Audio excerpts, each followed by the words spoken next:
Inside a classroom, a young guy suddenly wakes up with an expression on his face like he'd eaten shit, realizing in that moment that he'd went back in time, exactly 25 days before the college entrance exams, at the Xia Kingdom, specifically the Anqing No. 1 high school. Inside the 3rd grade of the 7th class, every student seems to be busy doing their assignment when suddenly, a young man stands up abruptly, screaming like a disfigured banshee. Horrified, he grabs his messed up hair and curses his rotten luck. Seriously, if he must be reincarnated, then at least let it be after he got into college. Why the hell does it has to be back in high school, and before the college entrance exams at that? I mean, who the hell is up there fucking with his plot armor? You see, since ancient times, humanity on planet Bluestar has been plagued by a catastrophe known as the Secret Realm invasion. These secret realms connect to another world, filled with terrifying monsters. Sometimes they take advantage of rifts in the realm to invade the human world. Although these terrifying monsters differ in strength, some are extremely powerful that they can destroy several nations and threaten the entirety of human civilization. To fight back, humanity developed a beast gene system, injecting beast genes to awaken a monster template and unlock genetic talents. Only such warriors can save human civilization. This caused warriors to enjoy much higher status and treatment than ordinary people. The entire Bluestar entered an era where martial strength was everything. Everything else was inferior. Only martial cultivation stands above all. As the system announced that the completion of the world traversal introduction, he was designated as the body host for traversal. And the system also initiated the process of implanting memories. He grabs his head, still reeling with the reality of being a high school student. His colleagues laughed at his expense, claiming that a loser like him still wants to take the college entrance exam. One of the class beauties, Wang Tongtong, questioned why a loser like he hasn't dropped out of school and become a common worker until his worthless life ends. Annoyed, he just stared at her. It seems that every bullied protagonist story has a lead bitch in it. Anyway, judging from the situation, it's clearly obvious that the original owner of his body didn't have a good reputation in class. Primarily because his parents had an accident in his 2nd year, which made him lose focus on training and studying. His previously decent grades took a nosedive and became a drag on the class average. Meanwhile, Wang Tongtong was pissed off at the way he had been looking in her direction. She reminded the class loser that they are in a martial arts class. So, was he looking for a fight? Hearing this outrageous claim, he was dumbfounded. He was just thinking, not trying to pick a fight. What the hell is wrong with everyone? The original owner of this body didn't study properly, and now he's the unlucky bastard suffering the consequences for his actions. Again, who the fuck is up there that changed his plot armor and made him inherit this humiliating life? Just then, the class teacher informed the students to be ready. They were about to begin the injecting of the genetic modification serum. So in this upcoming event, they need to have some confidence in themselves.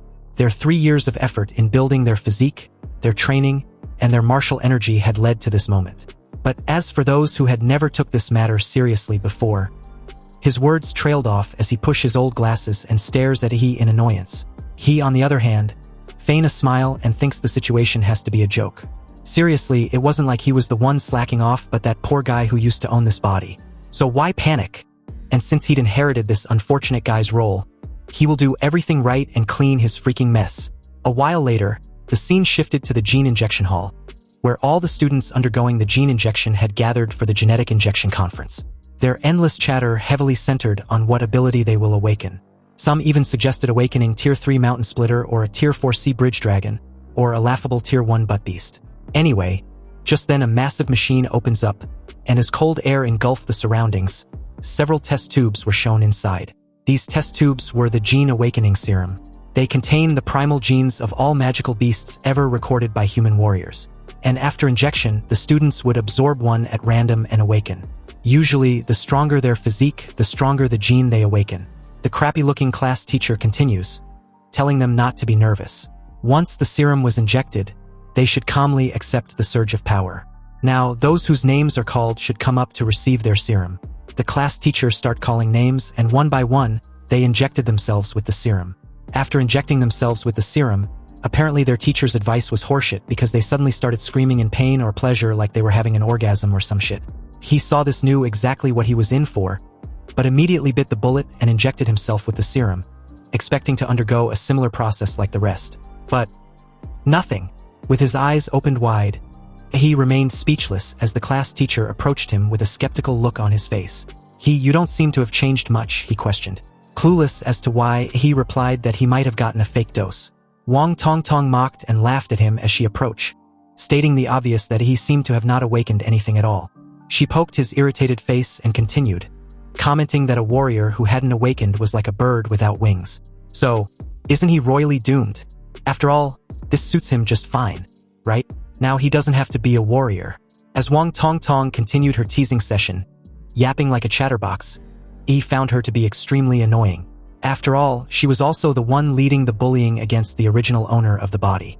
Unexpectedly, this immense emotion suddenly burst out a strange feeling inside him.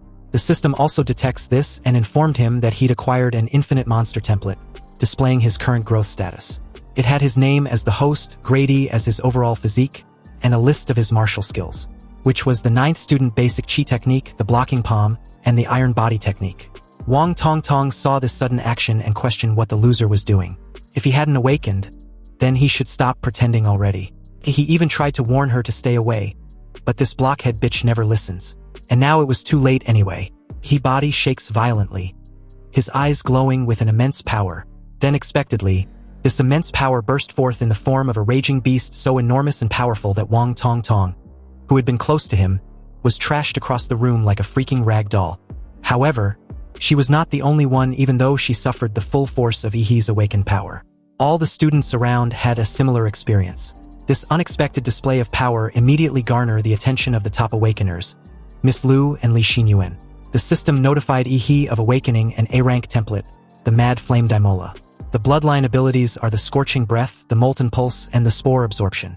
His advanced form is the Flame Lord, also Daimola, but it will unlock when template compatibility reaches 100%.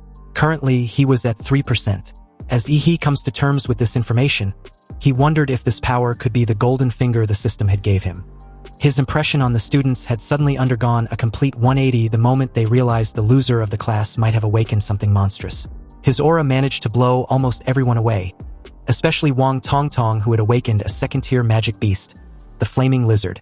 Wang Tongtong was knocked out cold, drooling all over like an infant. He apologized to everyone, stating that he'd made quite a scene awakening. Well, no shit. Nonetheless, he did warn everyone to step back, but no one listened. Anyway, who would have thought the loser of the class would make most of his classmates bow and acknowledge his monstrous potential? They were practically kissing the floor at this moment. But just then, the PA system announced that all the awakened third-year students must now proceed to the testing building to examine what kind of magical beast gene they have awakened and to test their martial arts level. At the Gene Breakthrough Detection Device, which tests the subject's magical beast gene and martial level, all the third-year students gathered to test their magical beast gene and martial level. As the holographic screen displayed every awakened information the moment they're examined, the current student on display was Li Xinyuan. He awakened a third-tier magical beast bloodline, the Swift Spine Bug. Some students commented on his lucky break. After all, he was just an average student in their class before awakening. But now, he was probably the #1 student with a strong bloodline. Strong bloodlines are really unfair.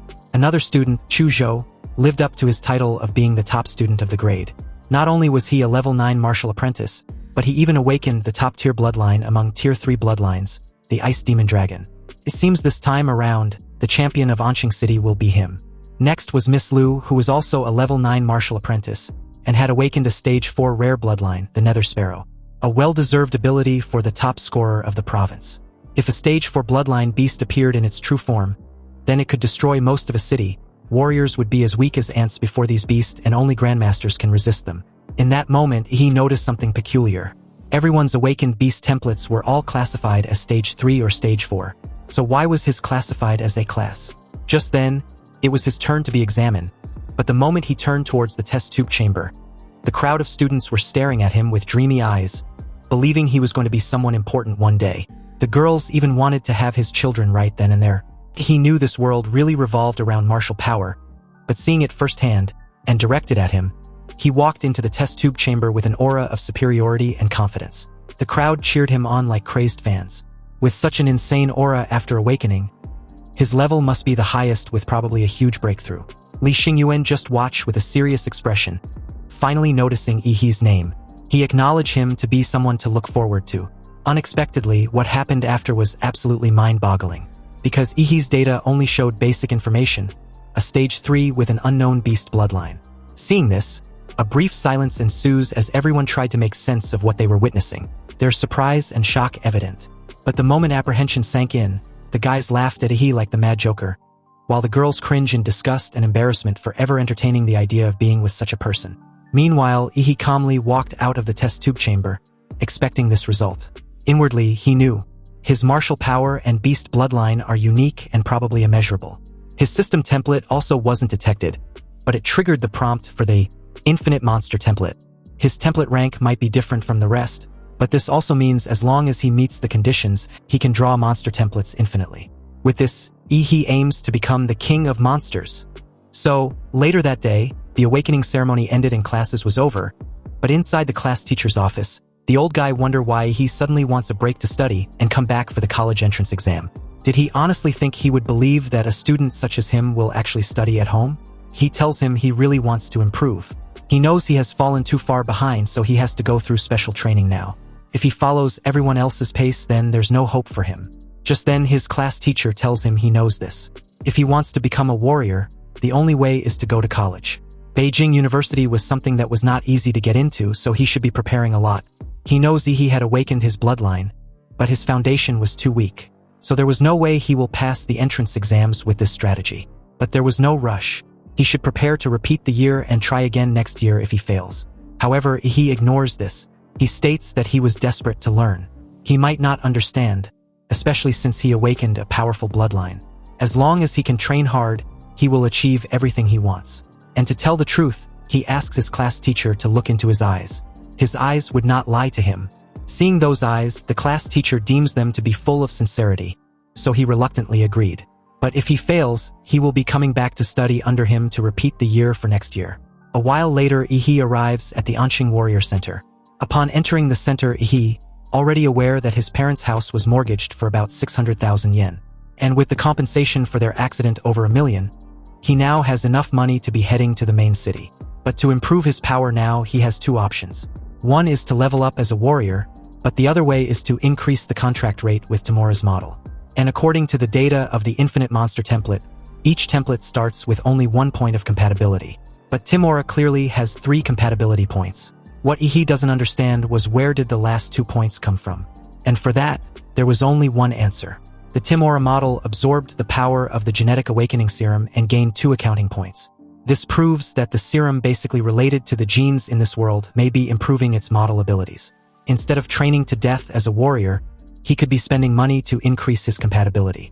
This strategy, if he's being honest, will be much better and suits him perfectly. Anyway, he needed to hurry up and buy some genetic enhancement serum. However, the moment Ihi passes by the identification card checkpoint and entered the building, he experienced the biggest shock of his life. His eyes widened in surprise. In front of him were warriors with various awakened bloodlines, the overwhelming presence of their genes clearly evident. But what was surprising was that everyone in there had already awakened their lineage. After awakening the Mad Flame Tamura, Ihi obtained a unique sensory ability, the magnetic field of life. Since Tamura may be sensing vital signs emitted by creatures through the release of his vital magnetic field, he may be clearly feeling the chi and blood of the warriors burning them, as if it were a furnace inside them. And along with the roars of their beast bloodlines as warriors or monsters, he can no longer suppress the fighting desire within him.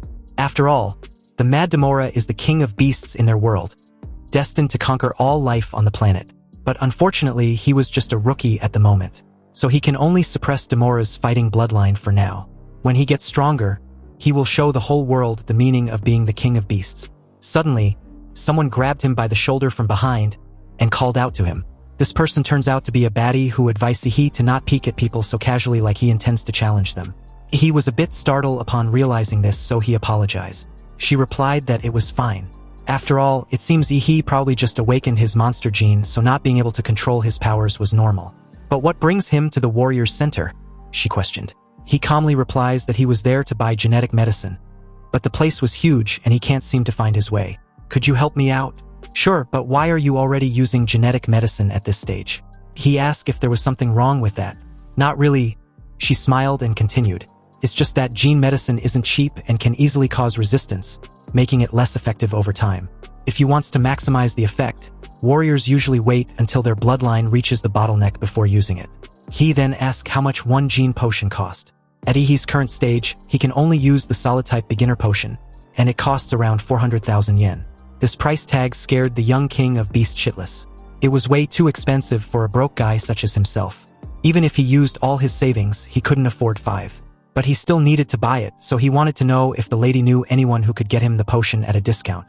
The lady, who happens to be a good person, ends up giving Ihi a business card. It was a recommendation from a veteran warrior so he could get a really good discount if everything goes his way. He thanked her and took his leave. If fate allows it, they would likely meet again. After clearing out his account, he heads to a warrior's weapon shop. And after his insane spending, it was already nightfall when he got home. Inside his apartment, Ihi began his upgrade. He took those injections and was under immense pain. He could feel his bones shuddering and blood boiling as his compatibility increases from 3% to 4%, then to 7%. His overall stats also increased from 8 to 10, then from 10 to 15, which was the armed rank 7.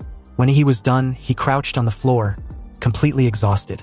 So this is what leveling up feels like, he stated breathlessly. However, with each shot of gene potion, Ihi's physique improved. By the final one, it only increased a little. It seems that as his body strengthens, further base mutations become harder and harder to trigger. Nonetheless, his current development was not bad at all. In just a few minutes, he gained what others work 3 years for. And this was just using his base physical stats. If he activates the Daimola's bloodline power, then maybe he really does have a shot at being the top scorer in the exam. This is just too incredible. If cheat mode can't beat the geniuses, then this cheat is way too weak. Next, it seems he has to depart to the secret realm. For context, the secret realm rifts are ranked from S-class to E-class. The higher the ranks, the stronger the beasts inside. Beasts in S-class realms are completely uncontrollable by humans. If they ever invade the real world, it would be an apocalyptic disaster. Anyhow, as the scene shifted to an E-level secret realm at a third-rate location in Anqing, he realizes that there are much fewer people there than he expected. Maybe it was because the secret realm had been developed for too long. After all, it was an old secret realm, and any treasures it had already been plundered. Only a few weak beasts were left behind for the rookie warriors to train with. Knowing all this, Ihi goes to the checkpoint. He asked the lady there about his book ticket for the E-class secret realm. The lady didn't look away from whatever she was watching on her television, and simply handed Ihi a death waiver and his ticket. Without hesitation, Ihi signs the waiver and heads for the secret realm's rift. As he got close, his excitement grew stronger and stronger. In his eyes, this was the beginning of his rise to become the king of beasts. He rushed forward with joy, leaps in the air, and plunged headfirst inside. Inside, he dramatically did a superhero landing simply because why not? In this dimension, he clearly saw that the dungeon had 3 distinct stars. The Kanglan star, the Anwei star, and the Taijin star. Even though Ihi had seen the appearance of a secret realm in textbooks, it's a whole different ball game to witness it in person. To be exact, it was just simply magnificent. Unexpectedly, as Ihi was admiring the view, a mutant rabbit silently crept up behind him. It was a first-rank beast, the Bladefang rabbit. The moment it got close, it launched a fierce attack from behind.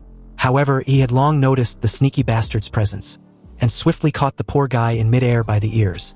He gave a creepy smile, amused that this unfortunate beast thought he couldn't sense him. He activated his life magnetic field ability and casually crushed the poor beast's head like it was nothing. So with that kill, he ends up obtaining the core of a Bladefang rabbit.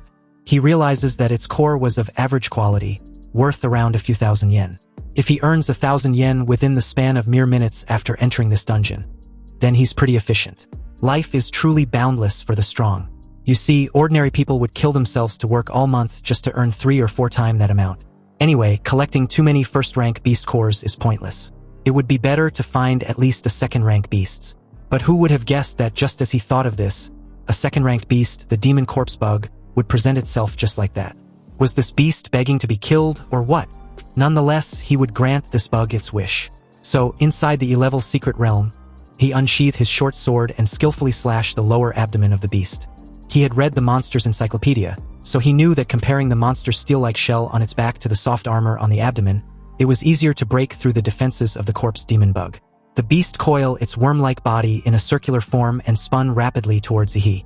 Seeing this terrifying attack, he plunged his sword on the ground and activated the technique, Hyper Beam. With an overwhelming aura, he shot the beam like a fire cannon, hitting the beast squarely on the abdomen. However, this wasn't enough to kill it, and in retaliation, it also shot out several spinning discs from its mouth. He was surprised with the attack. Managing to use its mandibles to fire projectiles was something unexpected and also meant the monster was going all out. So, with agile and nimble movements, he skillfully dodged the attack. But his outfit wasn't so lucky. He screamed like a suffocating Bart, questioning the beast if it knows how expensive the outfit was.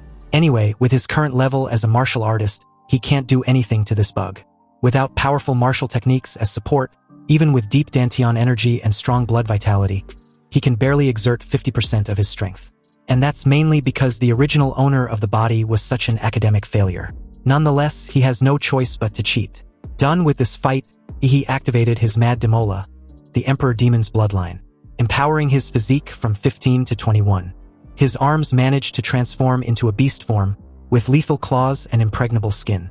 As the demon corpse bug launched forward with its wide-open mouth with razor-sharp teeth, he leaped into its mouth. And the moment he was swallowed whole, he starts tearing the beast from the inside. The monster bellowed excessively until he pierced its skin and came out from its lower abdomen. It died immediately after. Now that his overall physique had skyrocketed to level 21, he completely crushed a second-rank corpse demon bug effortlessly. However, after deactivating his transformation, he must still be expelling the excess heat from his body. This will make him feel like a jet engine. On the ground, the short sword he just bought was corroded by the corpse demon bug's venom. A 250,000 yen weapon couldn't even handle a tier 2 monster. What a scam. The quality control was terrible and deserve a bad review. Anyway, was the energy consumption from his first monster hunt too high because he was so freaking hungry? And to make this matter even worse, he didn't bring any food. His stomach growls the moment he smelled something fragrant. He even began to drool too. Staring at the green magic core of the corpse demon bug, he seems to find the aroma tempting. Oh, to hell with it. He opened his mouth wide and swallowed the huge green core in one massive gulp. Within him, the green core dissolves and immediately increased his compatibility from 7 to 7.3%. He was shocked with this increase. He spent hundreds of thousands on a genetic potion and it only increased his compatibility by 1%. However, this single green magic core increased his compatibility by 0.3%. 3 or 4 of these cores are worth the whole potion. Also, a few white magic cores from the Blade Tooth Rabbit should at least increase compatibility by 1%. Cursing, he began to tear up in regret. He had wasted his money on pay-to-win and lost miserably. Whatever, he would turn his frustration into motivation. Because tonight, he will hunt to his heart's content. He placed 2 fingers on his forehead and activated his magnetic life field. This creates a magnetic pulse which detects everything around him within a wide range. After a few hours, it was afternoon the next day, his compatibility had increased to 9. And his overall physique had also increased to 15.8. After reaching 9% compatibility, consuming more white magic cores didn't increase the compatibility anymore. So he just had to sell them for money instead. He had a total of 20 white magic core and 4 green magic core. When the receptionist at the checkpoint saw the number of magic stones presented in front of her, she asks if he was seriously a mere high school student. To be able to collect this many magic cores was just mind-boggling. According to government's regulations, martial artists must submit 1/10 of their loot. For 1 green magic core, he needs to hand in 5 white stones. All in all, he racked up 200,000 Xia Kingdom credits. Meanwhile, the clock was ticking and with only 9 days left until the college entrance exams, the scene shifts to a D-class secret realm. Near the entrance, a team of 6 warriors discuss their mission once they head out. The driver asked the captain if they would be able to complete the Blood Jade Flower bounty mission this time around. The captain of the team, Lin He, a tier 2 martial artist, simply stated that during their last exploration, they already found the general location of the Blood Jade Flower. However, since their fellow team member, Old Chin, was injured by a monster, he won't be able to join them in the secret realm this time around. Hearing this, the young lady among them questioned if the mission was going to be a 5-people job. The guy beside her seconded her question and added that the rules state that at least 6 people were requested to enter a D-class secret realm. So what were they going to do? Captain Lin pointed behind him and told them not to worry. He contacted an agency to introduce them to a new martial artist. Of course, this new person was none other than He. He picks his nose and greets the team, introducing himself as Dadsla, a level 9 martial disciple. Since he was still a student and was not qualified to enter a D-class secret realm, he had to use an illegal agency to create a fake identity to join a team. It cost him 100,000 credits. What a fucking rip-off. The captain then turns towards He and questioned that his Dadsla name feels a bit off. He gave a disdainful look and replied that he had no choice. If he used his original name, then it would violate the copyrights. Captain Lin dropped the matter, stating that Godzilla was just a codename anyway. At Ihi's level 9 martial disciple strength, he really doesn't qualify for a Class D secret realm. So, their team will let him observe and learn, but he shouldn't hold them back. Ihi agreed. He had no problem with this arrangement. After all, clarifying responsibilities before a mission was actually pretty reliable. Far better than screwing him over during the mission. They soon took off and drove into the portal. According to the tracker, the bloody jade flower was in an oasis a little further ahead. It was guarded by a Tier 2 monster with general-level bloodline. He observed his surroundings and noticed something. Just recently, he was at a rainforest, now a desert. It seems that the secret realms were not connected to just one world. In that moment, the driver noticed the horde of earth demon rats from his rearview mirror. He notified the captain, adding that they seemed to have locked on their scent. The guy in the back seat named Hood was ordered by the captain to take care of them. With a murderous glee in his eyes, he replied that he understood. He took out a couple daggers, then casually threw them at the horde of earth demon rats. The moment the daggers pierced the earth demon rats, they exploded. The team casually proceeds forward without any further interference. Mr. Hood nonchalantly stared ahead, inwardly feeling full of himself. He, on the other hand, just stared at the guy. Mr. Hood infused martial energy into his throwing dart, which exploded like a bomb upon impact. Seems this guy is ruthless. Shortly after, the group arrived at their destination. They got out of the car and walked the remaining distance on foot. He, like a true rookie, casually asked why they weren't driving. There was still some distance to the oasis. Captain Lin replied that the monsters in the oasis were highly sensitive, so the sound of an off-road engine would definitely alert them. Anyway, to distribute tasks while walking, Captain Lin tells Xiao Xia to throw the stun grenade later to lure the beast out. Xiao Wu and Hood would set up the traps. Old Lu would provide suppressive fire, and Lin He would handle the front line. Oh, and for Godzilla, he would stay still and watch. Fine by me, he answered, already bored. So, just like that, the strategy was put in play. The stun grenade contains high-level monster pheromones, making some beasts think their territory was being invaded. This will obviously attract them. Almost immediately, a Tier 2 Earth Dragon appears, roaring fiercely like a crazed animal. Seeing this, Captain Lin reminded Ihi to be careful because the monster was heading their way. Meanwhile, elsewhere, a silhouette of a mysterious guy appears at the site where Mr. Hood eliminated the horde of earth demon rats. He casually picked a dagger up and licked the blade with a sadistic glee. Back at the oasis, Captain Lin imbued his sword with martial energy and skillfully decapitated the earth dragon. The moment he landed, Xiao Xia and Xiao Wu rushed to his side, questioning if he was okay. Captain Lin sheathed his sword and replied that he was okay. They should proceed forward as planned. But in that very moment, a massive paw suddenly loomed dangerously over its target, Captain Lin. His teammates warned him to watch out, but it was too late. The dying creature planned on taking the captain along with it. Unexpectedly, he exerted a considerable effort in his legs and leaped high in the air. In the air, he spared no effort, unleashing a terrifying hyper beam at the beast. With his current level and strength, the poor creature stood no chance. If it wasn't dead before, it was super dead now. Everyone was stunned with Ihi's sudden display of martial prowess. After all, he was just a mere martial novice, yet he had the power to shake a Tier 2 beast. Seriously, what an incredible punch. Xiao Xia, Xiao Wu, and even the captain began to fawn over him. He just casually basked in all the attention and simply acted like it wasn't a big deal. Captain Lin then thanked him for saving him. With the death of the Earth Dragon, Old Lu pulled out its soul essence and called out to the captain to take a look. Everyone's attention shifted to the great harvest they've gotten, which, to be honest, looks like a large fruit. Xiao Wu was surprised that the soul essence was worth that much. Of course, the captain stated and added that it could also greatly improve a warrior's template. It was a close call this time around, but he believes they would be able to defeat the dragon and find the blood jade flower. But in a surprising and unexpected turn of events, his lower abdomen was suddenly pierced from behind by a sharp dagger. The shady backstabbing weasel was none other than Mr. Hood. He told the captain that there was no point in thinking of such things now, he was going to die, and soon his entire team will follow. The group was shocked with this betrayal and questioned Mr. Hood what he was doing. Mr. Hood made a massive leap backward the moment the captain swung his fist behind him. He landed beside Huapeng, the bulky guy from earlier. Huapeng simply replied the group that Mr. Hood was doing what he was always meant to do, which was to strike it rich. The team was furious with the sudden appearance of Huapeng, so he questioned Xiao Wu if they know Huapeng personally. Xiao Wu informed Yi that Huapeng robs martial artists of their loot they find in the dungeons. And recently, he had set his eyes on them. Old Lu helps Captain Lin, but was surprised to know that the blade Hood used was poisoned. That damn traitor. But how did Huapeng know about the location of the oasis?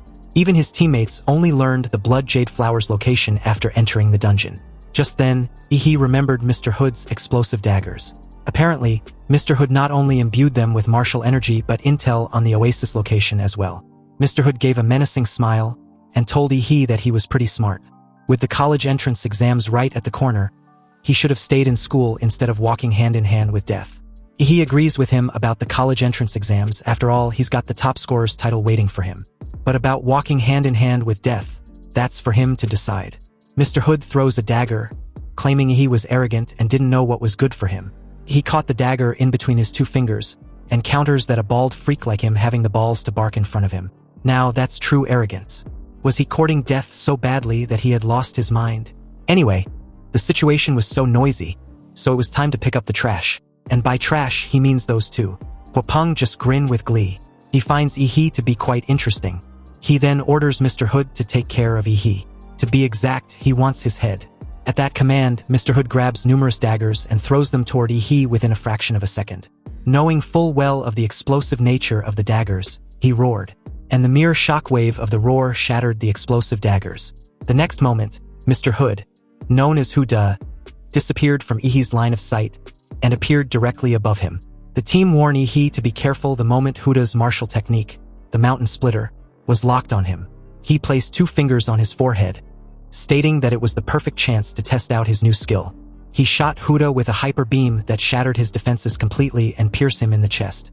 The group was again surprised to see how effortlessly Yi managed to defeat Huda with just a single move. Was he really a martial novice? He blows the smoke from his finger as Huda's lifeless body falls to the ground with a dull thud. Of course, Huapeng was annoyed and surprised with Yi's gene technique, so he questioned which family he was from. Family? He repeats with a dark look. Well, if you must know, I'm from the Damanra clan. Why? Are you planning to beg for mercy? Brat, even with a gene technique, you can't possibly close this massive martial gap. With a massive bear-like roar, Huapeng activated his Tyrant Terror Black Bear bloodline, his already massive size growing 1,000 times over. As his imposing figure looms over Yi, he activated his Peak Shaker martial technique. He bend lower, and with his hyper beam, aims at Huapeng's legs. The mountain beast of a man roared in pain the moment he was shot at. The moment he closed his hands into one massive fist and slams down on Yi, he was already above him in the air. Huapeng immediately leaps in the air as Yi comments about how second-tier martial artists are really something else. His atomic beam couldn't even penetrate or melt Huapeng's ankle bone.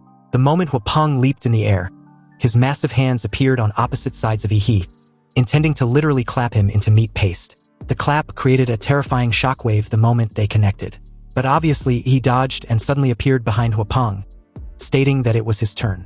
Huapeng's eyes widened the moment Yi activated another technique, the core-fused mountain-crushing fist. His hands grew in size and was imbued with martial energy. With this, numerous fists rained down on Huapeng like a tsunami. Huapeng was done for and could not even dodge a single blow.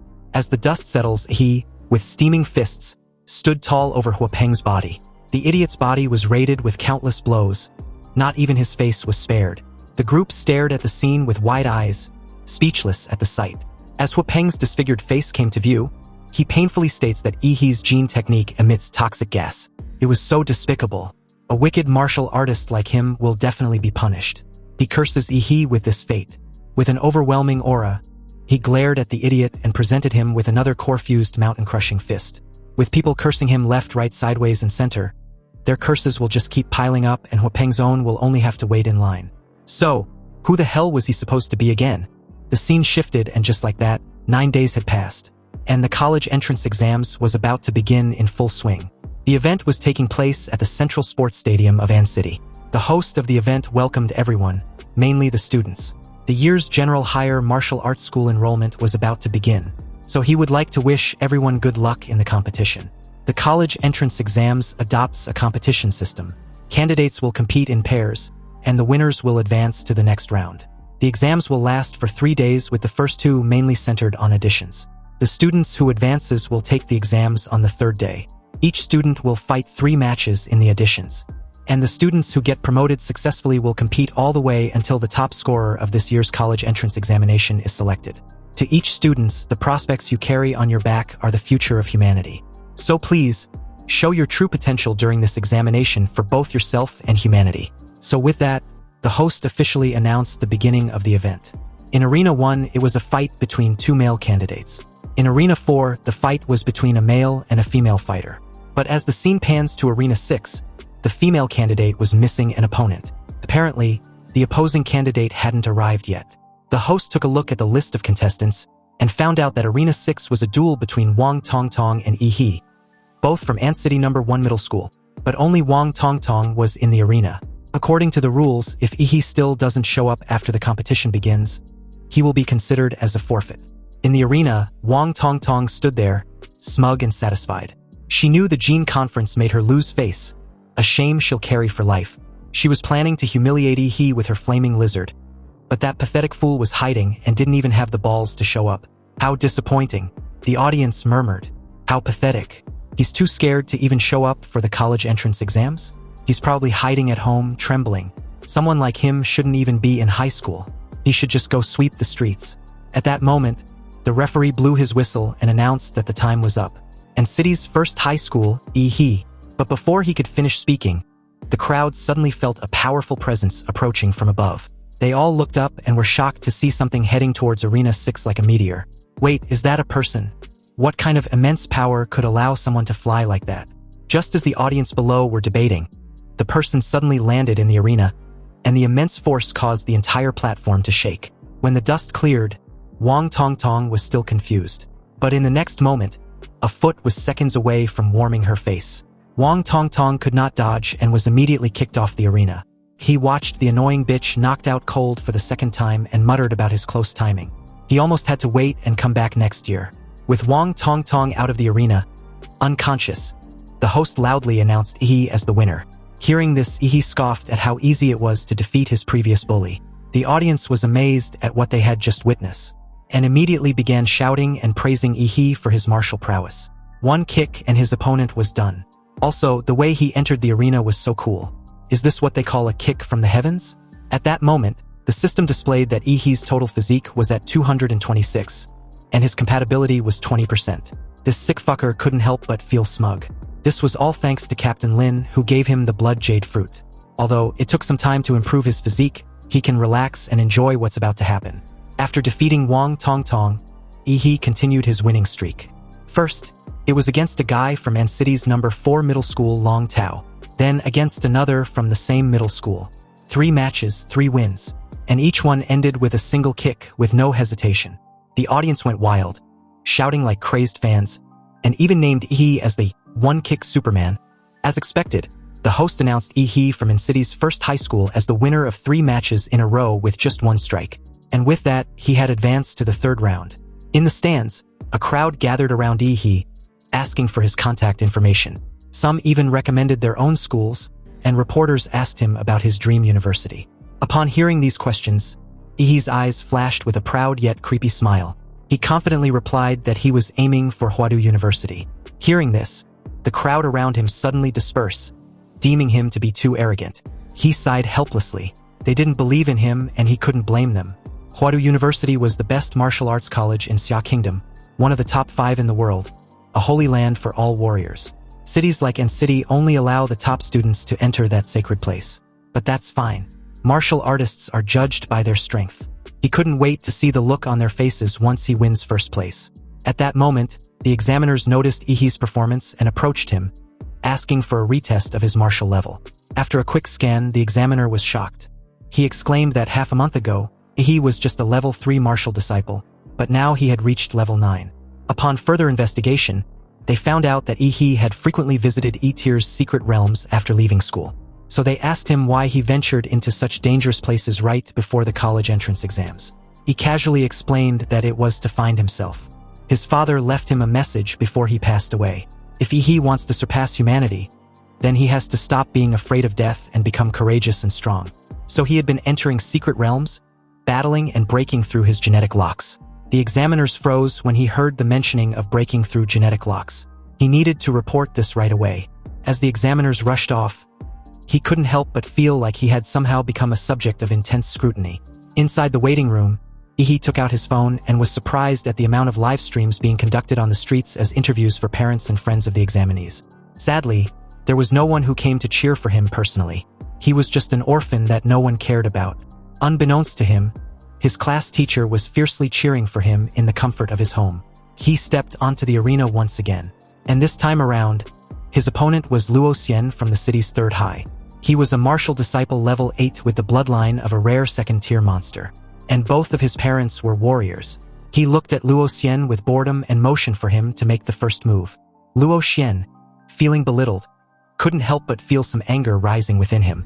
He immediately activated his bloodline and used his martial skill, Dashing Lightning Claw, to accelerate to his top speed. His heart beat like a supercar engine, and as he ran, his body accelerated again and again. His sharp claws aimed at Ihi's throat. Luo Xian's martial skill cut through the air like a bolt of lightning, creating sparks with a sonic boom. His attack could even kill a martial disciple of the 9th level if he made contact. However, he never expected that as his arm came near his opponent's throat, he would effortlessly grab it. He casually stated that Luo Xian's momentum was quite good, but he was far from the collision force of Huapeng. Luo Xian, shocked, scared and sweating bullets, begged for mercy. Without hesitation, Ihi delivered a palm strike to Luo Xian's head, and the immense force knocked Luo Xian out cold right on the spot. He then arrogantly asked for a decent opponent. Or are there really no such contestants? The host quickly announced another victory with one strike, and this time, Ihi defeated the seated player Luo Xian. Dozens of high-speed cameras focused on Ihi, capturing shots from every angle, and the live broadcast was buzzing. Viewers couldn't stop talking, some in awe, commenting that although Luo Xian looked so fierce, he was defeated in the blink of an eye. Ihi's strength was on a whole different level compared to the other candidates. In this martial arts-driven era, Ihi's overwhelming display of power stirred the passion of everyone watching. Like seriously, the women even wanted to have his babies. Su Zhou watched as Luo Xian was carried off the stage by medics, his eyes filled with fierce determination. As expected, he smiled. This guy was the one I've been rooting for. When we meet in the finals, I'll definitely defeat you with an overwhelming power. At the head of the Huadu University admissions office, having watched Ihi's impressive performance through the live broadcast, demanded to have all of his information within half an hour. Just after he finished his match, the second group of the qualifiers was already in full swing. This match was even more heated than his, as both competitors were top-tier beauties with larger followings, making it even more of a spectacle. One of them was Kai Shaoling from N-City's second high, a petite girl with an incredibly sexy figure. She flipped her long golden pigtails, giving Lu Qingzhu a provocative look, and remarked that she hated the robotic expression of Lu's family's young lady. Lu Qingzhu didn't respond. Instead, she simply bowed slightly and greeted her, her face expressionless, as if she didn't take Kai Shaoling's challenge seriously at all. The referee blew the whistle, signaling the start of the match. With the aura of a martial disciple level 9, Kai Shaoling instantly appeared in front of Lu Qingzhu, sweeping a kick towards Lu Qingzhu's neck, threatening to slam her to the ground. Lu Qingzhu still made no move, lightly waving her palms, causing the air around her to thicken, becoming as viscous as a swamp under the influence of her martial technique. When Kai Shaoling's kick met the air in front of Lu Qingzhu, she felt as though her leg, which could tear through military-grade steel, had instead sunk into soft cotton. Under the diminishing effects, even the high-speed cameras could only capture Kai Shaoling's white leg moving in slow motion, visibly decelerating. Kai Shaoling, furious at Lu Qingzhu's immovable expression, intensified her attack. She cloaked her body in martial energy, minimizing air resistance, and blurred her form into a shadow as she circled Lu Qingzhu, waiting for the right moment to strike a palm to Lu Qingzhu's side. But as her palm neared Lu Qingzhu's waist by just 3 inches, it suddenly couldn't get any closer. Realizing she had fallen into a trap, Kai Shaoling tried to retract her hand, but the air in front of her exploded with unimaginable suction, preventing her from pulling back. At that moment, Lu Qingzhu made her first move, extending her slender fingers, which now shimmered with a jade-like light. The warriors watching the livestream had their eyes widen as they recognized the move, the Hunyuan jade finger from the Xianhuang martial technique. To see a student about to take the high school entrance exams mastering the Xianhuang technique was astonishing. Such martial talent didn't need to be proven through exams. This alone could guarantee a direct admission to Huadu University. Standing close to Lu Qingzhu, Kai Shaoling could feel the terrifying energy from the jade finger, realizing that if she didn't pull out her trump card now, It would be her last chance. Without hesitation, she activated her bloodline, Shadow Tiger King. A massive shockwave exploded from her body, shattering the air around her. Lu Qingzhu, however, didn't choose to withstand the blow. She lightly tapped the ground with her foot, her body swiftly sliding a dozen meters to create some distance. The examiners in the stands held their breath, eyes fixed on Kai Shaoling, amazed. A king-level bloodline is hard to control, and the Shadow Tiger King is known for its brutal power. This girl's future is boundless. The awakening of the Shadow Tiger King's bloodline placed a heavy burden on Kai Shaoling's body. She exhaled hot air and struggled to speak to Lu Qingzhu, challenging her to display the Phantom Crow bloodline. Lu Qingzhu, ever the woman of few words, spoke her first line since the battle began. "This is enough." Kai Shaoling, completely enraged, shouted, "Do you think anyone below a warrior can challenge me?" Her body moved like a vicious tiger, her fierce blood energy coiling into a torrent behind her, her palms slashing through the air toward Lu Qingzhu. Facing the brutal strike, Lu Qingzhu softened the blow with grace, her hands moving like she was playing a piano, the invisible threads of her technique gradually reducing Kai Shaoling's force until it disappeared entirely. Kai Shaoling's attack failed, and she immediately drew on her immense blood energy, dispelling the invisible threads around Lu Qingzhu. With her small body in midair, she kicked again. Seeing this, Lu Qingzhu activated the Xianhuang technique once more, the Hunyuan Jade Finger. The jade-colored tip of her finger collided with Kai Shaoling's fierce kick, and the two powerful techniques clashed, shattering the specially made arena beneath their feet. The arena erupted in a cloud of dust. Tens of thousands of spectators watched with bated breath, waiting for the final victor. As the dust cleared, Kai Shaoling was the first to appear. She was covered in dirt, stumbling a few steps before collapsing to the ground from exhaustion. Lu Qingzhu, however, stood like an ethereal fairy, her hair slightly disheveled but otherwise pristine and composed. With just his martial skills, he completely dominated Kai Shaoling, who also had a martial disciple level 9 and a king level bloodline. Lu Qingzhu's powerful display instantly exploded the live broadcast room. Viewers were amazed by Lu Qingzhu's strength. Some even claimed she was the top scorer from its city, while others leaked that Lu Qingzhu had awakened the 4th-tier bloodline of the Phantom Crow, a talent so rare that most warriors would be unable to defeat her. After Lu Qingzhu's battle, the rest of the matches, though still exciting, seemed dull in comparison. After several rounds of elimination, the final 8 were decided. From N-City First High, it was Yi He, Lu Qingzhu, and Chu Zhou, 2 from N-City Second High, and 3 from N-City Qingfeng Private High.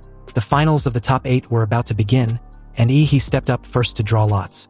He drew in Lot A, and as a tall, muscular giant glanced at him, he revealed his own draw, which was also from Lot A. "It seems like we're set to face off." His name was Shen Guan from Qingfeng Private High. He simply nodded and introduced himself. Shen Guan informed Yi He that they were the second match, so they should watch the first match together. He looked simple and straightforward, with hands as big as fans, pointing toward the big screen above the arena. The first match was Luo Shi from Qingfeng Private High versus Chu Zhou from N-City First High. Shen Guan casually started chatting with Yi He, stating that Luo was incredibly talented, and a repeat student who was specifically aiming for Huadi University this year. He had great mastery over his bloodline awakening, but still stood no chance against Chu Zhou. "Chu Zhou, he's from your school, and city's First High, right? So you must know him." At that moment, the host announced the first winner of the top 8 qualifiers, Chu Zhou from N-City First High. The principal of Qingfeng Private High heard the news and cursed angrily, "Damn, we lost right at the start." At this point, he asked calmly, "How does Luo Shi compare to him?" Shen Guan smiled and replied that he was a martial arts president at Qingfeng Private High's senior year level. Honestly, in terms of combat, his 2 teammates combined couldn't even match him. Then, he suddenly turned his gaze toward Yi He and stated calmly that if he's being honest, he thinks Yi He will be his biggest rival in this exam. Shen Guan had always had an extremely sensitive sense, and he feels that Yi He is like a dormant volcano with a beast hidden inside him. He points to the arena and motioned for them to go on stage. It was their turn. So with that, Yi He and Shen Guan face off in the arena. The host announced the second match of the top 8 qualifiers, Shen Guan from Qingfeng Private High and Yi He from N-City First High. As the competition for the top 8 to 4 in N-City's college entrance exams enters its peak, the fist of Shen Guan collided with Yi He's fist in an explosive impact, sending debris flying, and the solid platform under their feet exploded, forming a huge deep pit. With a reverberating boom, the sound pierced the audience's eardrums as a massive shockwave blinded their direct line of sight. Guan sneered excitedly the moment he managed to counter his attack with strength comparable to his own, or maybe even higher. And although he was having a nosebleed, there was no anger on his face, but ecstasy. He'd finally found an opponent who could compete with him in strength, and this truly excited the shit out of him. He also figured out that his nosebleed must be an ability of Ihi's bloodline. It was truly mysterious to be able to directly target an opponent's cells for destruction. But no matter, he knows how to deal with this trivial challenge. He stared at Guan with a calculative look. Guan managed to use his martial energy to create a barrier around his body, shielding himself from Ihi's nuclear radiation. His eyes glowed in delight as Guan commended his martial art. It was truly amazing. He was really a monster not to be trifled with. So in this case, he will also show him his martial arts which had been passed down from generation to generation in his Shin family. Guan activated his family's martial techniques, the Shape Wolf Fist, and followed it up with the Deer Peak. With swiftness and lethality like the venomous snake, and a defense-piercing effect comparable to the antlers of a stag, Guan's double fist moved as fast as lightning, rendering Ihi immobilized and unable to dodge. The double fist shattered Ihi's defenses and hit him squarely in the lower abdomen. Ihi was pushed back significantly as he clutched his lower abdomen and spat a mouthful of fresh blood. Ihi, previously known as the One-Kick Superman, was dealt with a powerful hit for the first time. Anyway, before he could allow himself a brief moment of respite, Guan was upon him with another powerful technique, the Bear Crash. You see, Guan's attacks are not simply physical attacks, but he had integrated his martial energy into his body, causing double the damage. And it doesn't help that all Ihi's previous opponents were all weak as shit. They had no experience fighting against a powerful adversary, and apparently so does he. Ihi raised his arms to block the attack, but was surprised when Guan's arms shockingly extended and became flexible, wrapping around him and pulling him in a tight embrace. He was half right about Guan's martial art. You see, not only can he inject martial energy into his body, but can also lock Ihi's martial energy, rendering him incapable of using martial arts for a limited duration. Guan then uses the A-Pearl technique to trash Ihi in the air across the arena. And while Ihi was in the air, Guan switched to the Tiger Pounce technique and gave Ihi a solid uppercut, then followed it up with the Eagle Dive the moment his opponent was heading for a crush landing in the arena. Seems this guy is literally a walking zoo. Anyway, Guan loudly declared his intention to win this match overwhelmingly, and under no circumstance would Ihi be able to win against him. He dives headfirst into Ihi, and shatters the arena in a bright and devastating crash as debris flew everywhere. Guan crossed his arms and laughed with satisfaction, believing he had won. With this overwhelming and relentless barrage of attacks, Guan believes he had no chance to fight back. He's definitely got the match in the bag. The medical staff outside the venue even readied themselves to move onto the arena, because the Shape Wolf Fist combination techniques the champion of Qingfeng Private High had just used would have killed even an ordinary martial artist. As the dust gradually settles, the host, clearly a dimwit and just an entertainer, was in the process of declaring Guan as the winner when suddenly, the supposed winner in question felt a terrifying presence behind him. What the hell is that? Such an enormous aura from a martial disciple. Guan turned to see the biggest shock of his life, as a massive paw, skinned with impregnable scales and lethally sharpened claws, stepped out from the dust. The words cut through the noise, praising Guan for his strength. But he was unfortunate to be matched against him. If it's any consolation, Guan is the first person to witness his current true form, his savage trace Demora bloodline awakening. Sweating bullets, Guan was petrified to see Ihi's beast embodiment. And apparently, if a high school student can display the magical embodiment of their magical beast, they can also enter Hadu University without taking an entrance exam. The host announced that he didn't expect that in the small city of Anqing, apart from Lu Qingzhu, a martial arts genius, there was also a bloodline genius. To think that Ihi's bloodline awakening was at such an overwhelming level was truly terrifying. For context, each examiner had been equipped with a monitoring headphone to monitor candidates and a range of factors inside and outside the examination room and arena.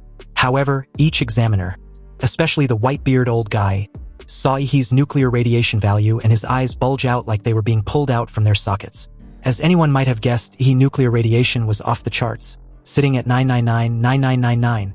Seeing this level of nuclear radiation, the examiners were left with no choice but to immediately wrap the arena with martial energy to prevent nuclear leakage. And amidst the crowded audience, Ihi's bloodline was the center of discussion. They find it to be cool and fascinating, but no one knows what the bloodline of his magical awakened beast. What's even more shocking to them was that there was no record of his awakened bloodline in N's #1 middle school. Seriously, how could such a powerful monster be unknown? Anyway, surprising enough, he heard all these discussions due to his heightened senses and was not surprised. After all, it seems that there was no creature like Demora on planet Bluestar, so it's of no wonder that no one had heard of it. Anyhow, back to Xinguan, he was currently having a nosebleed again.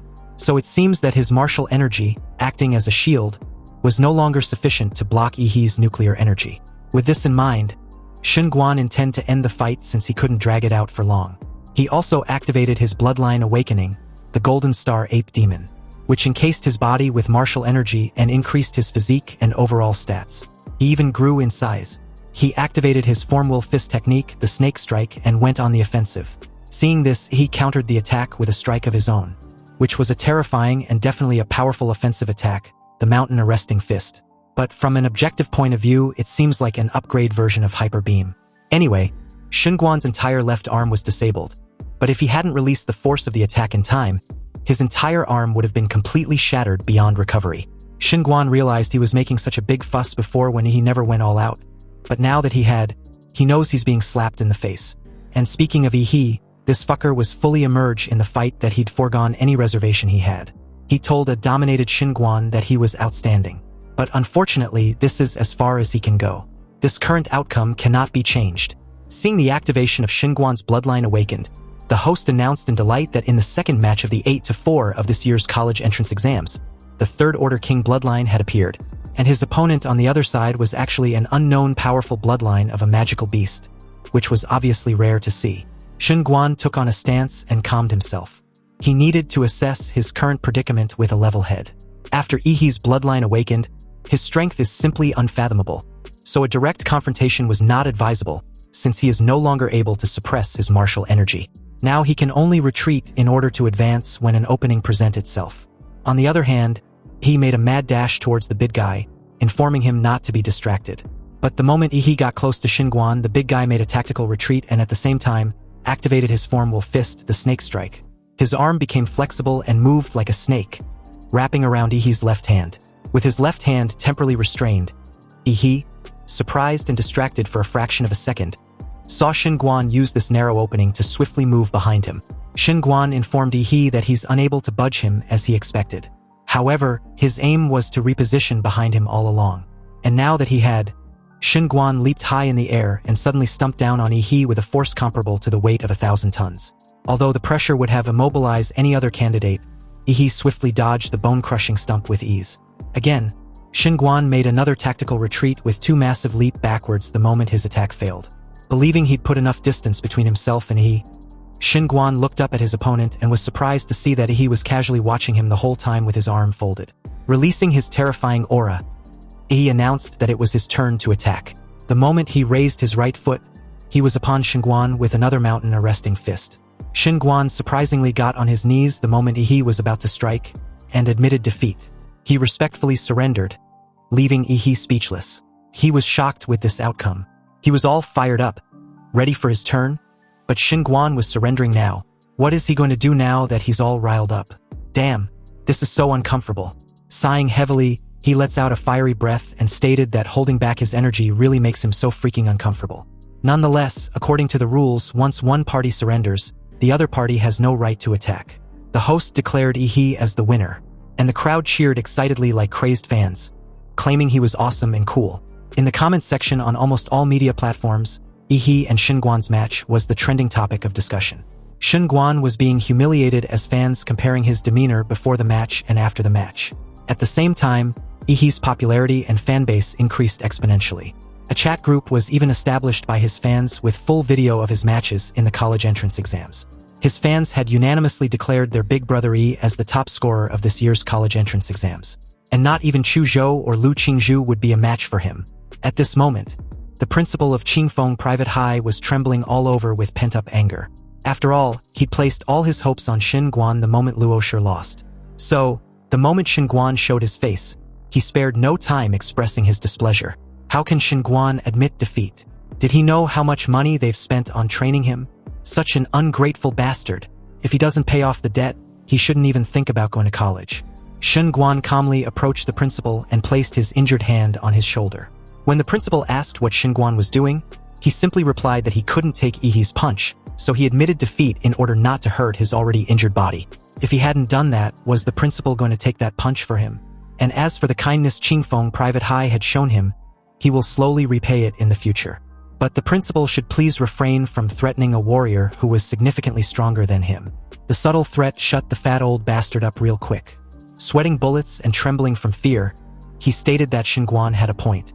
Anyway, after a fierce competition, the top 4 of the year's college entrance exams was decided. They were Yihee, Lu Qingzhu, Chuzhou, and some nobody no one cared about. Meanwhile, the principal of An City's number 1 middle school was in cloud 9, fanning himself with an expression of a creepy old fucker. He admits old Lu had worked hard in the school for so many years, so it was time he got promoted. The draw for the semifinals took place, and Yihee drew first slot again. Unexpectedly, Lu Qingzhu also drew the other first slot as well, meaning she was matched up against Yihee, while Chuzhou was matched up against the nobody. The first match of the college entrance exams semifinals was an internal battle for An City's number 1 middle school, deemed as the strongest battle in the history of An City's college entrance exams. The most anticipated showdown since the exams started. The goddess Lu versus the supposed one-punch Superman. Some fans believe that the goddess Lu has a better chance of winning, because apparently, the intel revealed so far was that she had mastered 2 mysterious royal martial arts. So, just by having them, she crushed Kai Shaoling, who had a 3rd-level king bloodline and the awakening of her 4th-level Netherbird bloodline which had not been revealed yet. Meanwhile, Xinguan also had a 3rd-order king bloodline, and Yihee was forced to awaken his bloodline by Xinguan. Although Yihee's bloodline seemed to be very powerful, it is estimated that he also has a 4th-level bloodline. However, he cannot compare with their goddess, who also had a 4th-level bloodline and superb martial arts background. A while later, the awaited time finally arrived. The arena was set, and the crowd at the venue erupted in excitement. He and Lu Qingzhu stepped on the arena, and the referee spared no time starting the match. The moment the match officially began, a cloud of dust and steam cast around Yihee, encasing him completely. This briefly covered the entire arena, blocking Lu Qingzhu's direct line of sight. But the moment she stared up ahead, she was surprised to see a silhouette of a terrifying presence encased by the dusty smoke and steam. Steeling herself, she hopes Yihee is strong enough. The audience, clearly obstructed by the thick steam covering almost the entire arena, wondered what was going on. They couldn't see Yihee, and could barely make out the silhouette of Lu Qingzhu. So technically speaking, in that current moment, they couldn't see anything and could only rely on the host to help grasp the situation of the battle. Anyway, the host kept the engagement high and anticipation palpable, questioning how Lu Qingzhu, the talented young miss from the Lu family, would deal with Yihee, the dark horse in this year's college entrance exams. With this amount of steam, could it be that the dark horse Yihee had awakened his bloodline again? They can only wait and see. But apparently, it turns out that Yihee had only directly entered the state of blood awakening to burn out this amount of steam. And the reason for this was to hinder Lu Qingzhu's direct line of sight, and by just a little more time to assess his battle strategy more in depth. And besides, he knew Lu Qingzhu wouldn't make the first move anyway, so this works in his favor. He had studied the battle video between Lu Qingzhu and Kai Shaoling, and had formulated a battle strategy based on it. He was obviously aware that Lu Qingzhu's martial arts skills were far superior to his. With her magical martial arts skills, no matter how strong his power was, he can't hurt her. She was the kind of martial arts genius that had a very high combat IQ. So the longer the battle lasts, the more disadvantageous it will be for him. Seems Yihee has to go all out right from the start.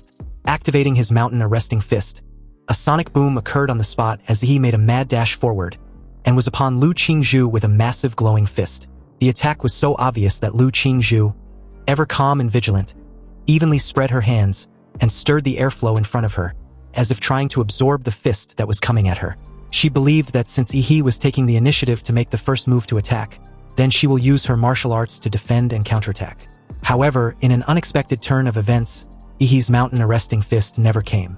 Rather, he skillfully twisted his hips together with his waist the moment he deactivated the skill and landed abruptly, closing the distance between himself and Lu Qingzhu.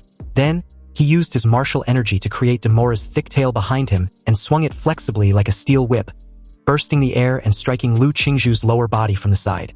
What the hell? He actually cheated me. In all her years fighting since she was a child, Lu Qingzhu had never encountered an opponent who had clearly committed to using a fist to strike, but changes abruptly and ended up using a steel whip. You see, when masters fight, changes often occur within a few critical seconds. Now, Lu Qingzhu's rhythm was disrupted, so she backflipped a couple times to put some distance between herself and Yi. However, Yi was not going to waste such a good opportunity when his opponent had clearly lost her rhythm. Relying on his strong physique to chase and attack fiercely and firmly to gain the upper hand, he was suddenly upon Lu Qingzhu the moment she tried to balance herself. Meanwhile, in the live broadcast, netizens watched Lu Qingzhu being deceived by the cunning Yi and had immediately fallen into a disadvantage. Some began to scold Yi for being unethical, but there were others that still supported Yi's actions. After all, when warriors fight on a battlefield, all is fair war. Anyway, Yi's pursuit was too fierce and relentless, leaving no chance for Lu Qingzhu to escape at all. An endless barrage of skill and attack rained down on Lu Qingzhu like a meteor shower.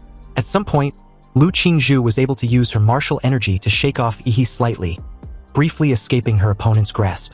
Or so she thought, because Yi transformed his right hand into a beast form with lethal claws. And it seems Lu Qingzhu wasn't getting away that easily. Suddenly, the dark, impregnable claws of Yi was directly imbued with martial energy as it tore through the air. Fortunately for Lu Qingzhu, she was able to sense this. She skillfully flipped back horizontally in the air just in time to avoid being swept by the projected claws imbued with martial energy.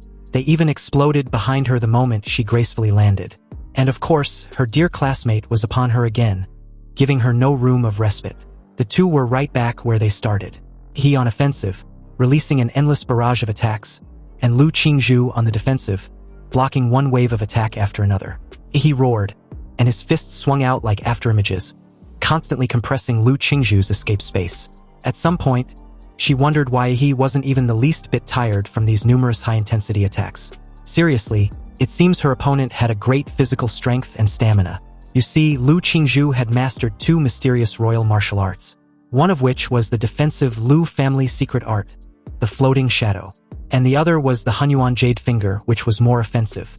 If she could use either of these techniques, she would be able to escape from Yi's onslaught. But it was as if Yi was aware of this and wasn't even giving her any chance to do so at all. And from the looks of things, she won't be able to hold on for much longer before she falls off the arena, thereby losing by eviction. Lu Qingzhu had a cool and pretty face on the surface, but inwardly, she was already sweating from anxiety. Also, forced into a corner, she was left with no choice but to use her trump card. He immediately sensed a sudden shift as Lu Qingzhu activated her bloodline awakening, the Nether Bird. At that very moment, Yi, who was about to punch Lu Qingzhu, quickly retracted his fist and retreated. The reason was the dark purple sparks that came out of Lu Qingzhu's body. With a loud and sharp cry of a bird, he saw Lu Qingzhu soaring into the sky, and the Demora's blood flowing in his body began to boil, as if he felt the provocation of another creature at a very high level of life. Plump dark purple wings had grew on Lu Qingzhu's back, and under the light, the wings sparkled with colorful light. The dark purple wings did not need to flap because the wind element automatically lifted Lu Qingzhu into the air. Her amethyst-like pupils stared directly below at the dark blue demon on the arena, and the air suddenly seemed to be sparking with the fighting spirit of the two. The host loudly and enthusiastically announced that although Lu Qingzhu was still far from mastering the true form of her bloodline, she was able to develop the most important organ of her bloodline, the wings of the Nether Bird. For the first time, the Nether Bird can be seen on full display by none other than our genius beauty Lu Qingzhu. Subsequently, the live broadcast platform lit up at this moment as comment kept pouring in like a tidal wave. After her bloodline awakened, Lu Qingzhu stretched out her slender jade finger and pointed at Yi as her fingertips began to turn a transparent jade color. In a cold tone, Lu Qingzhu declared for Yi to be careful, because she can't control her strength in this awakened form. Really? Yi replied excitedly from below. I'm glad you said that because up until now, I have only exerted about 50% of my strength. So I guess I can finally go all out. Don't disappoint me. Accompanied by a strong wind that swept across the entire arena, Lu Qingzhu was behind Yi in an instant like a bolt of lightning. He even smelled a faint and beautiful fragrance before he even registered Lu Qingzhu's presence behind him. Lu Qingzhu activated her mysterious royal martial art, the Hunyuan Jade Finger. He immediately turned and activated his atomic blast fist. A crystal blue light shone on his fist, and this was the skill Yi used to combine Demora's atomic reaction ability with martial arts. The elegant jade fingertips collided with the ferocious blue magic fist, and a massive energy reaction occurred where the two touched. Then, following a huge explosion of light and heat, the audience were blinded by the bright impact and the strong gush of wind. In the arena, the two, on the other hand, were also blown away by the turbulent airflow at the same time. Lu Qingzhu's dark purple wings flapped, and the wind elements automatically gathered together, offsetting the impact of being blown away by the airflow. Lu Qingzhu used this force to break through the smoke and dust, and was about to head straight for Yi when she suddenly felt a fatal threat. Shocked and surprised, her pupils suddenly shrank, because on opposite end of the arena, a sudden protruding vertebrae had appeared on Yi's back, and immediately began to lit up one after another in a dazzling sequence. Every time a vertebra lit up, it meant that a horrible atomic reaction was beginning to occur, and was gradually gathering at a single point in Yi's mouth. The immediate space around Yi was heavily charged with atomic energy, as blue thunderous sparks emitted on his protruding vertebrae like lightning, illuminating the massive stadium with a blue glow. In that very moment, instead of the immeasurable nuclear radiation being leaked everywhere like previously, it was rather controlled and gathering rapidly in the mouth of the undisputed king of all monsters. Lu Qingzhu was momentarily frozen in place the moment she felt this enormous energy fluctuation aimed directly at her. This was not good, and to make matters even worse, it was impossible to completely dodge this impending attack. And it seems the radiation around Yi was too massive to get close. Leaving the airspace of the stadium was not an option either, since it counts as stepping off the arena. The audience wondered what was going on as the host announced excitedly that apparently, Yi's magical beast form looks to be gathering power, and the protruding spine on his back also seems to be where this huge stored power was generating from, and was finally being transmitted to his mouth bit by bit. All the vertebrae on Yi's back inevitably flashed a blue light as Yi's wide-opened mouth showed a blue atomic light emitting a breath of destruction that was brewing in his throat. This unfathomable nuclear energy beam was Demora's atomic breath, and just like that, a dazzling blue particle beam spurted out from Yi's mouth. This terrifying torrent of nuclear energy created instantly submerged his opponent Lu Qingzhu. Already feeling the fatal threat of the nuclear attack, Lu Qingzhu still chose to bore the full force of it, or to be exact, angle majority of the energy away from her. She decisively folded her wings, wrapping herself tightly and activating her latent ability Awakening. Suddenly, the blood power of the nether bird was stimulated by Lu Qingzhu in the very moment of life and death, and the countless dark purple feathers sparkled and reflected light like crystals. This was the nether bird's feather deflection. The blue particle beam collided with the dark purple feathers, and like being refracted by a mirror, a thick condensed beam was refracted by the countless feathers into several small rays of light and reflected out. The light was centered on the dark badminton transformed by Lu Qingzhu, reflecting in all directions, and had already shot out of the arena. The examiners wanted to stop it, but it was too late. The audience saw this and was immediately washed in horror. They dreaded their fate because there was no way they could survive the numerous reflected beams. Fortunately for them, in that precise moment, a golden martial energy enveloped the entire arena, and all the beams that was directed outside the arena disappeared as if it was digested the moment it came into contact with the golden martial energy. This power act of neutralizing the countless beams was from City's mayor, Huang Qing. The audience and examiners wanted to greet the mayor, but he gave them a stern look to signal them not to do so. He told everyone to watch carefully. The strongest champion in the history of City will be born today. With enthusiasm, the host announced to the audience that they were fortunate to be protected by Mayor Huang, and with his presence, they can be assured that nothing unexpected like what just happened would repeat. Anyway, after about what seemed like 15 seconds, the atomic breath finally ended. Thick smoke was coming out of Yi's mouth and back like a steam engine, and his eyes were fixed on the girl in front of him who looked somewhat miserable. Lu Qingzhu spat out a mouthful of fresh blood. Her two dark purple wings had melted after reflecting the atomic breath to the limit. If she had not used Vanity and Shadow in time to dissipate the remaining energy impact to the surroundings, she might not have been able to withstand Yi's attack. It's a pity that the bloodline of the Netherbird's true form was too difficult to control, so she hadn't unlocked its core attribute abilities yet. Otherwise, she wouldn't have had such a hard time facing that energy beam just now. You see, from the moment Lu Qingzhu was born, the Lu family had placed high hopes on her. Under the expectations of her family, Lu Qingzhu had to fight in one battle after another to establish her reputation as the eldest daughter of the Lu family. Although outsiders praised her genius and strength, she was not keen on these titles. Maybe she herself didn't even know why she was fighting, or even that she wanted to fight. She felt that it was meaningless to compare herself with others. She just followed her mother's expectations and moved forward silently, always giving outsiders the impression of being aloof and difficult to approach, but in fact she is just simply socially anxious.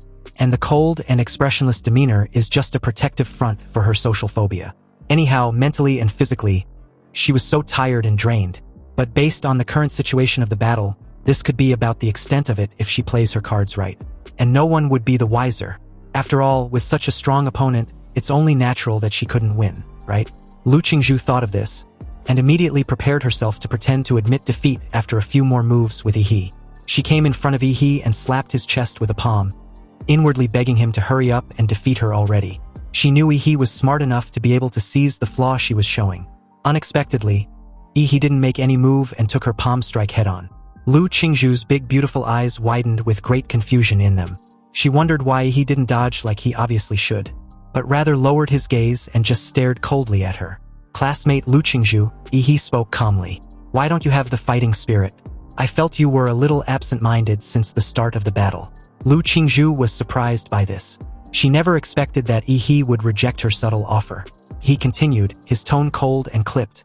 Lu Qingzhu, have you ever looked me in the face? Because if you had, even once, you would have seen instantly that I'd always intended on winning this title fairly and squarely. He suddenly swung his fist, imbued with martial energy, downwards, and the wind from his fists whistled. In desperation, Lu Qingzhu used her arms to block her face and mobilize the airflow, trying to block Yi's fist. But in that moment, all the airflow mobilized by her was torn apart by her opponent. And although her arms protected her face, the punch still managed to connect with the lower section of her face. He called her out on her earlier move and warned her to better start facing him seriously. If she cherished her face, that is. You see, he didn't just throw that one punch and call it a day. He pounced on Lu Qingzhu and began raining punches on her face wildly, furiously urging her to start getting serious. Lu Qingzhu, on the other hand, protected her face with her arms, looking extremely embarrassed. She felt extremely wronged, recalling how she had never been beaten like this since she was a child. And now she's been dunked on the ground in front of hundreds of thousands of live viewers, with punches raining down on her head endlessly. She clearly wanted to give Yi the victory, so why was he still provoking her, trying to force her to fight seriously? You see, everybody has a bottom line, and Lu Qingzhu had tried her best not to lose control, but she finally reached her limit to what she could tolerate after being punched in the face. She roared like a phoenix rising from the ashes, calling Yi an asshole for hitting a girl in the face. Her eyes turned red, and an extremely powerful martial energy burst out, knocking Yi back a couple steps. When the scene shifted to Yi, the fucker looked extremely pleased. That's more like it, he coldly murmured. If the eldest daughter of the Lu family doesn't want to be hit in the face again, then she needs to get serious. There was a strong fighting spirit in Yi's eyes. As the king of monsters, his innate desire was to conquer other monsters. He wanted to let other monsters know that even if they try their best, they will inevitably submit to him in terms of strength. Lu Qingzhu's eyes were red, and the sudden burst of power was her activating the Lu family's forbidden martial arts secret technique, the blood ignition. It can increase the purity of the user's blood in a short period of time, squeeze out the maximum potential of the user, and increase the user's strength dramatically. However, this secret technique has too many side effects and should not be used until it's the last resort. This also means that Lu Qingzhu was starting to fight for her life. Ashes flew all over the sky, and a huge pair of dark purple wings spread out, stirring up a howling wind. There were strange patterns that had spread on Lu Qingzhu's pretty face, and the tail feathers behind her were swayed like an imperial robe as the shrill cries of the bird in her body echoed in all directions. Lu Qingzhu had also unexpectedly entered the true form of the nether bird, and after her true bloodline awakening, she looked radiant and confident, staring at Yi from above. Classmate Yi, I will defeat you with my strongest form as you wish. So, in that very moment, the fight between Lu Qingzhu and Yi reached the point where both parties were finally clear and explicit about their intentions to go all out. All the expectations from her family and everything that goes with it, such as her reputation as the eldest daughter of the Lu family, any lingering doubts, and all the expectation of affirming her status of being the strongest student in this year in city's college entrance exams faded at this moment. Lu Qingzhu was ultimately resolved, and her only focus was on defeating Yi. On the other hand, Yi, finally successful in pushing Lu Qingzhu to fight seriously and revealing her strongest form, was satisfied with this outcome. From below, he stared at Lu Qingzhu's radiant and dazzling nether bird's magical beast form with excitement. Now that his opponent's true form was revealed, the battle was eventually getting interesting. And since it had finally come to this, he won't be negligent either. He will also reveal his true form. Suddenly, the martial energy of Yi attached with his atomic reaction energy enveloped his whole body as blue flaming lights and thunderous sparks surrounded him. Shortly after, his entire body was skinned with impregnable scales radiating with a terrifying energy, radioactive energy to be precise. This was Ihi's physical skill that combines Demora's template with his hard qigong, named the Nuclear Light Combat Body. Accompanied with a sudden explosive boom, the energy gathered under Ihi's feet made a deafening sound as he was propelled into the sky. This huge energy explosion pushed Ihi straight towards Lu Qingzhu like a missile. But this sudden display of engagement did not faze Lu Qingzhu at all. She just watched Ihi with an eerie calm. Then, she flapped her wings, mobilizing the surrounding air currents to gather into a hurricane. This hurricane, known as the Tearing Hurricane, was attached with the netherworld energy which had the property of devouring any form of energy. The Tearing Hurricane enveloped the entire space, crushing the base of the arena to pieces. He showed no fear at all, and dived directly into the netherworld hurricane like a torpedo. For context, diving headfirst into the Tearing Hurricane was tantamount to nothing short than a suicide, especially for a martial art disciple. The moment Ihi entered the Tearing Hurricane, he activated his atomic fist and produced a blasting punch. A massive blue energy explosion tore through the hurricane, breaking through the dust and rushing towards Lu Qingzhu in an unstoppable manner. Seeing this, Lu Qingzhu tapped into the explosive power of her netherworld bloodline and activated the cry of the nether bird. The strange patterns on her face instantly turned red and purple, becoming as hot as a branding iron. Lu Qingzhu endured this pain and opened her mouth towards Ihi. Then, visible sound waves distorted the air and swept over. Ihi's figure was drowned by these sonic waves, and the atomic energy in his body began to flicker like a flame. You see, if Ihi's legendary Demora bloodline wasn't high enough, his internal organs would have directly been torn into pieces by the aura of the nether bird's sound waves. Obviously, Ihi would eventually die by the attack. "Do you think you're the only one who can scream?" he questioned, almost amused, his eyes sparkling with a blue atomic glow. And just like that, he opened his mouth, and beams of blue light lit up on the vertebrae behind him, one after another. The atomic energy reacted violently, and this terrifying aura spread out. This sequence was familiar and could only lead to one outcome, Demora's atomic breath. Only this time, however, it was at the maximum power output. Seeing this, Lu Qingzhu also felt the pressure but was not overwhelmed like previously. There was determination in her beautiful eyes. Already accustomed with this move, she neither backed down nor tried to use her strongest defense. Rather, she decided to use the strongest defensive move in her family, deeming the strongest offense as the best defense. Placing her middle and index finger on her forehead, a familiar jade color shimmered brightly on the tip of her fingers. It was evident at this point that Lu Qingzhu wants to confront Yi head-on. In that moment, a dazzling blue light beam rushed straight towards Lu Qingzhu with the force that broke through the clouds. You see, the outcome with this move will decide the winner of this battle, because after using the maximum power of the atomic breath, no atomic reaction will be able to take place in Ihi's body for the time being. On the other end, Lu Qingzhu, who had already given up on any defense and released her strongest means of attack, the Shenhuang martial arts Hunyuan Jade Finger, superimposed with the power of the Nether Sparrow bloodline, the Netherworld Bloodthorn, produced an explosive and matching counterattack. The jade-colored fingertips gathered purple-red destructive energy, and Lu Qingzhu pointed at the incoming atomic breath light column. The dark purple wings behind her also provided her with all the impact force to split the atomic breath light column forward. The two destructive attacks headed towards each other with a head-on collision imminent. But at this moment outside the arena, everyone watched with anticipation as the host announced excitedly that the kind of collision of power released was not something the two warriors can control. The examiners knew the severity of the collision and immediately maxed the barrier around the arena with martial energy. On the other hand, the mayor wasn't pleased with Lu Qingzhu's battle strategy of using an offensive attack to counterattack Yihi's atomic breath. In his eyes, no matter which of these two geniuses had an accident, it would be a loss for the entire Anqing and even the Xia Kingdom, so he decided to intervene. Not to stop the match, but rather to make sure neither Yihi nor Lu Qingzhu ends up as collateral damage. They've proven to be too important for their city to suffer any irreparable damage. Activating his genetic earth magic, the divine leyline wall, the earth trembled, and three thick high walls blessed with his martial energy rose up in an instant, blocking the atomic breath and netherworld blood thorn. The next moment, the stone wall collapsed and dazzling colorful light flooded everything. So as the dazzling energy explosion drowned everything, the martial arts shields released by the examiners together were all crumbling under the impact of this energy. Dust and smoke filled the entire arena and covered a huge portion of the stadium. Witnessing the aftermath of the collision, the audience realized that if the mayor hadn't intervened, most of them would have been collateral damage. Anyway, speaking of the mayor, the guy just stared at the smoke-filled arena with a solemn expression. You see, although he had just released 3 divine leyline walls in time to slow down the full-strength attack of Yi and Lu Qingzhu, his preparation time was too hasty, so the 3 divine leyline walls were not as strong as usual. In the end, they were smashed one after another from both sides, causing Yi's atomic breath and Lu Qingzhu's netherworld bloodthorn to inevitably collide with each other. You see, if anything goes wrong with either of these 2 people, even if he resigns as the mayor, he will not be able to quell the public's anger. In the hearts of the Xia people, a martial arts genius had the same appeal as a top star. Anyhow, at this moment inside the arena, a slender hand came to view as fresh blood drips onto the floor continuously. This hand obviously belongs to Lu Qingzhu, who had her entire left arm severely burned and messed up. She looked very miserable, crouching on the ground with her wings utterly burnt off.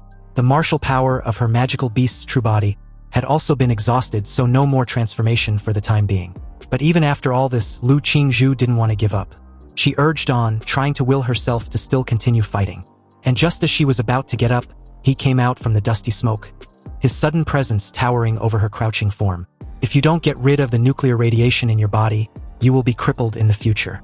Lu Qingzhu was silent for a moment. She recalled vividly that her move clearly hit her opponent, but why was Yi unharmed in any significant way? She finally spoke after a brief silence, wanting to know why he kept pushing her. She didn't even want to fight him to this extent, so why did Yi have to force her to fight seriously? Yi squatted down and looked at her directly in the eye. Do you really not want to fight me? Or are you just being rebellious and not wanting to admit your competitive spirit? When you were fighting so hard just now, I could feel your desire to win.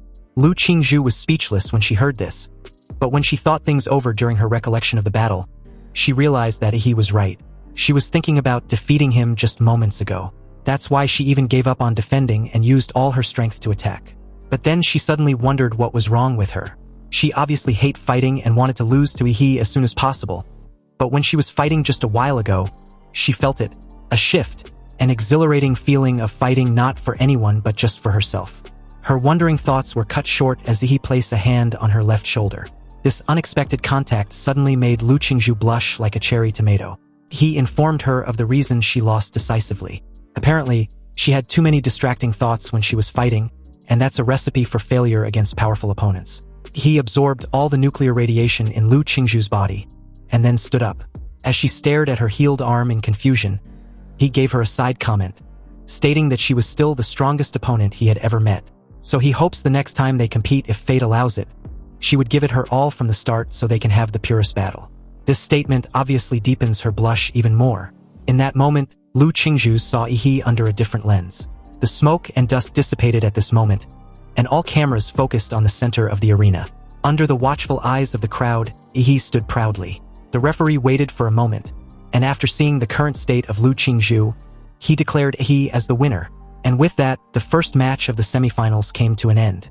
In the next battle, Chu Zhou won without any suspense, and advanced to the final with Yi. Obviously, the final, being the last battle and the supposed biggest climax of the N-City's college entrance examination, will determine who will be awarded the title of N-City's top scorer. But to be honest, the biggest beneficiary had undoubtedly become N-City's #1 middle school, with the grand finale of the college entrance exams consisting of only its students. The dark horse from N-City's #1 middle school, Yi, against the talented apex of the same N-City's #1 middle school, Chu Zhou. In the live stream for viewers, the hundreds of thousands of people watching at this moment with great excitement and anticipation had skyrocketed to tens of millions. And although the finals had no suspense like the semifinals between Yi and Lu Qingzhu, this was primarily because Yi was just too OP, and not necessarily that Chu Zhou was not talented enough. Anyway, an opponent like Yi, who had defeated Lu Qingzhu, no one was optimistic about Chu Zhou. But Chu Zhou did not let this affect his fighting spirit. He was a pure warrior with a firm warrior's heart. When he first awakened, he was admired by thousands of people, but he never allowed such fame to get to his head. Now that he wasn't the favorite with no attention centered on him, he wasn't discouraged either. Because in terms of willpower, Chu Zhou believes he was much stronger than Lu Qingzhu, thereby could match Yi. At the referee's command, the final battle officially began. "Come at me with everything you've got." He showed his white teeth, his eyes shimmering with evident delight. Even though Yi defeated the supposed strongest candidate, Lu Qingzhu, he would not be careless when facing Chu Zhou, because according to his observation, Chu Zhou's combat IQ was likely to be the highest among this year's candidates. "Please enlighten me," Chu Zhou stated calmly and placed his hands together, then slowly opened them, and a cold ice sword condensed in his palms. This activation was the power of his bloodline, the ice sculpture. Chu Zhou covered his body with a layer of frost martial energy that isolated the surrounding nuclear radiation, which showed that he had also carefully studied Yihee's fighting style. He came prepared. With his eyes fully focused, he took the 7-star steps. Then suddenly, his body left behind unpredictable afterimages, and he moved towards Yihee.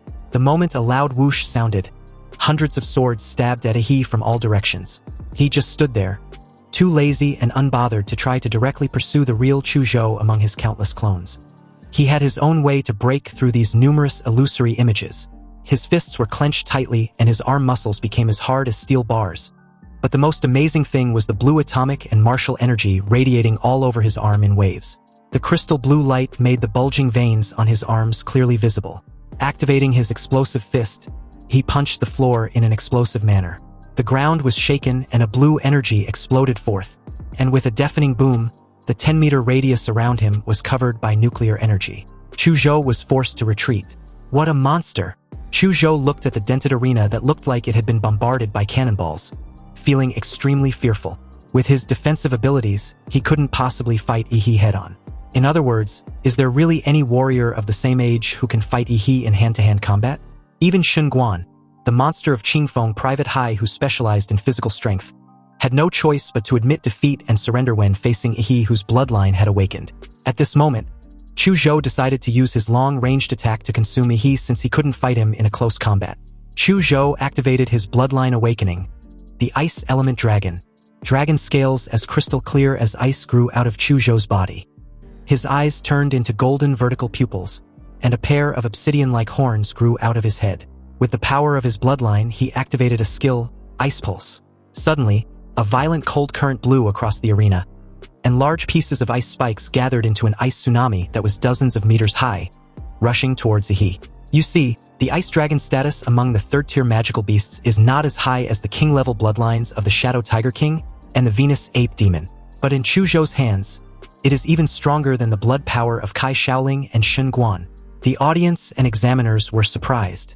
With this strong bloodline power, a wave of ice submerged the entire arena, and the entire stadium, which was shrouded in the hot summer sun, suddenly dropped to below zero temperature. The live stream that had just been constantly displaying how awesome Yihee was, suddenly became completely silent, and his haters cheered excitedly, claiming Chu Zhou to be so handsome and condemning Yihee as the devil. Chu Zhou gasped slightly. The sudden burst of such a strong icy force took quite a toll on his body. Even though Yihee was frozen by the thick ice pulse, he did not breathe a sigh of relief.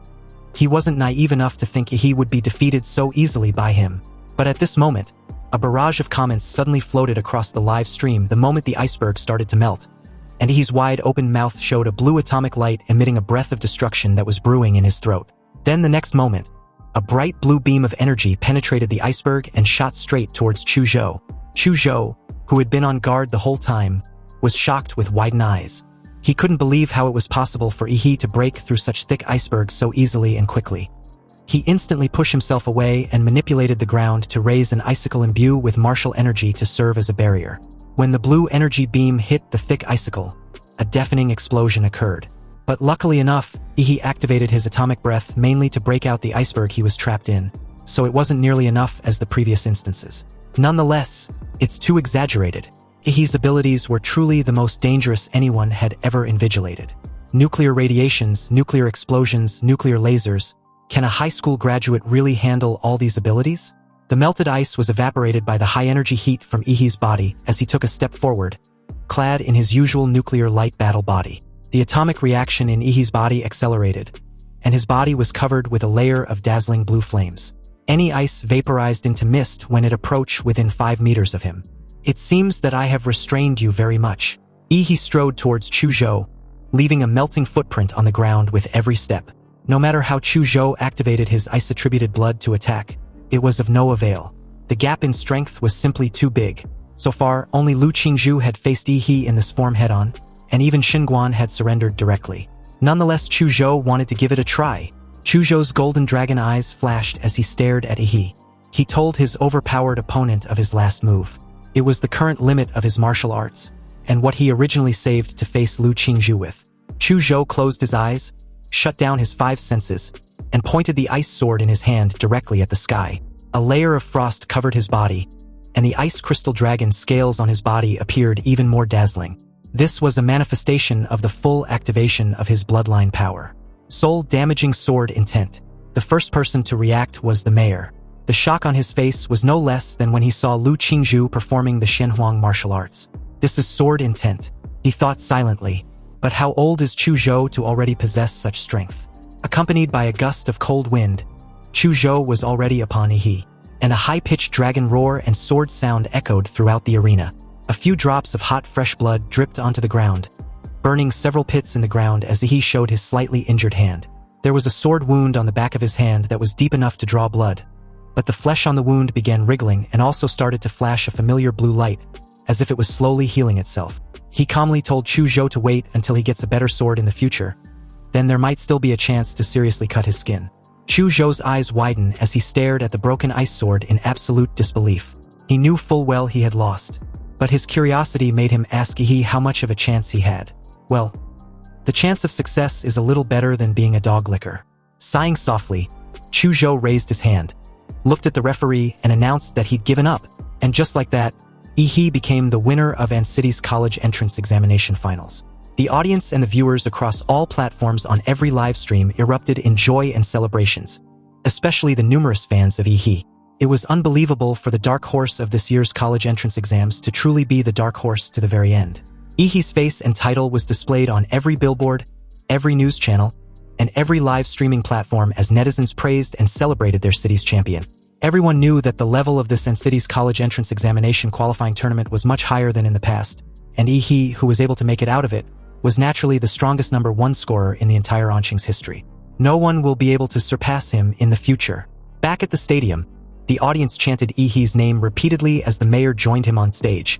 The host also quickly got on the stage and announced with bated breath. To all the viewers who followed the 24th college entrance examination in Anqing on site and through the live broadcast, after 3 days of bloody battles, our Anqing city's top scorer in the college entrance examination has finally been born. He is Yi from An City's number 1 middle school. Student Yi, I heard that your strength is the result of catching up from behind and accumulating strength over time. Now that you have won the top spot, do you have anything to say?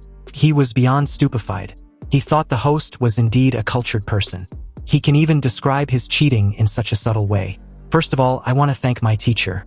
He was the one who did not give up on me and encouraged me when I was at my lowest point. That's what gave me the fighting spirit. At this moment elsewhere, the head teacher who was watching Yi's speech through the live broadcast began to shed tears, thinking that he was really unworthy of Yi's praise. He was really derelict in his duty by not noticing this monster until just before the college entrance exams.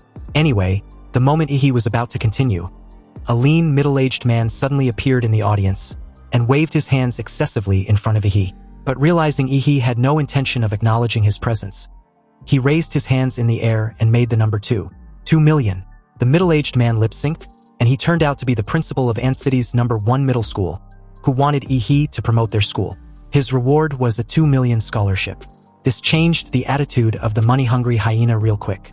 Also, I want to thank my alma mater and my principal. Without his wise leadership, we wouldn't be here. Yi originally didn't know what to say, but after seeing the principal's clear instructions, he suddenly understood how to finish the award speech. Finally, I want to thank myself. Without my hard work and wisdom, I would never be as glorious as I am today. Seriously, this bastard didn't even feel the least bit embarrassed when he spout those lies. Unexpectedly, in that very moment, the system also congratulated him for winning the title of champion. He will be rewarded with a random template ability. His eyes widened. It turns out that this template also had an achievement system. He wanted to check his new template ability right away, but he also knew the awards ceremony was going on, and with tens of thousands of eyes staring at him, he would have no way of studying it carefully. It seems he could only wait until later. After that, the mayor gave a summary and announced how smoothly the college entrance examination was held and how it ended successfully. But the moment he left the arena, passing through the stadium's corridor and heading towards the entrance, a swarm of reporters, like a cackle of crazed hyenas, rushed him with cameras of all kinds as soon as he passed through the open door. Student Yi, do you feel any pressure in winning the first prize? How did you grow so fast in just half a year? Are you going to Huadu University? He screamed desperately for the reporters to stop chasing him. He had to pee. But a sleazy-looking guy made his way beside him and shoved his phone in his face. Smirking. Student Yi, quick question. Between Lu Qingzhu and Kai Shaoling, who's prettier? Or do you prefer Xinguan? Or maybe Chu Zhou? He said nothing and bolted even faster. He didn't have time to waste with these reporters and their weird fan service interviews. After finally ditching the frenzy media, he made his way inside an empty basketball court, his eyes full of excitement with this new system's development. Seriously, who would have known that Yi was not limited to just one template, but more can be drawn through the system rewards? This is just too freaking insane. Just then, a man in a black windbreaker came to him and interrupted his amazing reverie. Student Yi, congratulations on winning the top spot. He jolted in surprise, wondering if the guy was a reporter.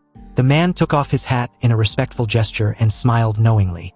Don't get me wrong, I'm not a reporter. I'm from the imperial capital, so let's talk about something more classified, something like the issue of genetic lock. He immediately became nervous when he heard this. He knew that he hadn't unlocked any so-called genetic lock. All his abilities came from the monster template. Did this guy know of his abilities? Who exactly was he? As Yi remained silent, the guy then asked if he'd heard of the term genetic lock from his father. He replied calmly that he had. You see, according to the memory from the original host, this is indeed the case. But from the little memory he obtained after the traversal, that term had only come up once from his supposedly ordinary father. The guy pulled an envelope from his bag and asked Yi if he was curious about how his father, an ordinary taxi driver, knew the word that was completely inconsistent with his profession. He raised an eyebrow. Could it be that there was a big secret? Or was there another expert? The guy handed Yi the envelope and stated that due to his special status, the imperial capital had authorized a restricted document for him. He opened the envelope, and his eyes widened the moment he began to read through. Project Prometheus, the research institute which was once a giant in the field of biological genes on Blue Star, was wanted and blocked by various countries due to a certain incident. Therefore, a large number of core researchers were forced to hide their identities and disappear in the city. Apparently, it was said that genetic lock technology was once a key project of Prometheus. After reading through the document, Yi's expression was full of disdain. He understood what the man in the windbreaker meant. Apparently, these guys believe Yi's ordinary father was a senior researcher at Prometheus. And he, the son, was definitely one of the secret research results of Prometheus. The guy in the windbreaker assured Yi not to worry. The country will not make things difficult for him. He specifically came there just to let Yi know the situation. After all, as the person involved, he had the right to know. The guy clearly feared Yi might panic and do something reckless. As a key prospect in the cultivation program of the country, his safety was their top priority from here on out. He just stared at the guy, deadpan. Seriously, if he tells this guy that he was calmer than even him right now, would he believe him? Then his attitude suddenly shifted, feeling all smug like he's been burdened with an enormous duty rather than an enormous convenience. Damn, it's so annoying being famous and important these days, isn't it? When one becomes famous, they get more attention and invite more trouble. Society was really all about status. Anyway, with that, the guy took his leave first and left the basketball court. The moment the guy left, this shameless money-hungry hyena rubbed his hands in delight. Now that he had made a lot of money in this college entrance exams, everything seems to be heading in the right direction. Not only did he get a ticket to Huadu University, but he also received a $2 million scholarship from the principal and an additional $800,000 bonus. However, the most important thing was of course being able to draw a new template ability.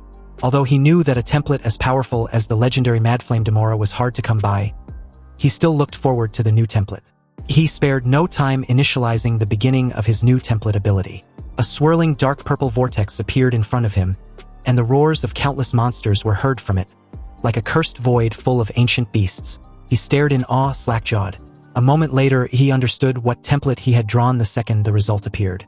A chaotic sound of footsteps shook the earth as a D-rank Colossus-type humanoid template came to view, with its bloodline ability being giantification. A 60-meter colossal titan with an ultra-heated steam. Its evolutionary path was an immutable humanoid and the current compatibility was 1%. He wasn't particularly pleased when he read through the colossal humanoid template, simply because it paled in comparison to Demora's A-rank template. But then his eyes widened as a realization hit him like a thunderclap. You see, it just might be possible that the abilities between templates can be superimposed. So if the colossal humanoid template was superimposed with Demora's template, what would be the result? Holy shit, the implication was too incredible to even imagine. But one thing was clear, He wouldn't just be on top of all monsters but the true undisputed king of every monster in existence. And the first real hybrid. Meanwhile, as the scene shifted elsewhere inside a dimly lit villa with an auspicious setting, we're introduced to Hualong, a massive-looking guy who is currently on the phone with someone who happens to be a business friend of his.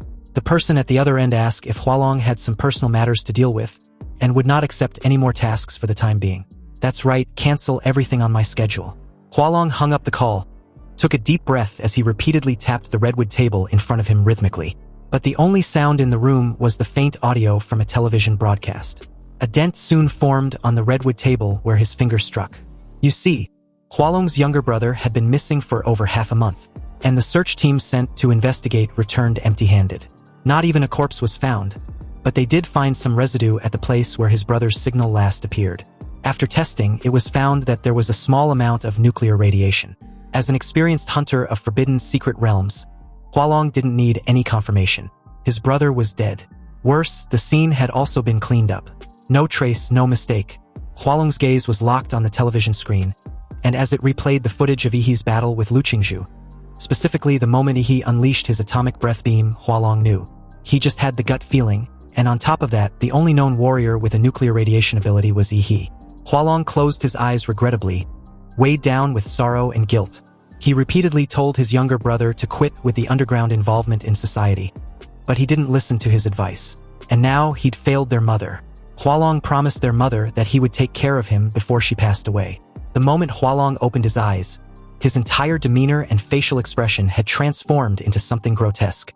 He stared at a motion picture of Yihee being declared as the winner and acknowledged as a rare genius in An City. It's obvious that Huadu University would be vying for him. However, it's too bad that they would not be able to witness his enrollment. Early the next day, Yihee was just about to head into a secret realm to test the new template along with some other theories when he received a delivery. A handwritten letter from Chu Zhou. In the letter, Chu Zhou informed Yihee that according to the investigation of the Huadu Central Research Bureau, a new secret realm rift was projected to open in An City's Redwood Mountain at 3 p.m. that very day. The estimated level of the secret realm was around C rank or probably higher. Chu Zhou plans to join the warriors who plan to explore the new secret realm, and was asking if Yihee would like a team-up. Yihee's first reaction after reading the letter was not about the new secret realm, but rather at the absurdity of using a letter as a means of communication. Seriously, what era was Chu Zhou freaking in? Could that weird fucker also be a time traveler?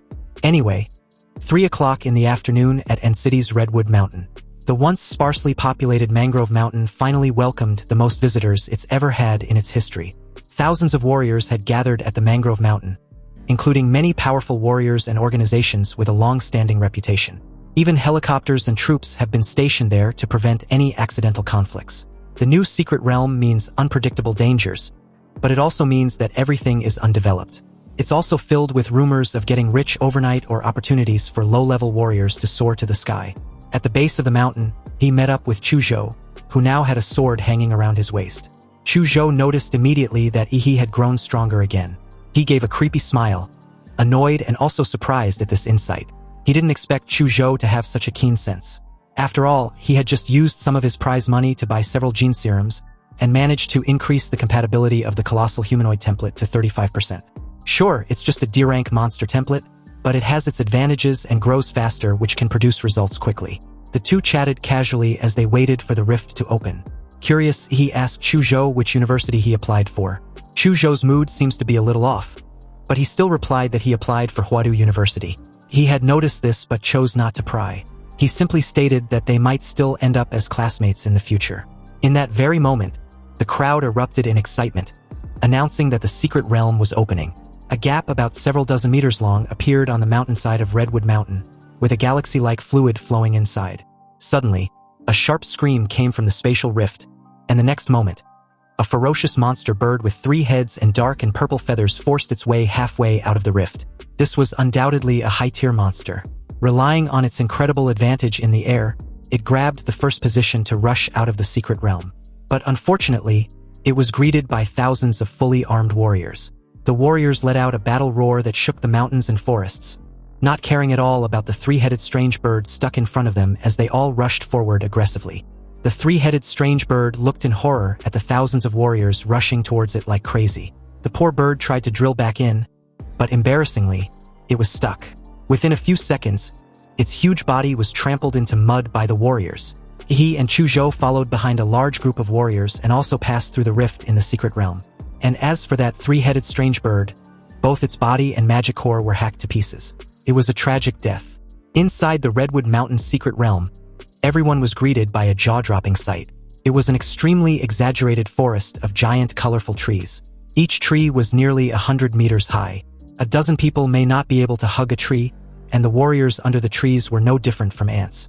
A thick metallic stench of blood rushed into Ihi's nose. Then he saw that a small tide of beasts had already gathered in front of the rift in the secret realm.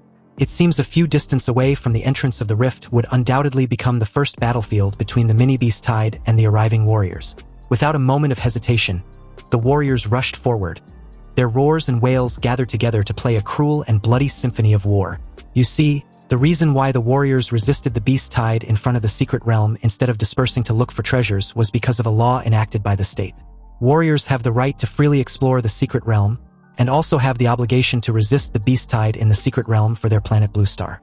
If a warrior ignores the beast tide and causes the beast tide to flood into reality and cause casualties among the people, his warrior status will be revoked and he will be brought to a military court. For a warrior, the greater the ability, the greater the responsibility. He and Chuzhou also joined the ranks to fight against the beast tide. Chuzhou activated his bloodline and released a large stream of ice to freeze the feet of the monsters in front, hindering their movement. Although the ice would soon be shattered by the monsters and break free, it still successfully hindered their actions for a few seconds. Many warriors seized the opportunity and rushed forward to kill the frozen monsters.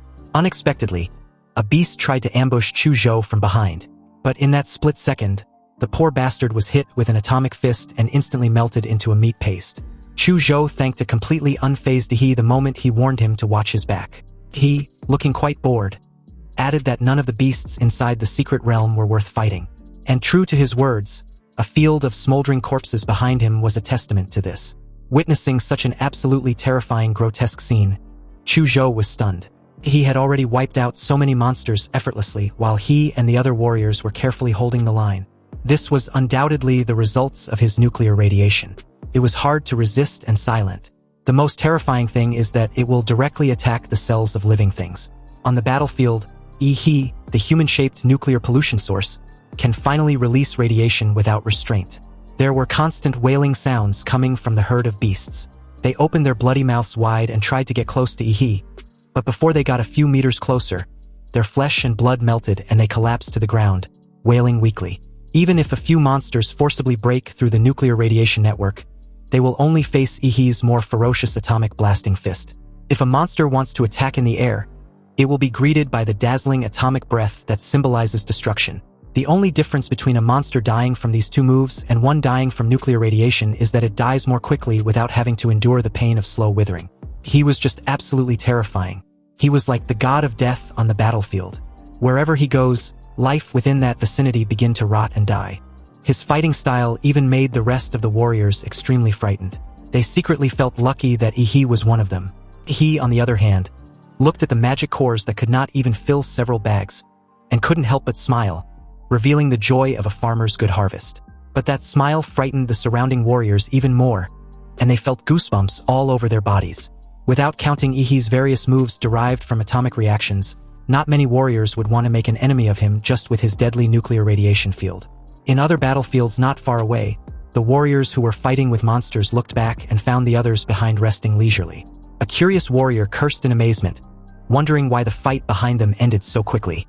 Was there a high-level warrior among them? No, another calmly replied. Obviously, among them was Ancity's top scorer in the college entrance exams. The top scorer in the college entrance exams? Isn't that a martial artist? How could a martial artist possibly kill so many monsters? Apparently, the curious warrior missed the live broadcast of the college entrance exams, deeming it uninteresting. Seriously, what was so special about a fight between high school students? Hearing this, the other called him a foolish idiot, because that high school student can effortlessly beat 10 of him. You see, a beast tide can be formed because there were several lord-level monsters leading them. As long as these lord-level monsters were beheaded, the beast tide will disperse. Currently, about 10 high-level warriors had joined forces to go deep into the beast tide to search for lord-level monsters and carry out a decapitation operation. As for the other monsters in the beast tide, although their average strength was weaker, Their numbers were endless. As the battle dragged on endlessly, the warriors began to show signs of fatigue, so they decided to drive the monsters towards their champion. It's unclear who came up with this idea, but the warriors quickly reached a strategy to use Ihi's nuclear radiation field to fight against the beast tide. More and more magical beasts were led to Ihi's location, including some high-level magical beasts with extremely terrifying strength. He did not need to take the initiative to attack. He just needed to stay under the protection of the warriors and continuously release lethal amount of nuclear radiation to attack the beast tide. As for the nuclear radiation that managed to breach the martial energy of the warriors and accidentally made contact, Ihi easily absorbed them. With Ihi as the core on the battlefield, every warrior in his vicinity gathered around him, and together, they resisted the invading monsters. And although there were also some highly intelligent beasts among the tide, they discovered Ihi's peculiarity and could only guide other monsters to attack continuously in an effort to overwhelm their enemy. For a moment, the fighting intensity on the battlefield escalated rapidly, and it was unknown how long this intense battle lasted, until a flare flashed in the air, signaling the successful decapitation operation of the leaders of the beast tide. The eyes of the warriors, which had been numb from fighting, finally lit up. They won, and the beast tide was beginning to retreat. On the other side of the battlefield, Chu Zhou, who had been forced into a desperate situation a while back, finally wiped the sweat on his face in exhaustion. Chu Zhou breathed a sigh of relief. He knew that the fight against the first wave of beasts in the Redwood Mountain secret realm had been won. The beast tide retreated, and the thousands of warriors that had originally gathered were now reduced to just over 800 people. Those who survived were covered in blood, and many were left disabled, ending their path as warriors. This is the life of a warrior, enjoying glory and unfathomable danger, and never knowing which will come first. He walked towards Chu Zhou carrying several large sacks on his back. His relaxed look was very conspicuous among the warriors after the battle. He asked Chu Zhou if he knew how he can transport all his goods. You see, during the beast's tide retreat, he slowly came to the side of each magical beast that died of nuclear radiation and dug out their magic cores. Perhaps the warriors could still take advantage of the magical beasts that died from other attacks, but facing the magical beasts covered in deadly nuclear radiation, no one dared to even get close. Anyway, Ihi, feeling somewhat helpless, dropped the several large sacks filled with magic cores on the ground the moment Chu Zhou handed him a silver-black ring. It was his space ring. The money-hungry hyena couldn't help smiling when he saw a space ring worth tens of millions. He never knew Chu Zhou was that rich. A sudden bustling from the crowd behind them drew their attention. He and Chu Zhou looked up and found that many people were crowded in one place, each with eyes full of admiration. Soon the crowd made a path, and a tall, particularly upright man named Wu San strode in. He found that he was actually walking towards him.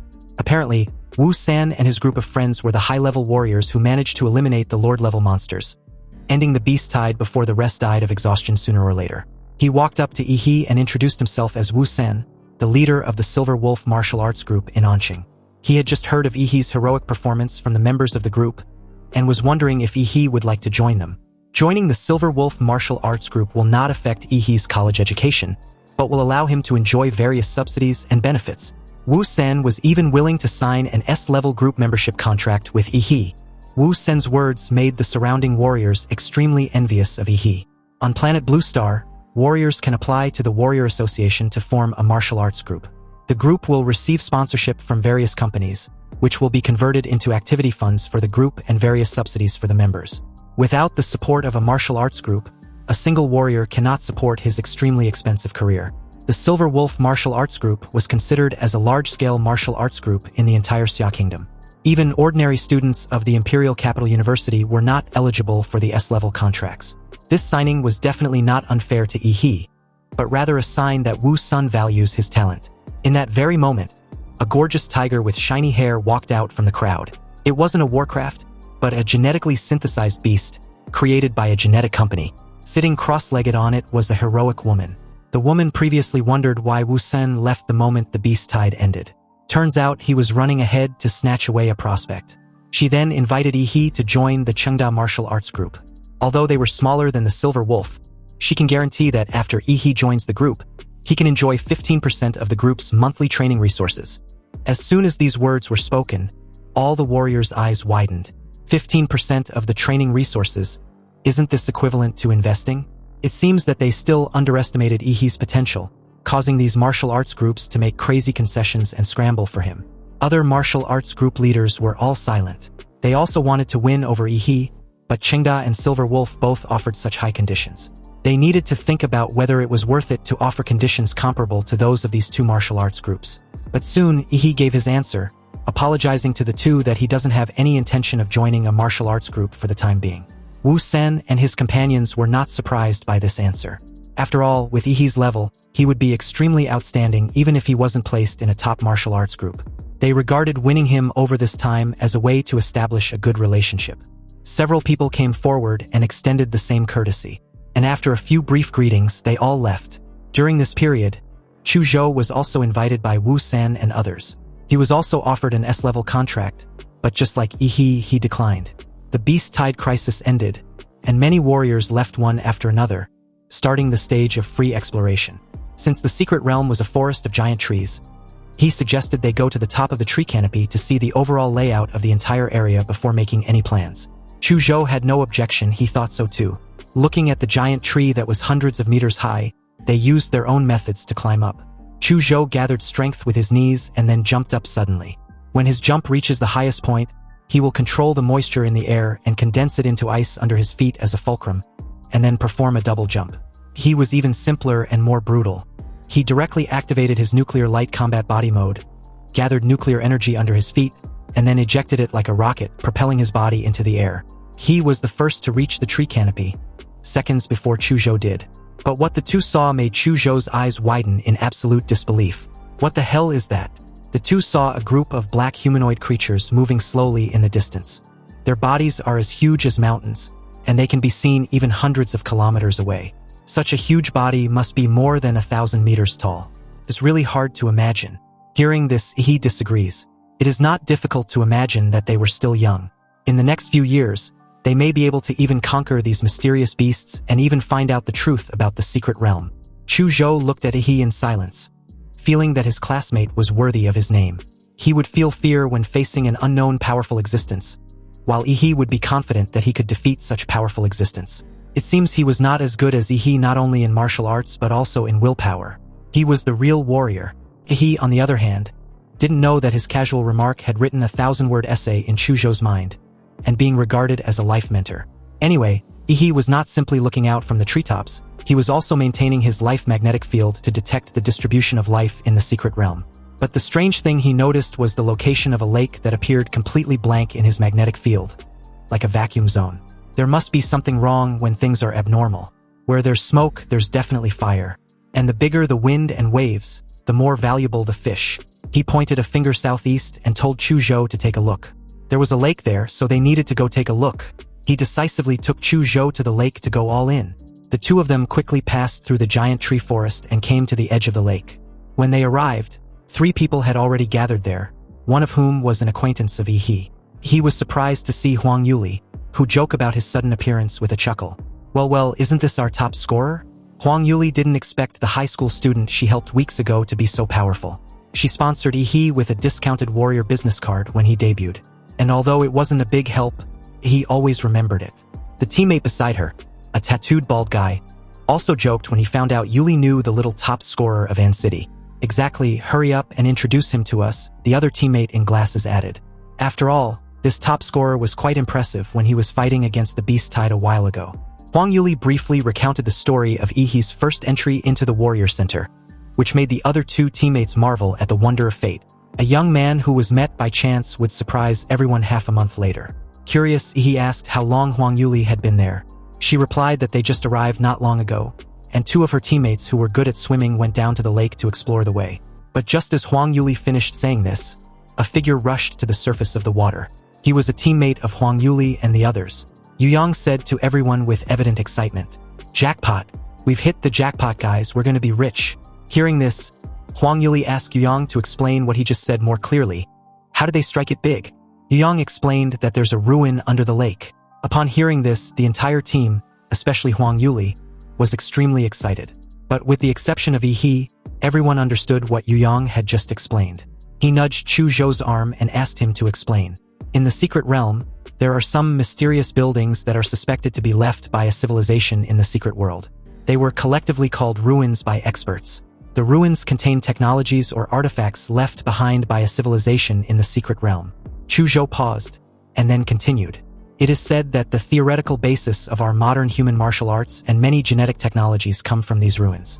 Perhaps Yu Yang was too excited, because he realized that two outsiders, Yi and Chu Zhou, were also present after he told his teammates this information. Yu Yang secretly regretted having leaked the news without surveying his surroundings. He immediately stared at the two with hostile eyes. Chu Zhou sensed the murderous intent as Yu Yang placed a hand on the sword at his waist. People die for money every day, so it is not uncommon for them to kill each other in front of ruins where interests are important. Anyway, just as Yu Yang was about to engage, Huang Yuli angrily shouted, stopping the idiot. He placed an elbow on Chu Zhou's shoulder as the two stared at Yu Yang with a mocking look. Huang Yuli explained that Yi and Chu Zhou were the first and second in City's college entrance exams. Their strength far exceeds that of most ordinary warriors, so it would be better to have them join for the raid. This made Yu Yang ask how they were going to divide the spoils. Hearing this, he was unbothered. As external aid, the two of them will be allocated according to their effort. The more they contribute, the more loot they get. Yu Yang's eyes flickered, and seeing that the remaining two teammates agreed, he didn't say anything more. After all, he was in an extraordinary position now and was destined to be a big shot in the future, so it was better not to make enemies with him if possible. Finally, Yu Yang led the way as everyone followed him into the lake. Relying on a warrior's powerful lung capacity, the six of them dived 30 meters to the bottom of the lake. Yu Yang found the mark left before and led everyone to a cave at the bottom of the lake. There was a hidden secret passage in the cave. When everyone surfaced from the water, they found themselves in an underground cave. After Yu Yang got ashore, he muttered in confusion. This is really strange. Where is that guy Li Wei? Wasn't he asked to stay here? Maybe he found some treasure and left first. The tattooed guy stated a little angrily, obviously thinking that Li Wei was very unfair. Yu Yang took out the walkie-talkie and called Li Wei several times, but there was no response. Yu Yang had a bad feeling that something had happened. But then Huang Yuli asked calmly, after you guys came to this underground cave, did you explore whether there are any signs of monster activities? No, Yu Yang replied. Li Wei and I released all the monster bait bombs, but not a single monster hair appeared. The other female teammate was shaken. This underground cave seems very dangerous, and Li Wei was also missing. Maybe they shouldn't continue exploring. This annoyed Yu Yang, who shouted in response. We must explore. If we dare not take the wealth and glory in front of us, then we will be low-level warriors all our lives. Those who are afraid of death should get out now while they still can. Due to this, no one present withdrew, and even the female teammate who had just proposed the withdrawal remained silent. As Yu Yang said, if the mountain of gold was right in front of them, it would be against human nature not to grab it. In that case, the group proceed forward. Yu Yang led the way for everyone. Because of Li Wei's loss of contact, the group was now very silent, always on guard against possible dangers. Yu Yang took out an ultraviolet flashlight and shone it on the ground. The marks he and Li Wei had left in advance were clearly visible under the ultraviolet flashlight. The group gradually went deeper into the underground cave, and the road became narrower and narrower until only one person could pass through. He walked in the narrow tunnel with his eyes flickering. He turned his head to meet Chu Zhou's eyes and began to speak in lip language. Chu Zhou, something is wrong. Yeah, I noticed too, the time doesn't match. They both noticed something was wrong because it was so obvious.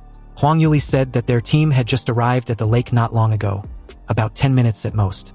But Yu Yang and Li Wei were able to find this cave at the bottom of such a huge lake, and through the underground cave, they found such a hidden route leading to the ruins. It's just like having a map perspective in a game. Perhaps the temptation of the news about the ruins was too great, or perhaps the parties involved are confused while the bystanders can see more clearly. Faced with their former teammates, experienced warriors like Huang Yuli did not notice anything unusual. This is obviously a scam. Chu Zhou wanted to know if he should alert Yi's acquaintances and leave, but Yi told him not to panic. He had a trump card. Chu Zhou nodded and remained silent. If Yi was sure, then there was no need to question. Walking out of the narrow path, the view in front of the group suddenly opened up. Huang Yuli and the other two teammates looked gloomy. Huang Yuli suddenly asked Yu Yang about the ruins he spoke of earlier. The huge cave they were in was the size of a football field, with dense dark green vines covering every corner. Many vines were wrapped with dull magic cores, and around them were the corpses of magical beasts that had turned to bones. No wonder we didn't see many aquatic monsters when we were diving. It turns out that they had already been devoured by a top predator. Suddenly, the other teammate screamed. At the location where she pointed was a dried corpse pierced by vines hanging in the air. And judging from the clothes the corpse was wearing, it was Li Wei. Huang Yuli and her female teammate were trembling with widened eyes. And Yu Yang did not answer Huang Yuli's earlier question about the ruins.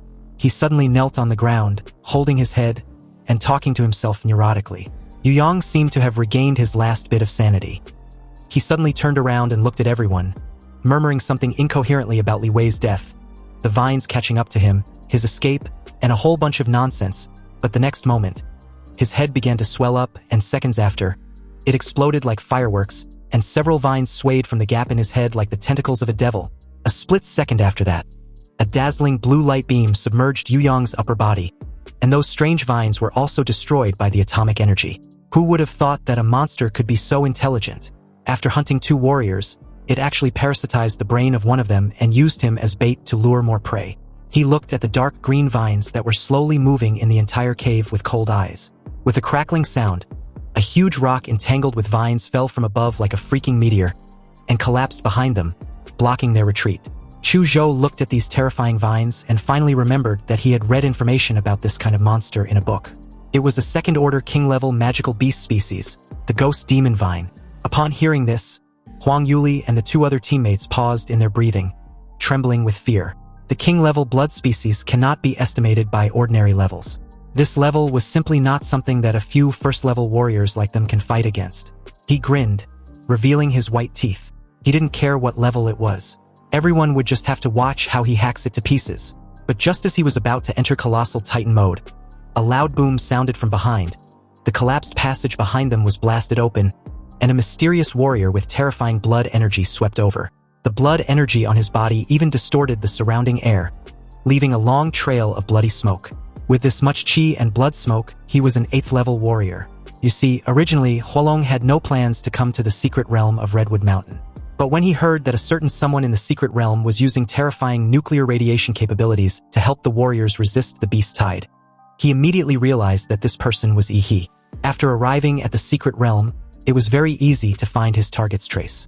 As long as he follows the routes where there was a small amount of radiation left, he can find Yi's whereabouts. When he found Yi, it was just when Yu Yang emerged from the lake. And although Huolong was far away from them when he found Yi's location, he also heard Yu Yang's mention of ruins. Huolong's breathing became a little rapid, so he chose to stay put for the time being, waiting for Yi and the others to enter the bottom of the lake and find the ruins before taking action. In the secret world, warriors killing each other often occurs. And because it was difficult to obtain evidence, the government often turns a blind eye. So this was the perfect opportunity to kill his brother's murderer and City's top scorer without worrying about the Xia Kingdom's retribution. If he can take some valuable items from the ruins with him, then he will definitely flee to a country that is strong enough to shelter him if trouble arrives. Huolong concealed his breathing and followed the group into the underground cave. But unexpectedly, they destroyed the narrow tunnel as soon as they went in, blocking Huolong's way forward. Huolong's heart sank, and his first reaction was that he had been exposed. Huolong believed he noticed his presence, even though he stopped his heartbeat, breathing, and other states and fell into a state of suspended animation. He really underestimated Yi, and Yi was worthy of being the one who can force his younger brother into a desperate situation. He, on the other hand, had just noticed Huolong's presence, and was even confused that the mysterious 8th-level warrior was in search of him. Why was this freaking uncle pining for him? He didn't even know the guy. He just rushed in all of a sudden and monologued some gibberish like they knew each other. The strange thing was that he seemed to feel that this mysterious warrior glanced at him with resentment. But it must be an illusion, right?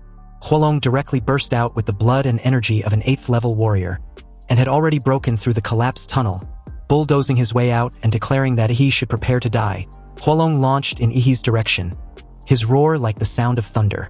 In the air, he soon realized that something was wrong. The supposed ruins in front of him was clearly the cave of a powerful monster.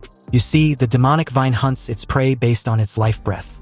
And at this moment, Huolong's life breath was the strongest, so he became the demonic vine's primary target. A thunderous boom sounded, and the entire cave at the bottom of the lake was shaking as if there was an earthquake. Countless vines shattered the rock layers and rushed towards Huolong. Huolong looked at Yi unwillingly.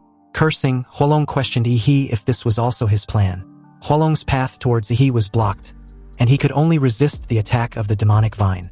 After all, it was a king-level blood species, Even if it was only the second level, it could still cause a veteran warrior like him to fall.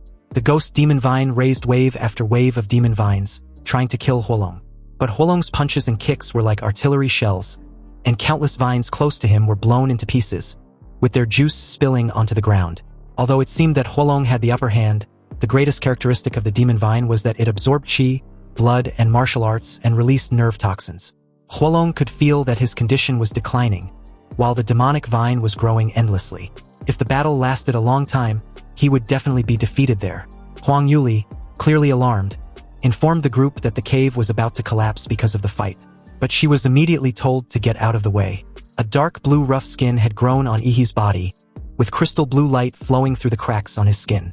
He opened his mouth, and the protruding vertebrae on his back lit up with blue light one after the other. Then, accompanied by a thunderous boom, the maximum power of the atomic breath was released, and a torrent of blue light that seemed to break through everything broke through the rock formation above everyone, shot into the lake above the rock formation, and then rushed out of the lake and shot into the sky. A large amount of lake water poured into the cave from the gap above, and the passage leading to the outside world was surprisingly opened by Ihi. He told Huang Yuli and her teammates to escape first. Hearing this, they did not hesitate and did as they were told. After all, among them, Ihi, although not an official martial artist, was the strongest. If he did not stay behind to cover the retreat, the others would not be able to do so. "Don't even think about running away," Huolong shouted loudly, and all the martial energy burst out of his body, shattering all the demon vines within a radius of dozens of meters. He stomped the ground, and a wave of air exploded behind him, and he rushed towards Ihi like a missile. Chuzhou, who had been on guard the whole time, drew his sword at the first opportunity, and the power of his bloodline burst out, pouring all the cold air into this sword made of cold attribute material with a martial energy transmission rate of up to 82%. He activated his soul-damaging sword intent, and an extremely sharp sword energy cut a vacuum zone in the air, and a thick layer of ice condensed wherever the sword energy passed. Huolong threw a punch, and his fist rubbed against the air to create a flame, and his raging blood made the flame appear blood red. The blood flame fist and the icy sword intent collided, causing a large amount of water mist to scatter. He knew that Chuzhou's sword could not stop the opponent. After all, the gap in martial arts was too big, so he rushed into the water mist right after him, activated his nuclear light combat body, and the terrifying atomic energy gathered on his fist. The dazzling blue light illuminated the entire underground cave as Ihi activated his atomic explosive fist. Huolong, who was caught off guard by Ihi's punch, flew backwards and smashed into the stone wall. Huolong spat out a mouthful of fresh blood and crawled out from the stone wall. After receiving Chuzhou's strongest sword and Ihi's charged punch, except for the burns on his skin, he still exuded a powerful aura. High-level warriors have their skin, flesh, and bones tempered, and even their internal organs have been tempered in every way. Their entire body has long since turned into an incredibly tough killing machine. He told Chuzhou to leave first. After Chuzhou swung his sword, his momentum weakened. He knew that he could no longer help Ihi, so he decisively withdrew so as not to cause him any trouble. Not long after Chuzhou left, the cave began to collapse on a large scale.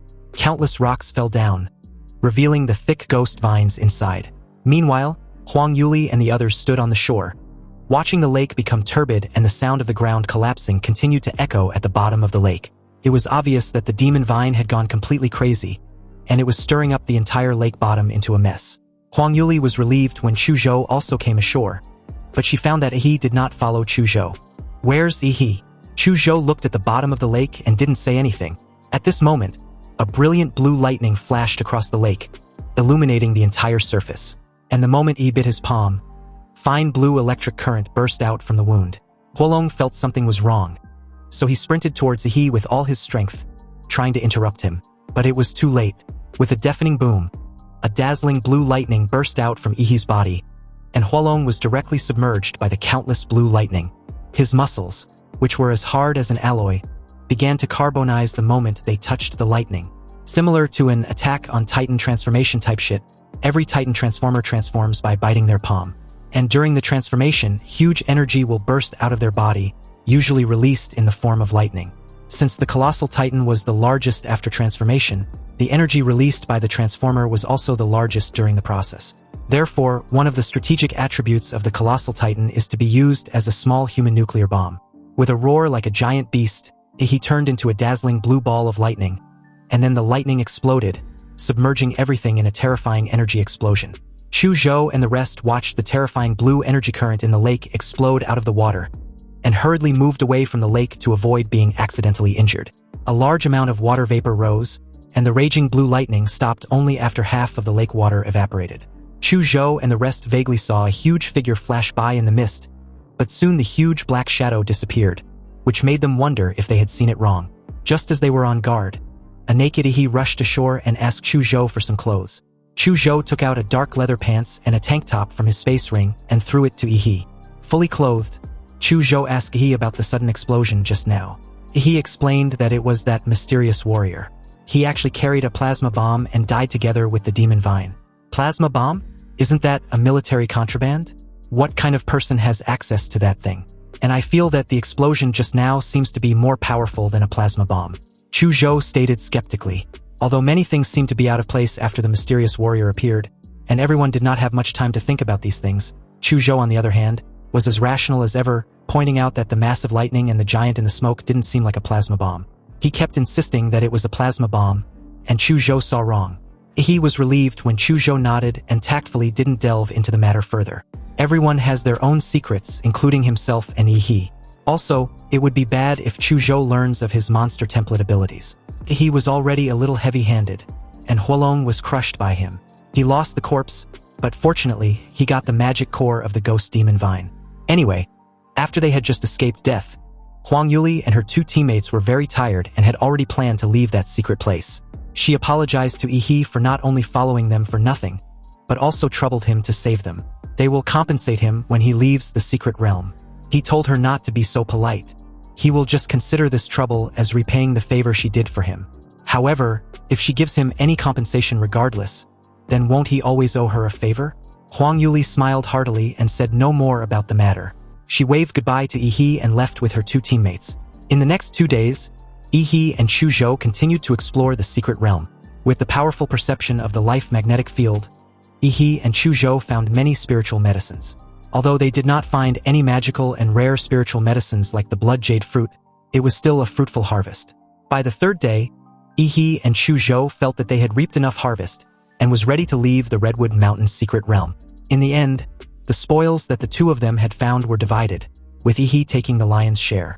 After the two came out of the rift of the secret realm, they were slightly shocked to see the current appearance of Mangrove Mountain. The Redwood Mountain, which was once a barren mountain, has been completely transformed.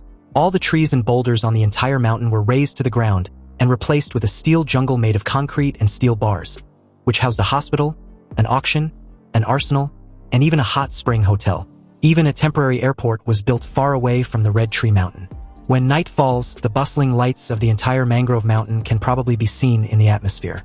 Xia country's infrastructure capabilities were truly terrifying. He and Chu Zhou couldn't help but admire this incredible development. Anyway, a while later, Yi went to the Secret Realm Appraisal Office, prepared to appraise his harvest this time, and handed over 1/10 of the harvest as tax. He summoned a large sack from his space ring and threw it on the table. Seeing Yi's rough movements, the staff immediately reprimanded him. If anything inside the office is damaged because of him, it will not benefit him in any way. He scratched the back of his head and apologized. He had too many things in his hands. And if he didn't take them out quickly, he's afraid she won't be able to finish the appraisal before noon. The staff simply told Yi to rest assured. Every person in there was a professional. Hearing this, Yi took out another large sack from the space ring and placed it on the ground with care. Then came the 3rd sack, the 4th sack, the 5th sack. The lady looked as pale as death when Yi kept pulling sack after sack like he freaking owned the Redwood secret realm. Was he moving goods? For about 3 minutes, she finally couldn't help it and asked Yi if he was done. She breathed a sigh of relief when Yi replied that he was, but then he added that he was done moving the sacks. But there were still a lot of spiritual medicines left to take out. When the lady heard this, she quickly moved Yi to the Spiritual Medicine Appraisal Center. This was because the identification process of spiritual medicine was much more complicated and time-consuming than that of magic cores. It seemed she and the rest of the staff would have to work overtime today. The staff were stunned when they saw the magical medicine spread all over a table. Was Yi from the wholesale market? When did rare elixirs become as plentiful as cabbages? In order to identify the spiritual medicine that Yi brought out, all the appraisers in the entire appraisal institute halted their work and made the identification of Yi's spiritual medicine a priority. Anyway, while the appraisal institute marveled at the rarity of some magical medicines, He just stared with an expression of indifference. Now that the green and white quality magic cores had no effect on him, he can exchange them all for money. And as for the 5 blue magic cores of 3rd level monsters he collected when fighting the Beast Tide, and the green magic core with gold patterns that exploded from the 2nd level king level ghost vine, he wanted to keep them for himself. After coming out of the magic core recycling station, he had more than 27 million Xia country currency deposited into his bank card. Although his account now had a long string of zeros behind a number, he no longer had his previous joy. Maybe it was because there was so much money that it was just a string of numbers, or maybe it was because Ihi's vision had broadened. He felt that such a large number was not as beneficial as being able to improve the degree of his template compatibility by 10%. Just as Ihi was about to pick up the elixir stored at the appraisal center, an extended luxury business car stopped beside him, and a friendly middle-aged man got out of the car and greeted him with a warm smile. He introduced himself as Li Yutian, the owner of Pingy Pharmacy. He heard that Ihi got a large number of spiritual medicines from the secret realm of Redwood Mountain, and was wondering if he was willing to sell them to him.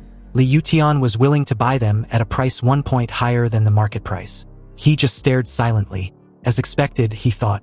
Personal information was not confidential. It seems that his information had been leaked by those old foxes in the identification center. But it didn't matter. It just so happens that he needed to sell this batch of spiritual medicines anyway. Then someone suddenly comes along willing to do business with him. This definitely spares him the trip of running around for potential buyers. The deal went smoothly, and as the owner of Pingy Pharmacy was leaving, he happily handed over a contract. Those who didn't know would have thought that it was him, the pharmacy owner, who was begging for purchase. Of course, this was indeed the case. The reason why Li Yutian was willing to suffer a loss and give profits to Ihi was because of the young man's talent in finding a large number of elixirs in one raid. As a businessman, Li Yutian keenly sensed that Ihi was exceptional. He wanted to take this opportunity to establish a long-term relationship with Ihi, and perhaps he would be able to purchase rare and large quantities of goods from him in the future. With a large sum of money added to the bank card, Ihi also faced a new difficulty. All this money still couldn't compare to improving 10% of his personal strength. The genetic potions generally available on the market, and the white magic and green magic cores also give almost no improvement. Thinking of this, he couldn't help but sigh. It turned out that the template had a picky appetite, more so than himself, the host. Ihi wanted to get a higher-level genetic medicine, but unfortunately that kind of thing was subject to purchase restrictions, and his current status did not even allow him to have the privilege to purchase it. If Ihi wants to improve the degree of compatibility, he must get another rare treasure like the blood jade fruit, but that kind of thing was in short supply and there was no place to spend money even if he wants to buy it. But suddenly, his eyes lit up when a realization occurred to him. There was another way to improve his strength. And this was none other than martial arts techniques. In the college entrance examination, he was able to defeat Lu Qingzhu and the others, relying entirely on the powerful abilities of Demora's template. However, in terms of martial arts, he was no match for those martial arts masters. He only had the upper hand because of the powerful bloodline abilities. After realizing this, Ihi thought of the only person he knew who had the best social connections around and could help him obtain advanced martial arts, Principal Lao Deng. With this realization, he immediately bolted in the direction of An City's number 1 middle school. At the principal's office, Principal Lao Deng poured Ihi a cup of hot tea, massaged his shoulders, and stated that he didn't expect his champion to still come back to visit his alma mater. With his experience, this old fucker naturally saw that Ihi had something to ask for. He happily took out a bottle of white wine, in which was soaked a rare ginseng elixir. This was the medicinal wine he had just obtained from Li Yutian, the boss of Pingy Pharmacy. According to him, no middle-aged person could refuse this bottle of treasure that could invigorate blood circulation, strengthen his yang, and maintain health. When the principal saw this, his eyes lit up like stars. It seems our top scorer was indeed a good student who is not only good in character and academics, but also respect his elders as well. He told the principal that it was his duty to honor his elders. That was the reason for his gift, a fine traditional virtue of their Xia country. The principal said no more as Ihi handed his gift over. The moment he did, he knew it was his opportunity to speak frankly. He asked the principal if he had any connections. He wants to learn martial arts. Although there are a large number of martial arts circulating on the market, most of them were of varying quality, and high-end martial arts were extremely rare. There are only 2 ways for a warrior to obtain more powerful martial arts. First, within the university, students of the school can redeem it through contribution points. The second type is the martial arts passed down within the warrior family, such as the Lu family's secret techniques, which was a martial art that only the core members of the family or outsiders who have made special contributions to the family can learn. This is why Lu Qingzhu, Chu Zhou and even Yi He, the top scorer, had been stuck at the peak of martial arts apprentices and had not been promoted to warriors. It obviously couldn't be because of lack of talent. And it wasn't because of lack of physical foundation either. After all, in terms of physique alone, these 3 top-notch martial art apprentices were better than many martial artists. This is because all the training methods for martial artists to become warriors can only be learned in college. The country does not allow civilians to control the methods of promotion to martial artists. Only college students can become real warriors. Now, Yi He wants to rely on Principal Lao Deng, a well-known person in An City's education circle, to help him find a way out. Curious, the principal asked why Yi He doesn't want to wait until he gets into a university to learn martial arts. He was too impatient. He already applied to Huadu University, which he was 100% certain to get accepted. He gave the principal his most sincere signature move and stated that he really wants to improve. Seeing those dazzling eyes, the principal reluctantly agreed to help Yi He with this matter. After all, he had a special talent, and his future achievements would definitely be higher than his own. And as educators, they must teach students according to their aptitude and not be fixated with a dead end. He, the sly fucker, even edged the principal on, adding that the rules were dead and not meant for people like them. It was a blessing for the education industry to have educators like Principal Lao Deng who understood change. Hearing all this praise, the principal was in cloud 9. The next day at noon, Yi He, who had just exited the shower after training, received a call from the principal.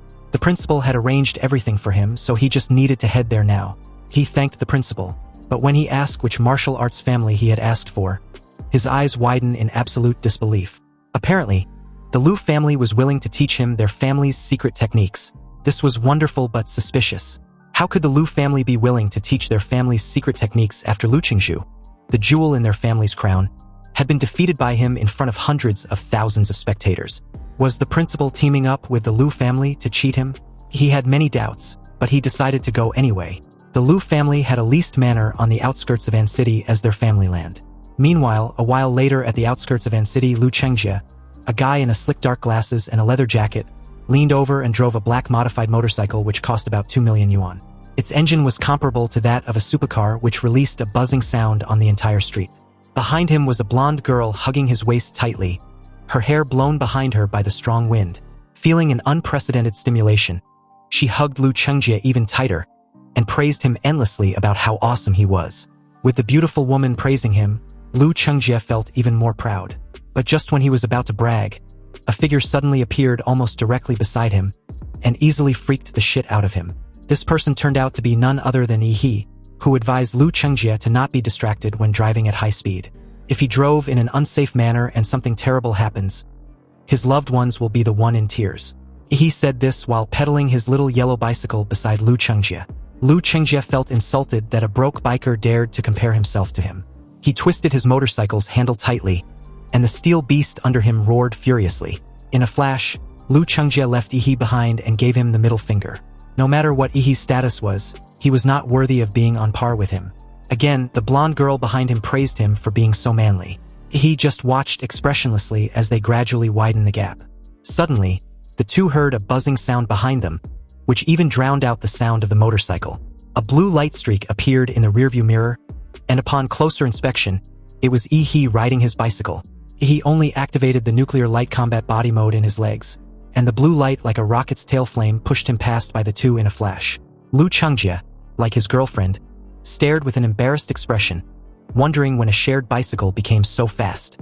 It was even faster than a freaking airplane.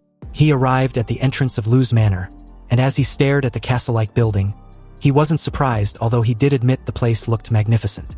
The setting of the entire Lu family manor was centered on the Lu family castle, with various garden landscapes built in circles around it. The manor employs professional gardeners to trim the green plants into various shapes, mainly animals, and there are also various bronze sculptures and park fountains that complement each other, adding a lot of beauty to the empty manor. The Lu family castle itself was much more solemn and dignified, with towering stone walls and spires, combined with an old-fashioned architectural style with a strong historical heritage, making anyone feel intimidated when standing in front of the castle. This was as expected of a wealthy martial arts family. They were completely different from a nouveau riche like him. He then activated his life magnetic field to detect any powerful being in the Lu family manor. When he did, he found several of them. At that moment, from a distance, he saw a graceful figure in a white dress approaching the gate of the manor. It was Lu Qingzhu, Lu Qingzhu had her cold demeanor to hide her nervousness when she welcomed her classmate. Seeing this, he asked if she was unhappy to see him. Lu Qingzhu lowered her head and replied that that wasn't the case. Then that means you're happy to see me? He was amused. He never thought that the young miss was so fun to tease. Lu Qingzhu, with a flushed face, explained that her mother asked her to greet and welcome him. Lu Qingzhu did not dare to look up at he and walked quickly in front to lead the way. He didn't plan to tease her anymore. He just followed her quietly and admired the scenery of Lu's manor. At the manor main door stood two maids with impeccable etiquette and dress. After they bowed to Lu Qingzhu, they opened the door for them. Stepping on the expensive high-end carpet, he walked into a spacious hall with exquisite and grand decoration. The high ceiling and huge arched windows made the whole space look bright and luxurious. On the wall opposite the gate were self-portraits of successive heads of the Lu family, showing the Lu family's heritage and confidence, and displaying the glory and brilliance of successive heads of the family to outsiders. Lu Qingzhu raised her head and announced to her mother that he had arrived. The crisp sound of high heels clicking on the floor was heard. He looked up and saw a beautiful woman with mature charm, dignity and grace slowly walking down the stairs. The beauty of Lu Qingzhu's mother has not faded with the passage of time. Instead, like aged red wine, her temperament has become more fragrant and charming. He held his breath and shouted Prime Minister Cao Cao's name in his heart, stating that he finally understands. Back on the day the college entrance examination ended, at the Lu family's manor, Lu Qingzhu returned home, thinking she would be scolded by her strict mother. She was prepared to accept the punishment. But unexpectedly, her mother just called her to the manor's study over a cup of tea immediately after arrival. Qin Lan personally brewed a cup of tea for her daughter. Her every move was impeccable in etiquette. Lu Qingzhu, nervous as hell, was about to apologize, but her mother cut her off with a raised hand, revealing a lazy and elegant temperament. She told her daughter that there was no need for her to be nervous. She watched the live broadcast of the battle between her and the boy named Yi, and she performed very well. Yi's strength was such that even if he was in the Imperial Capital College entrance examination, he would still be a dark horse. She doesn't have to blame herself. Lu Qingzhu remained silent. She just lowered her head and didn't even take a seat or take a sip of the tea place in front of her. Qin Lan let her daughter be, but continued after a brief pause. In your generation, you are the only one who can shoulder the heavy responsibility of the Lu family. Your younger brother's ability is limited and he cannot inherit the Lu family. But you are a girl after all, and you are so beautiful. Qin Lan raised Lu Qingzhu's beautiful face. Your father passed away early, and now our Lu family has no master to back us up. So our family power has no choice but to retreat to this small city of Anqing. If a big family asks for a marriage alliance with you, we have no right to refuse. This also means that the Lu family will be annexed, and the century-old foundation will be handed over to others. He seems like a very good boy, with outstanding talent, a simple family background, and a bright future. From what I have observed, he is definitely not an ambitious person. I want to pair the two of you together. What do you think? Lu Qingzhu's eyes widened at the thought of this, and her mother looked directly into her eyes with her aggressive phoenix eyes. But before Lu Qingzhu could say anything, Qin Lan added that she didn't have to answer now, but should just try to get along with Yi first. Back to the present, Qin Lan walked down the stairs and officially welcomed Yi to the Lu family. He greeted politely with a serious expression, trying hard to suppress the wayward thoughts that emerged in his mind. He presented a gift, but Qin Lan just stared expressionlessly. I heard from Principal Lao Deng that you want to learn some advanced martial arts. He replied that she was correct. Without hesitation, Qin Lan added that her daughter will show him the way. He was a little surprised. He didn't expect Qin Lan to be so generous. Qin Lan walked down the remaining stairs, took the gift but didn't even bother to look or know what it was. She simply stated that her daughter will take Yi to the Lu family's martial arts pavilion. Since the martial arts in the pavilion were not allowed to be taken out, he will only have 1 day to study inside. There were 3 sets of Shenhuang martial arts deep in the martial arts pavilion. Whether Yi can learn them depends on his ability. When Yi heard that he could also learn Shenhuang martial arts, he was once again surprised. He thought that learning some slightly more advanced martial arts would be enough, but he didn't expect Qin Lan to give him the right to learn the Shenhuang martial arts. He didn't know whether to say that Principal Lao Deng had a lot of face, or that Qin Lan was too generous, or was investing in him. After all, there are so many benefits, it can't be without reason. Nonetheless, the cake was already in front of him, and he couldn't refuse to eat it. Even if there was a knife hidden in the cake, he had to lick the cream clean first. Got it, madam. Then he would like to thank the Lu family. He thanked the Lu family instead of Qin Lan herself. The meaning of this could be very different. It meant that Yi had made a promise to the Lu family. If the Lu family needs him in the future, he will fulfill his promise. Qinlan was very satisfied with Yi's clever answer, and the more she looked at Yi, the more she liked him. Yi, on the other hand, saw the way Qinlan suddenly looked at him and felt like he'd done something wrong. After saying goodbye to Qinlan, Lu Qingzhu took Yi out of the manor to a very long corridor to the martial arts pavilion. On the way, the two were alone together again, and Lu Qingzhu couldn't help but remember the subtle look her mother gave her. He, completely oblivious to this, discovered that Lu Qingzhu seemed to have become even more shy. Lu Qingzhu, why do I feel like you're trying to avoid me? Lu Qingzhu denies this, but when he suddenly walked quickly to her side and met her eyes, Lu Qingzhu panicked like a frightened deer and hurriedly took a half step back. You see, Lu Qingzhu had never been so close to a boy before, but in that brief moment, she could even feel his warm breath on her right cheek, which made her lovely face suddenly heats up, carrying no trace of the coldness of the flower on the mountain top that she once was. She asked why he was getting so close. He followed Lu Qingzhu and came to an underground stone chamber. In front of them was an ancient, thick, and rough surface of a large stone door. He could feel that the material of these stones was definitely not ordinary. Seeing Yi's curiosity, Lu Qingzhu took the initiative to explain. The stone door was made of the power transformation stone, a special stone excavated from the secret realm. It can dissolve the attack power of the Xuanwu master level without breaking. Of course, when Yi heard this, he asked whether he can punch it. Lu Qingzhu didn't expect Yi to say such a strange thing after hearing of the power transformation stone. Shouldn't Yi be marveling at the magic of this stone? The moment she told Yi he could try, he clenched his fists, and with every cell in his body violently generating atomic energy. The familiar dazzling blue light covered the fist. Seeing this, Lu Qingzhu's pretty face sank, recalling the horrible memories about that blue glowing punching technique, and simply turned her head away. With a reverberating boom, the fist tore through the air and slammed into the stone wall. The violent air wave blew Lu Qingzhu's white skirt to the side. Unexpectedly, the blue energy impact did not explode. Instead, it was completely absorbed by the stone wall and turned into ripples on the water, dissolving in circles, unscathed. He clearly felt his strongest and fiercest punch. But the moment it touched the stone wall, it was like punching the sea and sinking into a quagmire. More than 90% of the power was absorbed. It was rare to see he also experiencing moments of failure, and Lu Qingzhu found this funny. She covered the corners of her mouth, which had curled up subconsciously. She opened the stone wall, welcoming Yi inside. With brisk steps, Yi entered the Lu family's martial arts pavilion. All the martial arts inside were displayed in the form of copies on shelves. They looked like they were arranged in rows, which was dazzling and impressive. Lu Qingzhu explained that the martial arts inside were divided into body movement, defense, horizontal training, swordsmanship, and a lot more. If Yi wants to learn any of them, he should just use an ID card to access it. Lu Qingzhu handed Yi a black and gold card. He then asked of the Shenhuang martial arts. They were in the small stone chamber at the deepest part of the martial arts pavilion. She replied calmly. Also, he needs to swipe his card to enter. But you won't be able to comprehend the Shenhuang martial arts in just one day. You can only learn the basics at most, she continued, pointing a finger towards something else. I think that my mother giving you access to Shenhuang martial arts may not necessarily be good for you. I can pick out a few martial arts books for you that are second only to Shenhuang martial arts and suitable for you. Hearing this, he couldn't help teasing her again. Are you thinking for my sake? Due to this teasing session, Lu Qingzhu didn't want to talk to this classmate of hers anymore. He assured her not to worry her pretty little head. He knows what he wants. If he wants to learn something, he naturally has to learn the strongest one.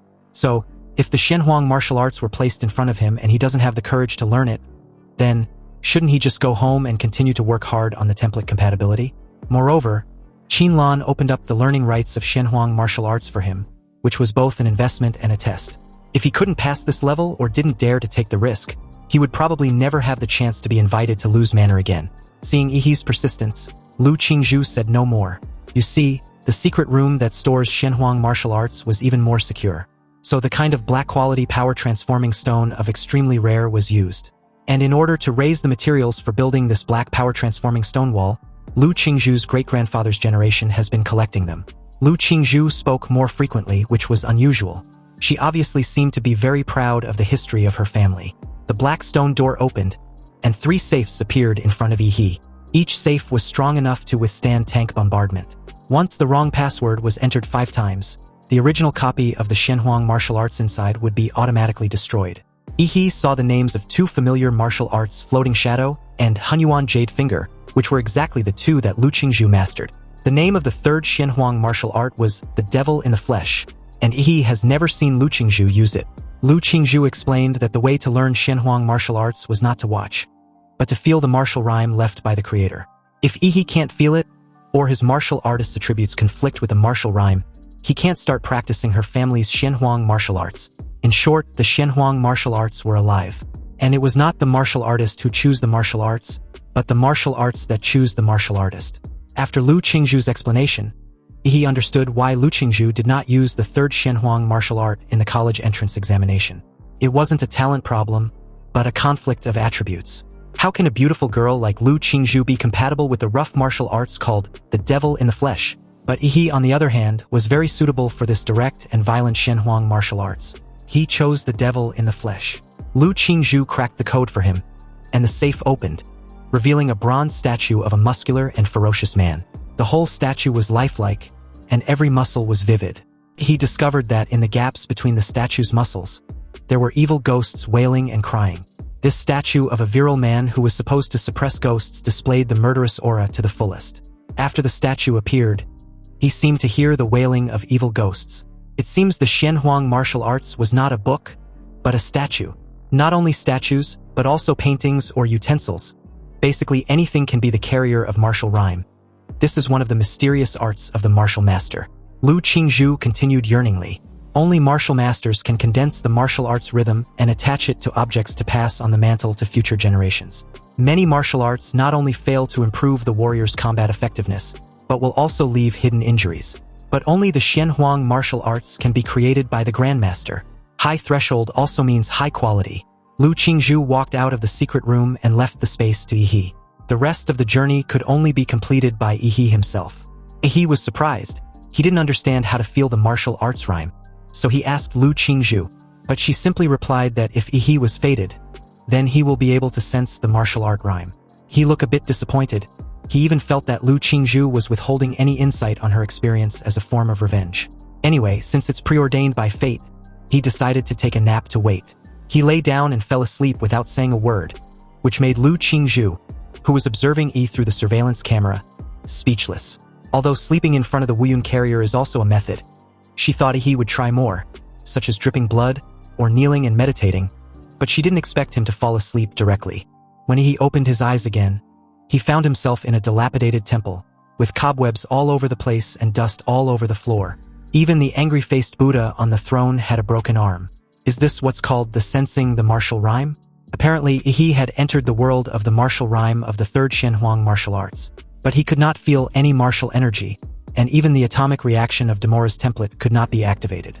It was as if he had returned to the weak form of an ordinary person. Luckily, his monster system template was still there. It detected that the host's consciousness was in a special space. And to prevent the host from dying suddenly, the system will bless the host's spiritual body. Suddenly, a domineering and ferocious voice entered Yi's ears from above. Only a real man can inherit my martial arts. Otherwise, I would rather let it rot in the ground. Boy, prove to me that you are a real man made of iron. At some point, a ferocious man as big as a wild bear sat on the only remaining arm of the angry bodhisattva. He stared at Yi with his wild eyes like a wolf. He raised his head and stared slack-jawed at the mysterious man, who looked exactly like the statue. When the thunderstorm comes, there will be hundreds of ghosts roaming at night. When that time comes, you must guard this dilapidated temple for me and don't let this angry-faced Buddha be defiled by evil spirits. If you succeed, I can at least grant you the ability to guard the house. However, if you fail, you will go insane because of the ghosts devouring your spiritual body, and you will never be able to cultivate martial arts again. If you are a wimp, then run away quickly. A drop of cold rain passed through the broken ceiling and dripped onto Yi's face. He came to his senses and found that the vicious man sitting on the arm of the angry-faced bodhisattva had disappeared. And the rain also means the trial has begun. The rain was getting heavier and heavier, and the world outside was pitch black with only the howling wind. He could feel countless malicious eyes spying on him. He found a rusty and broken sword from behind the throne of the angry bodhisattva. He held the sword, and each of them blocked the entrance of the ruined temple with a sword. The pale thunder illuminated Yi's face. This thunder seemed like a signal, causing the dark outside world to boil. There was a thunderstorm and the night parade of 100 demons began. He saw a shadow rushing towards him in the darkness, and he slashed at the shadow's head with his sword. The moment the sword blade touched the shadow, a golden light burst out from the rusty sword body. The shadow screamed miserably and turned into ashes. As expected, the trial would not allow a warrior to fight against hundreds of ghosts unarmed. There must be hidden props. He became excited and no longer retreated to the ruined temple. Instead, he took the initiative to attack, swinging his sword directly towards the darkness outside. Behind Ihi, the vicious man appeared again. He looked at Ihi with disdain as he rushed out of the ruined temple with a sword in his hand. The hundreds of ghosts in this Wuyun trial are the occupants of my evil spirit. How dare a mere martial artist break out of the protection of the ruined temple? He is really courting death. It seems that the person who came to the trial this time is another fool. The martial artists are really getting worse with each generation. The vicious man sighed. Just as he was about to head down to collect Ihi's body, he suddenly stopped, his eyes full of disbelief. How did this kid do it? Why can't hundreds of ghosts get close to him? Outside the temple, he, who didn't know how to use swordsmanship, just randomly wielded the sword. If any ghost came near, he would just slash it and it would be done. As for defending and avoiding the attacks of those evil spirits, an evil ghost screamed and swung its claws towards Ihi, but its claws passed through the moment they touched him. The attack was ineffective.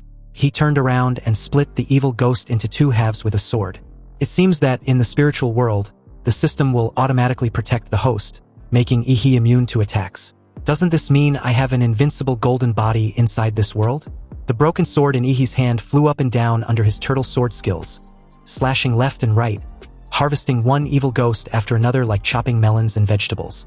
This made the vicious man dumbfounded. When did the levels he set become so simple? As the wind howled, he stood proudly with a sword in his hand. But those ferocious evil spirits retreated like little lambs at this time and did not dare to approach Ihi at all.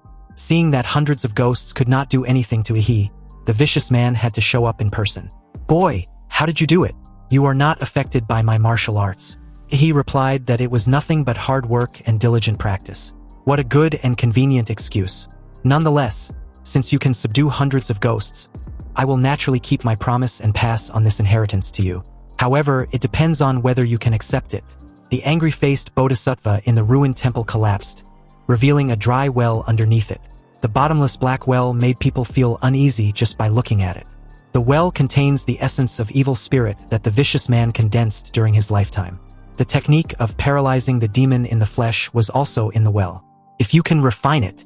But before the vicious man could finish his words, he jumped down. The vicious man was momentarily dumbfounded, but he quickly recovered and couldn't help but have expectations for Ihi. Good, that's excellent. This is the first time I have seen a young man with such a unique personality. You see, when the vicious man was alive, he was a hero who had passed through the S-level secret realm. He lived to use the devil in the flesh, and he died by imprisoning his body. As he aged, his energy and blood began to decline, and the evil spirits suppressed in his body began to eat back at him. He began to go astray and even killed people around him. In order to avoid making the same mistake again, he chose to commit suicide. Before his death, he mixed all the evil spirits and the soul in his body with his martial arts style and cast them into the statue. Although 100 years have passed and the evil spirit in the martial rhyme space has dissipated a lot, it is still not something a mere martial artist can withstand. If Ihi can conquer the evil spirit that caused his failure, he will surely surpass himself on the road of the devil in the flesh. Back inside the observation room, Qinlan joined her daughter as the two watched Yi fall asleep and entered the martial rhyme space. Worried and confused, Lu Qingzhu's eyes widened when she saw Yi's sudden reaction on the floor. She asked her mother what was going on. After Yi fell asleep, Lu Qingzhu could still see a smug smile on his face, as if he was doing something happy in his dream. Now, the statue of the muscular man suppressing ghosts suddenly cracked out of thin air, and he felt as if he was pricked by a needle.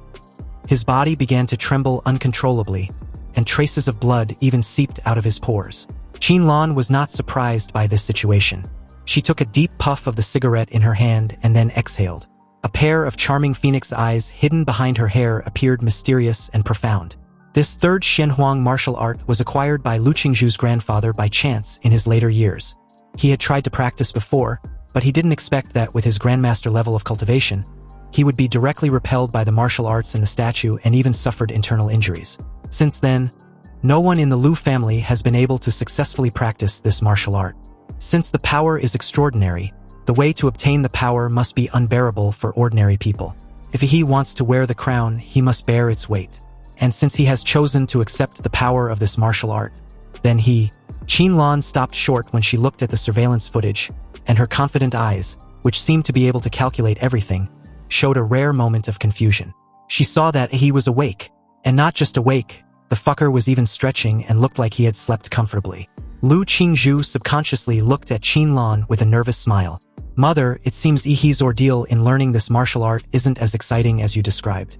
The statue, which was originally full of charm, has now become dull and dull. Although the carving was still beautiful, it lacks its previous intimidating charm. Because that trace of charm is already in Yi's body. He got up and showed his respect, thanking the elder for teaching him the third Shenhuang martial arts. The last words spoken by the vicious man were still echoing in his mind. Boy, you are the most talented person I have ever met. Maybe you can find out the truth of the secret realm. This is a task that our predecessors have not completed, so I will leave it to you, the younger generation. In response to this, he could only say, Senior, you are wrong, I was just cheating. Compared with the grand mission of finding out the truth about the secret realm and shouldering the responsibility for the future of mankind, he feels that the power he has gained now is more real. He clenched his palms and murmured with a confident grin. The flesh and blood imprison the devil, the body is like Shura. Although Yi's panel attributes did not increase at all, he understood that after mastering the Shenhuang martial arts, his combat power was at least twice as much as before. Just then, the stone door opened, and Qinlan, who was always elegant and dignified, stepped on her high heels in a hurry. Yi, have you mastered it? He smiled upon hearing this, revealing his white teeth. Yes, I have mastered it. Lu Qingzhu, who had followed behind her mother, wondered if she had heard wrong and even began to doubt her life. Whenever she thought of the title of genius she had been given in the past, she blushed for no apparent reason, because the real genius is standing right in front of her. Qinlan was also silent, looking at Yi with a look of distrust. How was it possible? Even with her daughter's talent, she would have to stay in the martial rhyme space without sleep for a week. He, on the other hand, only took how much time? An hour? Did Yi really learn it just by sleeping for a while? Seeing this, he had no choice but to show off his skills to the mother and daughter. He circulated his martial energy, gathering the magical power generated from his dantian in his palm. Martial energy was originally invisible, but the martial energy that Yi gathered actually had a dark and red color. This was the evil spirit he mastered from the martial rhyme world. If he had to explain it, it's probably like the enchantment in a game. It can be added to his martial energy to make it more lethal. Activating a new technique, the mountain blocking fist.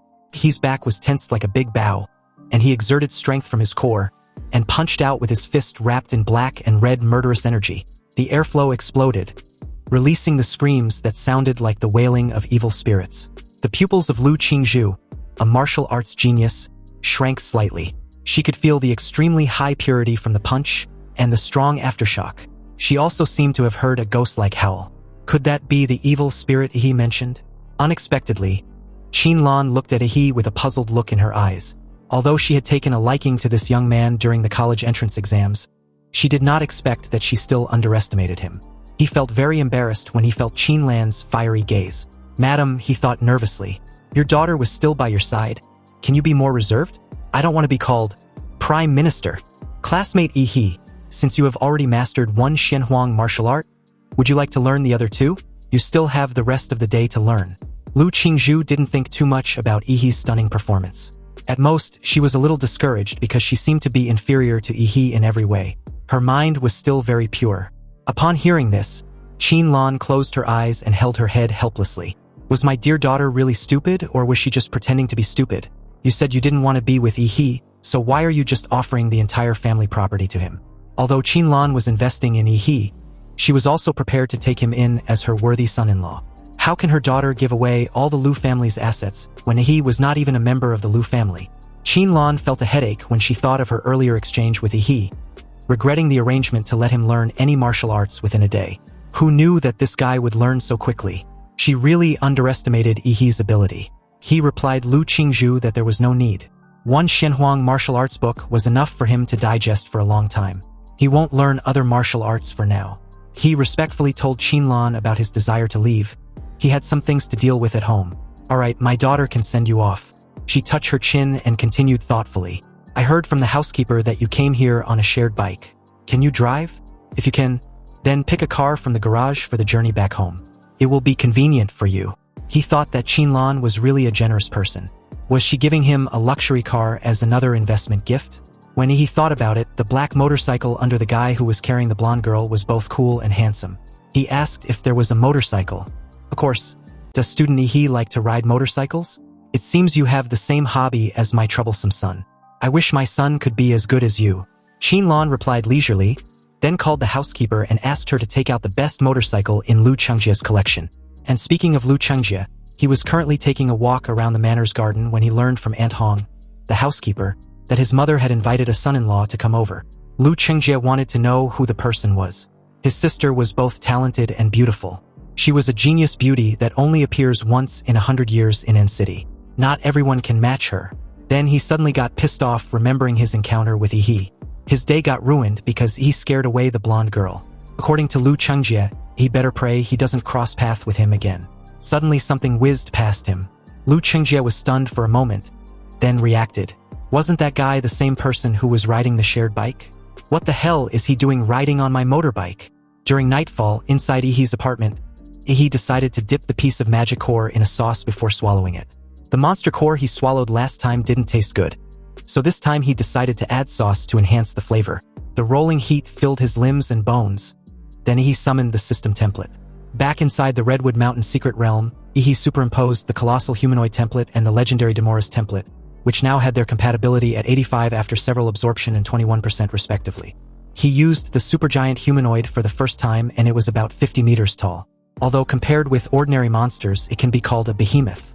But compared with the mysterious creatures as big as the mountains in the secret realm of Redwood Mountain, it is still too small.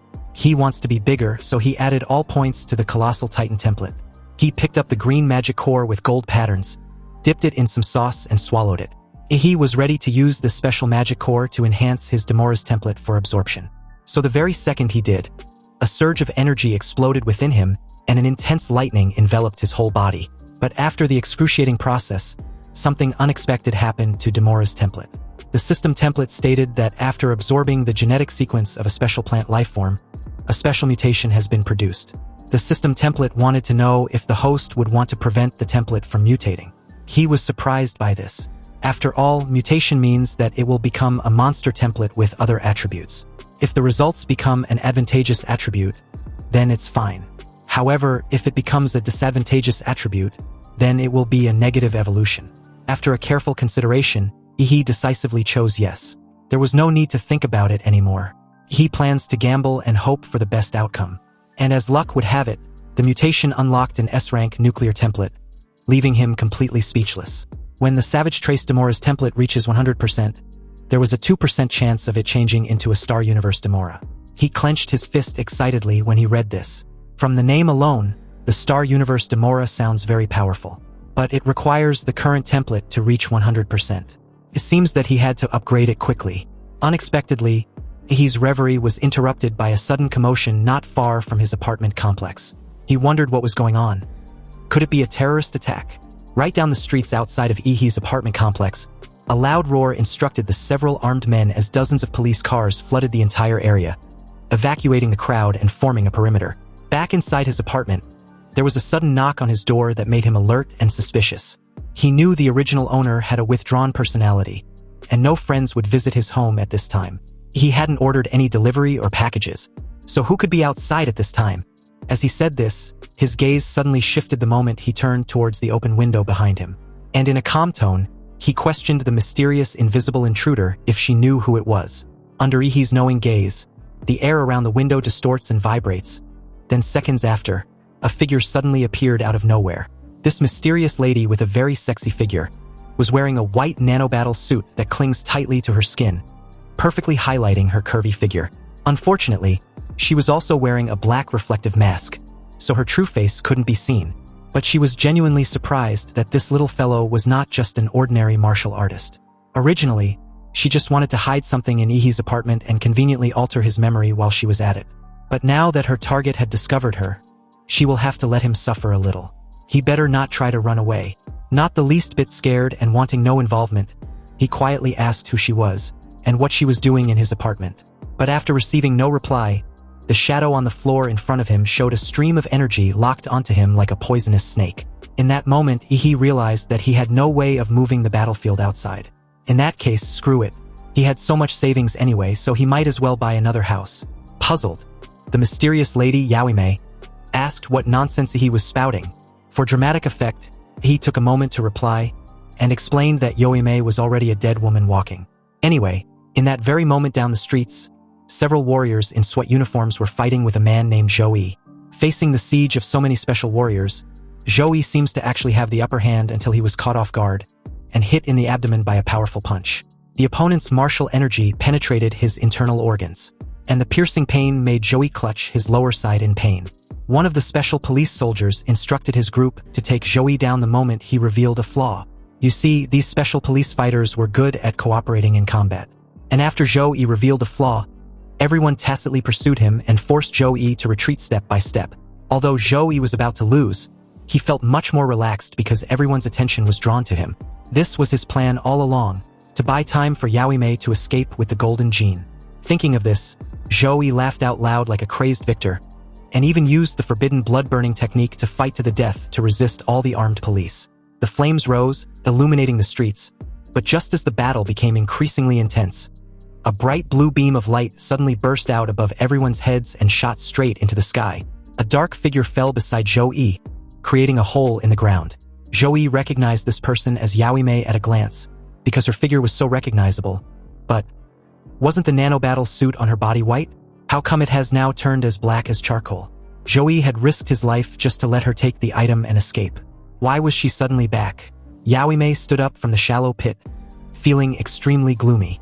She seriously underestimated Ihi's strength and was hit head-on by the beam of energy that spurted out of his throat.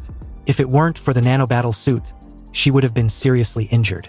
She whispered to Zhou that she had successfully hidden the item, so they needed to bounce ASAP. Zhou was relieved after hearing this. But the moment the armed police realized the two were partners, they tried to surround them. Unexpectedly, a special smoke bomb that was strong enough to block the perception of martial warriors was released, engulfing the large area with a thick white fog. The armed police hurriedly used their martial energy to create a strong wind in an attempt to blow away the white fog. And by the time the white fog dissipated, they saw that the enemy had escaped into the sewers. Half an hour later, Zhou and Yaoime emerged from an alley and heard the sirens in the distant street. They knew they had temporarily escaped pursuit and finally breathed a sigh of relief.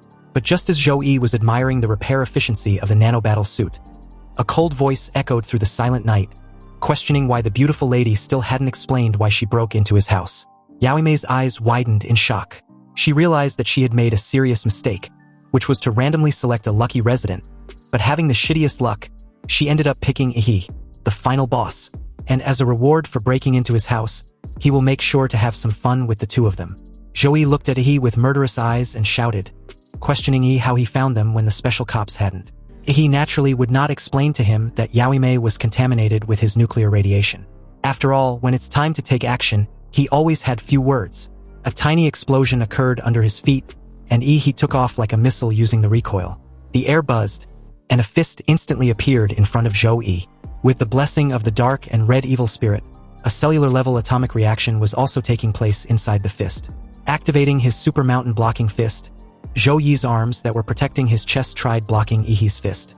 But the dark and red energy lightning burst out, blasting Zhou's tough skin like it was nothing. The moment this huge force hit him, he spat a mouth full of fresh blood. Zhou felt as if he was hit by a train and was directly thrown into the air. His flying body smashed into the concrete wall behind him as dust flew wildly in the air. Yaoime couldn't help but gasp when she saw her brother being knocked flying. A 6th-rank martial warrior was actually severely injured by a punch from a young boy whose martial energy fluctuations were that of a martial arts apprentice. Whose master's disciple was he? Zhou struggled to even get up as he grinned brightly at Yaoime. He replied that he was the disciple of Emperor Guangla. Yaoime had never heard of Emperor Guangla, and she didn't expect a small city like Anqing to have hidden masters. Zhou interrupted at this moment, telling he not to get too cocky. He had just experienced a fierce battle and used a forbidden technique that burned his blood. Now his energy and blood were declining, and his strength was probably less than 70% of what it used to be. Nonetheless, He was not someone a mere martial apprentice like he can handle, although he doesn't know which master's genius disciple he was. Geniuses had always died early since ancient times because they are all too arrogant and inflexible. Joey activated his 5 steps to form and stomped his foot heavily on the ground. His soles dug deep into the cold, hard floor as he took 5 steps forward. With each step, Joey's momentum would rise to a higher level, and the surging blood and energy gathered behind him turned into a blood and energy smoke. Under the dimly lit night sky, Joey's skin was stained with a layer of steel-like silver color, and a thick-looking silver horn grew on his forehead. This was the true form of his bloodline, the iron-crowned rhino. Seeing Joey trying to fight to the death, Ihi's face twisted into a menacing smile, and the cells in his body began to undergo nuclear fusion. Now that's more like it. However, the next second, Yaoime, believing she was the true attacker, and thought Ihi would never expect her to use the stealth ability of her nanobattle suit to attack him from behind, launched forward. But in the air, she was shot and hit in the abdomen with an atomic beam from Ihi without even looking behind. She was blasted away as Ihi casually warned her to stay out of his way. Seeing his companion's sneak attack fail, Joey was annoyed that his useless sister couldn't even succeed in a simple ambush. He roared and rushed towards Ihi like a runaway train. He also experienced a miniature explosion under his feet, which propelled him straight towards Joey. When the two fists collided, the air shook into distorted ripples visible to the naked eye. The atomic energy lightning blessed by Ihi's evil spirit struck Joey's silver skin, leaving only dark marks, not even a flesh wound. He was shocked that Joey's defense ability had increased to an astonishing degree. But Joey just gave a menacing grin. His iron-crowned rhinoceros true demon beast form can easily withstand even tank bombardment. What does Ihi have that can break through his defense? Also, not only had his defense power increased, but the attack power had surged even more. He tried to create some distance, but the moment Joey saw this, he didn't miss this opportunity and approached Ihi again in a close combat. Joey's eyes were still filled with ecstasy, and the spontaneous pleasure of being able to kill a genius did not hinder his fighting acumen. Although he had the upper hand, he also clearly remembered the blue beam of light that severely injured Yaoime. And as the scene pans to a broader view, the head-on collision never came. You see, the very moment Joey approached, he suddenly disappeared.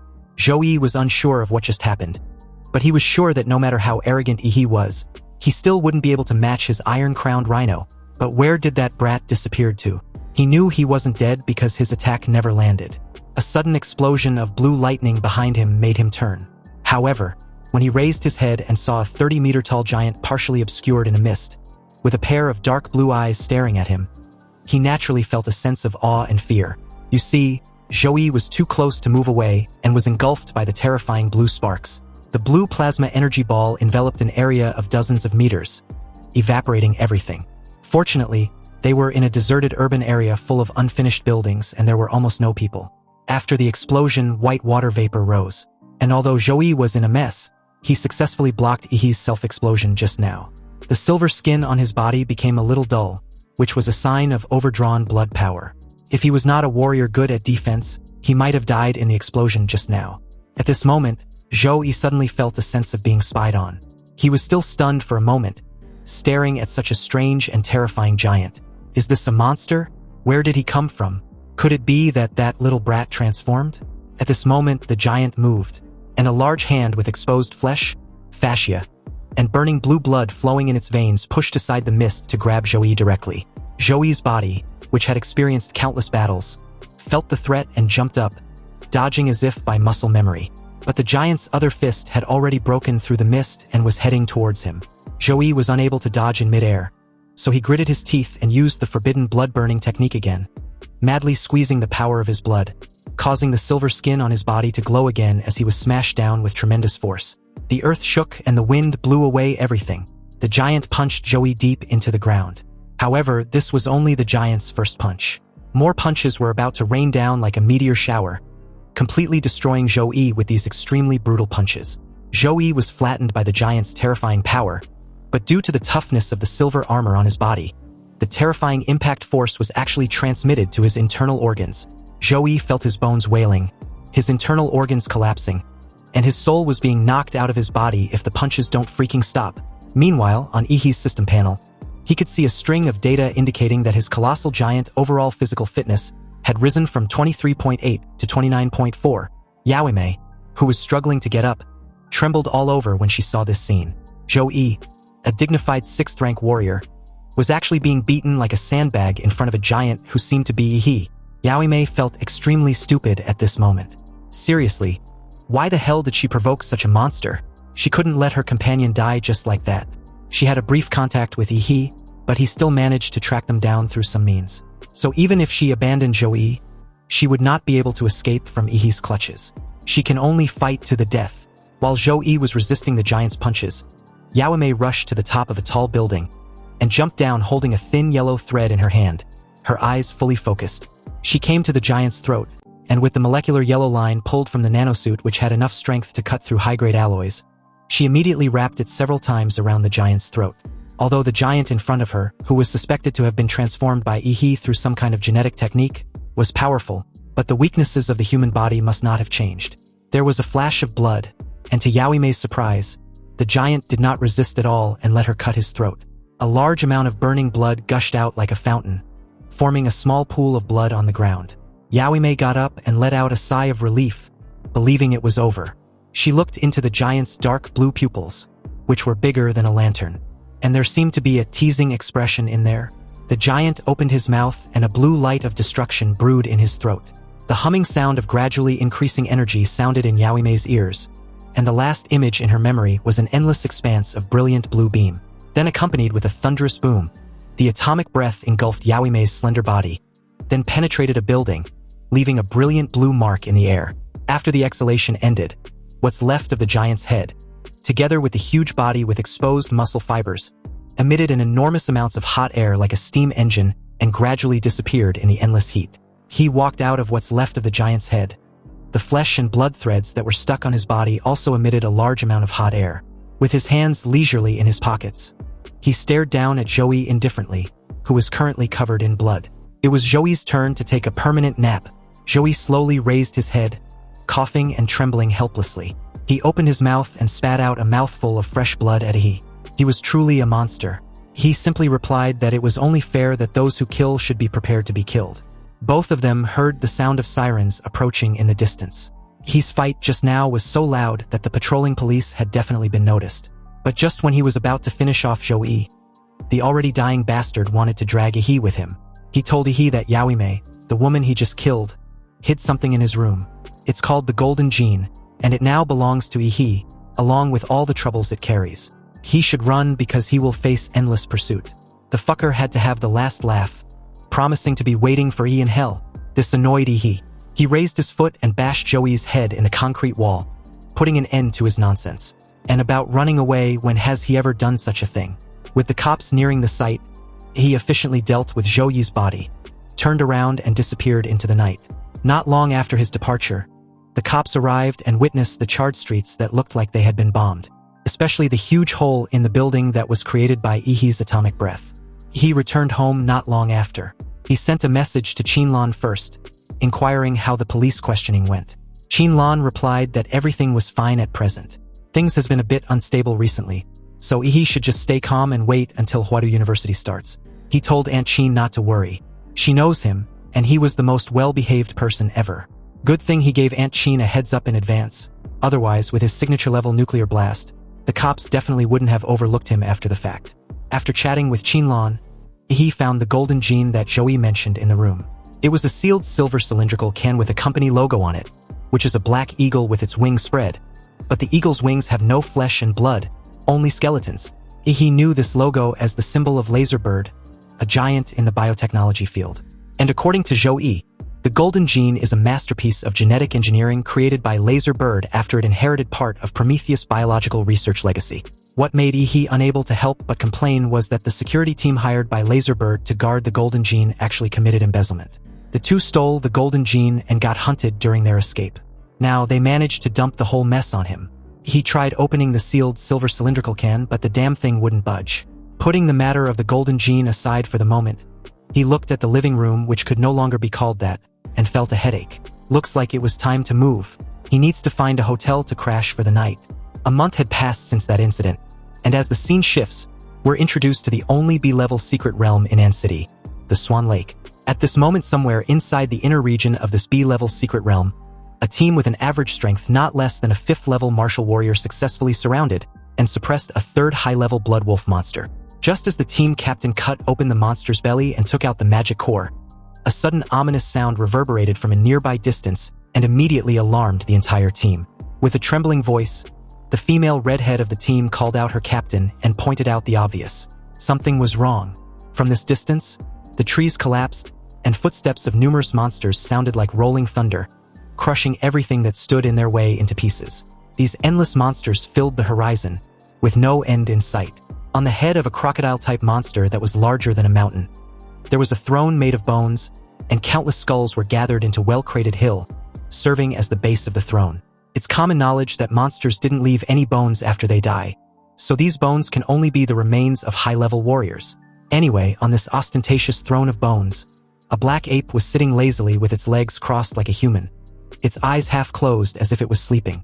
But even when it was sleeping, the strange phenomenon of heaven and earth above its head proved its nobility and power. There were dark clouds with crackling thunder overhead, and in the center was this ferocious black ape on his imposing yet terrifying throne. This was a strange phenomenon between heaven and earth that only a dominant-level monster could impose. As the entire team bolted in the opposite direction in terror, the captain, not caring about the magic core he and his teammates had hunted so hard for, urgently stated about the need to notify the army. An overlord-level monster had been spotted leading a massive beast tide, about to invade An City, and it's almost impossible to resist, let alone survive it. The country must deploy grandmasters and senior grandmasters immediately to support. Cursing, he also added that high-tier monsters rarely leave their own territories and invade low-level monster areas. This was also the reason why the danger level of the secret realm has remained stable for a long time. So what was this terrifying fucker doing here? You see, each overlord-level magical beast is a moving scourge. They release a kind of sound wave from their bodies that only magical beasts can sense. And all magical beasts below the sovereign class will be controlled by this sound wave and will automatically gather around the overlord-level magical beast to become sovereign soldiers. This will snowball into a large beast tide. Moreover, the overlord-level magical beasts can promote the evolution of low-level magical beasts, and a large number of lord-level magical beasts will be born. If this 5th-tier sovereign-class monster leads this large beast tide into An City, An City will turn into a hell on earth, and millions of people will die at the hands of these monsters. The black ape sitting on his throne of bones slowly opened its scarlet eyes and looked disdainfully at the team of warriors. Then, almost immediately, the giant crocodile underneath it seemed to understand what it meant, and a sudden ferocity flashed in its vertical pupils. The crocodile opened its mouth as if chanting silently, releasing an enormous sonic colorful waves that seemed to engulf everything. The mud and rocks within 100 meters radius rolled and gathered in the air in a spiral shape, constantly compressing, and finally turned into a 10-meter-sized stone cone, which shot out like a missile. The air wave exploded, and an entire mountaintop was pierced through by these stone cones. The team of warriors that discovered the beast tide was submerged in the bombardment of stone cones like they've encountered a meteor shower. When the dust cleared, a radio communicator was still held at arm's length from a broken hand, and a signal of overlord incursion was successfully sent out. The black ape also stood up from the throne of bones at this time, and spoke in human language as it gave the order to charge full speed ahead. The surging tide of beasts responded to the overlord's voice, letting out loud and bloodthirsty roars. Meanwhile, at this moment outside the Swan Lake's secret realm, a high-pitched and sharp alarm of the beast tide approaching sounded, and the citizens of An City fell into a brief state of stiffness. The citizens knew what this meant, but they had only heard about the beast invasion in a certain country or place in the news. When the beast invasion came upon them, they all felt a sense of unreality and even wondered if they were dreaming. But soon, the mayor's voice was heard over the city's radio. A massive beast tide from the B-level secret realm of Swan Lake is about to invade An City. This incursion is expected to break through and reach the city in 20 minutes. Currently, the army has been transferred to the front line to resist the beast tide. The mayor called on all warriors in An City to come to support. This broadcast completely awakened the citizens.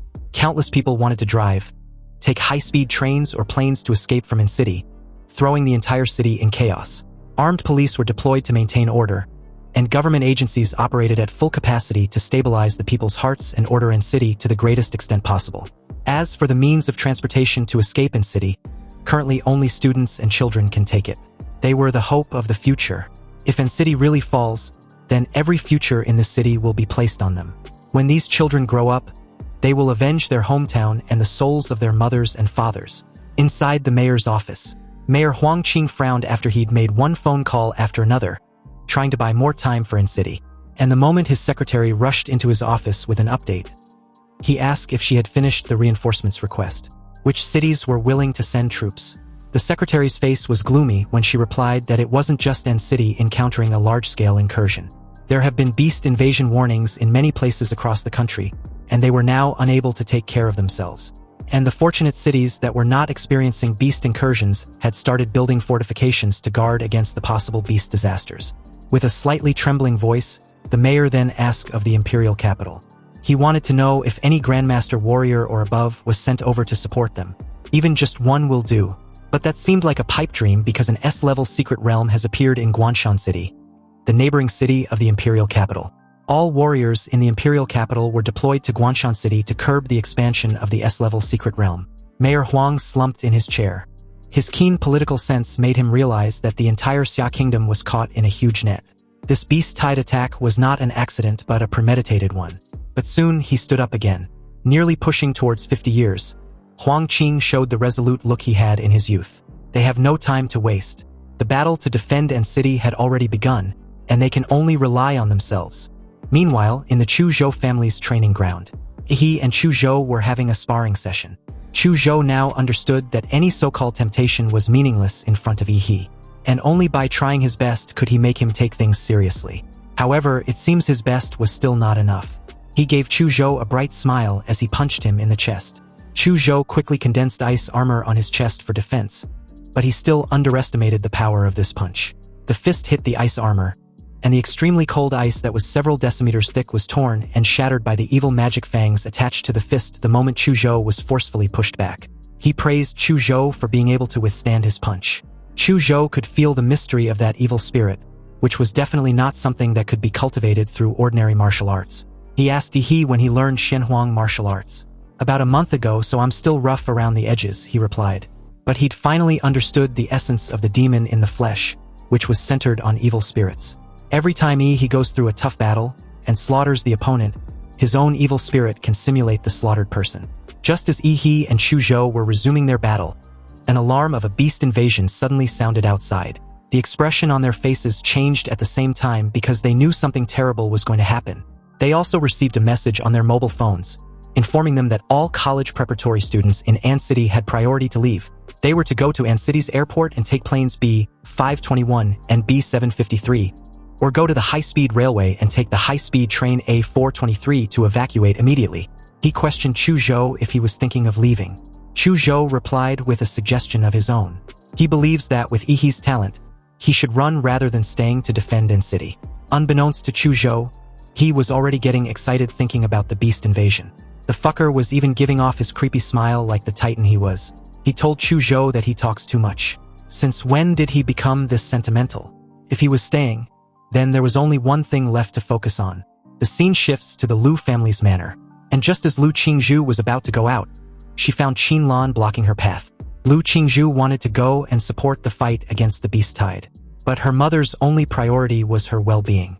If she heads out to fight in the beast invasion, how confident was she to return alive and intact or even at all? There are about 30,000 warriors in N-City. Even if they include the old and weak retired warriors and the warriors who volunteered to join the war, there are less than 50,000 of them. This number of people was like a small sailboat in front of a large beast tide. Once it hits the beast tide, it will be buried in the sea. As for the Overlord-level monsters, they were not monsters that N-City could face at all. They were beings that only Grandmasters can barely fight against. Her daughter's life was not only her own, but also the life of the entire family. Lu Qingzhu was silent for a moment, but her action of still moving forward showed her attitude. To her, a warrior family that cannot resist monsters probably has no value in existence. Qin Lan didn't answer and let Lu Qingzhu walk past her. The moment she shut the door behind her with a loud thud, Aunt Hong suddenly appeared from the shadows behind Qin Lan. Qin Lan gracefully lit a thin cigarette, half of her face hidden behind her long hair. She didn't need to give the order for Aunt Hong to know that Lu Qingzhu wasn't allowed to leave the manor. However, Aunt Hong was curious about the boy named He. Was he leaving N-City with them? Qin Lan replied that she should send He a message and let him make his own choice. As the scene cuts back to the Swan Lake's secret realm, Tens of thousands of warriors had already formed an iron formation immediately after entering the mysterious rift with the color of the starry sky. 60% of An City's military and high-level warriors above the level of martial artists had all entered the secret realm. They were named the Vanguard Troops and have only one mission. That is to gather intel about the Beast Tide and to try to find out the strength and abilities of the powerful Lord-level monsters, or even the Overlord-level monsters.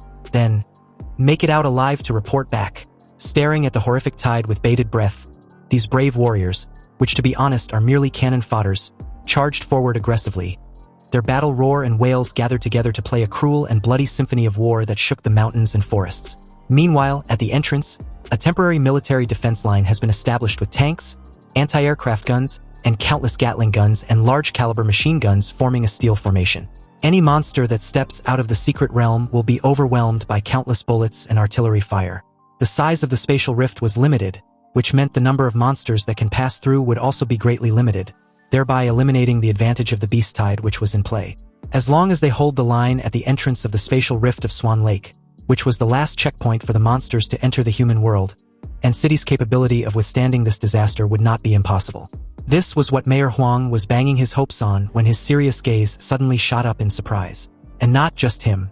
Everyone was astonished to see a warrior with a broken arm and covered in blood stumbled out of the rift in the secret realm.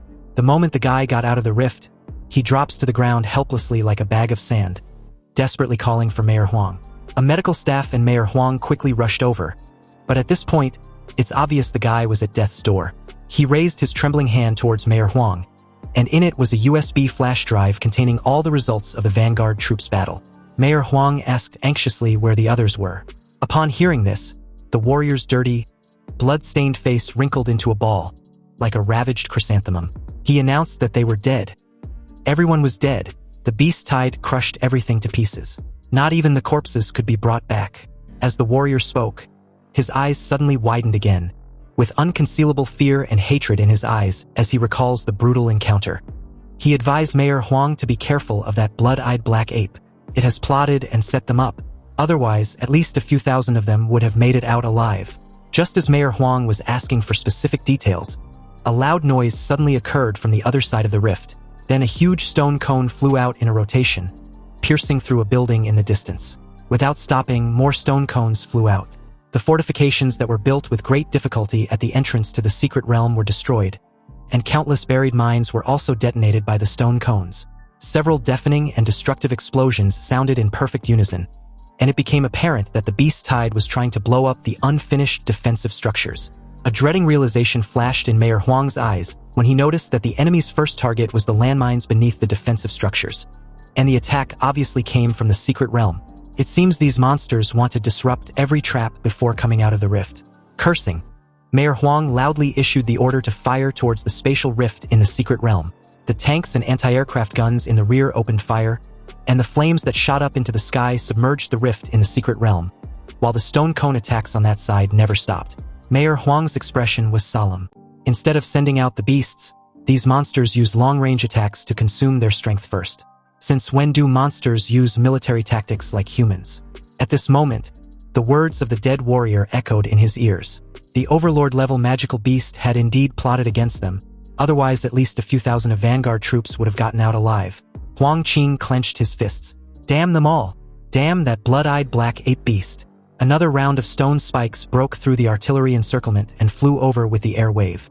The tank troops in the rear were prepared in advance and moved away, allowing the stone spike to hit the ground. A soldier who was on defense suddenly heard some strange sounds coming from the stone cone fragments behind him.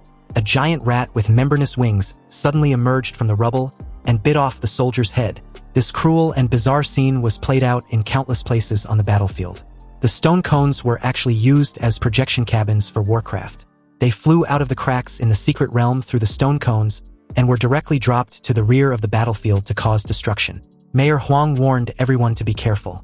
The enemy's attacks were strategic and should be intercepted before they land. Damn it! Don't let those stone spikes fall. Stop them immediately. The missiles began to intercept the stone cones, but this resulted in a decrease in the firepower attacking the secret realm.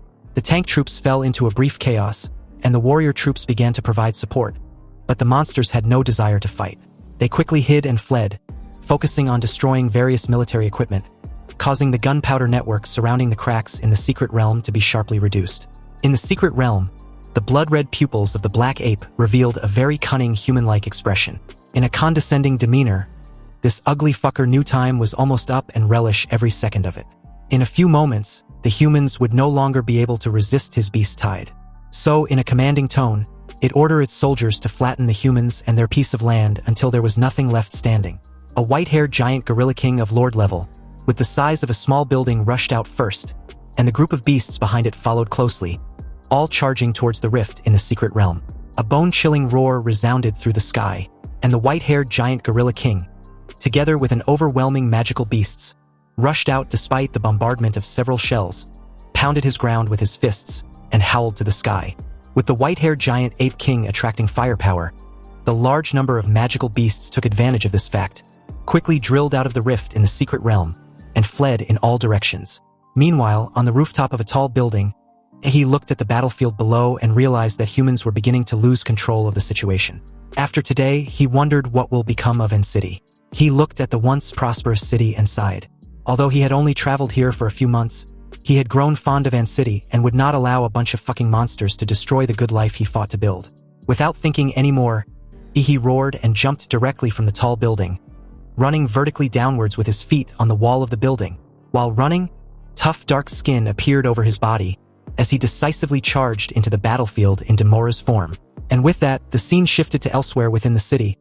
Luo Xian activated his Thunder Kick martial arts and kicked a monster in the abdomen, cracking it. Its eyeballs were even squeezed out by the impact. Another warrior praised Luo Xian for taking 5 beasts down already. He then took the opportunity to rush forward and dig open the monster's body, taking out the magic core to prevent it from healing itself. Luo Xian couldn't help but smile as he waved off the praise. The next moment, a hideous head of a beast was thrown in front of Luo Xian. Then a petite figure walked over, placed a foot on the monster's severed head and teased Luo Xian for showing off after just killing low-level monsters. The petite figure was none other than Kai Shaoling. She continued her teasing session with a smile, adding that if Luo Xian was seriously calling himself the number 1 in An City's third high, then he was a joke. Luo Xian wanted to refute her, but also knew he probably couldn't beat her if it comes down to it. So in order not to embarrass himself, he could only be angry for a while. Suddenly, everyone felt the temperature drop sharply, and even white frost appeared on the ground. A lonely and cold young man with impeccable styled hair despite his battles walked over. Kai Shaoling was horrified when she saw the blue magic core in Chu Zhou's hand. He actually killed a third-tier beast alone. And what's even surprising was his presence. Kai Shaoling didn't expect to see Chu Zhou on the battlefield. He didn't choose to evacuate. Chu Zhou did not answer the question about killing a third-level monster alone. He felt ashamed of showing off such an achievement, especially since this achievement meant nothing when compared with Yi's. Chu Zhou answered in a nonchalant manner, as if he didn't take death seriously at all. Their parents were warriors, and they were on the battlefield fighting against the beast tide. So as their children, how could they run? But just as the three were having a brief conversation, Luo Xian, with a slight trembling of his fingers revealing his nervousness and shock, pointed towards something in the sky and told the rest to watch out. Chu Zhou suddenly looked up behind him and saw a tank falling from the sky. As the entire zone got overrun with countless various beasts, leaving corpses and destruction in their wake, Luo Xian, in the exact moment of alerting the group, wondered what freaking monster dropped a fucking tank in their direction. The temperature dropped sharply as Chu Zhou silently unsheathed his sword, and in a swift motion, he coolly slashed the falling tank in two with a single strike, his blade drawing a half-moon in the air as each half falls on opposite side beside him with a reverberating boom. Kai Shaoling's eyes widened when she looked behind at the real culprit who launched the tank. Dreading an encounter with this magical beast, she thought it was the lord-level monster that first rushed out of the secret realm. And how the hell did it manage to rush to their rear front? You see, a few meters away was a 20-meter-tall white gorilla, supporting itself on the ground with its arms as it moved forward. With every step forward, the three felt the ground shaking. Chu Zhou corrected Kai Shaoling, informing her that the beast wasn't a lord. Its size and pressure was different. Also, she needed to calm down. Luo Xian suggested they retreat first. Even if the white gorilla was not a 4th-level lord, it was at least a 3rd-level rare magical beast. It was not something that they could deal with. As they took a cautious step back, they realized the beast had already made them its target. And before any of them could react, the beast got excited and threw a fist in their direction. With the force capable of trashing a tank, the three knew a single punch could unalive them in an instant. So, with widened eyes, Chuzhou gritted his teeth, held his breath, and was about to channel everything he had to withstand the punch with his sword when suddenly, a blue atomic beam hit the white gorilla's head, causing its head to flip over as its entire body falls to the ground. The white gorilla stretched out his big hand and wanted to slap the figure away, but his huge palm was firmly held by the other party's much smaller palm, unable to move. He gave off a sinister look and told the beast to open its mouth. It was time for its dental care. Seeing Ihi's menacing expression, the white gorilla's scarlet pupils widened upon realizing that it was royally fucked. He stepped on the white gorilla's jaw and pried its mouth open with great force. A dazzling stream of blue light burst out from Ihi's mouth and directly hit the white gorilla's fragile mouth. Black smoke spread out with the smell of burnt barbecue. The white gorilla struggled desperately, but in just a few seconds, its head and torso got melted by Ihi's atomic breath. Kai Shaoling and Luo Xian looked at the familiar blue light, then looked towards Chuzhou as if to confirm. Their stunned expressions seemed to be asking if it was really Ihi. Chuzhou looked at Ihi's back as he stood on the massive corpse of the white gorilla. He told the two not to be nervous, it was indeed Ihi. And with him on the battlefield, there was a chance Sin City might just survive this disaster. Maybe this was what was called a sense of security. He had no intention of reminiscing with Chuzhou and the others. He had to go and support other battle fronts. Performing an atomic reaction on the soles of his feet, he bent his knees and took off in an ostentatious fashion. He flew dozens of meters into the air, and while in mid-air, his next step was to find the area with the most clustered magical beasts. He activated his life magnetic field. And just like that, the scene shifted to his next location on the battlefield, which was one of the defense points closest to the rift in the secret realm. Under the impact of countless monsters, it was already crumbling. The martial warriors at the highest level of martial arts cultivation at that front had died of exhaustion. But the remaining warriors and even ordinary soldiers had no plan to evacuate. Even if they had to die to the last drop of blood, they would never hand over their stronghold to the monsters. A mammoth-like monster resisted the concentrated bombardment of the tanks, accelerated and rushed in, knocking down the high walls of the stronghold. The monsters behind it swarmed in like a tide. The soldiers threw away their guns, took out their swords and fought the beasts together with the warriors. Even if they had to sacrifice themselves, they had to delay the beasts for a second to create a chance for the warriors to kill them. Faced with the mammoth monster that was not afraid of artillery fire, the warriors directly chose the simplest yet most brutal human wave tactic. They pounced on the mammoth monster like ants, and even if they were squeezed into meat paste, they had to cause it some injuries. Although the direction of the battlefield was always determined by the contest between high-level warriors and high-level monsters, ordinary warriors and even ordinary people were determined to fight in this cruel world. At least they can hold on until the human strong warriors arrive and turn the situation around. Suddenly, a large number of dark and red magic shadows appeared on the battlefield. They did not attack humans, but interfered with the beasts. Countless monsters were confused by these dark and red magic shadows, allowing the warriors to seize the opportunity to kill them successfully. Just when the warriors were wondering where these demonic shadows were, a brilliant blue light stream hit the mammoth monster. The mammoth monster, which had been resisting the artillery fire silently, let out a painful wail for the first time. When the atomic breath ended, the mammoth monster's huge body collapsed onto the ground, and its invulnerable skin and flesh actually melted to form a burnt blood mark deep enough to see the bone. As the remaining low-level monsters could do nothing but stare at the incoming threat with evident hostility, Ihi activated a new skill named Thunderfang Cleave. He created a blue explosive airflow under his feet and plunged downward like a missile. A sonic boom sounded as Ihi tore through the sky and crashed into the monsters below with a destructive power so massive that not a single beast in that vicinity survived. Meanwhile, on other battlefronts elsewhere, the warriors were dumbfounded when they saw the beasts temporarily giving up on besieging their stronghold and were moving towards a location. What was going on? A female warrior informed the rest that it was because of their city's top scorer, Ihi. Reports says he had entered the battlefield, and the beasts were swarming him from every direction. Upon hearing this, the guy realized that the monsters were being called for reinforcements in order to besiege Ihi. And although Ihi might be strong, he was still a kid at the end of the day, and their city's last hope. The guy bolted in Ihi's location, addressing everyone that they can't let Ihi be killed by the hands of those beasts like other masters from the past. They must protect their top scorer at all cost. Meanwhile, as the scene cuts back to Ihi, all the magical beasts within a few dozen meters of him began to lose their flesh and blood, and their bones also began to rot away. Even if they were not dead, they had lost their fighting ability and became lambs to be slaughtered. Ihi had unexpectedly turned into a perfect killing machine, a walking radioactive disaster. His every move was a large-scale energy bombardment, and the atomic reaction in his body, which was equivalent to a controlled nuclear fusion, gave him an endless supply of power and made him never tired. The Beast Tide wanted to kill Ihi by sheer numbers, but this only led to them being slaughtered. Ihi was already at the center of the Beast Tide, and as countless dark and red magic shadows burst out of his body and began to sweep across the beast herd, all the monsters rushed at him from every direction.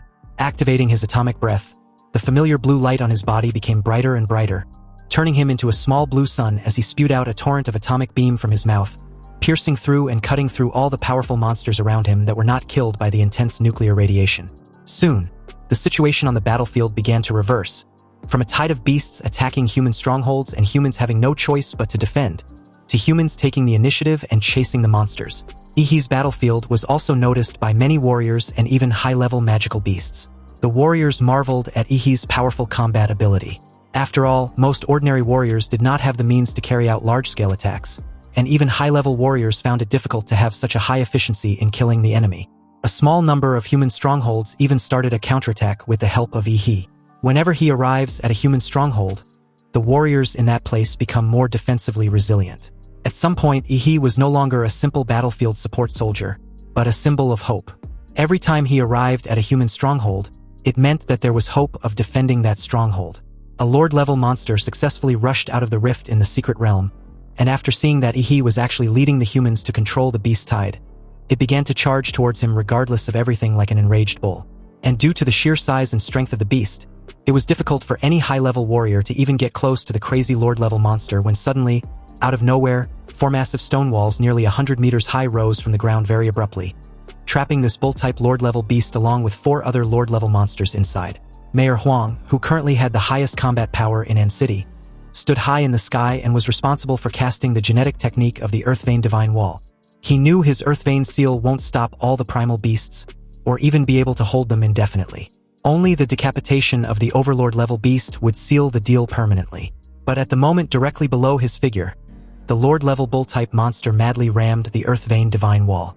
Each collision had a force of hundreds of tons, but the stone wall not only did not move at all, but it was constantly shrinking, as if it wanted to squeeze the Lord-level monsters to death. Unexpectedly, a white-haired ape king stepped on the other Lord-level monsters and jumped suddenly, as if trying to jump out of the stone wall. Mayor Huang clasped his hands together as a golden energy began surging in between his close palms, and was directly aimed at the Lord-level white-haired ape.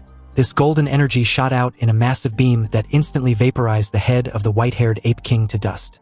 The poor bastard had the rest of its massive body inches away from Mayor Huang in midair. This was the power of the Black Tortoise Warrior, which has the ability to suppress the existence of Lord-level monsters. Mayor Huang's strength had exceeded the scope of ordinary creatures, making him the optimum option for fighting the Lord-level beasts.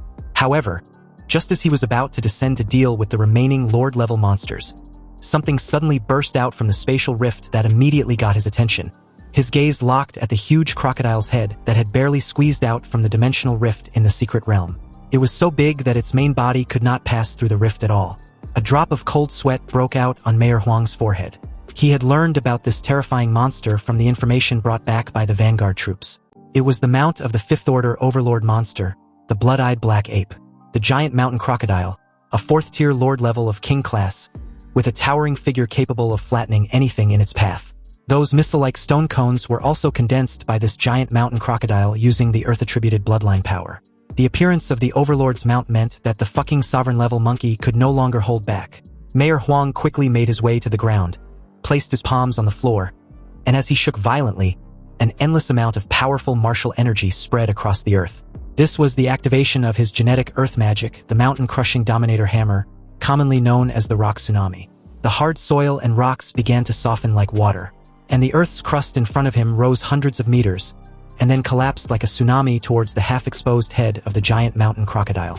Facing the collapsing mountain, the giant crocodile flashed contempt in its deep green vertical pupils. As the king of the earth attribute, this was the first time that it encountered a human warrior who chose to fight with the same ability.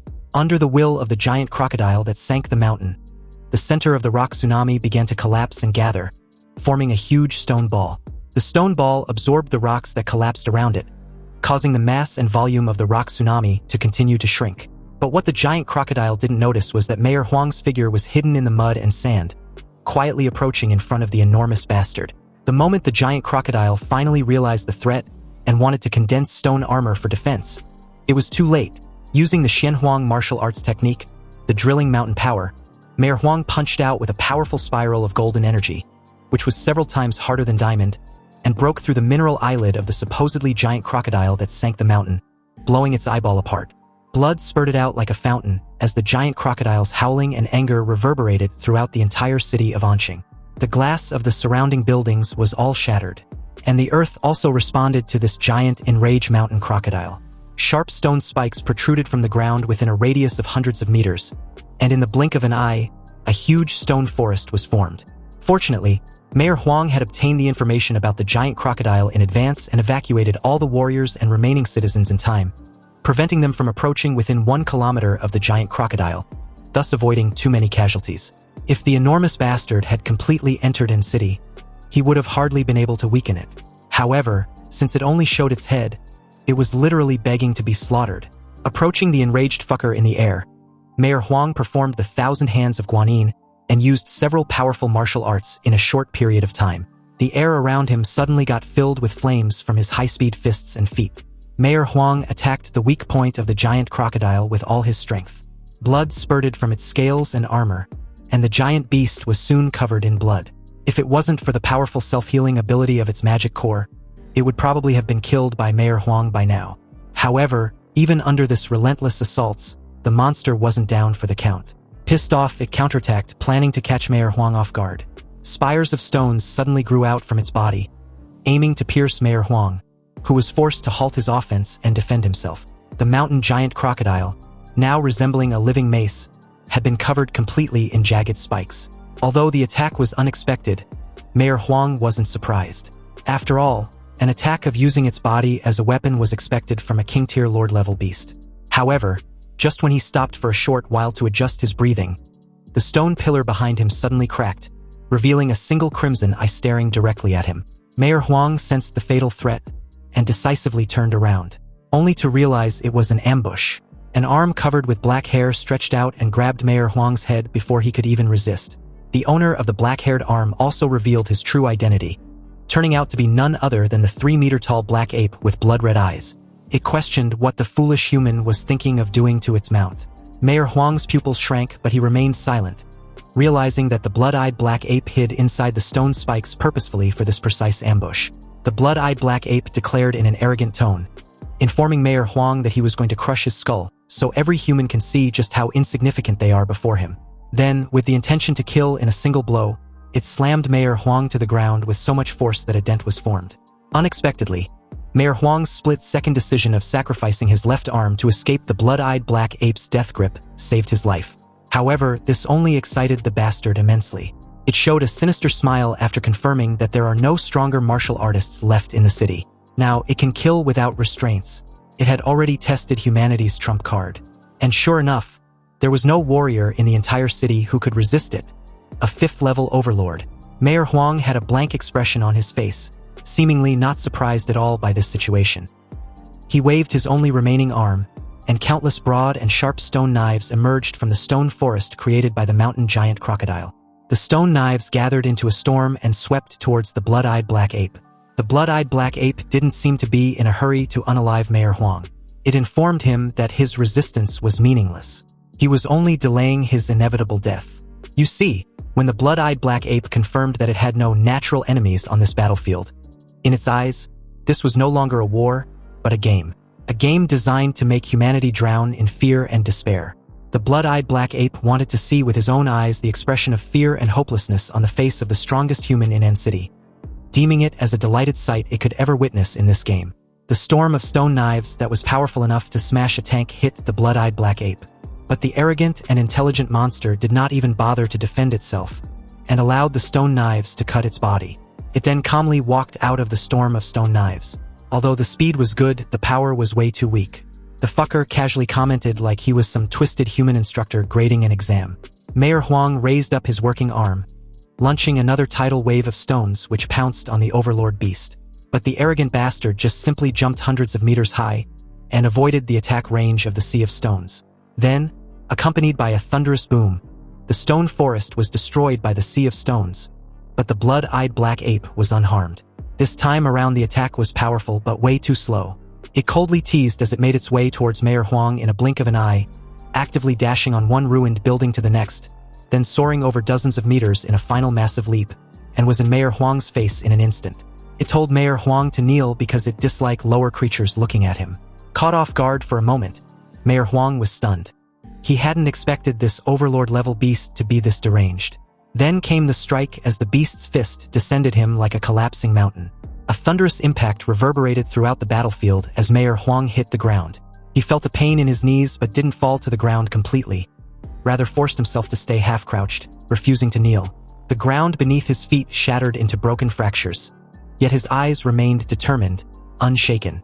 There was only calmness on that somewhat weathered face.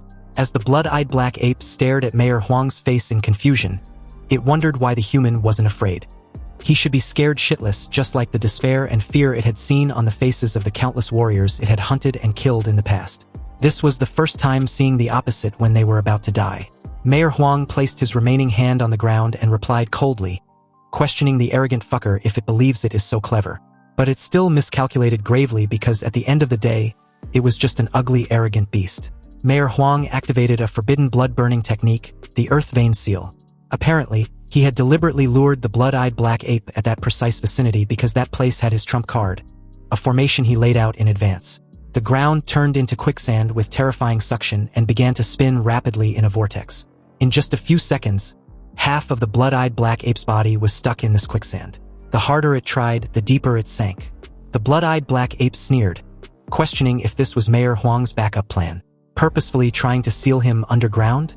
He was too naive for a human because there was no way he could keep him sealed forever. The moment he falters, he will tear every human in this city to shreds. Mayor Huang just stared down at the arrogant beast and smiled slightly, not with joy, but with a resolved pride. This wasn't a backup plan but a hymn to humanity, the hymn of courage. Mayor Huang pulled back his torn-up shirt, revealing a large star-shaped wound on his chest. Then, he pierced through his own chest with his remaining arm. Blood gushed out instantly.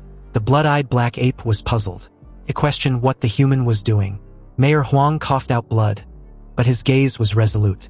You see, at the start of this war, he buried the city's one and only tactical nuclear warhead beneath the battlefield. And the trigger was implanted inside his heart. So if Mayor Huang's heart stops, the nuclear warhead detonates. The blood-eyed black ape roared in desperation upon hearing this. Mayor Huang was definitely bluffing, and also insane. Did he expect him to fall for such bullshit? Because no human would gamble their worthless life on something like this. Mayor Huang still had that prideful smile on his face as the blood-eyed black ape continued to roar desperately. From the very beginning of the war, he had no intention of making it out alive. After all, only by actively getting involved can he perhaps completely deceive this cunning beast. Mayor Huang thought of the declaration he made at the inauguration ceremony as mayor of An City 20 years ago, declaring his name as Huang Qing, and was willing to give everything, including his life, for the city and its citizens. Now, he was at peace, finally content with what he had done. Huang Qing closed his eyes as the bright light of the nuclear bomb broke through the earth. The endless light and heat flooded his body and the body of the blood-eyed black ape, annihilating them in a single blinding instant.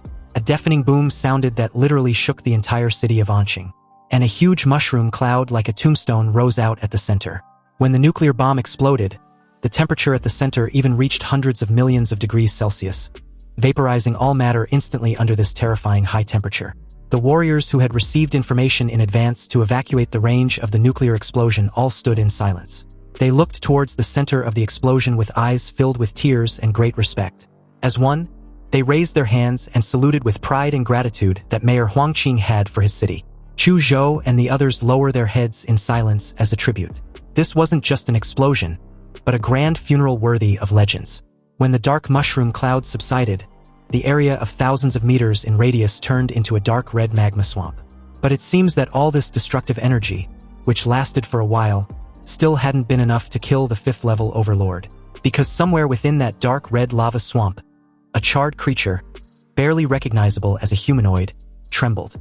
Its carbonized flesh had been completely burnt off, revealing the charred bones. The heart of the skeleton, which was a dull orange crystal, suddenly emitted a dazzling golden light as if revitalized.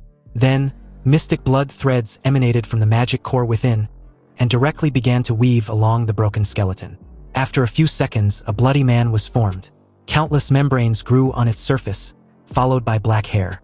A pair of blood-red eyes opened, revealing endless coldness and resentment.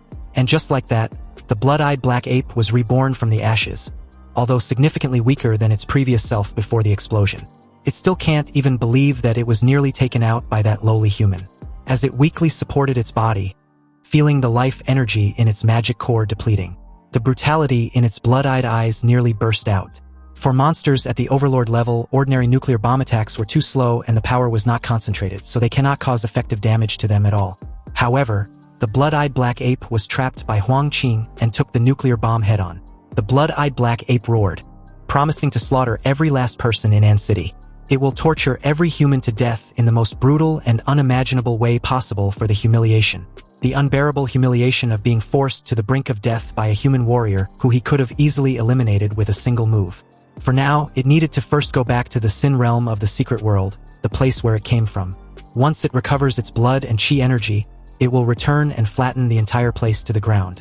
However, in that very moment, it suddenly felt a strong murderous intent as someone questioned where it thought it was sneaking off to. The blood-eyed black ape looked back and found a young warrior covered in dark scales with blue flames on the back of his body, hovering near him. The blood-eyed black ape looked at the familiar blue light and recognized this person. This was one of the biggest obstacles to his beast invasion, a terrifying human genius. Apparently, after the nuclear explosion, he didn't let down his guard and used his life magnetic field to scan the entire area repeatedly. After numerous attempts, he found a slight fluctuation of life. It's just a shame that he was a little too late because the beast had already reconstructed its body. The moment the cells in Ihi's arms underwent an atomic reaction at maximum power, he spared no time charging at the Overlord level beast. The raging blue flames tore his muscles, exposing them to the air. With his superatomic blast fist already activated, Ihi punched directly in the direction of the Overlord level beast. However, to his utter shock, the monster was unharmed even though it took the attack head-on. Its bloodshot eyes flickered, and greed arose in its heart. Human geniuses had always been heavily protected and were extremely difficult to be killed. But now, this human genius was isolated and helpless, creating the perfect opportunity to be killed. Driven by his inner greed, the blood-eyed black ape no longer chose to escape, but took the initiative to attack Ihi. A surging heavy mist burst out of the blood-eyed black ape, and as it relied on its domineering defense, it went against the torrent of energy. But when it barely came in front of Ihi, what it saw was not his frightened face, but a smile. If the cunning bastard had run, then Ihi's mini-nuclear bomb probably wouldn't have been able to nuke his ass up. But since it was so eager to die, then he will grant the beast its wish. Suddenly, Ihi activated his 60-meter colossal titan with the familiar ultra-heated steam. And as this enormous ultra-heated steam engulfed everything in sight, brilliant arcs of electricity also burst out, and the blood-eyed black ape felt the familiar energy explosion. Before it could finish his words, it was engulfed in a blue light and heat. The atomic reactor in Ihi's body also underwent a horrific nuclear fission when the superimposed colossal humanoid template and the legendary Demora's template was triggered simultaneously. This created a radiant blue nuclear explosion. And although it was far less powerful than the first nuclear bomb, the familiar destructive feeling was palpable. At several kilometers away, the warriors saw the second nuclear explosion in surprise, and wondered how there was another nuclear bomb so suddenly. Was it another trap set by Mayor Huang Qing? It seems that man really did think of everything. After the small nuclear explosion, the blood-eyed black ape, in a charred state, stood there in the dust, scared shitless. It was visibly shaken as it stared at the terrifying figure in front of it, calling Ihi's hybrid transformation a monster. A demonic figure over 40 meters tall stood out from the dust and smoke. Its skin was as tough and rough as black reefs, with spine spikes exposed with blue fluorescent patterns, and the heavy tail behind it which can destroy a cliff with a slight wave. This was the supergiant humanoid wearing Demora's armor. He spread his long arms, roared to the sky, and declared the majesty of the king. The blood-eyed black ape looked unhappy. Why does Ihi look more like a monster than him? Most Lord-level monsters don't have an aura like Ihi's. He looked at the ant-like black ape with blood-colored eyes and replied that he wasn't anything like the bald monkey. He raised his overwhelming feet as the Overlord beast just stared in panic. He stomped down, creating a cloud of smoke and dust. The blood-eyed black ape, on the other hand, managed to roll out of the range of Ihi's feet. A sound like thunder exploded as Ihi activated the mountain-blocking fist flash strike. His arm, as big as a pillar, was swung with a fierce murderous aura wrapped around it. He mocked the little monkey, declaring that there was no use in running. The arrogant blood-eyed black ape could not accept the ridicule from what he deemed as an inferior life form. It turned around and swung its arm to collide with the fist that was a circle bigger than its entire body. Dark and red lightning exploded, and the blood-eyed black ape was hammered into the earth with a direct beam of atomic energy. Ihi's fist was twisted into a knot by the huge force of the blood-eyed black ape, but with the powerful self-healing ability of the giant form, it recovered in just a few seconds. As long as his real body at the back of the giant's neck was intact, the external body of the giant will never disappear. He just didn't expect that the skinny Overlord-level beast was still stronger than the average Overlord. In his giant Demora's form, his overall physical fitness has exceeded the 30-point mark, but he didn't expect that he still couldn't overwhelm the opponent in terms of strength. The blood-eyed black ape looked at Ihi's arm that had healed instantly, and finally gave up on the idea of killing him. It used his full strength in that last strike, and Ihi had already healed it. He definitely can't beat this genius. He can't win. The blood-eyed black ape got up and bolted like its life depended on it.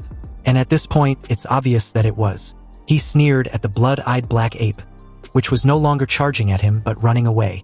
The filthy beast didn't deserve to stain Mayor Huangqing's sacrifice. The cracks on Ihi's chest glowed blue, and the blue crystal-like spine behind was extremely dazzling. He controlled his body that was over 40 meters long and released a super-large atomic breath. The blue light that was like a divine punishment tore through the air like a sharp knife. Faced with such a large-scale energy bombardment, the blood-eyed black ape had to jump up and down in a ridiculous manner to dodge, but it was no use. The filthy monkey was hit hard by the atomic breath, and as its entire body got smashed into the ground, it suddenly disappeared. He narrowed his eyes, because the cunning beast had actually used the force of the atomic breath to escape underground. It had also gone into a state of suspended animation, pretending to be dead. But pretending to be dead also meant that it was afraid of being discovered. It was in the most serious condition ever after suffering those numerous unprecedented injuries. So this was the best chance to kill it. Ihi tried using his life magnetic field to find the beast's location, but it seems Overlord-level magic beasts can conceal their presence completely. Compared to Mayor Huang's plan that almost killed it, finishing it shouldn't be that challenging even with its skilled concealment. Because any faint traces of life, he can still sense it immediately. This time around, Ihi focused the life magnetic field underground and eventually found the damn monkey's location not far from him. It had swam in the soil like a fish, escaping from Ihi's pursuit. He immediately spurred out an atomic breath which cut through the surface of the earth, and the blood-eyed black ape jumped out of the soil like a fried fish, only to be greeted by another huge fist carrying a terrifying gust of air. The bloodshot eyes of the monster flickered as it cursed inwardly, wondering why this human's perception was so damn disgusting. It had already sensed the entrance to the secret realm not far away, and was hoping that once its energy and blood was recovered, it can devour this young warrior who dared to chase him. The punch sent the sovereign-class monster crashing into the earth upon impact, creating a cloud of dust. He confidently declared to make the Overlord-level beast wish it was dead, adding that it was what the filthy monkey deserved for trying to defile Mayor Huang's sacrifice. However, the sovereign-class monster just scoffed at this, telling the human to not push his luck. He was a vile worm, and if it weren't for that damn mayor's trap, he wouldn't have to endure such humiliation. In its current state, the sovereign-class monster plans on squeezing the magic core of its body to burn out the last bit of energy to drag Ihi to hell. The completely torn-off right arm of the blood-eyed black ape briefly recovered to its peak. And the moment it did, it leaped high in the air and launched at Ihi in one last final and desperate attempt. He raised his fist and countered the attack head-on. The very moment the two fists collided, a terrifying force was created upon impact that literally formed a brief vacuum zone. The burst of black and red electric current was dispersed by the monster's fist, and this terrifying force extended along Ihi's fist to his shoulders and chest. His python-like layers of muscles first collapsed and the bone fragments mixed with blood shattered completely. Ihi's entire arm exploded into bloody mist, and a bloody rain fell on the nuclear explosion wasteland. He even seemed to be injured at this moment, however. He had a mocking smile on his face because the Overlord-level beast had definitely had the worse if the two are compared. After his desperate attack, it was finally at the end of its rope. Squeezing its magic core to temporarily throw a final punch made the monster unable to dodge as it drops to the ground. It was about to be hit head-on by an atomic breath when suddenly, a melodious and eerie song sounded in this empty nuclear wasteland. His dark blue eyes turned blood red in an instant. He felt an extremely sharp pain in his brain, and countless negative emotions surged in his mind. He knew that he was under mental attack, and he used all his strength to mobilize the evil energy in his body to protect his mind. When he eventually came to his senses, he saw that the wasteland that had been destroyed by the nuclear explosion was covered with white and tender arms. Countless slender hands with beautiful proportions sway in the wind like flowers, full of strange beauty. The blood-eyed black ape, which had had almost all of its bones shattered completely by Ihi's superatomic blast fist, was now covered by countless pairs of jade hands. The hands lifted up the charred body of the blood-eyed black ape and carried it backwards like a baton. Ihi's face looked solemn, wondering if there was another high-level monster. He didn't expect that there would be unexpected changes. He waved his hand and tried to grab the blood-eyed black ape, but he felt the giant's entire body pause. The jade hands had grown out of all the joints of Ihi's giant body at some point, making him unable to move, like a large machine with its gears stuck. He roared, questioning if this mysterious high-level monster thought it could trap him and save his prey. Suddenly, Ihi's 40-meter-tall giant body burst into shining blue flames. He intensified the atomic reaction in his body, causing his body temperature to increase rapidly. From 100 degrees Celsius to 200, then 400, followed by 600, 800, 900, and by the time it rose to 1,000 degrees Celsius, the shell of Demoras on the colossal humanoid began to melt, revealing the flesh and blood flowing in the blue magma underneath. The terrifying temperature caused the ground beneath his feet to start burning with wild, inextinguishable flames. The jade hands stuck on his giant's body also began to spontaneously combust. They made sharp cries like babies and eventually turned into ashes. At this time, the blood-eyed black ape had been sent by the jade hand and flowers to a position 50 meters away from the spatial rift of the secret realm. It was almost there when it heard a loud commotion not far from him. Driven by curiosity, it raised its trembling head to have a look with its remaining eye, only to see a giant body which was chasing him with big strides like a devil who had literally crawled from hell. He stepped on the ground, and every step made the large jade hands burn like wildfire. The flaming giant roared loudly and stretched out his hands to grab anything in its path as he moved forward. The blood-eyed black ape screamed in horror for the jade hands to hurry up. The flaming giant was catching up. For the first time in its existence, it felt that death was so close that it could practically taste it. In the face of the instinct for survival, it forgot its cunning and its arrogance, and only primitive fear remained. The strange singing voice appeared again, mixed with a woman's charming laughter. From the dimensional rift in the secret realm that was 100 meters high, countless arms stretched out like a tide and was as high as a huge mountain. In the center of the wave of arms, there was a woman's head, and two beautiful hands like masks covered her eyes. He was aware that the other party was on the other side of the rift, influencing him across the two dimensions. With such terrifying power, what the hell was it? Was it a monster? And if it was it also an overlord? If this mysterious creature's true form happens to appear out of the spatial rift, he will probably be on his knees in that very first second. The woman's head seemed to feel Ihi's approach. She opened her eyes, finally having enough with this young human's meddling. Under such a terrifying stare, she lets out a scream as loud as the glorified, disfigured banshee she was. Her screams made Ihi felt as if his brain was about to explode. Even though he had blocked out the giant anthropomorphic hearing, the eerie scream could still reach his brain. The giant howled in pain, and Ihi tore open the flesh at the back of its neck and crawled out. The filthy monkey had killed so many people, and now it wants to leave just like that. He was like a madman, and with only endless murderous intent and madness in his eyes. He roared and added that the fucking monkey was dreaming if it thinks he would just accept that. He poured all of his atomic energy into the giant's body. And the giant's body with Demora's genes immediately entered an overload mode. All of his flesh and blood was melted by the blue magma-like blood, leaving only a huge skeleton to support its movements. He controlled his giant's flaming body to the edge of the rift and shot out from the neck like a missile, burning all the jade arms, blocking his way to ashes. When the giant's body was about to step into the rift of the secret realm, he faced the head of the woman with covered eyes and gave her the middle finger. He gave her a mocking smile and added that it was a local specialty of his hometown, a nuke to light up her ass, and he hopes the bitch likes it. The woman with her eyes covered stared directly at the flaming giant which had entered the secret realm like the harbinger of death. At that moment, her screaming session intensified, but it was out of sheer desperation and shock. Then, the dazzling blue and white explosion flooded everything. Part of the aftermath of the explosion poured out from the rift in the secret realm, blowing the weak hundreds of meters away like a fallen leaf. The blue-white light passed through the rift in the secret realm, dispersing the nuclear explosion smoke and dust that filled the outside world. like a small sun rising in the nuclear explosion wasteland. This obvious phenomenon was soon noticed by warriors several kilometers away. A warrior pointed out uncertainly that the rift in the secret realm seems to have exploded. Another also discovered a surprising issue. Something unexpected had happened because the beasts were suddenly in chaos. You see, the beast tide obeys the leadership of high-level monsters and has demonstrated a high level of organizational ability in previous battles. But now they were like a colony of ants that had lost their composure, either attacking blindly or fleeing in all directions. All experienced warriors realized what this meant. The Overlord-level beast was dead. They wondered if Mayor Huangqing's plan had succeeded. Everyone cheered up but stayed sharp, not wanting their mayor's sacrifice to go to waste. The city of Anqing can be saved if all the remaining beasts are eliminated.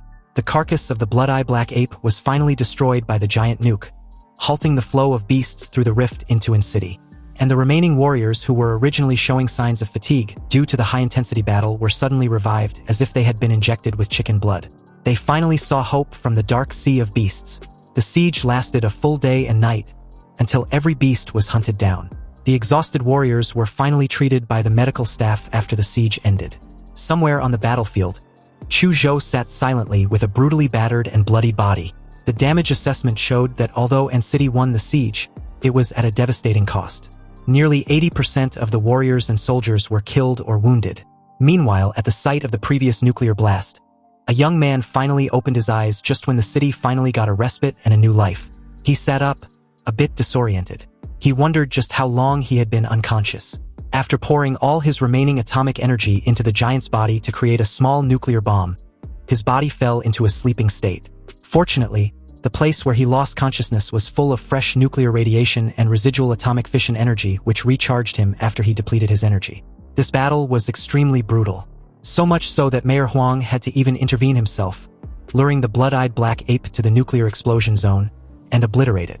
Thanks to that, He was able to use the home field advantage in the nuclear explosion zone and self-destruct repeatedly to finally kill the blood-eyed black ape before the woman's head tried to rescue it.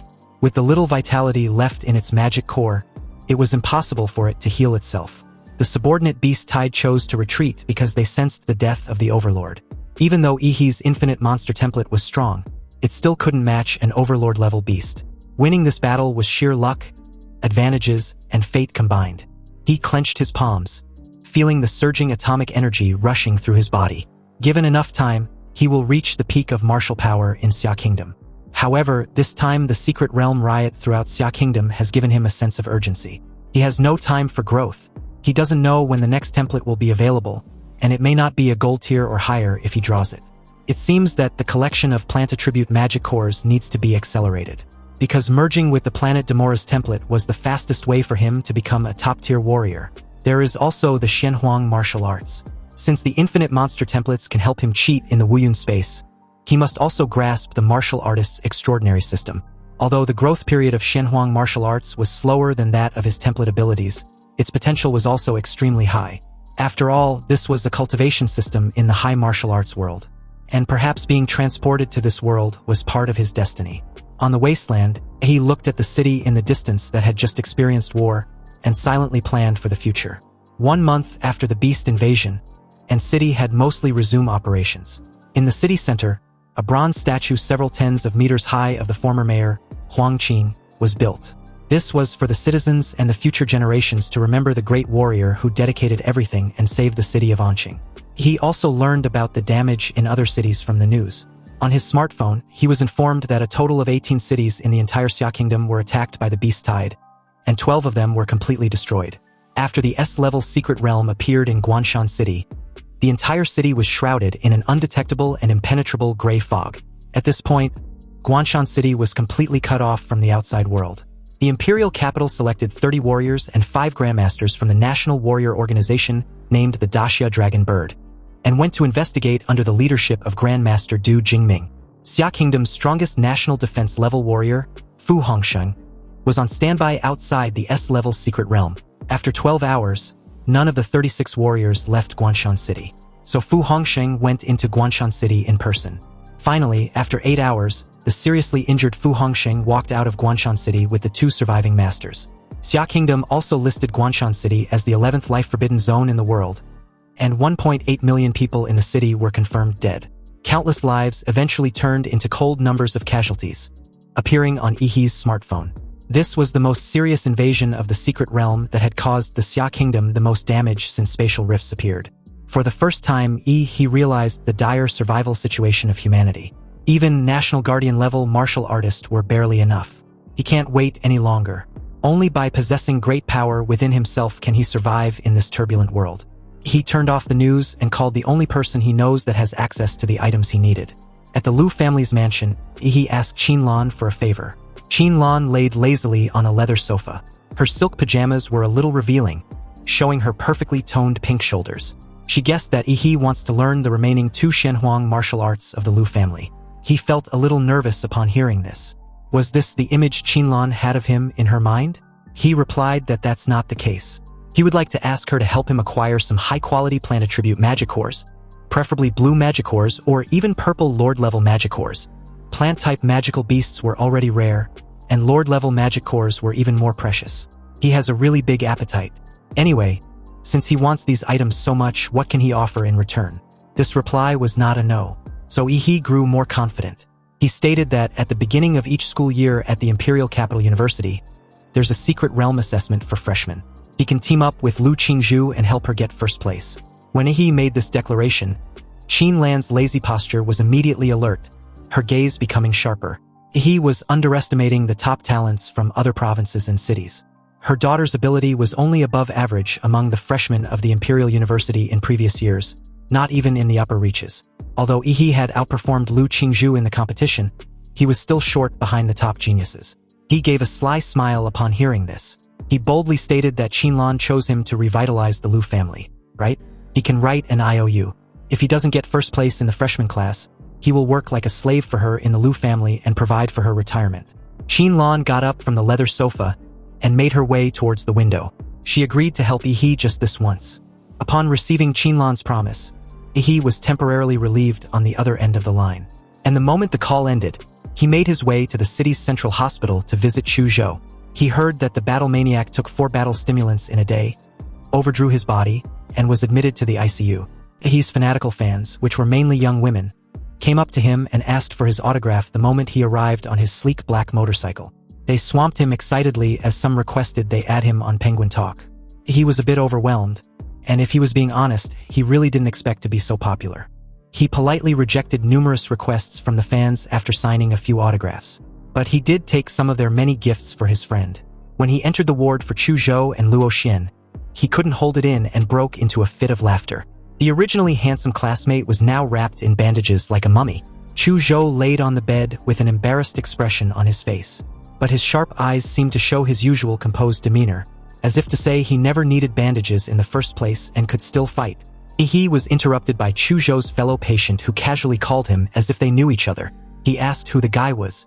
Luo Xian gave an awkward laugh and introduced himself, reminding He that he was his first opponent in the promotion match a few weeks ago. He was genuinely curious as he tried to recall Luo Xian, but was suddenly stopped short after noticing something unexpected. At first glance, Luo Xian might look like he's been dealt a better hand than Chuzhou, but that was far from it. Luo Xian had been hurt badly, and He was truly caught off guard when he noticed his broken leg. Luo Xian reassured He that his leg was not that broken yet, so he shouldn't look at him like he was done for. He can get a limb regeneration surgery. But if that doesn't work, he can also use the latest combat prosthetic limbs launched by Laserbird. As if to prove that he was fine, Luo Xian kicked his broken leg. Luo Xian was a bit speechless when he saw He looking at his broken leg with pity and respect. Although Luo Xian was a little green, he was undoubtedly a real warrior who lost his leg defending in city. He was really admirable. Anyway, Ihi's cell phone rang inside his pocket at this moment. And after taking a quick glance and confirming that it was an unfamiliar phone number, he hung up and marked it as a nuisance call, then blocked the number. The process was smooth, but 10 seconds later his phone rang again.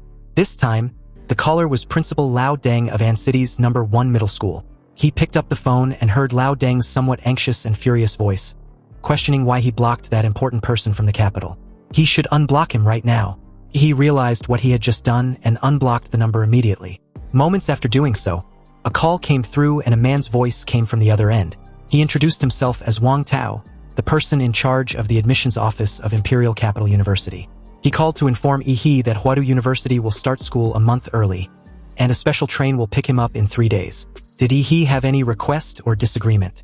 He replied that he had none and will follow the organization's arrangements. Inwardly, he knew that even if he had any issue or request, he had no power to demand anything. And about the early opening of the Imperial Capital University, it's obviously due to the heavy blow caused by the invasion of the Secret Realm to Xia Kingdom. This had undoubtedly forced the Imperial Capital University to make some adjustments or reforms. Wang Tao praised him for having a high level of awareness and ended the call. Subsequently, Chu Zhou also received a call from Imperial Capital University, but the caller was not Wang Tao. Among the 3 students currently in the 6th ward, 2 were top students who had been accepted into Huadu University. Luo Xian lowered his head, feeling a bit out of place. It seems like he shouldn't be in this ward, let alone on the bed. He felt like he belonged under it. Anyway, before reporting in, there was one more thing he had to take care of. He said his goodbye to Chu Zhou and Luo Xian, then left the hospital. So with that, 3 days passed by like a bullet, and as the scene shifted to the Swan Lake nuclear blast site, because of the huge mushroom cloud caused by the nuclear explosion, hundreds of tons of dust were thrown into the clouds. The sky over Swan Lake and the surrounding kilometers had been shrouded in a thick ash, turning the world below into a perpetual night. He came to this dark wasteland when he left the hospital 3 days ago, and relying on the instinct of Demora's bloodline, he found the areas with the richest nuclear radiation and energy residues, like the exact place where Huang Qing sealed the blood-eyed black ape and detonated the nuclear warhead. He sat cross-legged in the big pit created by the nuclear explosion, and used Demora's template to absorb all the radiation energy in the air into his body. His entire body was covered with black reef-like rough skin, and the misty air swirled around him as he meditates, breathing in the dusty clouds rich in ultra-high radiation. The muscles on his back relaxed, and his pores spewed out large amounts of steam like a steam engine.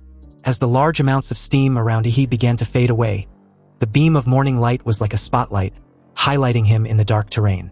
The hundreds of tons of dust lifted into the cloud by the nuclear explosion was finally being blown away by the wind, and the bright morning light had finally started penetrating through the dark gray clouds, shining on the scorched wasteland.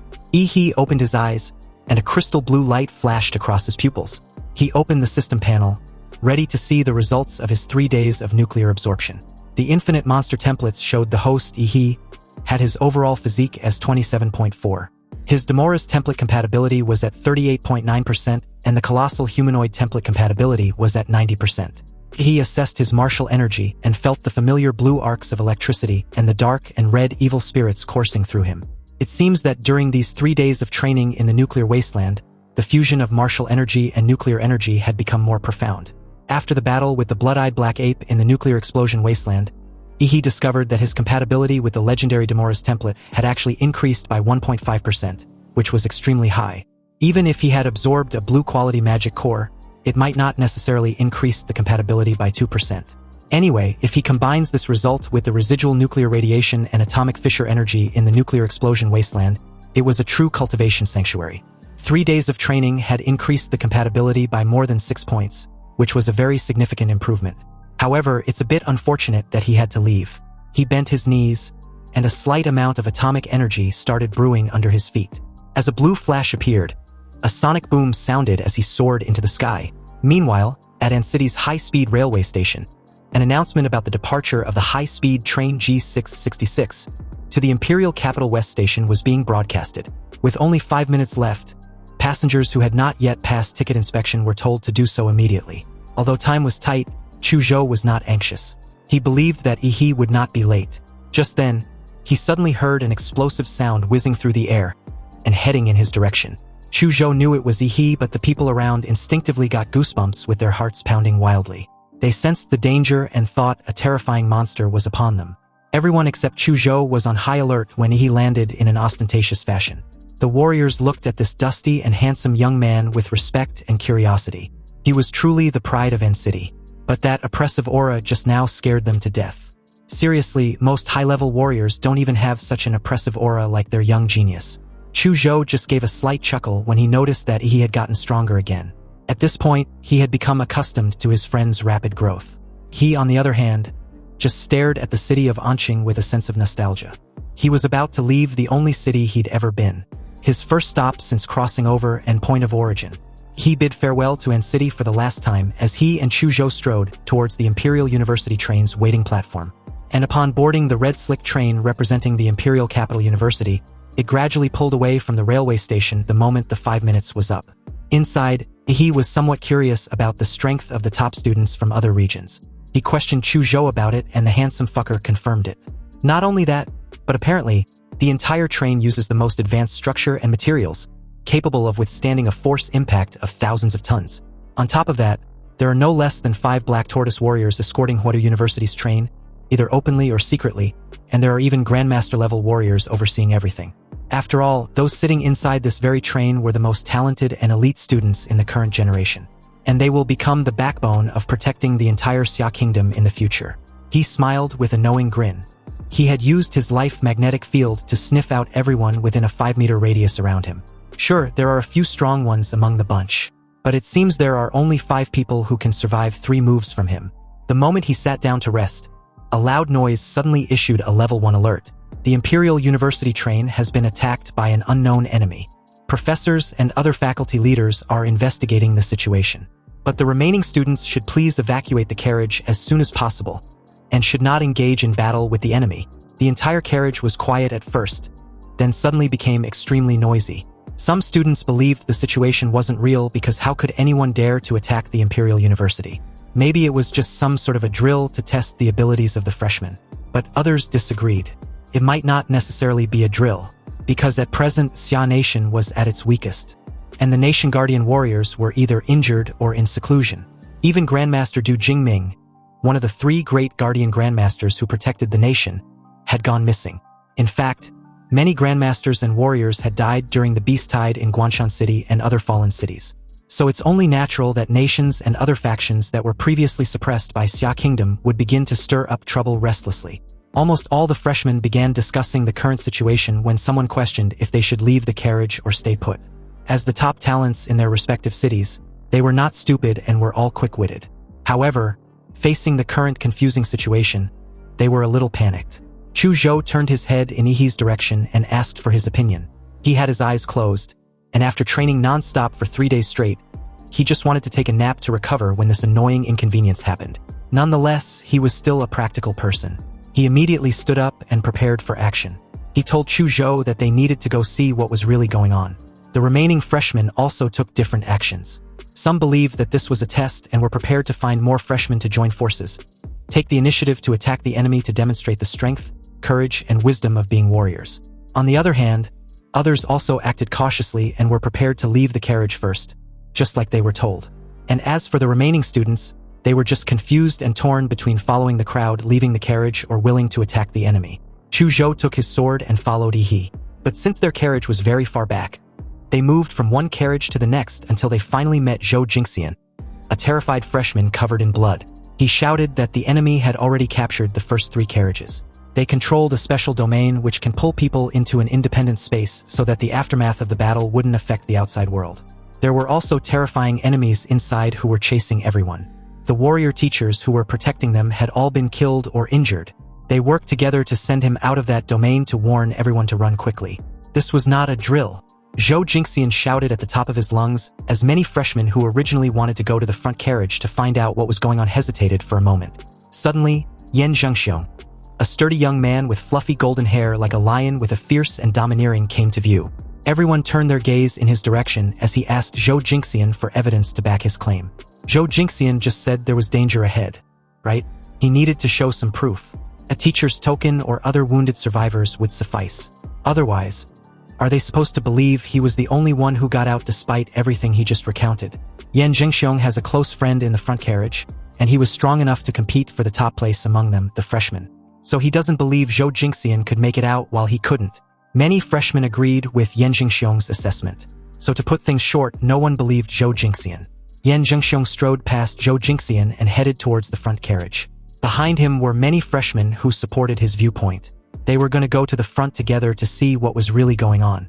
Zhou Jingxian couldn't believe his warning fell on deaf ears when he saw many people brushing past him and insisting on proceeding forward to die. In that moment, covered in blood, Zhou Jingxian looked as pale as death when he seemed to recognize the person beside him. His eyes suddenly lit up as he confirmed Yi's name. He looked at the freshman in front of him, and after using his life magnetic field to confirm that there was no problem with his breath, he nodded in acknowledgement. Zhou Jingxian explained that a girl named Lu Qingzhu showed him Yi's photo and asked him to tell him not to go to the front carriage. He was stunned for a moment. He asked Zhou Jingxian if that was all Lu Qingzhu said to him. That's right, Zhou Jingxian replied. And apparently, Lu Qingzhu was severely injured by a sword in order to protect him. He couldn't persuade the others who were dead set on getting themselves killed. But he must fulfill Lu Qingzhu's last wish and make sure Yi survives. Just when Zhou Jingxian was feeling moved by his own words, he slapped him on the back of his head, questioning what nonsense the guy was spouting. Lu Qingzhu wasn't even dead yet, and this guy was already talking about her dying wish. Chu Zhou asked Yi if he intends to go into the front carriage. And Yi, without hesitation, replied that he was. He promised her mother after all. But in that moment, Zhou Jingxian unexpectedly stood in front of Yi and Chu Zhou, his eyes full of fighting spirit as he blocked their path. Zhou Jingxian refused to let them pass. He was speechless. Seriously, how did someone as pathetic as Zhou Jingxian manage to even get into the Imperial University? He gave Chu Zhou the go-ahead, and at this command, the number 1 fighter instantly unsheathed his sword and casually slashed out a sword energy. Zhou Jingxian frowned. He didn't expect these two guys to be so shameless and start fighting over a disagreement. How could such a refined person like Lu Qingzhu know these two brutes? As the top scholar in Huqing, Zhou Jingxian easily dispersed the sword energy.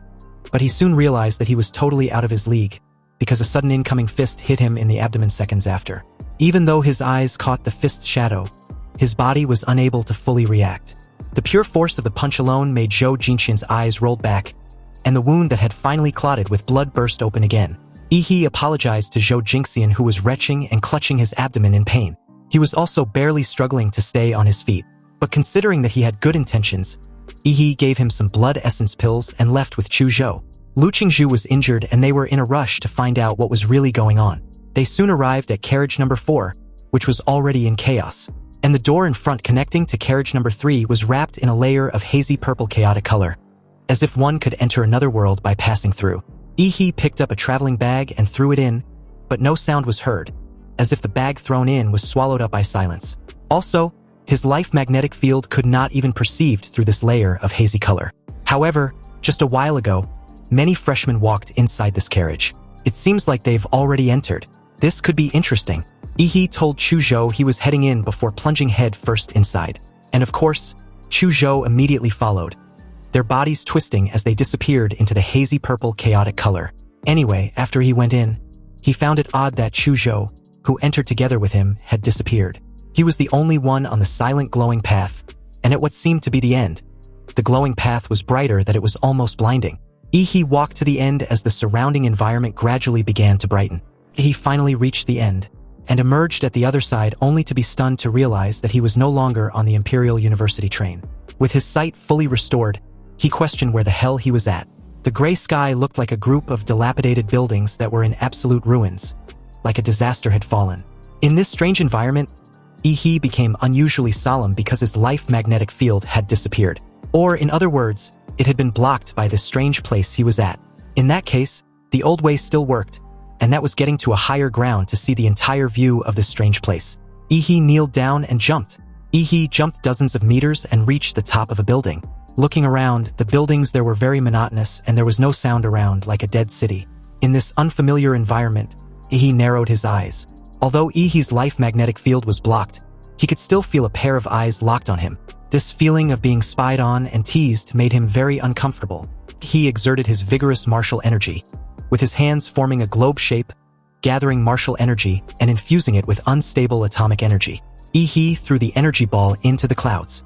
A terrifying burst of energy occurred. The huge light and heat dispersed the surrounding gray clouds. The explosion of the air broke the silence of the city. If the other party intend on playing tricks on him, then he will light up the entire place and announce his presence. As the huge burst of energy gradually dispersed the surrounding gray clouds and lights up the entire dead city in an ostentatious fashion, every freshman of the Imperial University who had been holding their breath in hiding suddenly stared at the explosion in the sky. Some in amazement and admiration, others in worry that it would cause trouble, and a few were indifferent. But almost everyone was curiously wondering what expert had that level of insanely flashy entrance, unaware that this supposed expert was one of their own. Only Chu Zhou and Lu Qingzhu were familiar with this high-profile appearance. And speaking of these two, in a building somewhere, a pale-faced Lu Qingzhu looked at the blue light explosion outside the window and already knew he had entered this dead city. However, she was in no condition to leave where she was hiding. Unlike Chuzhou, who was already rushing towards the location of the explosion with a sword in hand, he knew that Ihi's flare had made him the focus of the entire city. Anyway, back to Ihi, the arrogant fucker looked at the restless city and realized he had not only attracted the attention of his teammates, but their enemies as well. Right on cue, Ihi heard the sound of footsteps nearby, and at some point, a strange figure wearing black clothes and a white pig head mask had appeared behind him. In this mysterious person's hand was a rusty chain, at the end of which was a blood-stained long knife. Seeing this strange-looking man, he could tell at first glance that he was no good. So without any hesitation, blue flames came out of Ihi's feet, leaving a scorching mark on the floor. Then, accompanied by a sonic boom, he was upon the guy in an instant. He punched directly at the opponent's pig-headed mask with his atomic fist, enunciating his intention to rip the guy's head off. But unexpectedly, the moment Ihi's atomic fist hit his target's head, the long sharp knife in this mysterious person's hand also stabbed him in the abdomen, directly ignoring his martial arts shield and Demora's skin defense. But surprising enough, Ihi's atomic fist, which was thousands of degrees high and could even melt steel, only managed to just submerge the pig-headed man's head in blue flames, but didn't really burn it off. The pig-headed man clenched the handle of the sharp knife that had stabbed into Ihi's abdomen. He exerted force with his arms, trying to cut Ihi's body open, but no matter how hard he tried, he failed to swing the long knife. In fact, his sharp knife was stuck in Ihi's quickly healing muscle layer. The pig-headed man immediately wanted to retreat, but Ihi grabbed the rusty iron chain wrapped around the pig-headed man's arm tightly and pulled him towards him. The guy's strength wasn't much, but his weapon was very special. It seems to have the ability to ignore any defense. He grinned mischievously and questioned what the hell the guy was. He then grabbed this strange-looking guy's pig-headed mask with both hands and opened his pig-headed mouth, declaring that it was time for his oral surgery. He should stop resisting and open obediently. What followed next was a blue beam of high-temperature light gushing out of Ihi's mouth and pouring directly into the guy's pig-headed mask. The pig-headed man struggled violently with his limbs, but no matter what he did, he could not break free from Ihi's firm hold. As the smell of burnt barbecue wafted out, the pig-headed man finally stopped struggling. But his pig mouth had been pierced by the atomic breath and his neck had been melted by the high temperature. Holding the pig's headed mask, he declared himself as an honest person. He did what he said he would. But in that moment, he also noticed something inside the mask he was holding. He pulled out a green pendant from the wide-open mouth of the pig's headed mask. With this, Ihi was convinced that everything was actually a trial of the Imperial University, and they were probably supposed to kill monsters for loot. Also, the long sharp knife which was logged inside his abdomen shatters into tiny fragments in that moment. It seems the masked person's weapon must have been blessed with the martial energy of a high-level warrior, making it extremely sharp. Once the martial energy faded, the weapon reverted back to an ordinary item. He stared at the pendant in his hand, thinking of how to pass the trial arranged by the Imperial University. The entire setting felt like a battle royale. So did he have to find a bunch of masked enemies and take the pendants from their masks? Just then, he sensed an arrow aiming towards the back of his head.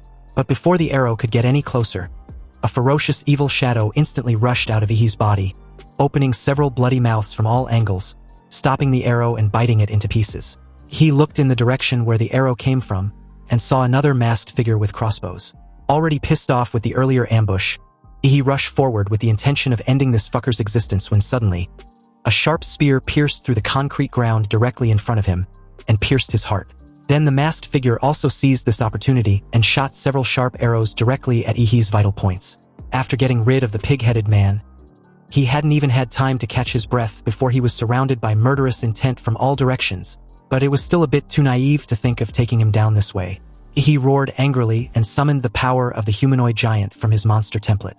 Intense flames and steam burst out from his body, and huge ribs grew around him, woven with a burning new colossal figure entirely enveloped in dark and red evil spirits.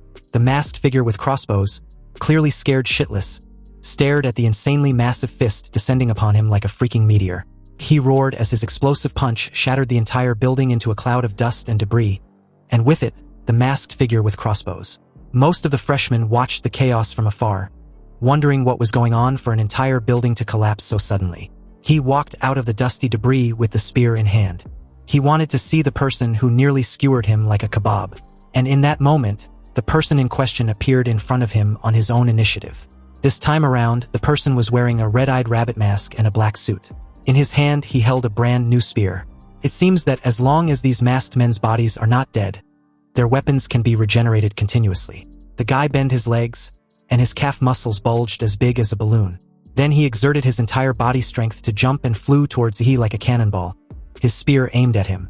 He raised his leg and tried to kick the rabbit-headed man mid-air, but his body was too soft. Before the force of the kick could hit the rabbit-headed man, he spun in the air and changed his trajectory with his spear still aimed at his target. He was stunned to see this. The mysterious rabbit-headed man knew martial arts. What the hell? Just as the spear came about a few centimeters away from Yi's stunned expression, a familiar chill joined the battlefield. And with the power of the ice element dragon, a massive ice wall suddenly blocked the spear of the rabbit-headed man. So, under the shade of a couple ruined buildings, Chu Zhou announced his presence by encasing the rabbit-headed man with an ice wall several meters high. With his spear in hand, the rabbit-headed man looked around in confusion when he suddenly sensed an attack from above.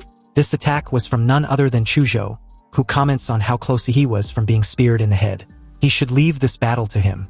The rabbit-headed man managed to evade Chu Zhou's attack when he pierced the spot the target initially was with his sword. As countless ice shards erupted from underneath the ground, the rabbit-headed man jumped out of the encased wall of ice. And while in the air, it counterattacked with his spear. The sword and the spear collided multiple times in an instant, creating dazzling sparks in the air. In a few seconds, the two men fought dozens of rounds with the weapons in their hands. Sparks flickered in the dark space. Even though the rabbit-headed man had the advantage with his spear weapon, he could not gain an advantage over Chu Zhou's superb swordsmanship. In another sword fight, Chu Zhou released the power of ice and successfully froze the spear in the rabbit-headed man's hand. After the weapon was briefly sealed, the rabbit-headed man quickly fell into a disadvantage. Chu Zhou seized this opportunity and punched the rabbit-headed man in the chest with his open palm. Although the rabbit-headed man was sent flying, he still managed to block the full force of the attack with his frozen spear. It tried to retreat quickly, but a sudden pair of large hands that had been patiently waiting reached out from the shadows and grabbed him tightly. He, back in his colossal humanoid form, was finally able to catch the little cutie who had been evading him like a scared, terrifying bunny he was. What followed after was another massive burst of martial and unstable atomic energy that lit up the surrounding gray clouds, and again, broke through the silence of the city. Only this time around, a couple ruined buildings was destroyed in the process. Countless freshmen who were attracted by the previous explosion were silently paying attention to any commotion in Yi's direction. Meanwhile, as the scene shifted to a strange urban space a few minutes ago, two freshmen who were in a temporary alliance were hiding in a building not far away. Wondering why there was no movements in Yi's location after his flashy presence, a freshman asked his partner if the guy who barged in so ostentatiously was dead. He must be his partner, a female freshman replied calmly. They had had over a dozen people ambush those masked men, yet none were injured. And on top of that, their weapons could break through any defense. They were simply opponents beyond their current level, and they had no way in dealing with them. That guy who came in blasting skyward and started talking trash was too arrogant. He must be a student from a small city, definitely a local, who got into the Imperial University by sheer luck. A frog in a well and probably full of self-importance. To be honest, the top scholars in big cities were simply not on the same level as those in small cities like them. Also, she heard that Yan Zhengxiong and Ouyang Zhe from Magic City, Lan Yusi from Deep Blue City, and Xin Chan from Liuli Island have already started hunting down the masked men. But she really doesn't know how they did it. The guy was amazed at how insanely strong these freshmen were. But doesn't that imply that the freshman champion would be one of them? The lady disagrees resolutely. Every freshman president have always been a local from the imperial capital. And against those Huadu prodigies, students from other regions of Xia Kingdom were no match, and therefore could not compete at all. The martial arts cultivation resources they have received since childhood are worlds apart. It was in this moment that the two were interrupted by a sudden loud explosive blue beam that lighted up the entire city. The two freshmen looked up at the sky, both stunned, because this exaggerated blue light streaked across the sky, dividing the gray sky into two. The two looked at each other, both confused. What was that powerful beam just now? Was it an electromagnetic cannon? But how could there be an electromagnetic cannon in this city? In another corner of the city, the new students who were actively tracking the animal-masked men also stopped and silently looked at the exaggerated beam of light in the sky. Yan Zhengxiong placed the broadsword in his hand on the ground, and the huge weight caused the blade to pierce a dead horsehead masked man and sink directly into the ground. He kicked the horsehead masked man under his feet and looked at his good friend and the top scholar in Magic City, Ouyang Zhe. Ouyang was wearing a black jacket with a white sweatshirt underneath. At this moment, he was wearing the hood of the sweatshirt and staring at the blue beam of light in the distance that had penetrated the sky. Yan Zhengxiong asked of Ouyang's thoughts on the blue beam. Ouyang answered that the attack method doesn't seem like the masked man style. It's most likely some newcomer's method. New student? Yan Zhengxiong repeated with a slight edge in his tone. You see, apart from those freshmen from the imperial capital, there really wasn't anyone else who could possess such exaggerated power. Yan Zhengxiong truly couldn't comprehend this unexpected development. Yan Zhengxiong suggests they go check it out. After all, they have already collected the pendants of rat, dog, monkey, and horse. Lan Yusi from Deep Blue City has at least one goat pendant. Xin Chan from Liuli Island has at least one snake pendant. And a female freshman named Lu Qingzhu seems to have killed the Minotaur and obtained an ox pendant.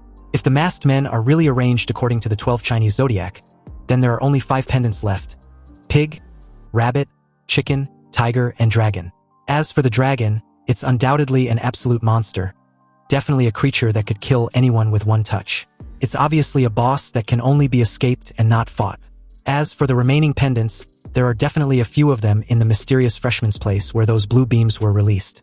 Xin Chan and Lan Yusi will most likely be attracted over there as well. Ouyang told Yan Zhengxiong that the game had entered the final round. If they want to win, they had to snatch it from the others.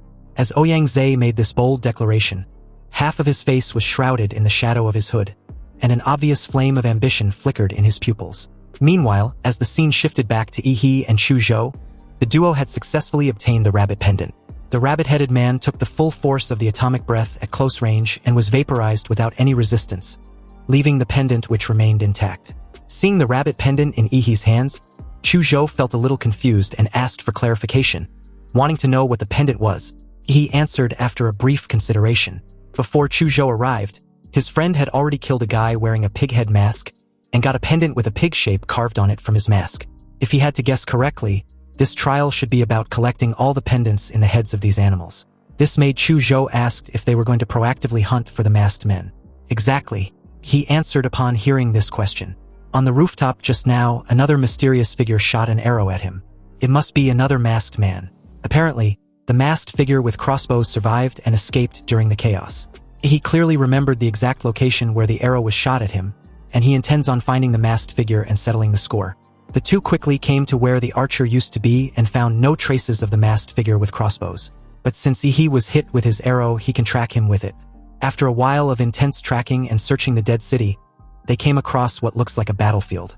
It seems someone has already gotten to their target first. Chu Zhou looked at the traces of the fierce battle on the ground, and it seems that the damage was caused by some high-temperature attack which was particularly eye-catching. He touched the scorch marks on the ground, and it was very warm, which meant that the opponent had not gone far. The next moment, Chu Zhou's ice demon dragon bloodline gave rise to a strong hostility. An ice crystal dragon aura automatically appeared on the surface of his body. Chu Zhou clenched his fists tightly and slashed out with a sword in a certain direction based on his instinct. A 10-meter-high ice front rose from the ground and crashed straight into the air somehow, and with it a pained sound from a fellow freshman, Lan Yusi. In a calm yet disappointed tone, she stated that her optical invisibility got detected. Lan Yusi feigned being a delicate girl, and with her pair of blue-purple eyeshadow that particularly highlighted her attractiveness and helplessness. Her demeanor was a far cry from someone with ill intentions, or so it might seem. But for someone caught sneaking around, Lan Yusi didn't seem the least bit threatened when Chu Zhou straight up struck her with his ice element. He also pointed out how anyone who preferred hiding in the shadows were always up to no good. Anyway, before Lan Yusi could reply, another freshman, a guy, with exquisite clothes and gray middle-parted hair appeared out of thin air. The moment he appeared, the temperature around him began to rise rapidly as red flames danced around his hands. He told a cautious Lan Yusi to get out of the way before his palms quickly turned shiny and red like a branding iron. Activating a genetic technique, the Flame Demon Battle Body, Xin Chan slammed his palm against the impressive ice front. Flames flickered in the ice as they shattered into broken fragments, and a large amount of water vapor exploded, quickly filling the entire area. Xin Chen, with a laid-back yet arrogant demeanor, held a pack of cigarette as he teased Lan Yusi for having such a weak optical camouflage. It's no-brainer that she was discovered so easily. He didn't exchange pleasantries and went straight to the point, asking if the two were planning on ambushing them. With an innocent look, Lan Yusi replied before Xin Chan could, stating that he got it wrong. Everything that had just transpired seemed to be a little misunderstanding. They just dealt with a guy wearing a chicken mask and hid only to lure out other masked men. Xinchen, who was standing aside, took out a cigarette as if nothing had happened, rubbed his fingers together and snapped them, then smoothly lit the cigarette with a tiny flame on his fingertip. Really? Then what's this supposed to mean?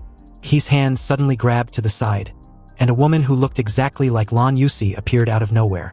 He grabbed her throat tightly, raised her in the air, and as she struggled in pain, she dropped a dagger with a strange blue-purple color. Obviously, the dagger was coated with poison. He casually crushed the neck of the clone in his hand as the expression of the real Lan Yusi instantly darkened. Xinchen beside him gave a rogue smile. He had never thought that Lan Yusi's sneak attack could succeed. Otherwise, it would be too boring. After smoking the entire cigarette in one breath, he dropped it and took a step forward. Xinchen puffed out his cheeks, and they enlarged grotesquely like an inflated balloon. He then exhaled a large cloud of black fog towards Yi and Chuzhou. The two retreated in time and avoided the black mist spitted out in their direction. But they didn't expect Lan Yusi to take out a yellow fan with flashing runes and violently fan the black mist. The strong wind blew, causing the black fog to spread rapidly, submerging Yi and Chuzhou. Xinchen rubbed a massive fireball from his fingertips and decided to heat things up. He shot it straight into the black fog. A deafening boom immediately sounded, and with it, the black fog was instantly ignited. The scorching temperature caused the air to twist and turned into a ball of flames. Satisfied, Lan Yusi smiled and covered his face with her fan. So what if their opponents were strong? They were still no match for them. Anyway, just as the creepy-looking bastard raised his eyebrows proudly and gave a sadistic smile, a thunderous clap rang out. He had clapped his hands in the fire cloud, and the incredible shockwave generated directly extinguished the entire cloud of flames. Xinchen's eyes bulged out as he shouted in absolute disbelief. He couldn't comprehend how a simple clap was enough to dispel his fire cloud. Xinchen's incredulous expression suddenly turned into confusion when he saw a fist inches away from rearranging his face. Looking at the incoming fist, his pupils shrank. He wanted to defend or dodge, but compared to that fist, he was too slow. He had activated his mountain-blocking fist and made his way towards him like a torpedo. A reverberating bang sounded as Xinchen's right cheek flattened with half of his face. He instantly turned into a straight line and was trashed away like a ragdoll. Lan Yusi didn't expect Yi's speed and strength to be so terrifying. This kind of physical strength made her feel incredibly powerless. You see, most of the freshmen, including Lan Yusi and Xinchen, currently don't have any skills that can advance them to the warrior rank. When their martial arts cultivation remains at the level of a martial artist apprentice, their physical strength are always blocked by a membrane. Even though the upper limit of the freshmen at the martial arts stage of the Imperial University was higher, there was always a limit. But Yi was nothing like a college freshman because he has the system template. Even if his martial arts skills remain at the 9th level, he can still stack up his physical stats by increasing his template compatibility. Anyway, Lan Yusi didn't know that she would be fighting against an absolute monster, that teaming up with Xinchen wasn't even enough. The suffocating aura alone was enough for her to regret ever facing an opponent she had zero chance of winning. She was about to flee when she felt a sudden coldness at her feet. Lan Yusi immediately realized that something was wrong. She had been so focused on Yi that she forgotten about Chuzhou, who had frozen her feet in place. Lan Yusi waved the wind-attributed magic fan in her hand with all her strength, creating multiple wind blades which shattered the ice underneath her feet. Lan Yusi's light body was quickly lifted up by the wind the very moment she freed herself. But before she could flee, he suddenly grabbed her delicate ankle. In the face of Lan Yusi's evident shock and absolute fear, he slammed her to the ground, creating a shallow crater as she drops her fan.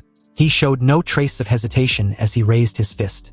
And the moment Lan Yusi saw this, she immediately consumed a large amount of martial energy in order to escape from Yi's clutches.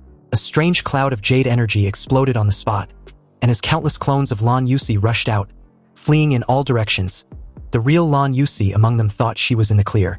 However, when he saw this desperate escape attempt by Lan Yusi, he just smiled with a crazed look. He just activated his Shenhuang martial arts as countless dark and red evil shadows burst out from his body. Using the imprisoning the devil in the flesh and demonic illusions simultaneously, the released dark and red chaotic shadows transformed into numerous magical beasts, which quickly surrounded and attacked every Lan Yusi. And unfortunately for her, her clones were not as numerous as Yi's evil shadows. Although in terms of strength, her clones could suppress 1 or 2 evil shadows, the number was simply too overwhelming. She also had no idea what they were and was scared shitless to even resist. He just laughed with an expression of a mad joker. Lan Yusi was completely at his mercy. She can't fight or flee, but she can accept her fate. Facing Ihi's tyranny, Lan Yusi surrendered and obediently handed over the sheep and the chicken pendant. When Ihi also demanded she tells them everything she knows, she decisively sold out her ally and informed Ihi about Zinchen's possession of the snake and the tiger pendant, as well as the abilities he demonstrated in battle.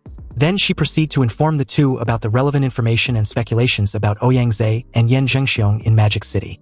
Also, if Ihi wants to win the trial, he must collect all 12 pendants. Now that they had entered the late stage of the trial, if Ihi does not take the initiative to strike first and snatch the rest of the pendants from the others, they will take the initiative to snatch them from him. Since she's got no chance of winning the trial anyway, she figured she might as well use this opportunity to muddy the waters to stir up trouble and let the two sides kill each other. Lan Yusi gave a bright yet devious smile, and offered to take Ihi and Chu Zhou to find Ouyang and Yan Zhengxiong. But Ihi rejected her offer decisively, which honestly did not surprise her. After all, they were just rivals who had fought against each other, so it was normal that he would not trust her. However, what shocked her was the way he smiled as he kept staring at the fan beside her. And the moment he stated that he likes it, Lan Yusi had a bad feeling. Meanwhile, as the scene shifted elsewhere, Yan Zhengxiong and Ouyang were seriously making their way towards the explosion site they saw just moments ago. They had just encountered a group of ignorant guys who were planning to join forces to snatch their pendants. Although they were still a mob, it still took the two of them some time to get rid of them. They figured that at this point in time, Zinchen and Lan Yusi must have already found their target. But it wouldn't matter because no matter who wins, they can just snatch the pendants from them. All they can do is keep it for them temporarily. Although Ouyang words were extremely overbearing, Yan Zhengxiong didn't think there was anything wrong with it. In his opinion, this was indeed the case. Suddenly, his pupils shrank and he exclaimed in shock, questioning his friend about the corpse he was staring at. Ouyang also stopped, squinting his eyes and looking at the horrific scene on the street ahead. Zinchen's body was cut in half, simply and neatly, and had been thrown casually on the street like a dead dog, with shock and anger still itched on his face. It seemed that the sword that killed him was fast, so fast that Zinchen didn't have time to show any trace of fear, so his expression remained forever in the previous second. You see, a few minutes ago, Zinchen, who had managed to escape during the brief commotion between Lan Yusi and Ihi, was still railing about how monstrous Ihi was. He didn't expect that he would meet such a strong and unfair guy before even reaching the imperial capital. Nonetheless, he took solace knowing full well that Ihi had definitely crushed Lan Yusi by now. But Zinchen couldn't shake the feeling that he had also been marked by Ihi somehow, and will definitely be sought after. It seems like he needs to find and team up with Ouyang and Yan Zhengxiong from Magic City. In that precise moment, Zinchen heard the sound of a sharp blade dragging on the ground from behind. When he turned around, he saw a figure holding a long tang sword dozens of meters away. On his face, he wore a majestic and ferocious dragon mask made of cold black iron. He was over 2 meters tall, but his physique was extremely thin. He was wearing a black and gray rag suit that swayed in the wind. The most eye-catching thing was his eyes. He has double pupils, with 2 blood-red pupils squeezed in one eyeball, exuding a mysterious and eerie feeling that instinctively shows that he's not to be messed with. This was the first time Zinchen had encountered someone wearing a dragon mask. The feeling this mysterious figure gave him was different from other masked men he dealt with. No matter how agile the other masked men were, they always gave him a feeling of being dead. This masked guy, however, feels alive? The street lights built dozens of meters between the two flickered, as if the current was affected by something and became unstable. Zinchen swallowed his saliva and blinked, and the dragon-masked man with his sword seemed to have teleported, moving forward more than 10 meters, and all the street lights behind him went out with a sizzling sound. For a split second, the entire streets plunged into darkness and silence. When they came back on, Zinchen's body was cut in half. Blood spurted out like a fountain as the dragon-masked man grabbed the snake and the tiger pendant from the corpse, then disappeared into the dark and silent street. Back to the present, Yan Zhengxiong was curious as to why Zinchen was killed on the streets of all places like a dog. As he examines the sharp slash on the corpse, Ouyang stated that it was done by the dragon-masked man. The slash was clean and decisive, a one-hit kill, which shows that the opponent completely overwhelmed Zinchen in terms of strength. The only masked figure that can do this was the dragon mask among the 12 zodiac masks. Yan Zhengxiong was slightly puzzled when he heard what Ouyang just said. He initially believed the dragon-masked man was only supposed to move around in the underground parking lot.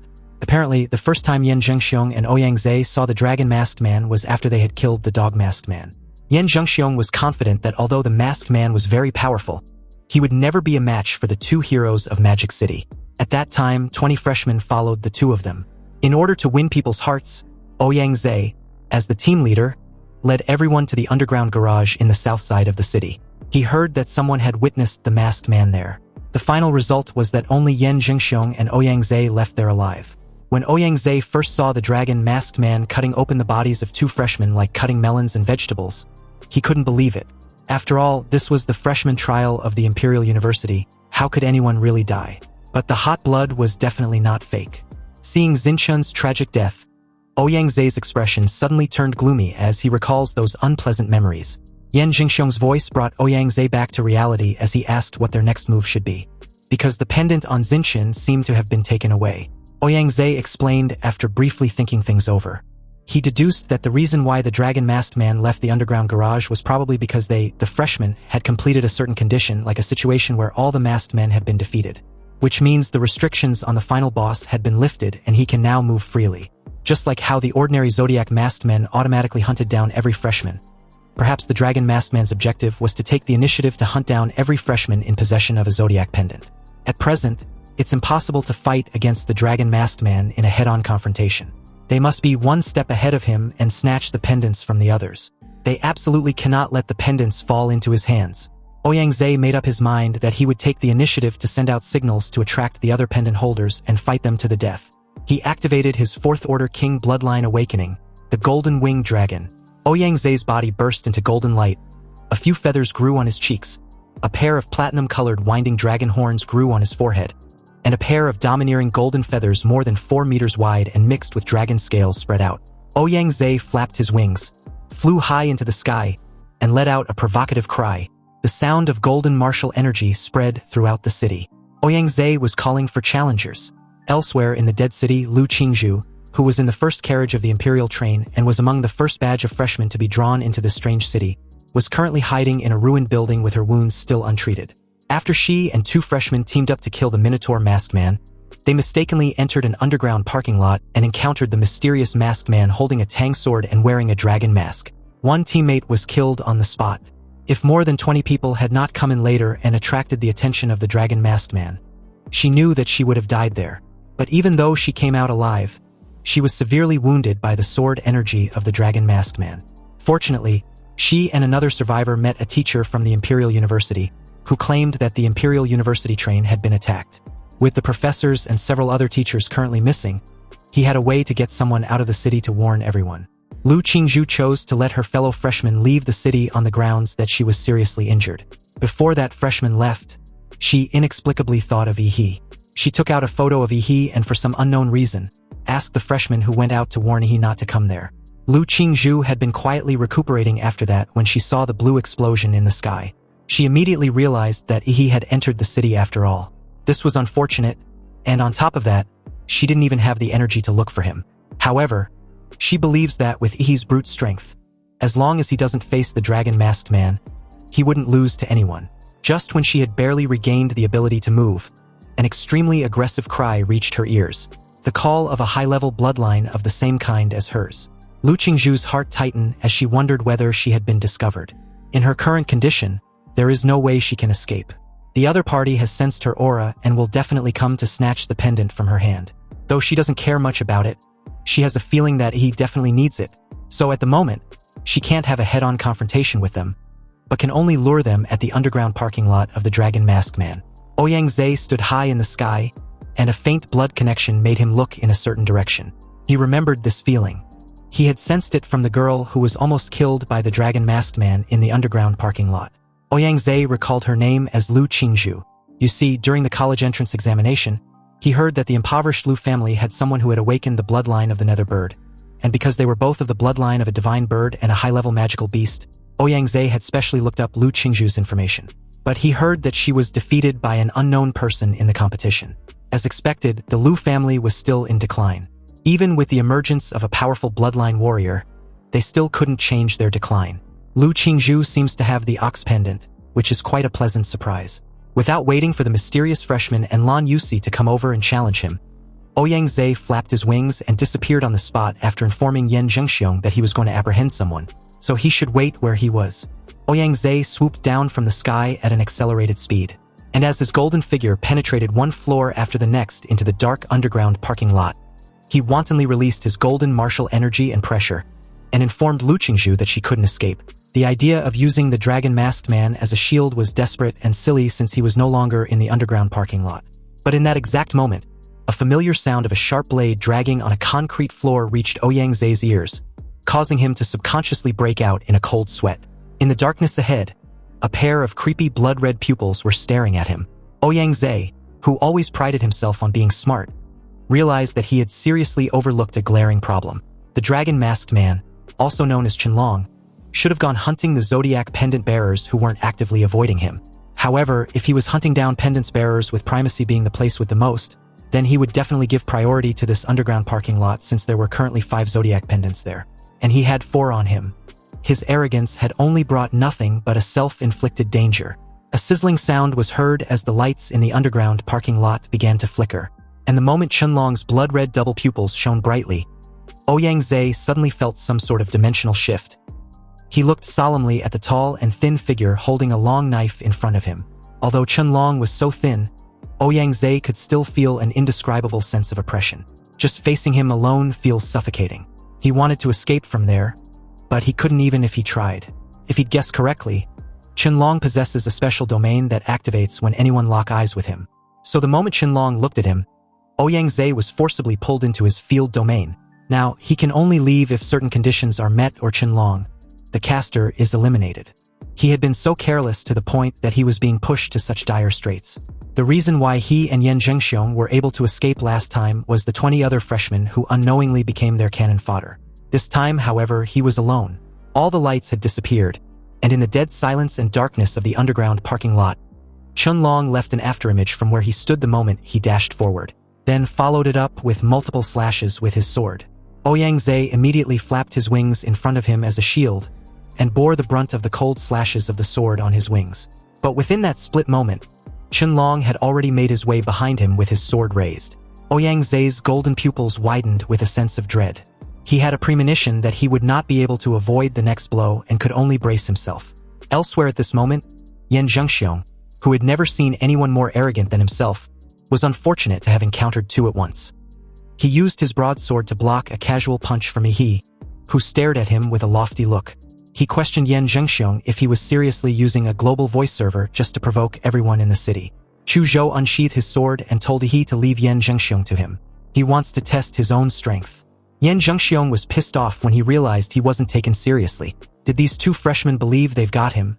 Hence why they've become arrogant. Yan Zhengxiong launched at the 2 with his raised ghost head broadsword, exuding a domineering and ferocious aura like that of a tiger. Chu Zhou had a cold glint in his eyes when he countered the attack. He used his ice sword to summon a massive ice wall which shot up and met Yan Zhengxiong's broadsword. The impact shattered the massive ice wall with little effort, which made him dodge to the side.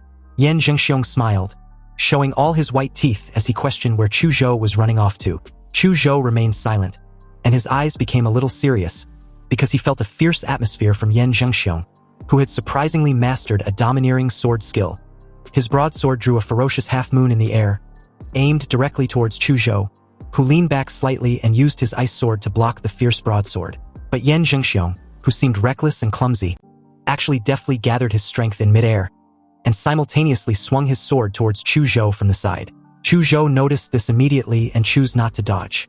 So in a single fluid motion, he swiftly angled his arms and moved his sword to the side, blocking Yan Zhengxiong's broadsword yet again. Chu Zhou's intentions were clear from the start. He wanted to defeat Yan Zhengxiong and confirm which one was stronger, his sword intent or his opponent's domineering and ferocious intent. Chu Zhou almost instantly closed his 5 senses and entered a mysterious realm of unity between man and his sword. This was hurting the soul, commonly known as sword intent. Compared to the college entrance exams a month ago, Chu Zhou's sword intent at present was of higher purity, and he can even integrate some of his own attributes into the skill. A powerful slash of pure sword light burst forth, mixed with the crisp dragon's roar. Yan Zhengxiong also released his ferocious and domineering aura of his broadsword with a tiger's roar.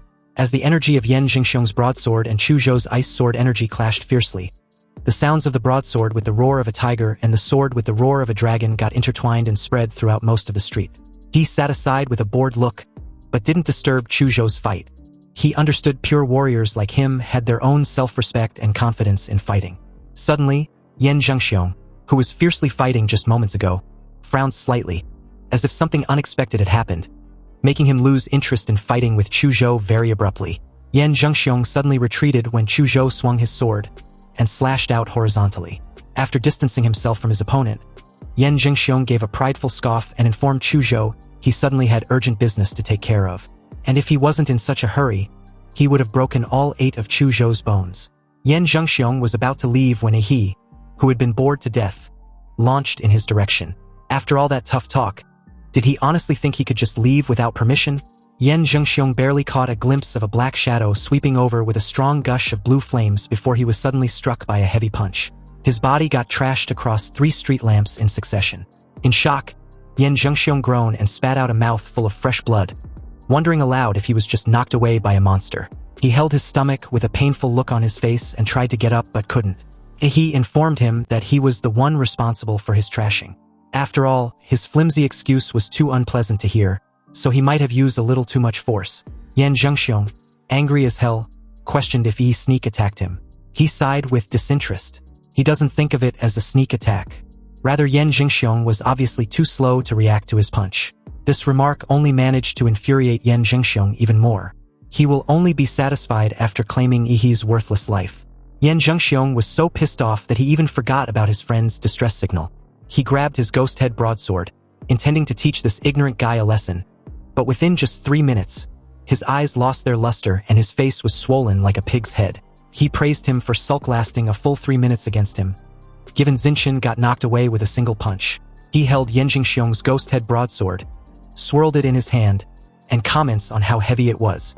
He would like to borrow it and believes Yan Zhengxiong has no objections, right? Yan Zhengxiong didn't say anything. He had been beaten into submission. When he thought about how he was treated like trash, and was repeatedly picked up and slammed to the ground by his body trembled. Anyway, the domineering and ferocious aura of the broadsword was cool, but it lacks the necessary reinforcement. As an upgrade, Yihe used his atomic flames on the sword, transforming it to suit his style and radioactive energy.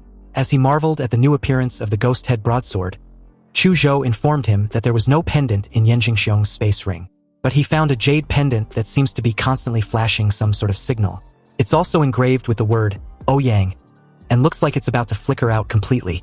Meanwhile, back in the field domain, Ouyang Zhe had already held on in Qianlong's hands for 5 minutes, at the cost of both of his golden wings being cut off, and all his means of saving his life had been exhausted.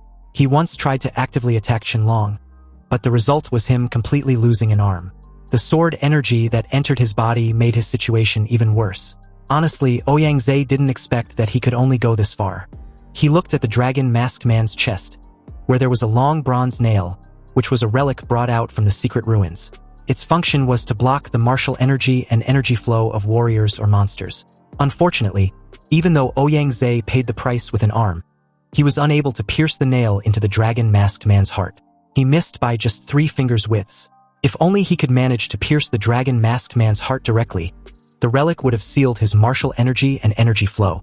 And although it was still possible to weaken Qianlong's martial energy output, reducing his strength by about 30%, for the seriously injured Ouyang Zhe, this would mean that if one blow didn't kill him, he would have to hit him again. He lost the only chance to defeat Qianlong, this damn bug.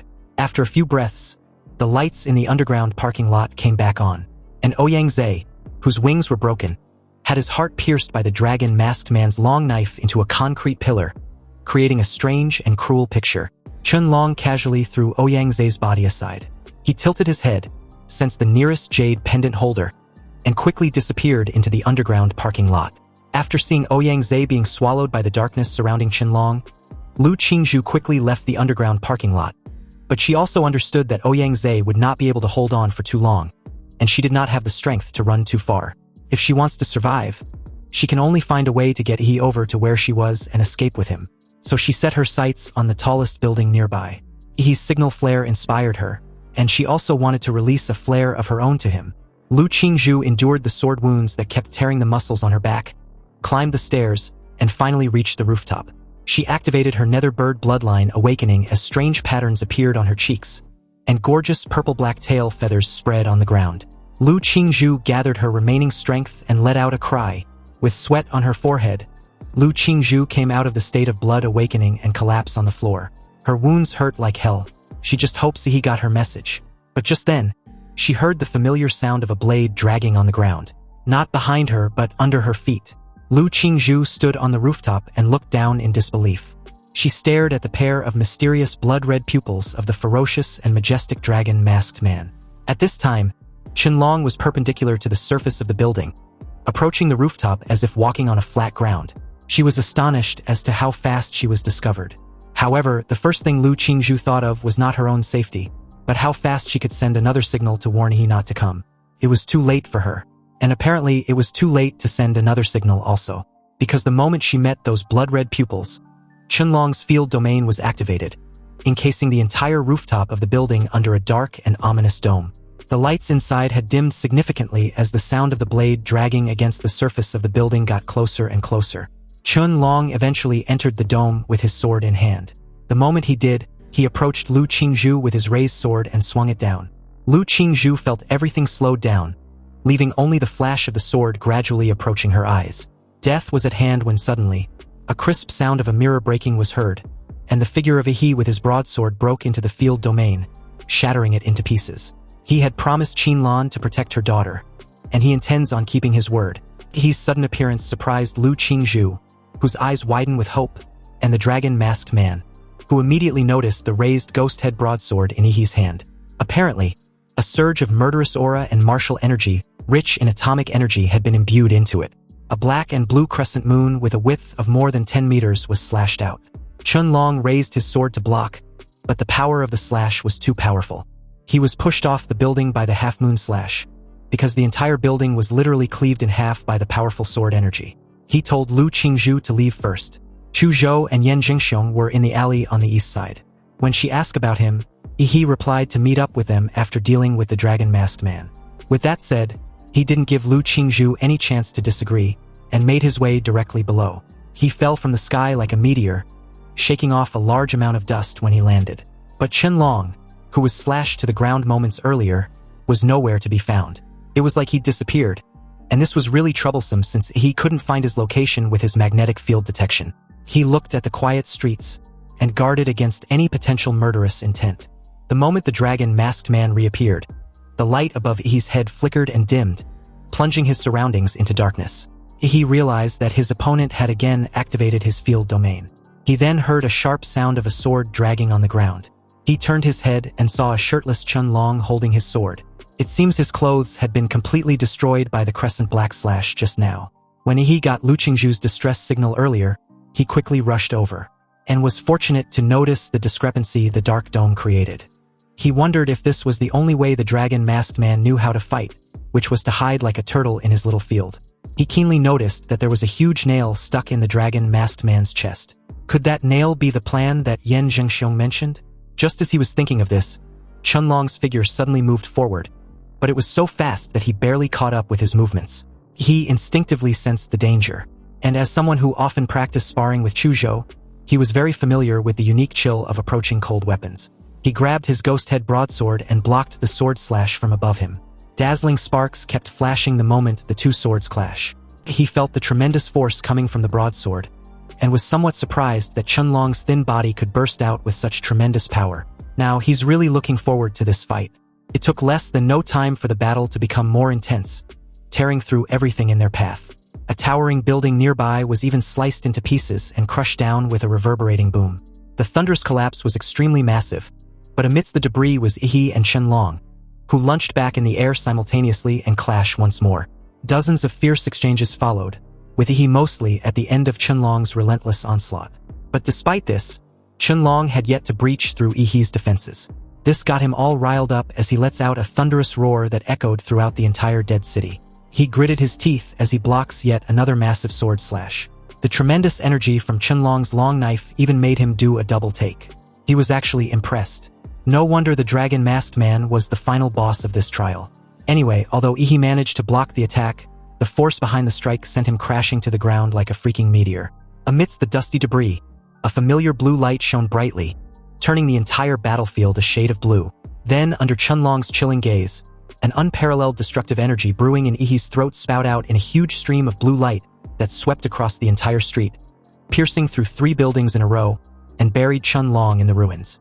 Clad in Demora's armor, he grips his broadsword tightly in one hand, and wipes his mouth clean of the excess steam with the other. He stared at the ruins and acknowledged Chun-Long's incredible strength. The dragon-masked man is the first worthy opponent he had encountered ever since he came to this world. And it seems the fucker wouldn't be taken down so easily either, which was even better for him.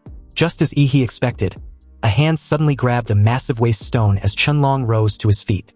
A huge part of his dragon mask was broken into pieces, making his mysterious double pupils more conspicuous the moment half of his face was revealed. Seeing this, he grinned in excitement. "That's more like it," he comments, glad to be right. The supposed invincible boss like the dragon-masked man definitely wasn't going to go down so easily. Chun-Long's figure suddenly blurred as he dashes forward in an instant, leaving afterimages from where he previously stood. His movements and aura no longer the same as before. He braced himself upon seeing this, no longer underestimating the threat Chun-Long possesses. Without interruption, Chun-Long's blade was directly upon Yi as expected. The speed of his sword slash was extremely fast, and the afterimages of his blade intertwined together were as if cutting through the air. Nonetheless, he was still able to block it in time with his broadsword. But the sheer force of the sword strike confirmed what he already suspected. Not only did Chun-Long's speed increase drastically after his mask broke, but his strength also did the same. The moment Chun-Long's blood-red pupils flared slightly with a burst of scarlet light, the ghost-head broadsword in Yi's hand could no longer withstand such a high-intensity slash and broke directly with a loud crack. The sudden break caught Yi completely off guard. But at the exact moment the ghost-head broadsword broke, Chun-Long accelerated and appeared behind Yi in an instant. His sword turned horizontally, as if to stab straight towards Yi's throat and release him of his head. Seeing this, Yi reacted on pure instinct. His jaw clamped down tightly and bit the blade mid-strike. With the blade between his teeth, he stares at Chun-Long with a smug look on his face. He'd finally got this slippery fucker right where he wants him. Chun-Long was startled for a moment. His expression shifted for the first time the moment he saw Yi's dark and blue claws suddenly clamp tightly together into a heavy fist. The next moment, an uppercut with black and red lightning burst out and hit his jaw directly. The air was howling and crackling due to the evil electric arcs. Chun-Long was briefly lifted into the air by the huge force of the fist, and the mask on his face was completely shattered, revealing a strange face with no lips or nose, only eyes. Without giving Chun-Long any chance to recover, he grabbed his wrist, holding his sword with one hand to neutralize his sword slashes, and folded the other into another heavy fist and swung it in rapid succession. Temples, throat, heart, spleen, kidneys, and genitals. The fatal weaknesses of the human body were bombarded by Yi's fists like a hurricane. Also, with the help of Yi's punches, the condensed evil spirit penetrated into Chun-Long's important acupuncture points and meridians, causing deep damage. Chun-Long's meridians were already blocked, and his martial energy was not flowing smoothly because of Ouyang Zhe's bronze nail piercing his body. After being hit in the fatal points by Yi and having his body invaded by evil spirit, Chun-Long started bleeding all over in an instant and his breath also weakened drastically. But even then, he still maintained a strong murderous intent and hostility towards Yi, just like a boss setting in a game data. His restrained hand let go of his sword, then kicked it up with his foot, aimed to stab the tip of the blade straight into Yi's chest. But Yi expected this and was ready as he effortlessly dodged the attack. He sneered, already aware Chun-Long wasn't the type to just die even under this barrage of attacks. But the only chance Chun-Long would have had to kill him was the moment he first arrived. Chun-Long could have taken advantage of the information gap to catch Yi off guard, but only with a 30% chance at best of winning against him, since he definitely wouldn't use his full strength then, and also hadn't at present. With a flip of his palm, a yellow fan engraved with runes appeared in his hand. He roared for the fucker to die, then fanned violently, and a strong whirlwind rose from the ground, sweeping up Chun-Long, who had pounced into the air. The magic fan that was filled with evil spirit was even more powerful than in Lan Yuxi's hand. The dark red wind blades kept cutting at Chun-Long's body, and the suction of the strong wind threw him dozens of meters into the air. Without the leverage of the ground, Chun-Long completely became a sitting duck. He leaped forward, turned into a dazzling blue meteor, and came in front of Chun-Long. The first punch was the atomic blasting punch, which reverberated with a thunderous boom. The violent atomic explosion blew away the nearby buildings after shattering all the glasses. Chun-Long was blown away in the smoke produced by the explosion. With the help of the blue explosion under his feet, he caught up with Chun-Long, who was knocked flying in the air again, and followed up with the second punch, the mountain-blocking fist-black flash. The scene in the sky became extremely one-sided, with Yi following up with one punch after the other like he couldn't get enough. He beat Chenlong from the east side of the city to the west, then directly blasted him against the wall of a building afar. The originally invincible and oppressive Chenlong has now turned into a blood gourd with broken bones, and completely at Yihee's mercy. He was totally unimpressed. After all, wasn't this supposed to be the dragon boss of this trial? He got him all excited and misled him to believe he was powerful, but in the end, he was nothing more than a worm. He approached Chenlong and pried open his fingers that were tightly gripping the hilt of his sword. He took away the sword, and without any hesitation, beheaded Chenlong with it in one swift motion. Chenlong's pair of magical double pupils quickly lost their luster when his head fell to the ground. He collected all the pendants from Chenlong except the ox pendant, which was in Lu Qingzhu's possession. It was time to end this freaking game. Yan Zhengxiong didn't expect Yihee to really do it, to crush Chenlong all the way till the very end, beating him senselessly from one side of the city to the other. When Yihee casually passed by Yan Zhengxiong didn't even dare to look at him directly, and he couldn't dare to mention the issue of Yihee breaking his broadsword. Lu Qingzhu was relieved to see Yihee safe and sound, but she wasn't pleased with his arbitrary behavior. He shouldn't have gone to fight the dragon-masked man alone. Chu Zhou disagrees with Lu Qingzhu. Aside from Yihee, the rest of them would have only gotten in the way. Lu Qingzhu remained silent because she knew Chu Zhou was right. She herself was injured so badly that she couldn't even use her martial arts techniques.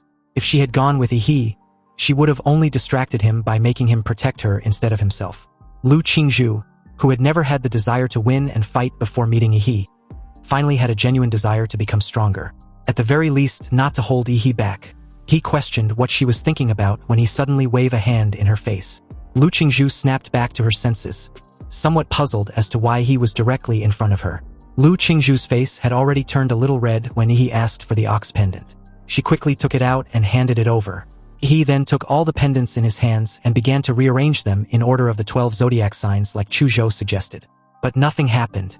The group frowned and began to think about which step was wrong.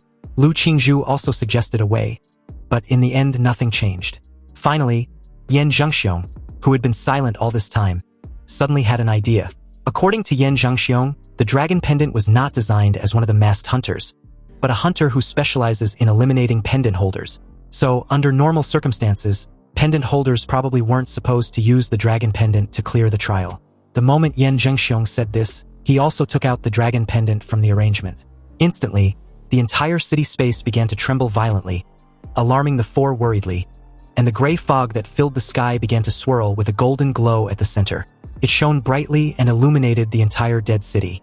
He felt something and raised his head to look directly at the center of the vortex. What he saw made his eyes widen in shock.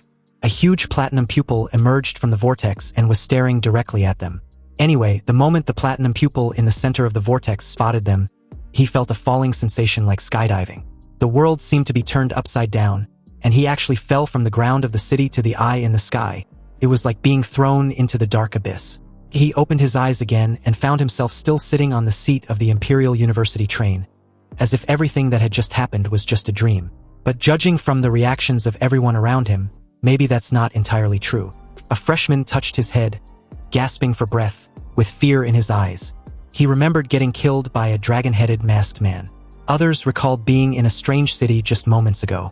Almost everyone in the carriage were talking about their experiences, and many of them had not yet recovered from their death experiences when a sudden announcement was issued, informing them to remain calm.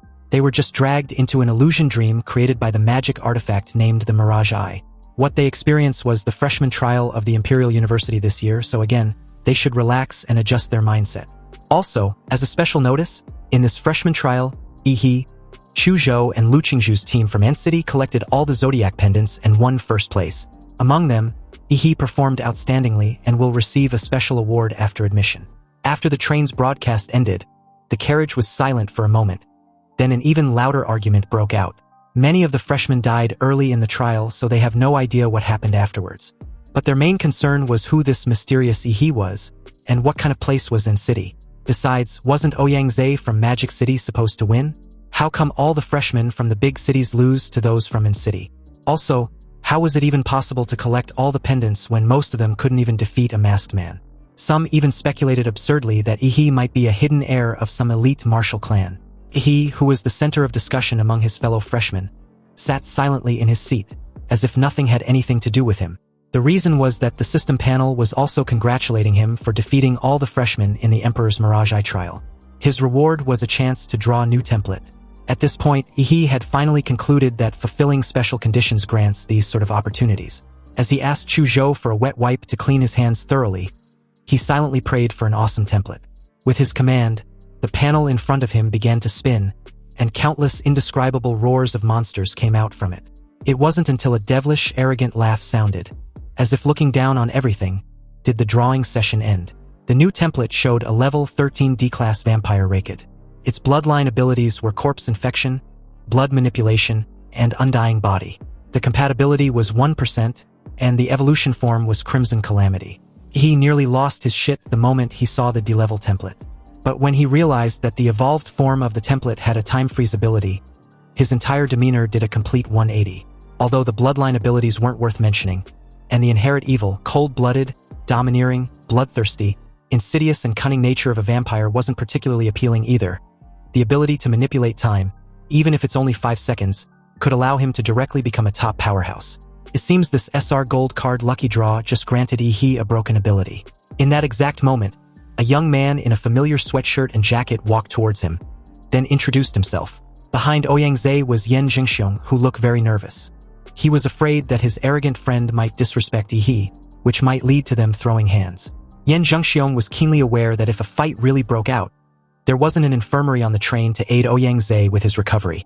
Anyway, Ouyangze asked Yi if he really defeated the dragon-masked man. And to this question, he corrected the guy that he didn't just defeat the mouthless, noseless fucker, but killed him. After all, winning and killing were two different levels of difficulty. Ouyangze, who had personally fought against Qinlong and died by his hands, immediately realizes the difference. Staring at Yi with a solemn look, Ouyangze took a deep breath and confidently proposed the reason for his engagement. Ouyangze planned to set up a new club in Huadu University that was different from the student union. He hopes Yi can join him, and he will appoint him to be the president. Over the years, the freshman chief and the student union president have been firmly controlled by local students from the imperial capital. He asked for Yi to join him because his strength only gives him hope of breaking the tradition of Huadu University. Ouyangze spoke in a loud voice and extended his hand towards Yi, his eyes full of sincerity. The entire carriage fell silent, and all the freshmen watched this scene with bated breath. They felt that this would be the beginning of a legendary organization in Huadu University. This was going to be a historic moment. Unexpectedly, it turned out to be a historic rejection. Yi apologized and stated that he wasn't interested in competing with the student union or setting up an organization. He prefers to be alone. Ouyangze did not show any displeasure at Yi's answer. He just smiled and handed him his business card, adding that his newly founded club would always look forward to working with him. With this rejection, everyone else quietly looked in Yi's direction. Some were puzzled by his solitary presence, others were unhappy with his indifference, and some admired his decisiveness in simply refusing. Only Chu Zhou was indifferent upon hearing Yi's answer.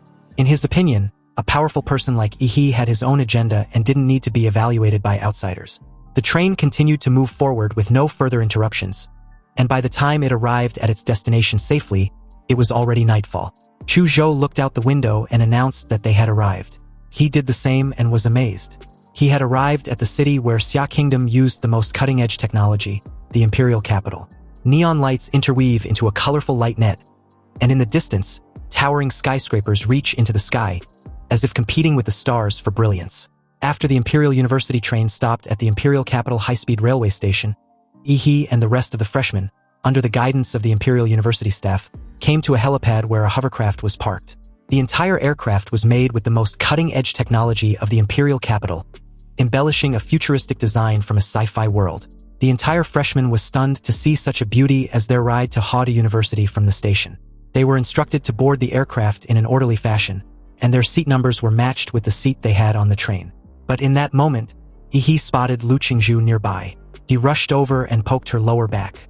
The sudden touch made Lu Qingzhu tremble all over, and her ears turned red visibly. Lu Qingzhu subconsciously recalled the little ladylike gestures her mother taught her, and her face flushed. Yi was her fiancé in name, and their marriage wasn't official yet, so she shouldn't act too close to Yi in public. Also, she should protect herself and shouldn't let Yi take advantage of her. Lu Qingzhu questioned what Yi was doing. They were in public for fuck's sake. This made the clueless idiot wondered why she was suddenly acting all serious. Anyway, he just wanted to know why they were taking an aircraft when they were already in the city. Hearing this, Lu Qingzhu visibly relaxed and lets out a soft sigh, wondering why her mother betrothed her to a country bumpkin like Yi. She then proceeded to explain that it's because Huadu University was in the sky. He followed her gaze and looked up at the sky with a somewhat puzzled expression, insinuating that he still didn't get it. So the moment the aircraft made its way up in the sky and above the dark clouds, he finally got to see Xia Kingdom's most prestigious university as an aerial city floating above the imperial capital. The night scene of the city had a cyberpunk appearance which slowly unfolded before Ihi's eyes like a flowing painting, with the outlines of high-rise buildings appearing sharper and more three-dimensional under the city's night sky. The entire campus was comparable to 1/4 the size of the imperial capital, and the outside world was always covered by a layer of electromagnetic wave protection net. When the imperial aircraft approached, the protection net automatically recognized its identity and opened a circular hole to allow it to enter smoothly. After entering the city, he clearly felt that his life magnetic field was disturbed, and he could only detect the area within 100 meters around himself. Each student who got off the aircraft received an Imperial University student ID. All their future training and life activities will be inseparable from this card during their stay at Huadu University. Next, the freshmen were to proceed to the maglev station to take a train to their respective dormitories. They need to rest because their courses will officially begin the next day. The train passed through the bustling city and came to a skyscraper with hundreds of floors. This was one of the student dormitories of Huadu University, and he, like the country bumpkin he was, made a loud comment about arriving at the highest city in the world. Everyone except Chu Zhou glanced at him with a strange look, wondering where he came from and what he was talking about, or perhaps he was simply not right in the head. But in Chu Zhou's opinion, it was normal for powerful people to have some quirks. Inside one of the many elevators, he learned that Chu Zhou's dormitory was in B7 on the 45th floor, while his was in A3 on the 42nd floor. He said goodbye to Chu Zhou on the 42nd floor and entered his 100 square meter single room. The treatment of students at Huadu University was equivalent to living the dream for Yi. Amazed with the finely decorated room and the latest model computer that came with it, along with an eye-catching jacuzzi no one could resist, he felt that the treatment was just like staying in a 5-star hotel. He had never experienced this sort of treatment in his life, so he intended on fully enjoying it. But first, he had to max out the vampire Raikid template. Back on the maglev train, he had figured out how to use the student card. He used his cell phone to scan the unique barcode on the student card and log into the exclusive network of the Imperial University named Huadu Pass. There was an Academy Cities marketplace which was accessible via Huadu Pass and uses learning points as its exclusive digital currency. He converted over 30 million coins into learning points in his account. Immediately upon doing so, he received a message that 322.43 learning points had been credited into his Imperial account. He was secretly shocked because 100,000 Xia country coins could only be exchanged for 1 learning point. This was way too expensive. However, the goods in the Academy Cities market were indeed solid. Many things that were not available on the market can be purchased openly there. This purchasing privilege can be considered a benefit for Huadu University students. He spent 300 learning points in one go and selected several magic cores related to blood attributes. He speculated that magic cores with the same attributes might further improve the compatibility of the template. He purchased just enough to max out the vampire Raikid template, recalling that the colossal humanoid template didn't exceed 10 million to push beyond 90% compatibility. Within 10 minutes, a drone carrying a package arrived outside Yi's window. It thanked him for his purchase and wished him success in his cultivation. It also asked him to leave a 5-star review for the service if he didn't mind. The drone then flew away. Impressed with the quick delivery, Yi opened the package to see 9 blue magic cores and 4 green magic cores. He took less than no time gulping them down, even though eating so much magic cores at once messed with his tummy a little. Anyway, the tremendous energy immediately got converted as the panel's compatibility gradually increased to 100% and unlocked the Crimson Calamity. Yi's overall constitution also increased to 29. Staring at himself in the mirror, he noticed that his skin was now paler, and his fangs had become sharper with blood grooves attached. Once they pierced into a target's flesh, they would start sucking the blood like drinking milk tea. Opening his palm and revealing his visibly long and sharp fingernails, a bold yet crazy idea popped up in Yi's head, and without any hesitation, he pierced his throat with his nails. The pain was excruciating as a large amount of blood gushed out. Then, almost immediately, the wound on his throat healed naturally. The self-healing ability of Yi's vampire bloodline was quite noticeable and pretty impressive. It was also faster than before. However, to Yi, his physical mutations were secondary. What matters most was the new power he just unlocked. He made his way to the built-in training room attached to his dormitory. The structure and building materials of this room was enough to support the physical strength of ordinary martial artists, which was just right for practicing. In the center of the room, he closed his eyes and channeled his martial energy around him. And the moment he opened his eyes, the vampire Raked had appeared in front of him. The vampire Raked, who apparently possesses various abilities to interfere with reality, was instructed by Ihi to land a punch on him. The moment Ihi issued this command, the vampire Raked suddenly spread his wings wide, and the gray cloak around him cocooned itself, transforming into a humanoid creature with a cold face half floating behind him like a shikigami. Just as Ihi raised his arms as a shield and readied himself, the humanoid creature swung its fist and punched Ihi with so much force that it literally knocked the wind out of him. All the bones in Ihi's arms were instantly bent and fractured. A loud bang sounded as his body got trashed backwards and smashed heavily against the wall. With his arms completely destroyed, he slowly got up, coughed up a few blood, and smiled with satisfaction. The strength behind that punch was at least twice his normal level, which was not bad. Now, the next was the time stop. With Ihi as the center, a gray spherical area began to unfold. All areas covered by the gray field lost their color and turned into black and white, as if the movement of light had also stopped. The timer immediately started: 1 second, 2 seconds, 3 seconds, 4 seconds. When it reached the 5th second, the gray area became unstable, but Ihi wanted to keep going. On the 5.1 second mark, he began to sweat all over and his eyes instantly turned bloodshot. The timer moved from the 5.1 second mark to 5.2, then 5.3 seconds. At this point, Ihi's nose began to bleed, and the blood vessels in his eyeballs broke and bled due to excessive pressure.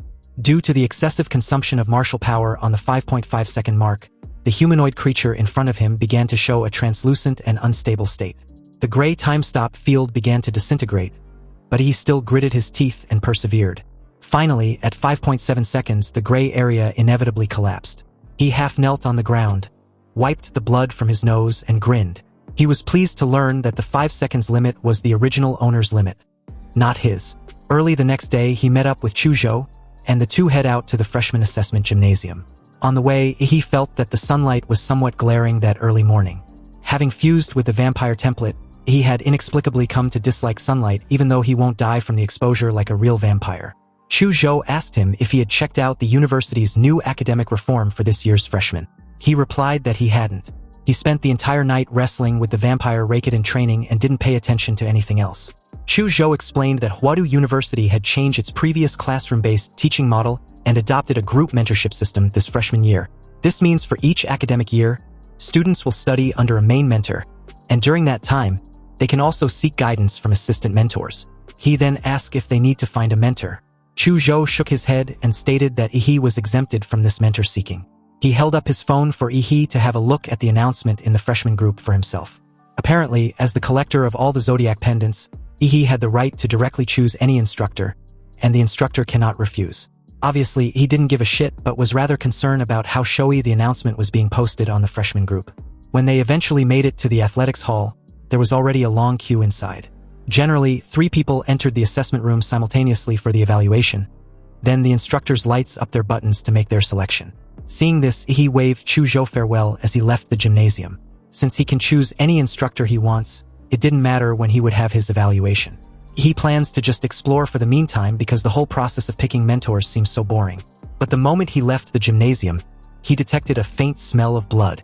He sniffed the air a few more times to be sure, then bolted in a direction to find the source. You see, if it was just an ordinary smell of blood, it wouldn't be surprising. But this smell of blood carries hidden yet ferocious intent, like an undersea current of murder and sin, which actually aroused the evil spirit in his body. He was naturally attracted by this scent. He followed the smell, bypassed the streets and alleys, walked on the small paths where the crowd had gradually become sparse, and saw the source of the scent. He stared at a cute little girl in front of him, who was eating a sweet potato like a harmless kitten. Such a cute little girl was really the source of that evil aura? He must be mistaken, right? At this moment, the little girl, with her icy hair combed into a bun, suddenly turned in Ihi's direction. Her big golden crimson eyes stared at him curiously before asking if he'd practiced the devil in the flesh technique. He grabbed his chin with a puzzled look. The white-haired lowly in front of him looked like a child, but acted like a grumpy elder, and also referred to him as a kid. He answered with a question of his own, wanting to know how this little stranger knew that. She replied that she was the one who helped Xiaohu perfect that martial art. Upon hearing this, Yi thought of the ferocious man in the Wuyun space who kept calling him boy. With her hands on her hips, the little white-haired loli proudly proceeded to explain that Lu Chenghu was her disciple over 90 years ago. He was stunned and thought she was messing with him. Sure, the lifespan of martial artists can surpass normal human limits to the point that grandmasters can still maintain their prime in their 80s and 90s. But in that moment, he was seriously wondering what the deal was with this little brat who still smelled like baby milk. You see, for warriors who practiced certain advanced martial arts techniques, it was not impossible to adjust their bone structure to the size of a child. But this white-haired loli in front of him, with that pure and innocent vibe that's either endearing or brainless depending on who wants to know, can never be acted out unless it's an Oscar-winning actor. The little white-haired loli saw Ihi's expression and questioned if he didn't believe her. Of course I don't, Ihi replied skeptically, because believing that was as absurd as him declaring himself as Emperor Qin Shi Huang. The moment Ihi said this, his heart skipped a beat and he suddenly felt goosebumps all over his body, especially the back of his neck. It felt icy cold, like his neck had been placed on a guillotine and had been executed immediately after before he even realized what had just happened. The purity of this murderous intent was so intense that he actually hallucinated the scene of his head rolling off after his decapitation. This immediately sent him on high alert, and just when he was about to subconsciously use his crimson calamity to pause time, a strawberry-flavored lolly was suddenly stuffed into his mouth. The little white-haired loli stared at Ihi with those big crimson golden eyes of hers, and acted all cute as she apologized. She might have gone overboard and hopes he won't report her to the school. It's already pitiful enough that she could only leave her home 1 or 2 hours a week. He ignored her deceptively cute appearance and stared into her eyes seriously. He wanted to know who she was. The little white-haired loli finally introduced herself as Gongku, a very powerful grandmaster. And just to let Ihi in on a secret, when the current president of the Imperial University, President Shi Jingwen, was a child, she once made him cry. He suddenly dropped to his knees, surprising Gongku. He realized that becoming a disciple of Gongku, the person responsible for improving the devil in the flesh technique, was a sure investment. Gongku can definitely help him break through his bottleneck. Plus, she's also a grandmaster who specialized in combat and killing, which suited his style perfectly. With his utmost sincerity, he loudly declared that he drifted for half his life and had never met the right master. But as of now, he believed he had and would like to become a disciple of teacher Gongku. He hopes she would grant him this wish. Speechless, Gongku was totally caught off guard with this cringe and ostentatious display. Meanwhile, back at the gymnasium, no one expected the 5 deans of Huadu University to be the mentors of this year's freshman assessment. Countless freshmen glanced in their direction, trying to see expressions of approval on their faces but got none. Even though the chances were extremely slim, most of them still fantasized about becoming a dean's disciple, which was a sure ticket to becoming a rising star at Huadu University. But unfortunately, they were all disappointed because the 5 deans were all there just to fight for Ihi. These freshmen weren't aware that the entire Zodiac competition had been broadcasted live to all the teachers at Huadu University. From the very moment the Level 1 alert was issued inside the train, teachers began to pay close attention to each student's ability to deal with sudden crisis, and an AI facial recognition was used to score their response. Students who shrink back and only care about running away, and the others who naively assumed that it was just a trial and charged into the Zodiac City space unprepared scored poorly in the final evaluation. Once inside the Zodiac City, every student was evaluated on their leadership and organizational ability, combat intelligence, and real combat ability. Every interaction and action during battles with the Zodiac Masked Man were important in the scoring criteria. Even if a freshman failed to successfully hunt down a Zodiac Masked Man, they can still get high scores as long as they perform well in any of the mentioned criteria. In the evaluation, Ihi was the only freshman who has received the highest score in every criteria of the trial. But that alone was not enough to alarm the 5 deans. What really stunned them was Ihi's ability to kill Qianlong, the boss who wasn't even part of the trial's evaluation because no freshman had been able to survive an encounter with him. During the evaluation, the deans also deduced that Ihi probably didn't even realize who the Dragon Masked Man really was, which meant he defeated Qianlong without any preparation. You see, the Dragon Masked Man was a model created by Xia Nation's supercomputer, Manhwa, and it was based on the data left behind by the National Guardian martial artist, Fu Hongsheng, when he enrolled in the Imperial University decades ago. Even though the supercomputer could not fully replicate the insurmountable power of the divine double pupil in the Mirage Eye simulation, Fu Hongsheng was the strongest martial artist in the history of Xia Nation, and even the world. The record he left at the Imperial University has never been surpassed in over a century. However, Ihi's ability to annihilate a model trained by such a master, even without replicating the original's full strength, was enough to prove his incredible talent. As long as he doesn't encounter any setbacks during his growth, he could become a grandmaster at the very least, or even reach the level of a great grandmaster. Thinking of this, the 5 deans could only hold back their excitement and wait for Ihi to formally seek a mentor. But just then, an emergency call came in. Then an instructor announced to the deans that Ihi had already become the disciple of Gongku, the former professor of Huadu University and a current special faculty personnel. The 5 of them couldn't believe their ears and voiced their absolute disbelief in unison. Anyway, back to the 2 in question a few moments ago, Ihi had unceremoniously grabbed on Gongku, refusing to let go unless she recognized him as her disciple. He had always been shameless, and if it weren't for the fact that the lowly in front of him was already 100 years old, he would, at the very least, be in jail for 3 years due to his brazen behavior of kneeling before a lowly in broad daylight. Anyway, Gongku wasn't having it. She wasn't in search of any disciple. And besides, she had already been expelled from the Imperial University. Hearing this, he had no choice but to use his Ultramax pleading trump card. He promised to find a way to let Gongku regain her freedom within 2 years if she accepts him as her disciple. This shameless fucker couldn't even hide his devious grin the moment Gongku's eyes suddenly lit up in agreement. But before the 2 could make it officially known to the entire university, 5 powerful auras approached them rapidly. Yup, the 5 bunch of busybodies showed up to covertly impede on this master-disciple union. The dean of the School of Mechanics and Magical Equipment anxiously reiterated Gongku's promise to not interact with students during her release period. Also, with her current mental state, she wasn't suited to teach anyone. The dean of the School of Human Body and Physical Training nodded in agreement, and even pleaded for Gongku to just go home. Gongku, already used to these 5 busybodies all show but no substance attitude, agreed to go home as suggested. However, she was taking her new disciple with her. She asked for Ihi's name and told him to follow her.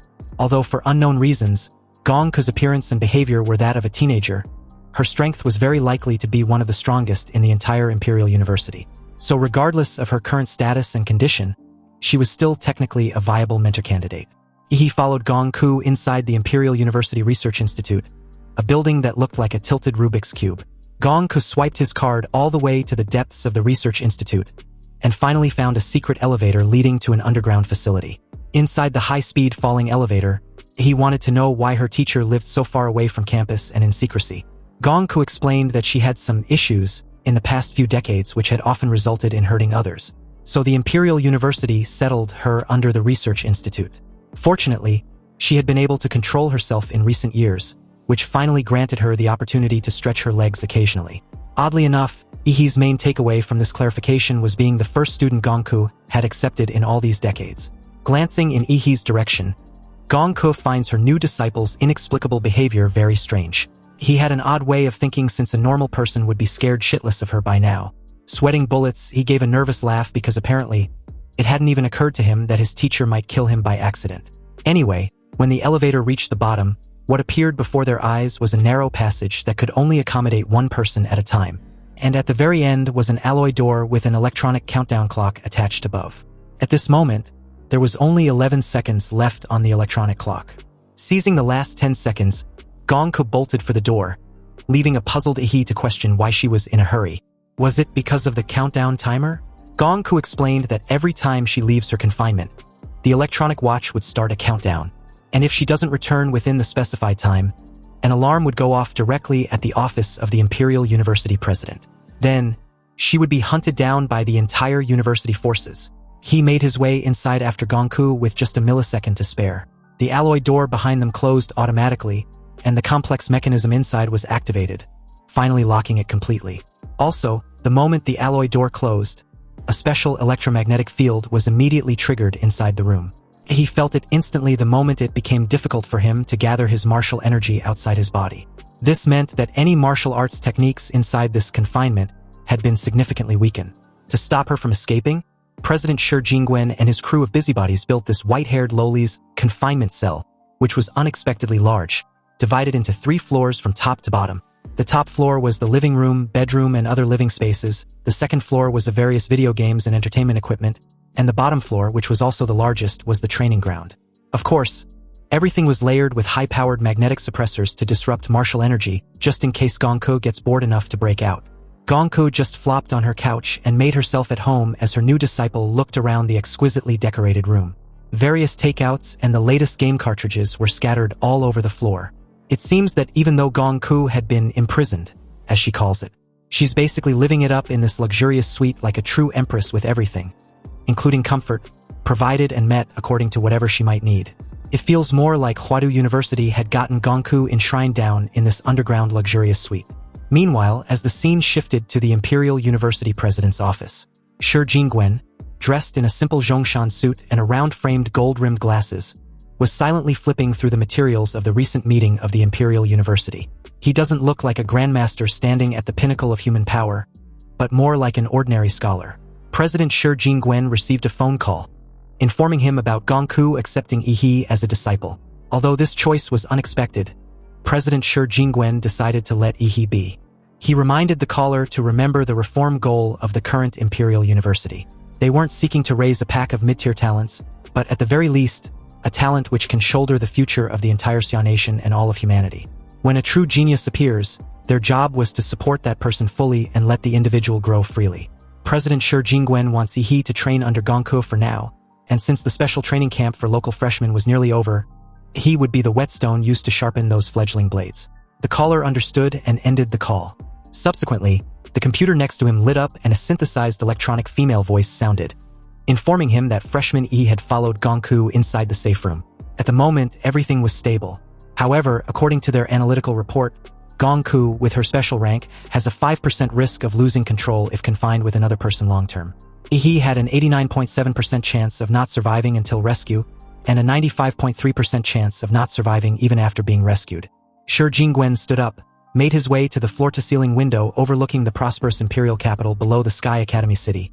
His thoughts still on the issue concerning Gongku and Yi. You see, these so-called special-ranked warriors are either death row convicts with powerful strength, or extreme martial artists who are unable to control their strength for various reasons. The country usually restricts their freedom during peacetime, but when Xia Nation encounters a serious crisis, they're deployed to the front line as national-level defense forces. Unaware that Yi initially had no idea about this, Shi Jingwen believes Yi knew about the possibility of him dying when he chose Gongku as his mentor. Because without that kind of readiness to die, how could he walk the path of being a slaughterer? Also, with time running out for Xia Nation, those idiots from the Northern Brighton Federation and the heretical lunatics from the Divine Descent Nation who worship the mystical realm civilization are both getting restless as time passes.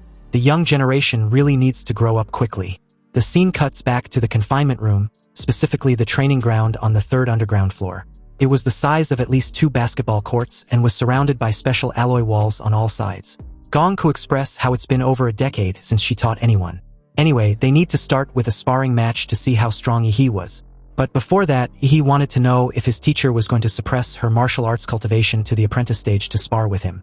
Gongku gave a slight chuckle and replied that she'd forgotten to do so, but now that he'd mentioned it, she will suppress it. Gongku began to stretch and twist her arms and waist to warm up. As Yi took on a fighting stance, he recalled the guillotine illusion and hoped he doesn't relive that experience again. The moment he declared that he was ready, Gongku's body suddenly dashed forward and was upon him in an instant, her hand already aimed precisely at his throat. His eyes widened, wondering if this was truly a sparring match, because he'd analyzed at least 5 patterns in that brief moment in which he could dodge the attack, but got nailed in every single one before he could even move. It was as if Gongku was reading him like a book. So in that split second, Yi realized his only choice was to face it head-on. Activating his nuclear light combat body, a deep blue light instantly burst out of Yi's body, increasing his speed to another level. He blocked his throat with one hand and gathered murderous energy with the other to attack the petite figure in front of him. Gongku smiled brightly when she saw Yi wisely using his bloodline awakening to simultaneously boost his speed, defend, and counterattack. But unfortunately for him, she was still even faster. Gongku retracted the attack, then made a move that Yi didn't expect. Her delicate arm, like a python, wrapped bonelessly around Yi's arms. Then her petite figure suddenly jumped onto Yi's back and pulled him hard. A loud gut-wrenching scream was heard as the joints of Yi's wrist, elbows, and shoulders were all dislocated in one go, nearly being ripped apart. If it weren't for the fact that Yi wasn't an ordinary warrior, he would have temporarily lose his combat effectiveness after facing such severe pain. Gongku let go and made a massive leap backward the moment Yi reverted back to his normal form.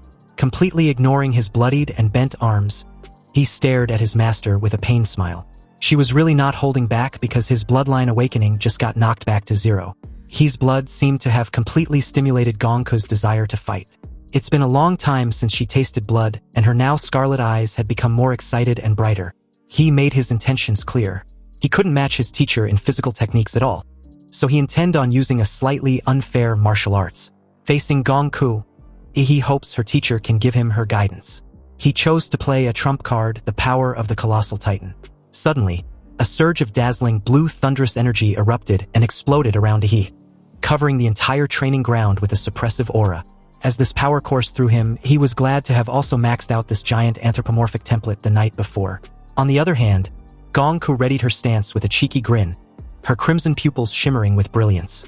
With that kind of power from just a martial arts technique, Gongku wondered if He could still be considered as a martial arts apprentice. It seems she had accepted quite a monster as a student, and as his teacher, she'd better show some real skills too. Gongku used her hand to slash a half-moon in the air, which was similar to a powerful sword slash, releasing an enormous energy that sliced and shattered the weak point of Ihi's thunderous lightning. This created a slight explosion with a thick cloud of smoke. And before this mist could dissipate, a giant black mecha suit suddenly broke through and launched its massive fist straight at a slightly startled Gongku like a truck out of control. Gongku stared at the incoming fist without any intention of dodging. She took a deep breath, stretched out her arm and palm which pierced through the air with a tearing force, and clashed with Ihi's giant fist head-on. The collision completely cracked Ihi's giant armored fist and tore through his entire arm. With gritted teeth, he stared at his shattered hand in surprise. The giant black mecha suit was created based on Demora's tough skin with its defense at least dozens of times stronger. Yet Gongku ripped it apart like it was nothing.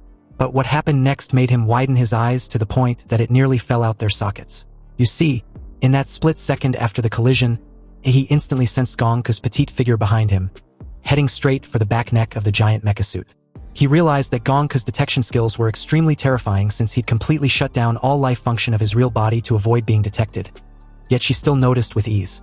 Gongku called Ihi out for hiding inside the back neck of his turtle shell like a scared chicken. He better come out already before she makes him. Gongku had her hand raised with another energy slash, but before she could slice the back neck of the giant mecha suit, countless armored spikes of dozens of meters long instantly emerged and forced her to make a tactical retreat mid-air, sticking the landing not far from Ihi. Because by the time she raised her head, he had already turned with his huge mouth wide opened, and a terrifying atomic energy brewing in his throat. Since his teacher was so powerful, he was wondering if her slash could slice through this attack, or defend against it. But if she can't do neither, his atomic breath naturally won't be able to melt the skin of a grandmaster easily. Unexpectedly, before the atomic breath could be released like a divine punishment, he suddenly found himself no longer in the training ground. Instead, his body was tied up with countless thick iron chains and fastened under a guillotine that was 100 meters long. This was Gongku's domain of killing intent. He tried to break free of the iron chains, but realized his strength was as weak as fuck. In other words, escape cannot be accomplished with brutal strength, but with spiritual power so powerful that could surpass or rival Gongku's domain of killing intent. Before the blade of the guillotine could release Ihi of his head, he activated his Crimson Calamity to freeze time. A familiar muscular demon emerged, and under Ihi's command, it threw hundreds of punches in a second at the murderous guillotine. Perhaps it was the powerful spiritual force of the time freeze, or perhaps Gongku had no intention of imprisoning Ihi in the murderous space. Because under the bombardment of countless golden fists, Gongku's domain of killing intent, along with the murderous guillotine, finally collapsed. He slowly opened his eyes shortly after the illusion was broken. He laid on the training floor, totally defeated, with Gongku's petite figure standing right beside him, commenting on how insanely tough Ihi's turtle shell was. The moment Ihi sat up, he saw the diamond-like crystal fragments and the vaporizing remains of the giant mecha suit, and had a rough idea of what had just happened. He was probably pulled out from the back of the giant's neck very violently, and the hardened crystals which he had condensed on his body as protection was also destroyed. Anyway, this was definitely not something that could be achieved at the martial arts apprentice stage. Realizing he'd been cheated, he questioned Gongku suspiciously. Gongku pouted and turned her head away from He, denying the accusation. She claimed she defeated her student fair and square without resulting to cheating, but He wasn't buying it. Gongku retracted her earlier claim and stated that she might have used just a tiny bit more force than necessary. After all, she was super strong, so it was quite difficult to hold back perfectly in one or two attacks. Hearing this, he just stared at her dimly without uttering a word. And as the silent stare stretched out, Gongku finally gave in and admitted the truth that she cheated. She also promised not to do it again so he shouldn't be mad. Gongku started to tear up, pleading for he not to leave. She hadn't played with anyone for decades. He felt a little uncomfortable as Gongku began shedding tears like a child, making it hard to even imagine that her age was over a century. He assured her that he wasn't mad, and didn't plan on leaving either. He'd worked so hard to become her disciple, so why would he leave over such a trivial matter? The moment Gongku felt certain that Ihi wasn't leaving, she quickly returned to normal and corrected Ihi that she wasn't crying. Ihi was speechless, but he couldn't fault the little old granny for pulling this sly tactic. Anyway, with that out of the way, Gongku had gotten a basic understanding of Ihi's abilities. Although they're neither on her level nor as good as hers back then, they're still amazing compared to others. He was truly a gifted warrior, and as of now, she can start training him. But she wanted to know what her new disciple truly desired to learn.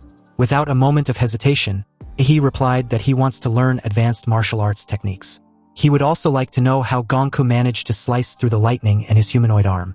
Slashing, as she calls it, was something Gongku explained to be difficult to teach because in order to learn it, he had to get a feel for it after cutting through enough things. He then asked if Gongku can describe the feeling.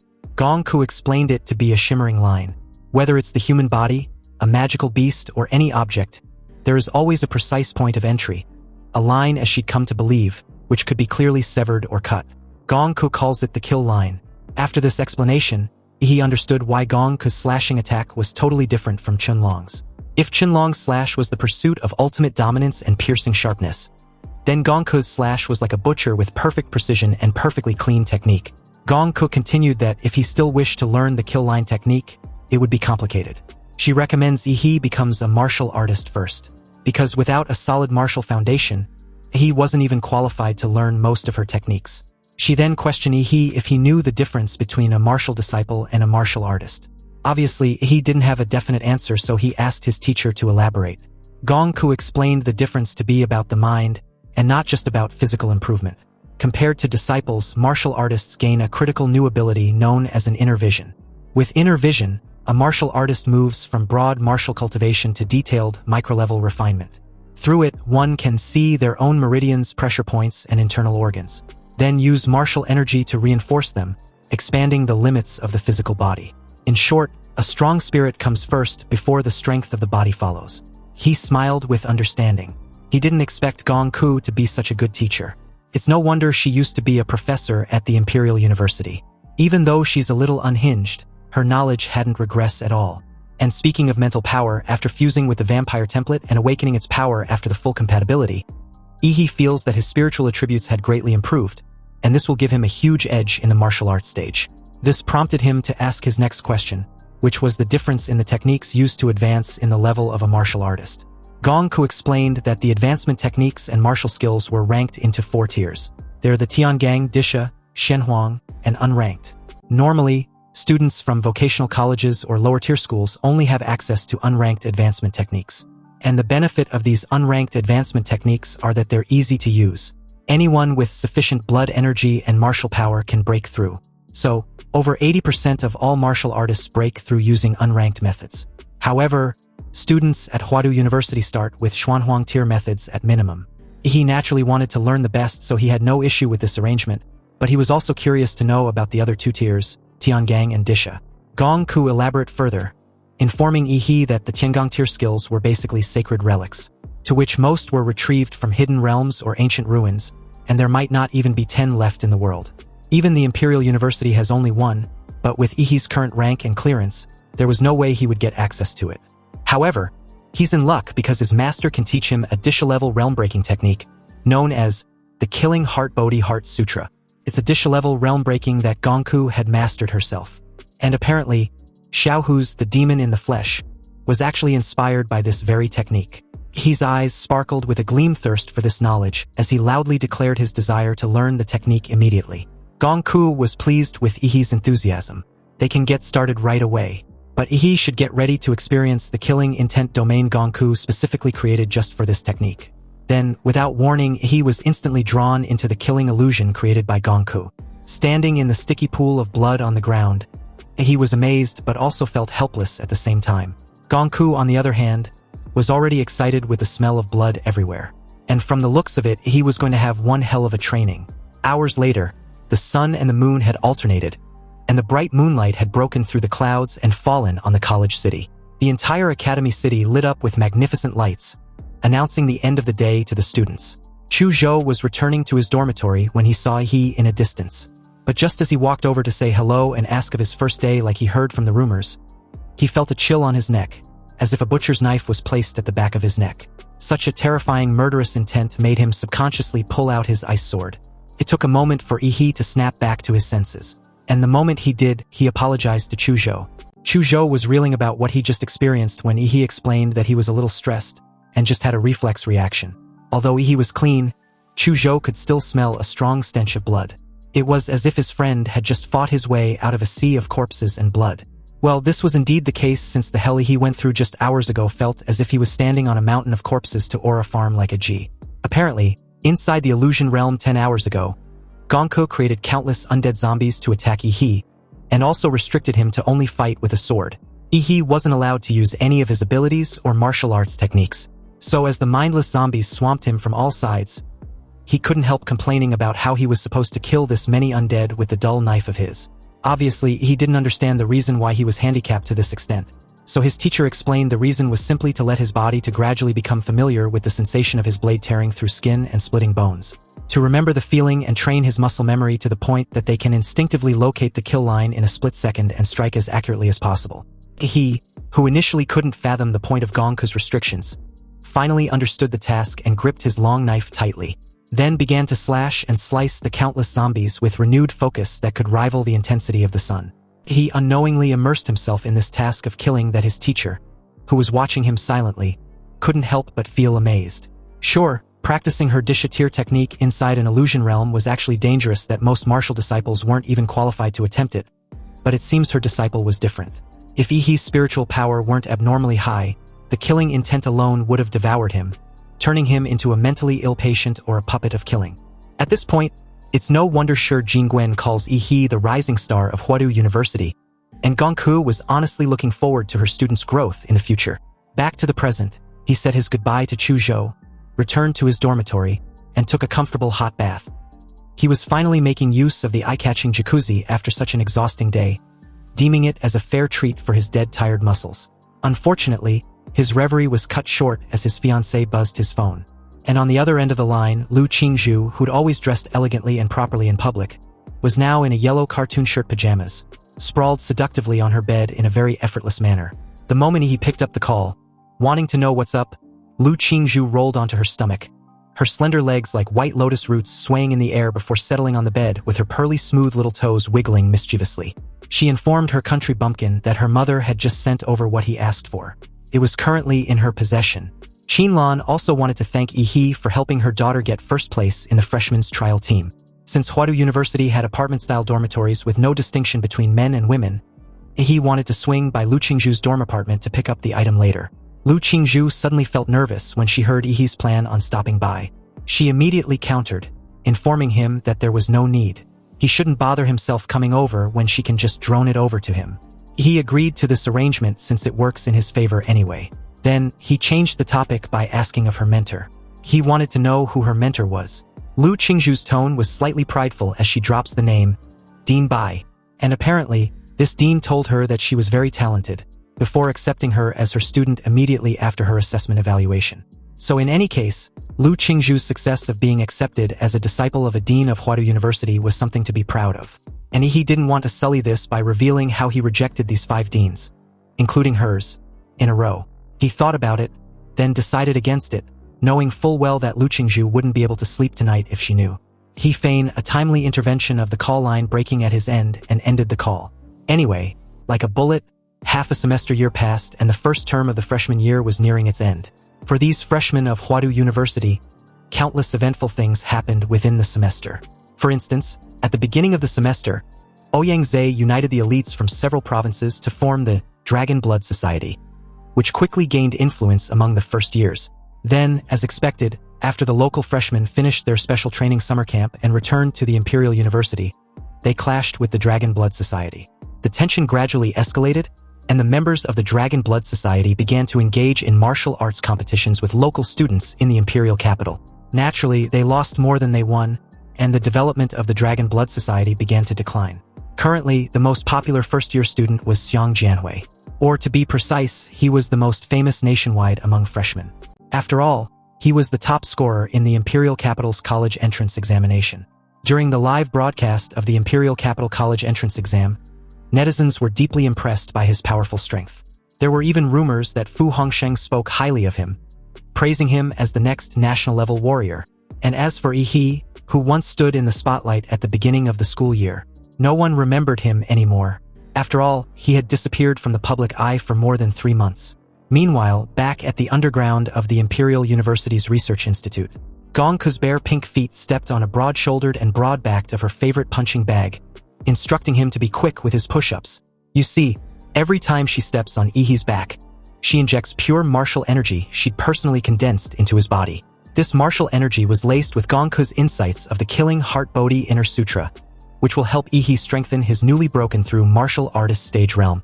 When the petite lowly teased him of being lucky to feel her delicate little feet on his back, Yi, whose martial energy was sealed, kept doing his push-ups with an expression like that of a constipated person.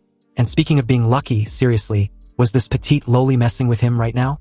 Sweating profusely with every push-up, he felt like he was lifting a freaking mountain. And on top of that, Gongku's martial energy felt ticklish as it flows through his body. As Gongku kept teasing him of not being able to hit just 1,000 push-ups, he, who was not willing to be outdone and teased about it later on, gathered his strength and picked up the pace. Realizing her punching bag was still full of fighting spirit, Gongku no longer just stretched out her little feet stepping on Yi's back, but rather jumped repeatedly like she was having a field day, injecting more powerful martial energy to every part of Yi's body. He groaned, swallowed the fishy sweetness in his throat, and endured the torture. Finally, after the 1,000th push-up, Gongku seemed to sense something and quickly jumped off Yi's back. He unexpectedly exploded with a deafening boom, and a large amount of blood mist burst out from his body. With the sudden burst of blood energy which shredded his old worn-out muscles, Yi's old skin fell off, and with it, a new layer of pink skin quickly covered his body's surface and hardened with every passing second. These brand-new muscles were evidently charged with an enormous martial power. The whole process was like the metamorphosis of an insect, where the old flesh and blood were erased and replaced with a brand-new body. With his shirt gone, Gongku called Yi a perv, then did the opposite when covering her eyes with her hands. Embarrassed, he told Gongku to cover her eyes and close her fingers as well if she wasn't trying to peek. Ignoring Gongku's childish reaction, Yi walked off, preparing to bounce. Gongku asked if he was leaving, and Yi replied that he was. He had been holed up with her for 3 months. It was time for him to go out and see the sun. With teary eyes and a pitiful expression, Gongku wanted to know if Yi would come back. He turned his head slightly in her direction and replied that he would. His teacher was terrible at video games, so she needs to practice more before he returns. Playfully, this petty lowly had to have the last laugh as she teases him of playing with her anyways. He made his way outside after the brief farewell. Outside, he took a moment to stare at the marvelous city and bask under the warm sun. It had been 3 months since he'd seen this hot star of gas, and although he disliked sunlight, he still missed it. He walked down the streets, feeling as if he were in another world. The entire experience felt like a lifetime ago. Anyway, he hadn't come out of seclusion just to stroll around, but for something important to do. At the Imperial University, a very important component of students' grades each semester was the off-campus assignments. These assignments include a wide range of activities. A student can either hunt down illegal wanted warriors, or investigate the situation in secret realms and support the fight against beast tides, or crack down on illegal organizations or even foreign forces. He left his quarantine to complete the off-campus tasks for the semester. He came to the Student Activity Center where these assignments were issued. At the entrance, Chu Zhou, dressed in a slick white shirt, had been waiting for his good old buddy for quite some time. The fucker sure knew how to keep someone waiting. He immediately asked Chu Zhou of his power-up. Had he made any breakthrough? Just like Chu Zhou had also broken through to the martial artist realm, but his was 2 months ago. Anyway, speaking of breakthroughs, this was the first time Chu Zhou had seen his friend in 3 months. On the surface, there seems to be no obvious changes in either his aura or his physique, but that's the most terrifying change of all. With the help of his mentor's resources, Chu Zhou could feel his rapid growth in strength. But what about his monster of a friend? He couldn't imagine just how far Yi's strength had grown. Just 3 days ago, he was invited to watch a private ring match between Huadu's local freshman rep, Xiang Jianhui, and Ouyang Zhe, the vice president of the Dragon Blood Society. The result was not unexpected. Ouyang was defeated in just 10 minutes. But the shocking aspect of the duel was that Xiang Jianwei didn't even feel the need to go all out. The fight, from his perspective, was a walk in the park. However, against all reason, Chu Zhou just has that gut feeling that Yi's strength was above Xiang Jianwei's. Actually, if he's being honest, the gap might not even be as close as well. Anyway, Yi, who didn't know what his brother from another mother was thinking, kept looking around, waiting for another teammate when a girl with long straight black hair and a cream silk blouse appeared behind him. Even in the Imperial University where there were so many beauties, the appearance of his girl still made those beauties around her look dull. Lu Qingzhu apologized to the two for being late, but Yi raised his eyebrows, then asked what else she might have forgotten or failed to do. It's been 3 months, but Lu Qingzhu's face and ears still turns red whenever she sees Yi's playful side, and remembers her mother's teachings about what official couples do when they're together in public and in private. He reminds this shy and inexperienced girl that they hadn't seen each other in 3 months. Yet she didn't even say hello to him. Lu Qingzhu didn't know what to do or say to make things right. Her delicate fingertips pinched her silk skirt, wrinkling it as she chose to enact a kissing scene on the spot to smooth things over. But to her surprise, this country bumpkin didn't even realize what she was initiating and ask what she was doing. Lu Qingzhu, caught off guard with this naive rejection, turned around in embarrassment and declared that she hated Yi's guts. It wasn't until Yi coaxed her, promising not to tease her anymore, did she relent. The three entered the University Activity Center, which was a 5-story dome-shaped building with a dome skylight in the center having a layered structure that looks like a blooming flower. This central pattern was the Imperial University's emblem, which was a pattern of 2 alternating palms forming wings. Anyway, inside was a huge central screen in the lobby on the first floor, which scrolls information about the latest popular tasks, and the corresponding students who have completed them with outstanding performance. Chu Zhou and Lu Qingzhu have completed 3 tasks, which was considered to be exceeding the target. They obviously came there just to team up and help Yi complete his quota.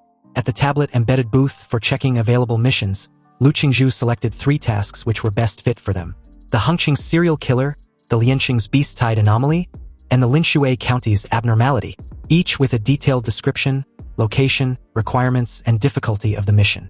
Originally, all 3 were Tier 2 missions, but the Linshui County's abnormality just bumped to Tier 3. Apparently, the Imperial University students' off-campus missions are divided into 5 tiers. The higher the tier, the higher the difficulty. First-year students can generally only take on Tier 1 tasks. The only Tier 2 mission Chu Zhou and Lu Qingzhu had ever participated in was a team mission of 10 people. However, for a 3-person first-year squad, Tier 2 missions are rarely approved. Fortunately for the 3, Yi had a privilege card. This was what Gongke gave him before pointing out that her student can already stand on his own. Among the freshman and sophomore years, there aren't many who can compete with him. At present, what Yi needed was difficult missions to sharpen his edge. So with the privilege card, he can accept any level of mission within the school. However, he shouldn't just accept Tier 4 or 5 missions at random. The reason was simple.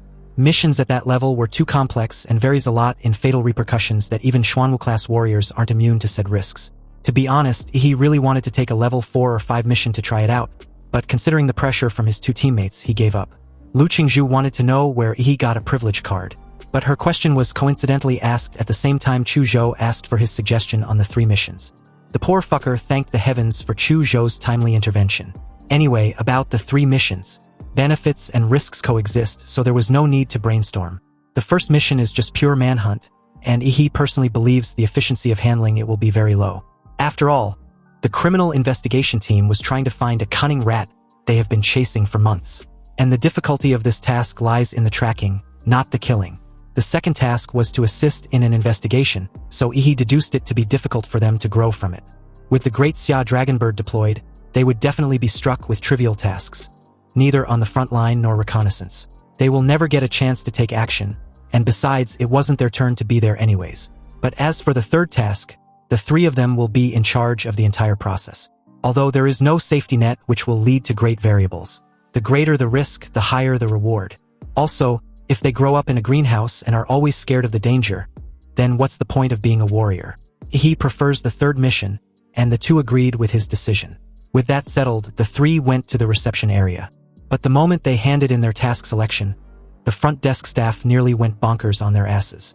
Seriously, what sort of nonsense were going through their heads for them to pick the Linshui County's abnormality, a Tier 3 mission, comprising of only 3 first-year students, They were seriously overestimating themselves. Didn't they see that a second-year team already got wiped out in Linshui County?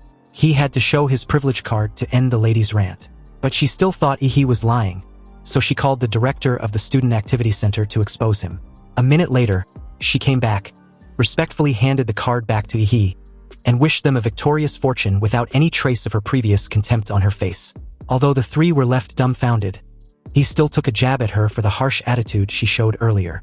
As they walked out of the activity center, Ihi told the two to prep their gear while he goes to pick something up before setting off for Linshui County. He went to the College of Mechanics and Magitech Foundry, where a huge building stood in all its glory.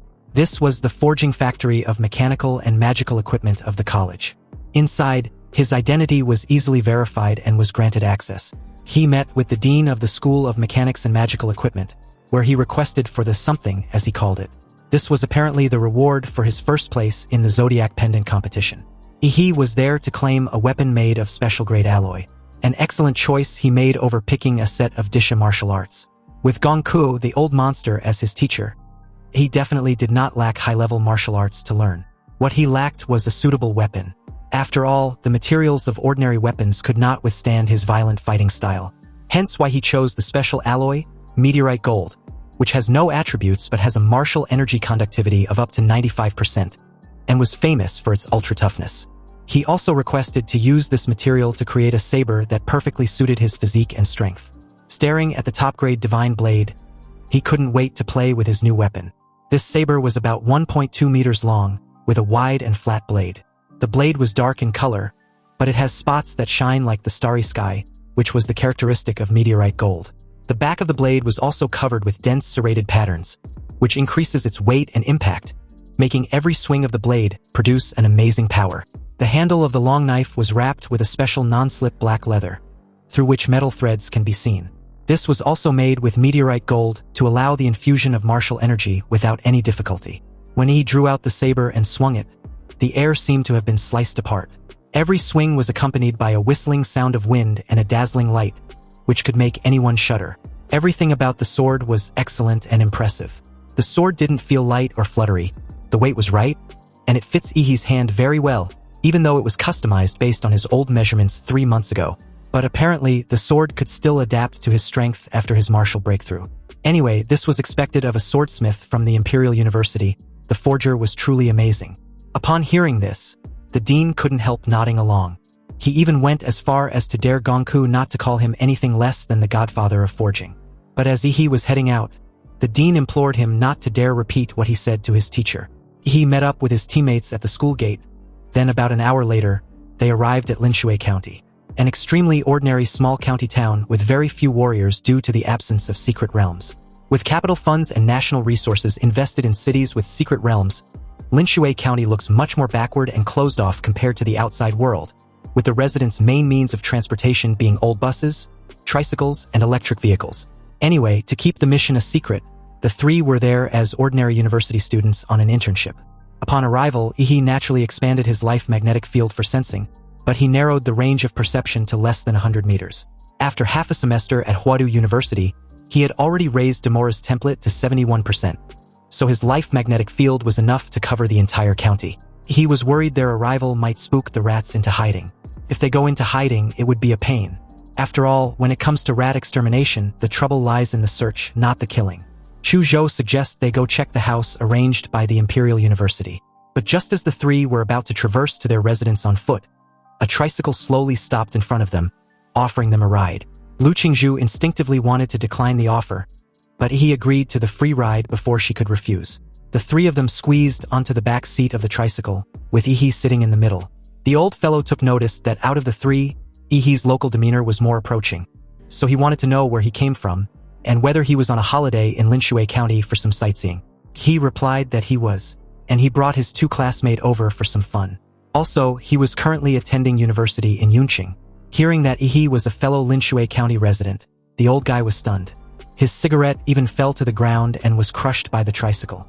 He wanted to know who his family was because he doesn't recall seeing him before. He calmly informed him of being the grandson of Yi Shourong, who passed away a few years back. He also added that he moved away right after his grandfather's death.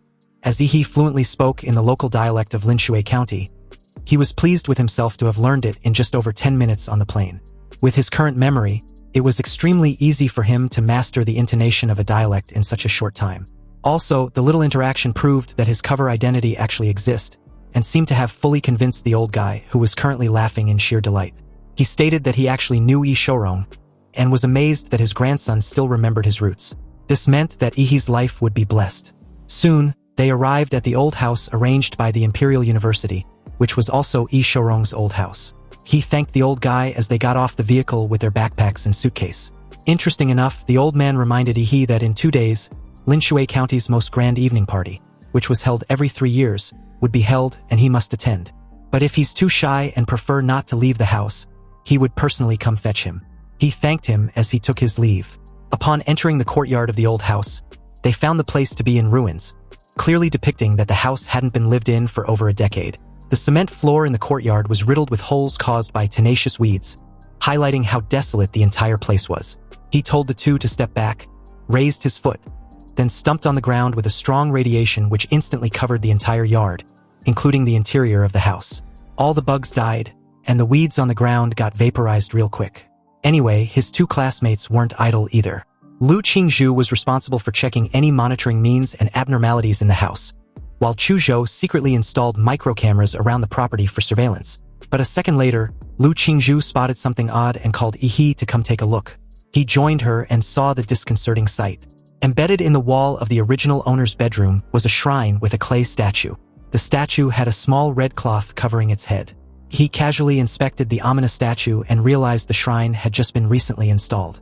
The shrine was made of wood, so if it had been placed in the house the entire time, then it would have rotted away years ago. Although the shrine in there was covered in dust, it was practically new once it's been wiped clean. In other words, the shrine was placed in this old house by someone else.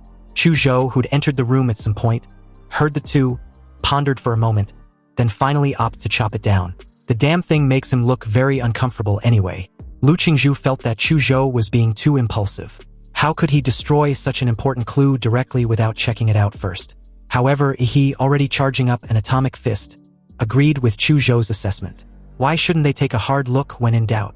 Lu Qingzhu's eyes widened as she screamed in annoyance. She initially thought Yi would agree with her, but soon realized her battle maniac of a fiancé would always agree with anything that involves fighting and destruction. Lu Qingzhu conceded to a compromise. Before chopping it down, they should at least take a look at what the clay statue looks like underneath its mask. She only managed to lift a corner veil of the clay statue when a warm big hand suddenly grabbed her wrist. You see, just as Lu Qingzhu had just lifted a corner of the clay statue's veil, Yi, who had been training in a killing illusion for 3 months, keenly sensed a hidden, evil and dirty spiritual energy emerging from it. Something was off and he could feel it. He narrowed his eyes and stared at the clay statue suspiciously, then instructed Chu Zhou to cut the filthy thing down. The moment he gave the order, Chu Zhou, who'd already unsheathed his sword, took a stance and sliced the clay statue and the shrine in half. Moments later, a strange scene happened that stunned the three into silence. An ominous black liquid began leaking out of the slit clay statue, almost like it was bleeding. This dirty spiritual energy flowed like a leaky faucet, wanting to escape.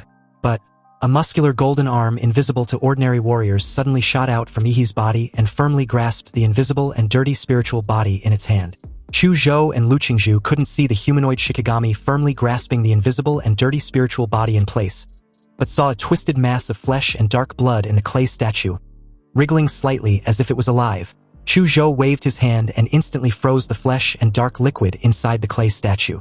Lu Qingzhu felt a chill run down her spine as she questioned what the hell that thing was. This was her first time seeing such a strange scene, and almost like how humans can easily crush cockroaches, but still instinctively avoid them, Lu Qingzhu can kill the strange mass of meat with a wave of her hand, but was still afraid of its filthiness and weirdness. Yi patted her on the shoulder and injected martial energy containing pure spiritual energy into her body. This instantly warmed her up, dispelling all the uneasiness and terror which encroached her body and mind. Lu Qingzhu snapped back to her senses the moment Yi asked if she was alright.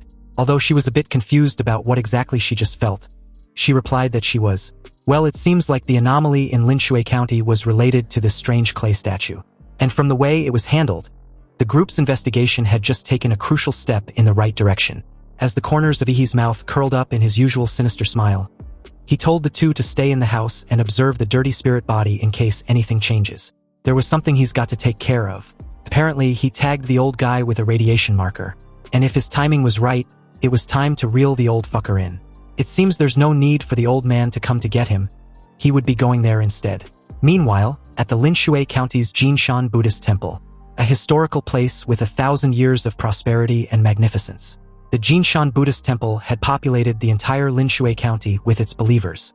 Almost everyone in the county comes there to burn incense devoutly. A while ago, the old guy, Lu Zhensheng, rode his tricycle to the back mountain of Jinshan Temple. And the moment the temple's red door opened automatically in front of him, a young monk with thin lips and big ears stepped out. He greeted the old man and informed him that the abbot was waiting for him inside. Lu Zhensheng perked up in delight, already thinking of his upcoming blessing, and couldn't help nodding at the thought. The two entered the secret passage inside the stone wall. It was dark, but it seems not to be an issue. It was as if they were walking in broad daylight. The young monk led Lu Zhensheng through many twists and turns in the complicated secret passage and finally arrived at the destination. About a 22-meter-tall, gold-painted, angry-faced bodhisattvas, with 4 arms holding demon-subduing pestles or swords, stood on their left and right, and in front was a vermilion gate with Buddhist scriptures engraved on it. The young monk came to the door, bowed, and informed abbot that the donor, Lu Zhensheng, had reached the blessing standard. He also said he had something to report. Suddenly, a soothing voice rang out, questioning what Lu Zhensheng's intentions were. Why did he visit so suddenly? In that very moment, the young monk's pupils shrank, his face transforming into something grotesque when he sensed the presence of another person. Someone had tailed them to where they were. His terrifying face and body now resembled that of a lizard man, with scales, claws, and all. Lu Zhensheng, who was standing by, immediately knelt on the ground and exclaimed repeatedly, "A god on earth! A god on earth!" Above him, the foot of a black shadow suddenly came to view, then fell from the sky and stepped on the forehead of the monster that the young monk had transformed into. With time slowed to an incredible degree, he stared at the head of the lizard man which he'd just crushed into a meat paste. Luckily, all the filthy splashed contents didn't stain his clothes, because he had been isolated inside a protective field. Lu Zhensheng was so scared that he began to stutter. He couldn't comprehend how the young man he met just 2 hours ago was suddenly in front of him.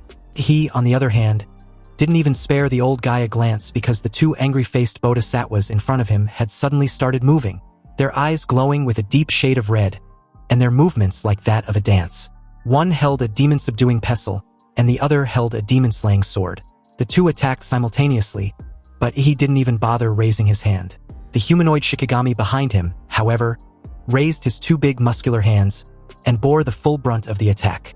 In Lu Zhensheng's view, it was like a divine punishment from the angry-faced bodhisattva had automatically stopped in front of he.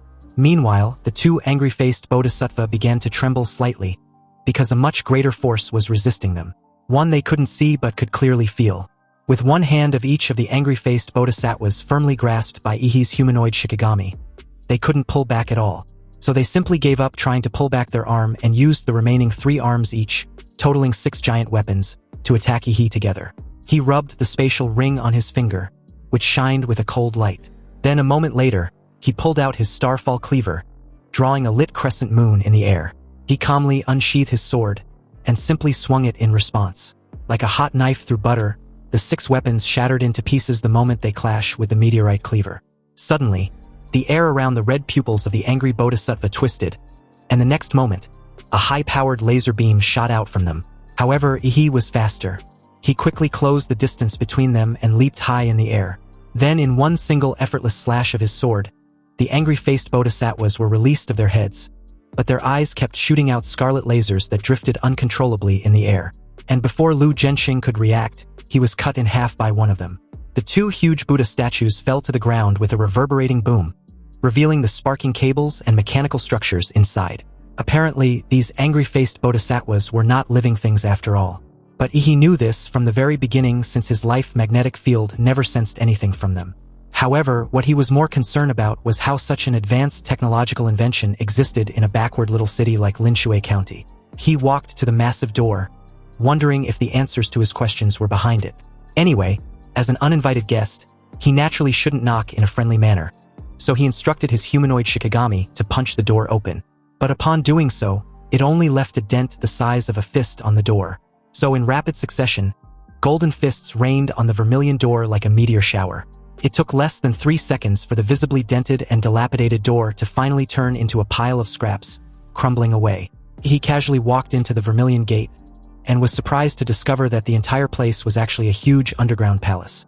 Large vermilion pillars supported the space, and on the walls were hanging lotus lanterns, illuminating the entire underground palace. But the most eye-catching thing was the giant golden-painted Buddha statue about 70 or 80 meters high, located in the center of the underground palace. Such a huge thing would naturally make anyone feel intimidated or amazed. But he wasn't like most people. His voice echoed in the empty underground palace as he casually asked why the host was still hiding like a scared mouse when his guest was already there. He should come out already. It took a moment for an old monk wearing a red robe to walk out from behind the big golden Buddha, his voice sounding extremely helpless. The old monk wanted to know why he was there. After all, their temple bears no grudges with him. Close to the giant golden-painted Buddha statue, the old monk made his way beside he, expecting a reply. He rubbed the spatial ring on his finger, pulled out his starfall cleaver and unsheathed it. Then, drawing a lit crescent moon in the air, he slashed out an energy blade in response. Like a hot knife through butter, the old monk in front of him was directly split in 2 halves, revealing a body of metallic steel beneath the robe. But almost immediately, another old monk appeared behind he, and as he criticized him of committing a serious sin of killing, he, fed up with the ridiculous self-righteous horseshit these old monks were spouting, told him to just shut the fuck up already. But just when he was about to go cleave this bastard also, the entire ground underneath his feet gave way and began to sink, plummeting him about 20 meters in an extremely massive space underneath the underground palace. After landing sturdily in an effortless manner, he took a good look around and deduced the place to be some sort of a sewer system. But the glaring thing was the 18 dark large holes on the surrounding walls. Suddenly, several glowing green eyes began to permeate within them, followed by another ridiculous self-righteous horseshit about the need for he to spend some time with the evil spirits in the 18 levels of hell to control his temper. The next moment, as if a floodgate had been opened, a large group of humanoid monsters gushed out of these 18 extremely large dark holes. They had black gelatinous skin and lizard-like faces, and each one was actually giving off Tier 1 to Tier 2 martial fluctuations. In Ihi's perception from his life magnetic field, the life fluctuations of these humanoid monsters were highly similar, and it seems they were all mass-produced, meaning they were artificial bio-androids. And apparently, the enemy's strategy is to Zerg rush him, which was to eliminate Ihi by overwhelming him with these reptilian cyborgs. With murderous glint in his eyes, he added that the grass on the graves of those who once tried the strategy were now a meter high. Anyway, as a strong murderous aura poured in, the surface of the meteorite blade in his hand glimmered in the dark space, then suddenly turned crimson red the moment he activated the first sword form of the Shenhuang sword technique, the Thousand Lives Cleave. The dense evil energy condensed on the meteoric slash blade extended the blade to 30 meters. All the reptilian cyborgs within Ihi's 30-meter attack range were cleaved in half the moment Ihi used his crescent moon slash. As the green blood in their bodies spurted out like a fountain, the artificial bio-androids who were as densely crowded as an ant colony had no room to hide. They were harvested in one wave like leaks. However, the 18 dark holes still kept pouring in more, even though it kind of seems pointless. Because 10 minutes later he, a bit impressed as to how the temple had so many ugly monsters in its sewage system, stood on the pile of corpses with his long blade dripping with blood. His body still clean and fresh with no sign that he had just led a massacre. Grabbing the decapitated head of the old monk which kept looping its pre-recorded line, he death stared the puppeteer behind the lifeless electronic eyes and called them out. Were they still not going to show themselves? Then right on cue, a stereotypical evil laugh boomed throughout the entire underground space. This mysterious individual acknowledged Ihi's strength, recognizing that they've indeed provoked a formidable enemy this time around, but that's all there's to it. Behind Ihi, a humming sound of gears echoed within the Buddha's body, and soon after, the magnificent Buddha began to move. Hot steam rose from the scars on the Buddha's head.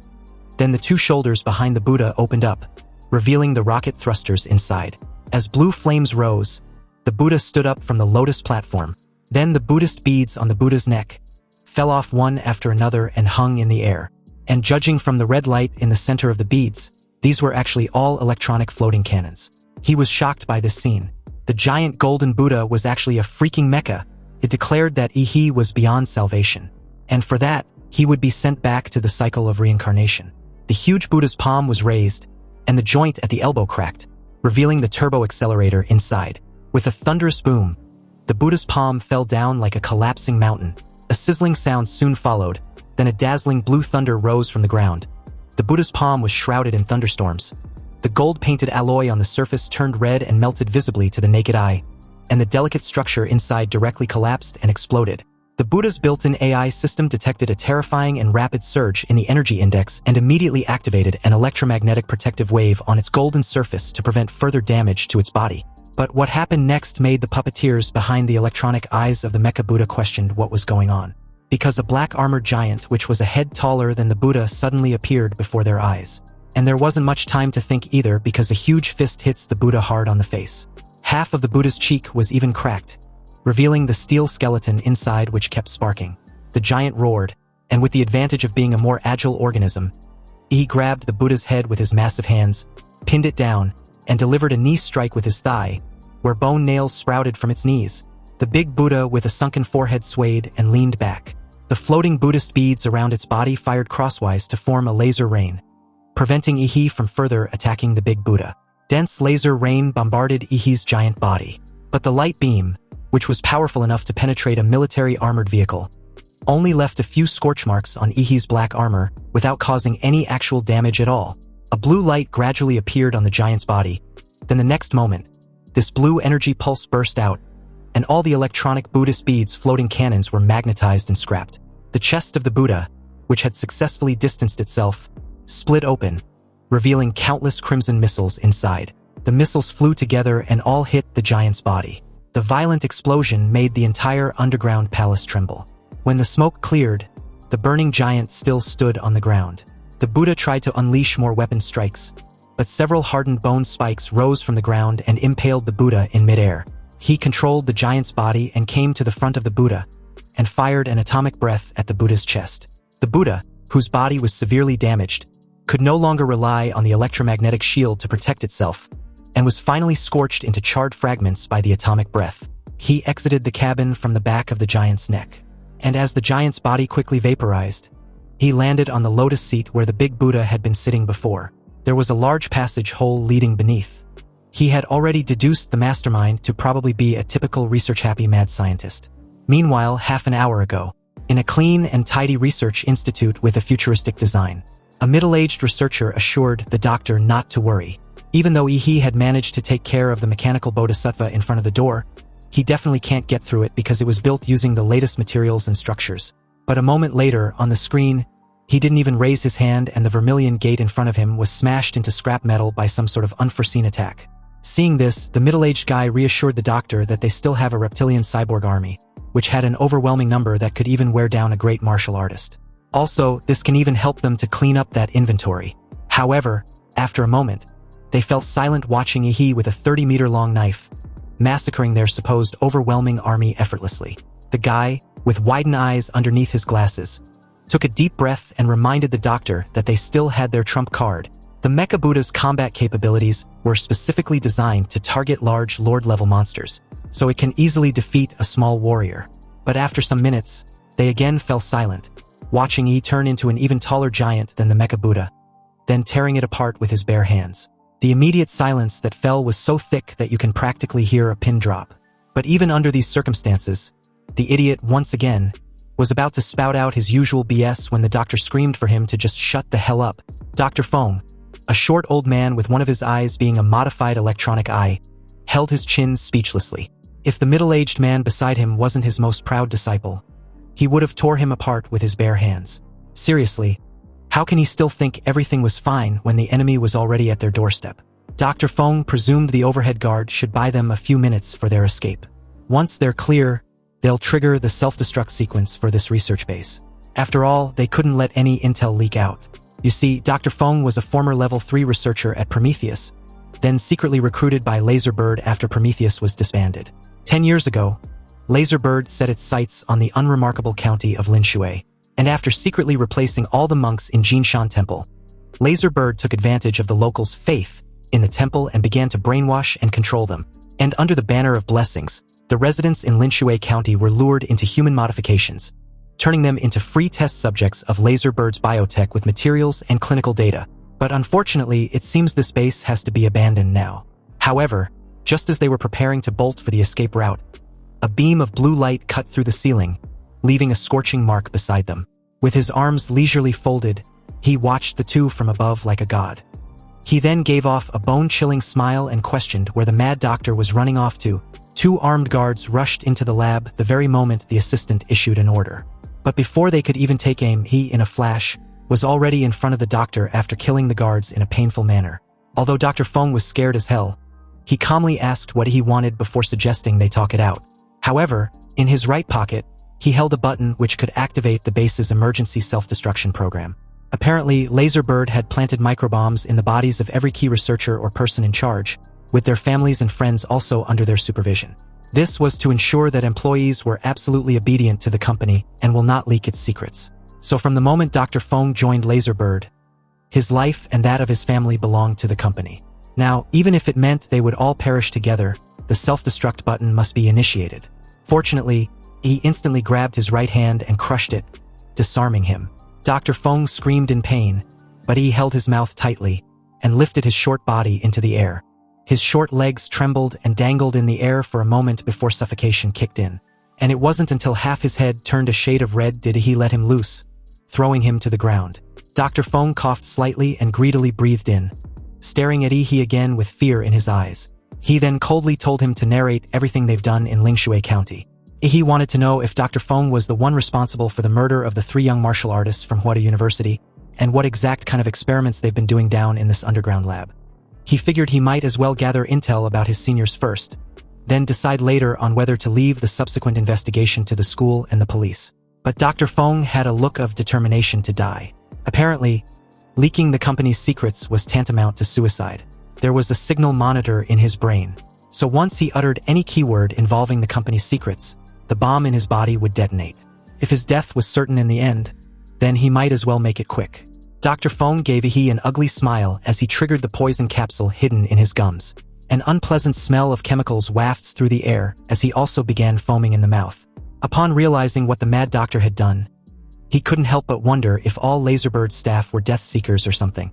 Anyway, it didn't take long for Dr. Feng's heart to stop beating, triggering the self-destruct system linked to his heartbeat. The entire laboratory was immediately filled with red lights and shrill alarms, symbolizing the impending danger. Unfortunately for Dr. Feng, it seems even death was too much of a luxury for him, because Yi suddenly revealed his sharp fangs and plunged his index finger into the aorta on Dr. Feng's neck, injecting the vampire corpse virus into his body. It took less than no time for the corpse-transforming virus to flow rapidly throughout Dr. Feng's dead body and vigorously jumpstart his stopped heart. You see, vampires can infect humans or corpses into corpseborn, but aside from a rare few, most corpseborn were no better than zombies, mentally retarded with decaying bodies and without the ability to heal themselves. However, Yi's vampire virus had been transformed using his ancestral humanoid power. And with the superposition capabilities between his Titan and vampire ability, Yi can create creatures that perfectly retain their memories and talents from their previous lives. Also, these creatures would have a strong self-healing abilities, wouldn't be afraid of sunlight, and were absolutely obedient to him both mentally and physically. Anyways, the moment Dr. Feng's heart restarted, the self-destruct program of the entire research base was terminated. And because of the powerful vitality emerging from his body, Dr. Feng's sparse hair became black and thick again, and his skinny and short body also grew. He even took away the electronic prosthetic eye because a brand new eyeball had developed in its place. Finally, Dr. Feng became a middle-aged man with a height of 1.7 meters and a strong physique. Declaring Yi as his lord, Dr. Feng knelt on the ground with his head bowed, not daring to look directly at the young man who was now like a god to him. He decided to call him the Mad Doctor. Now, both his body and spirit belong to him. Also, with a mental link binding them, Yi has the right to access the spiritual world of the Mad Doctor. He wanted to see just when Lingshui County was first infiltrated. In March that year, the doctor found out that residents in Lingshui County were becoming more and more sleepy, and the strangest thing was that none of them even noticed this abnormality. Clearly, this phenomenon has begun to affect production, and the entire city was becoming increasingly desolate. But in everyone's eyes, it seems to be as normal as before.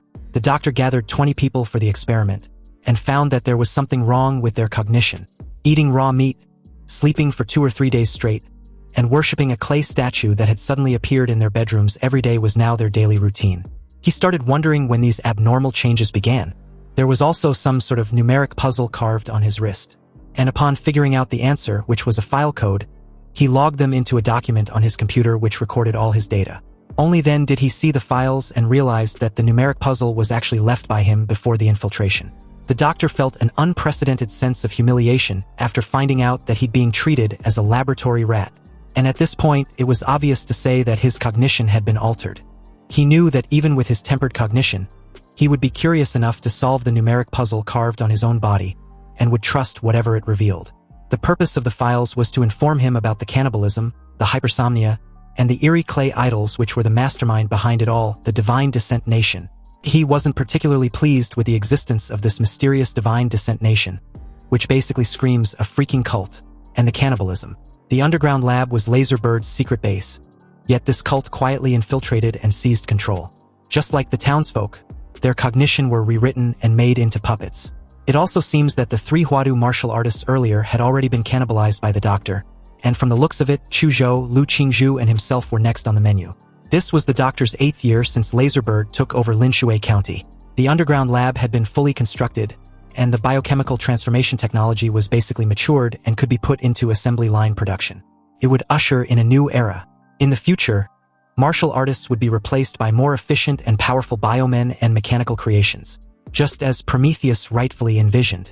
After flagging anomalies and cross-checking timelines, Lingshui's outbreak dates back to February. They first detected it in March and organized experimental investigations. But day by day, the doctor's cognition was subtly rewritten until he was fully assimilated. More than once, he used a researcher's wits to spot logical gaps and briefly restore clarity.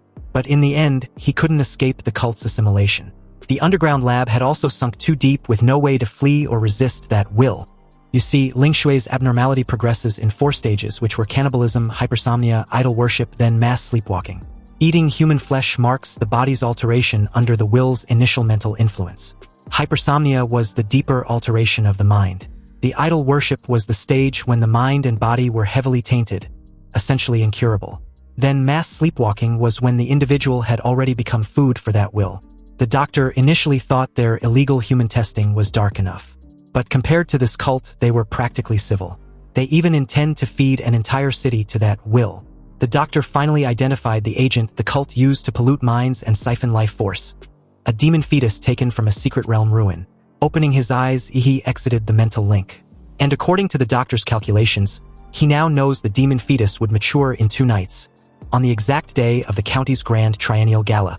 It's no coincidence that that tricycle grandpa, Lu Zhenxing, invited him. He practically gave him a crucial intel back then. Thanks to the doctor's investigation report, he now basically understood the cause and effect of the abnormality in Linshui County. And from this point of view, his attack on the underground research base wasn't in vain. But it still belonged to Laserbird. He has already mastered all of the Mad Doctor's memories before his death, including the various secrets of Laserbird and those crazy illegal experiments. Currently, he had no time and energy to waste on this matter. And not to mention that Laserbird was a giant internationally, the fact that it dares to conduct these dark experiments so unscrupulously shows that there is an intricate energy network behind it to back it up. He was not yet in a position of strength to be involved in such trouble. When the time comes, this research base will be handed over to the Imperial University, along with all the troubles that goes with it. However, it seems this mission had an unexpected gain after all, which was the Mad Doctor who had apparently participated in the research and development of the Golden Gene during his lifetime, and he understood the use and efficacy of it.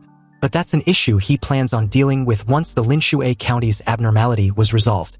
Although according to the requirements of the Imperial University, students who manage to find out the truth can choose to end the mission, he wants to continue.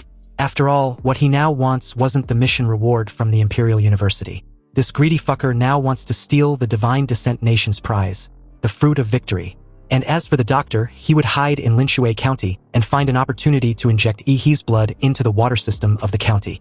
In short, they must ensure maximum infection. The crazy doctor's face flushed with excitement the moment he figured out the purpose of his master's blood. He admired He's crazy imagination and bold plan. Apparently, he wants to compete with the demon fetus for believers. By now, the entire Linshui County has entered the 4th stage of contamination, so there was no possibility of reverting them to normal. Sure, converting them was selfish on his part, but after the storm ends, he would try his best to let them return to their previous lives. At the very least, under his control, they won't harm society. After bidding farewell to the crazy doctor, he returned to the old house and reunited with Chu Zhou and Lu Qingzhu. At this time, the two were eating the combat rations they brought along. This already proves they know what food in Linshui County meant. Lu Qingzhu's face changed instantly upon hearing this, like she seemed to have remembered something disgusting. Chu Zhou, on the other hand, was quite calm. Apparently, the two also did some scouting on their own and discovered that the entire townsfolk were eating human flesh.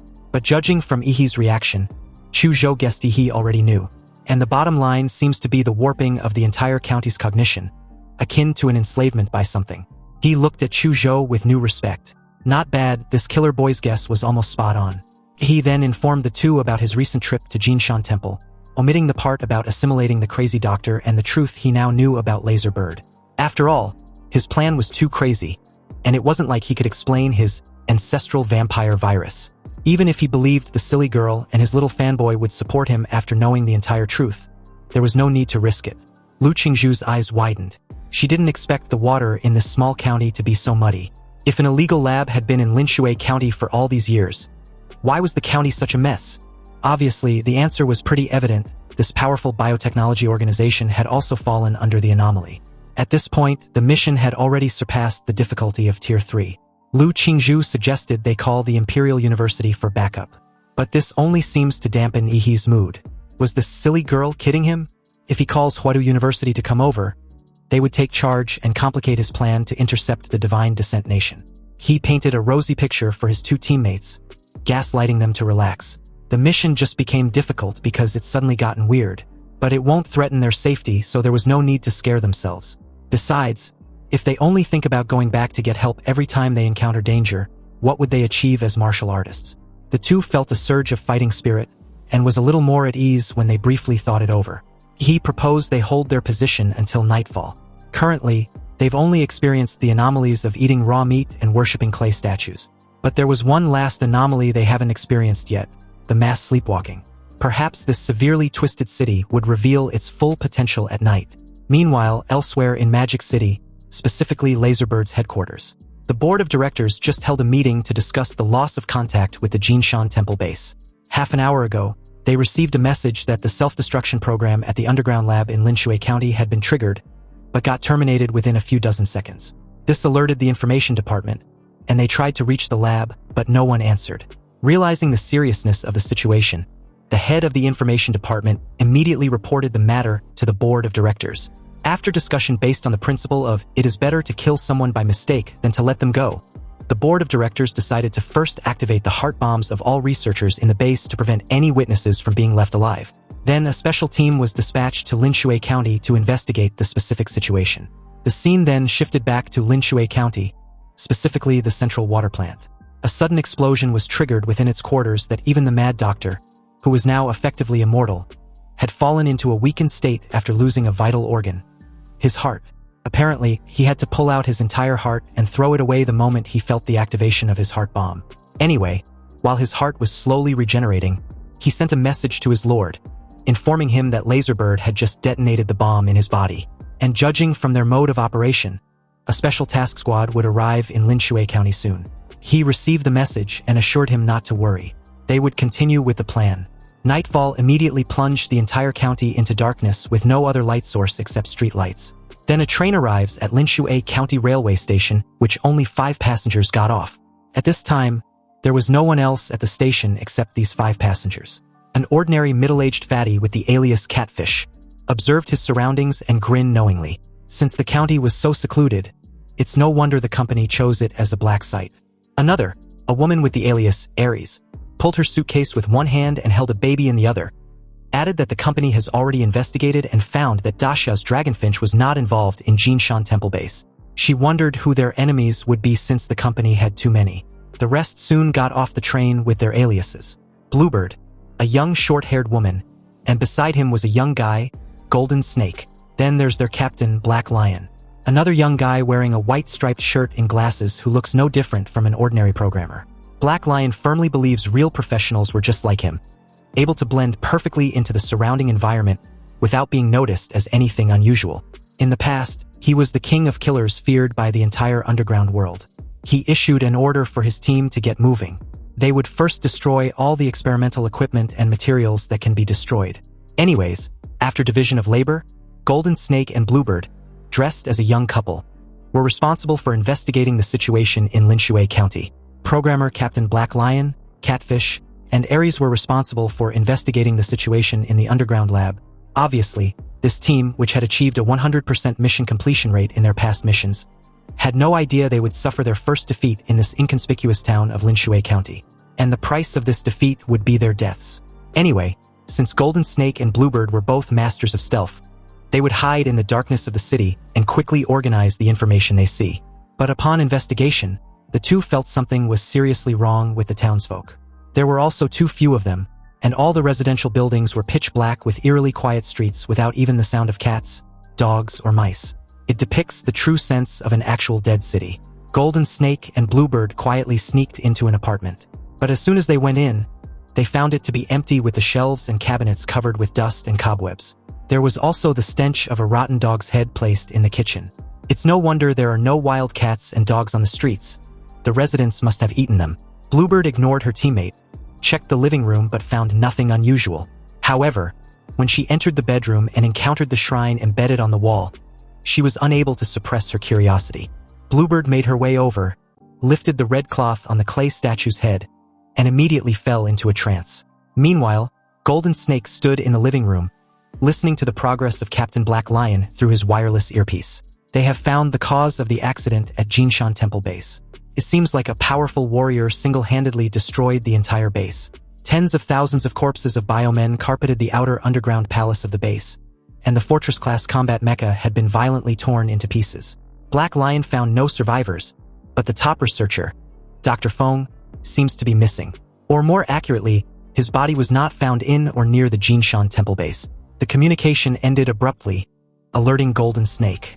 After all, Laserbird's equipment were all top-notch, so there was absolutely no way anything could go wrong.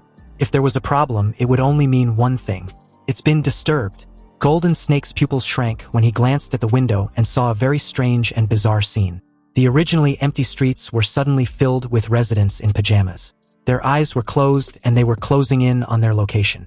It seems the mass sleepwalking had already been set in motion.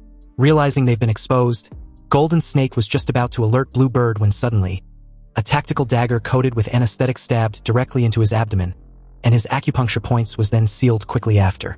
Golden Snake drops to his knees, terrified. He realized that his teammate was under some sort of control, and before losing consciousness, he saw the clay statue in the shrine beside the bed had the same glowing eyes as Bluebird. You see, not long ago, Golden Snake had personally seen a group of statues brought out from the secret ruins, believed to be worshipped gods by the ruined civilization.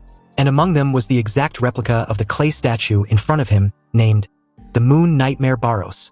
Outside, the cold white moon in Linshui County was exceptionally large tonight, illuminating every corner of the night. Under the moonlight, he stood on the top of a clock tower, overlooking the entire city. Perhaps it was the night moon's enormous size, because he felt like his life magnetic field had been jammed easily. Nonetheless, he could smell a strong stench of blood from countless people clustered together southeast from his location. He sent a message to his teammates who were investigating the situation elsewhere. Since the mass sleepwalking was the will eating, he was curious as to how the eating process would look like. But it seems it won't take long for him to find out. Golden Snake opened his eyes after the anesthetic worn off, only to find out he'd been tied to a pillar. And beside him was Bluebird, who'd also been tied to a pillar but was still unconscious. He tried waking her up, but the bitch seems to be taking her sweet-ass time dreaming. A terrified-looking Golden Snake watched the naked crowd surrounding him and tried to reason with them. But these townsfolk were so out of it that it's unclear if they were even human anymore.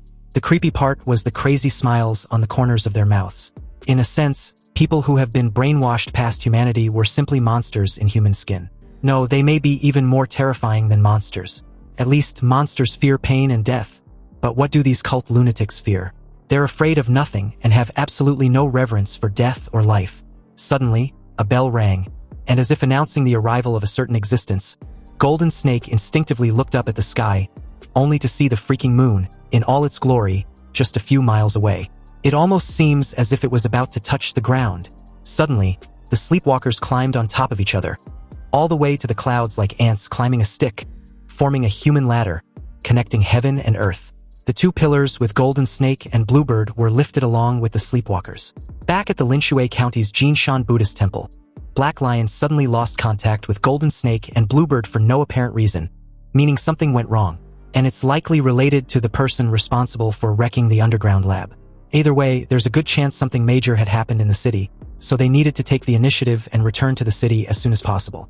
The moment the three exited the Buddhist temple, they suddenly felt something and looked up at the sky, only to witness that all the dark clouds over Linshui County had dispersed, and in its place was a huge full moon particularly conspicuous in the clear sky. Was this an illusion? They thought. But why does the moon seem closer to the earth? The next moment, a beam of moonlight visible to the naked eye was projected from the moon in a certain direction of Linshui County like some sort of freaking miracle. Even the knowledgeable Black Lion was speechless when faced with such a bizarre situation. He suddenly felt that the destruction of the underground lab wasn't as simple as the company's top management thought. But no matter what, they must carry out their mission with ruthless determination and efficiency, even if the road ahead was hell. The three immediately went down the mountain from Jinshan Temple and rushed towards the urban area of Linshui County. Their destination was where the moonlight shines. It might be the reason why Golden Snake and Bluebird lost contact. But as Black Lion and his two teammates got closer and closer to their destination, they unexpectedly encountered another team of people. Two martial artists.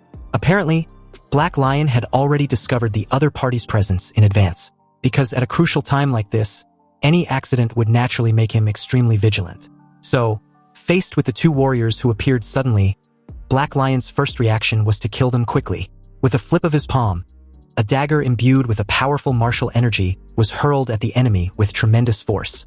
Lu Qingzhu decisively summoned a large blue umbrella with the jade pendant her mother gave her. It was a protective magic tool which could predict fatal killing intentions. The moment the dagger collided with the seemingly weak blue umbrella, it trembled and actually bounced the dagger away. The dagger pierced a building nearby, denting it greatly. Black Lion never expected that a mere martial artist could come up with such a treasure. The failure of the attack means that they've been exposed. Black Lion asked who and why they were being attacked. But upon seeing the clothes on Lu Qingzhu and Chu Zhou, he figured the two weren't locals but the vermin who trashed the underground lab. Catfish and Ares rushed into action the very moment Black Lion gave the order for them to crush their opponents in 3 seconds. Chu Zhou drew his ice sword and took on a decisive stance beside Lu Qingzhu. Catfish, like the creepy fat fucker he was, apparently loves teasing his opponents before killing them, especially when the opponent was a beauty like Lu Qingzhu. Although it was a shame to kill her just like that, he would make do and enjoy her corpse. Lu Qingzhu felt disgusted as she blocks Catfish's attack and forcefully pushes the creep back. Chu Zhou, on the other hand, summoned a huge ice peak that rose from the ground and rushed straight towards Ares. But Black Lion suddenly intercepted the attack, and with a wave of his hand, he shattered the ice peak effortlessly. Chu Zhou naturally understood that this kind of large-scale attack wouldn't have much killing power on the opponent, but his purpose was to drag the fight on and stall for time as much as possible. Chu Zhou casually threw down several smoke bombs, specially made to block the opponent's perception and vision, then left the scene with Lu Qingzhu. They weren't stupid enough to fight their opponents head-on, knowing full well they were all at least high-tier martial masters. But out of nowhere, Black Lion stealthily made his way to the two with his daggers dangerously close to their throats.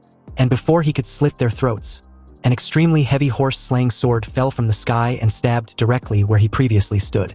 Black Lion, a bit surprised for a moment there, curiously asked if Yi was with the two. When Yi boldly declared his intention to kill him, he just scoffed at the absurdity. This young fellow in front of him sure was eager to die. Black Lion decisively used the assassination technique, the Phantom Clones. He transformed his body into 12 afterimages. They all dashed towards Yi, who suddenly counterattacked, using his time freeze ability. The domain of stasis unfolded and the 12 Phantom Clones slowed until they hung motionless in the air. He grinned knowingly. A Grandmaster's body reinforced by martial energy could withstand even tank shells without losing skin. Yet even they could still be killed. The 12 Phantom Clones was indeed clever, and he initially couldn't tell which was the real body. But with time frozen for 5 seconds, he had more than enough time to find the real Black Lion. Evidently, Ihi's time freeze was unique and an unexpected move. Once used, the enemy must die, because under no circumstance should the opponent be able to guess this terrifying ability. With the vampire's ability for controlling blood, the blood on Ihi's fingertips accelerated countless times, turning into high-pressure blood arrow that shot out, carrying a comprehended killing martial energy, the heart-piercing demonic blood thorn. When time resumed, the former king of assassins, Black Lion, had long developed an instinctive sense of death. There was a sniping blood arrow aimed directly at his forehead he wasn't able to instinctively dodge. The blood-red devil thorn pierced straight through Black Lion's head and shattered his brain. The king of killers died in such a hasty manner, and the only thing he couldn't figure out before he died was how the enemy appeared in front of him in an instant. The battlefield fell silent as he casually grabbed Black Lion's body, piercing his 5 fingers into the throat of the corpse, and began to suck the blood of the strong man and refine it. He felt his aura rising to a higher level with every second. The bottleneck that ordinary martial artists needed a lot of resources and time to break through was violently broken by Ihi's powerful blood and energy like a torrent. And although a lot of the energy was wasted in the process of absorbing Black Lion's blood, the physical foundation still managed to raise his level to the 8th stage. No matter how experienced Catfish and Ares were, they were still stunned by the sudden death of Black Lion. And judging from the fluctuations of martial energy, it seems that the one who killed their captain had also drained his blood to cross 2 levels in an instant. The two decided to make a strategic retreat and report the intelligence they've gathered to headquarters. But before bolting away, something even more terrifying happened. Ihi used the demon imprisoned in the flesh to summon a bloody demon puppet. A translucent dark and red hand stretched out from the shadows. When the evil shadow completely emerged from the blood below, Catfish and Ares were horrified. This demonic shadow actually looks exactly like their captain, who had apparently turned into a human corpse. Catfish nearly shit in his pants right then and there. Seriously, what kind of monsters have they provoked? Each one was more terrifying than the last. He even wondered if Ihi was really just a martial artist. Ares, with a serious expression, threw away the baby in her arms. The baby grew rapidly in midair and soon turned into a 3-meter-tall muscular monster. After instructing the monster baby to hold their enemy off, Ares and Catfish separated and fled. Upon seeing this, Ihi also instructed Chuzhou and Lu Qingzhu to cooperate with his demon shadow and deal with the monster baby, while he chased after the 2 martial artists. The moment Ihi left the battlefield, Chuzhou didn't hesitate awakening his bloodline ice-flying dragon shadow. The cold air around him gathered into the shadow of a soaring dragon as the muscle monstrosity let out a furious roar. Its black muscles bulged, glowing with a sinister crimson red. They radiated scorching red heat as its blazing palm strike came crushing down towards Chuzhou. Chuzhou countered with his profound martial art technique, the ice-soaring dragon shadow. Frost gathered on his ice sword, forming a dragon-shaped phantom. And with a casual slash, a massive wave of frozen current surged forth, shaping into a ferocious dragon head intending on swallowing the muscle monstrosity whole. The monster baby roared once more, its scorching muscles colliding with the incoming frozen current, causing a large amount of mist to rise. But unbeknownst to it, a far deadlier strike was hidden within this icy surge. A sword blade hidden in the shadow of the ice dragon suddenly slashed towards the throat of the monster baby. Caught off guard, the muscle monstrosity jerked its head to avoid it, yet half of his cheek was still frozen and shattered by the ice, revealing the alloy skull inside and confirming its bioengineered nature. Chuzhou hadn't expected a creature of such enormous size to react so swiftly. Its agile movements made it so fast that it was upon Chuzhou in an instant. Fortunately for him, he wasn't fighting alone. The blood demon shadow, which had been waiting patiently in the shadows, transformed into 12 blood shadows in mid-air. Their bloody knives whipped into a dense storm of slashes, tearing into the monster baby's muscles, which was comparable to that of a martial master. Even though the muscle monstrosity's regeneration ability wasn't weak, the speed, however, couldn't keep up with the wounds inflicted, leaving the monster baby drenched like a blood gourd. Subsequently, Lu Qingzhu had also fully accumulated her strength. With huge purple wings spread out behind her, she stood high in the sky like a goddess and activated a genetic technique, the purple dark sun flame. The strange lines on her cheeks flashed with dazzling purple glow as countless purple-black feathers gathered in her palm and spontaneously combusted into purple-black ashes. When the radius of the spherical ash ball reached 5 meters, the entire ash ball was instantly ignited, turning into a purple scorching sun. In that very moment, Chuzhou's ice sword froze the legs of the muscle monstrosity, while the blood demon shadow held it from the front, pinning it in place. From high above, Lu Qingzhu hurled down the purple sun in her hand. Accompanied with a thunderous boom, a massive explosion shook the entire city as a colossal pillar of scorching flames erupted skyward, briefly obscuring the cold moonlight.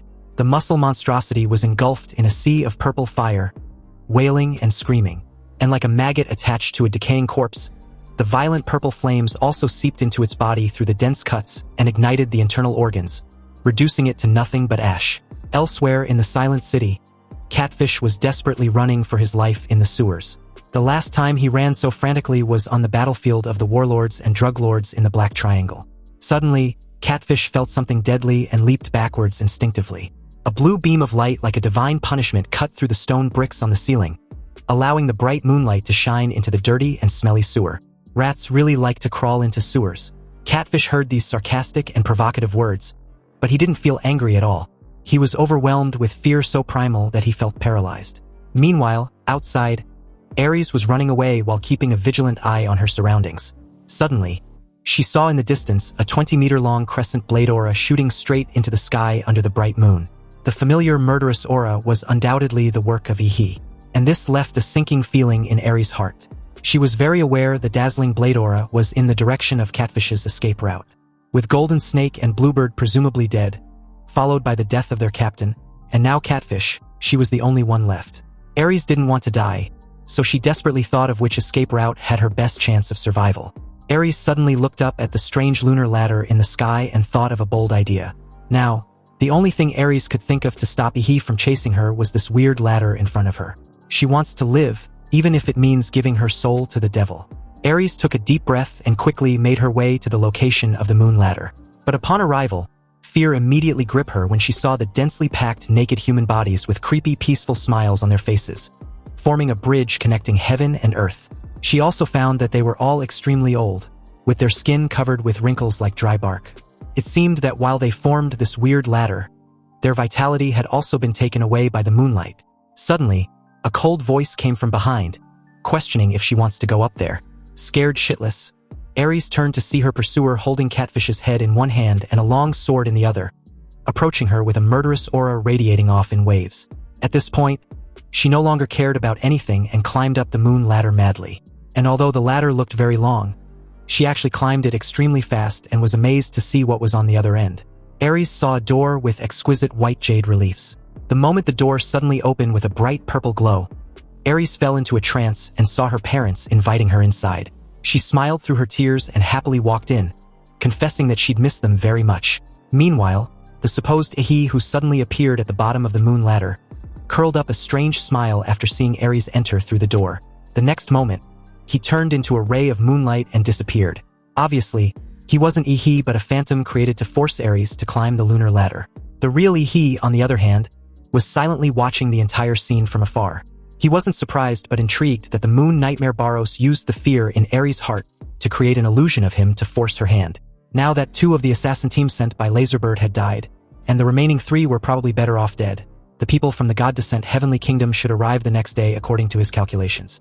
Also, with Laserbird's having lost its base and a squad, they would most likely stay put, so there's no off-field factor involved. After all this hard work, the big show was finally about to begin. At dawn, the huge moon finally began to move away from the Earth's surface reluctantly, and the beam of light projected from the moon finally dissipated. The people of Linshui County who formed the human ladder to the moon also returned to the ground. When they weren't bathing in moonlight, they were like dead wood. Their lifeless skin became full again, seemingly returning to normal, but this was just an illusion. Their lost vitality had forever been plundered by the moonlight. They returned to their homes still with their eyes closed, as if nothing had happened. He and his 2 classmates watched this strange scene silently from a distance. Lu Qingzhu was a little worried. The strangeness of this mission has exceeded their imagination, and she wants to know if Ihi really wants to continue. Chu Zhou stared in Ihi's direction, waiting for a reply. He reassured them not to worry. He was very confident in seeing this to the very end. And besides, it wasn't just the 3 of them. They had a powerful ally helping them in secret, but this individual just doesn't want to show himself. Chu Zhou nodded slightly in understanding. In his opinion, he couldn't be just from an ordinary family as shown in his file. There were differences in bloodline among warriors. After all, high-level warriors have already created a gap with other humans in terms of life level. Chu Zhou's own father was a powerful warrior but illegitimate.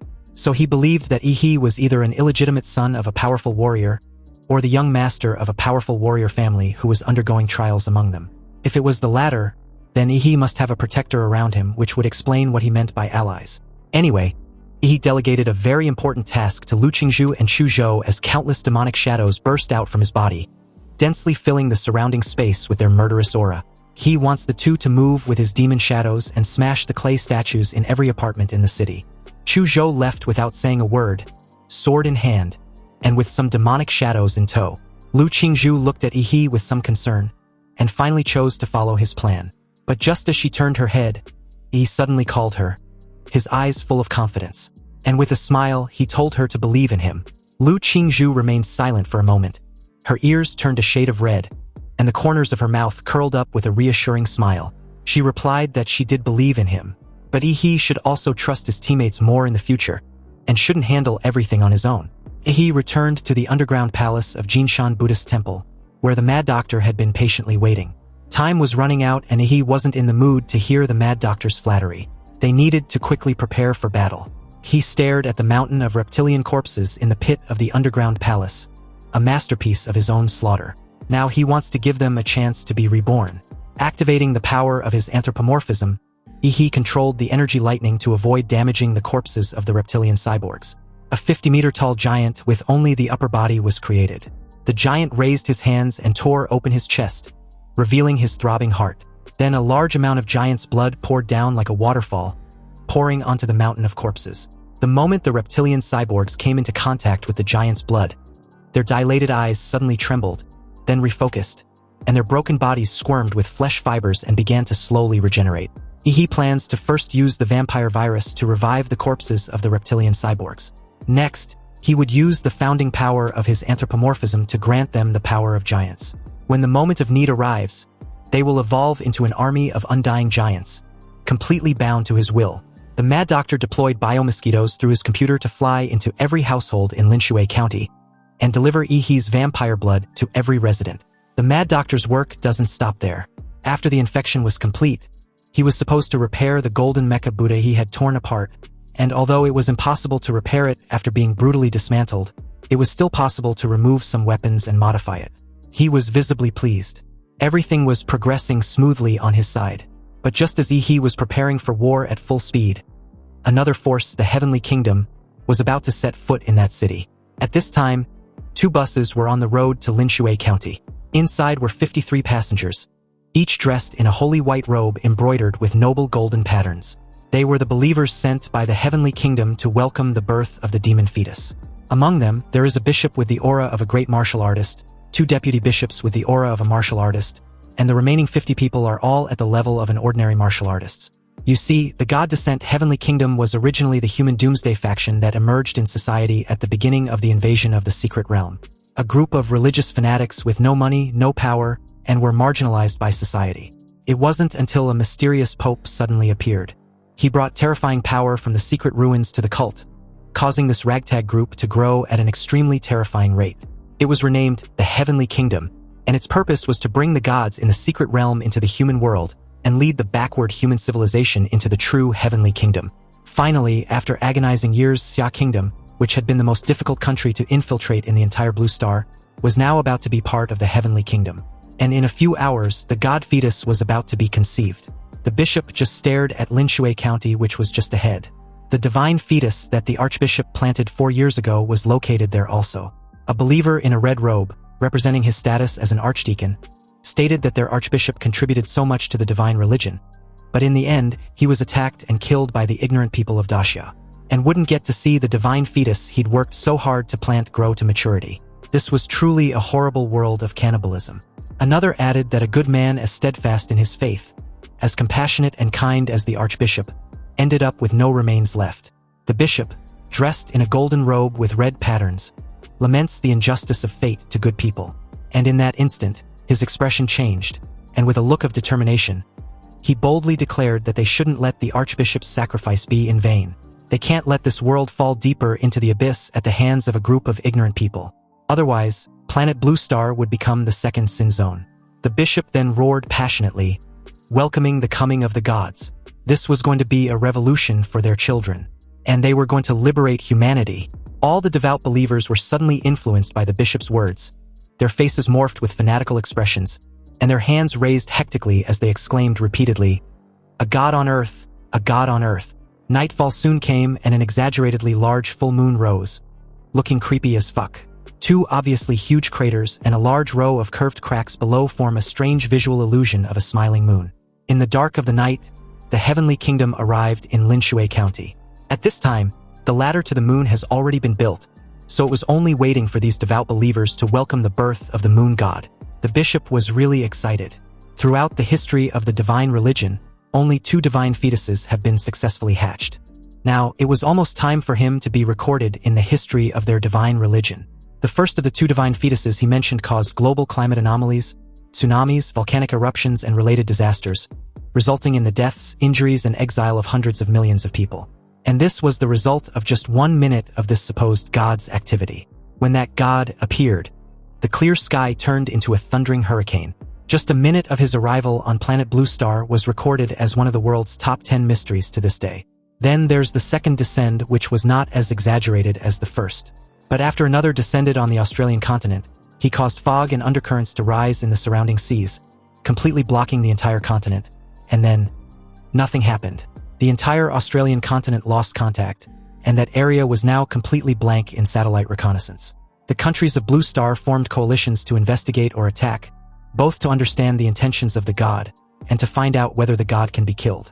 However, the entire Blue Star Alliance could not even break through the sea fog undercurrent. They suffered almost no casualties in this campaign, but could not find a way to break through the sea fog undercurrent.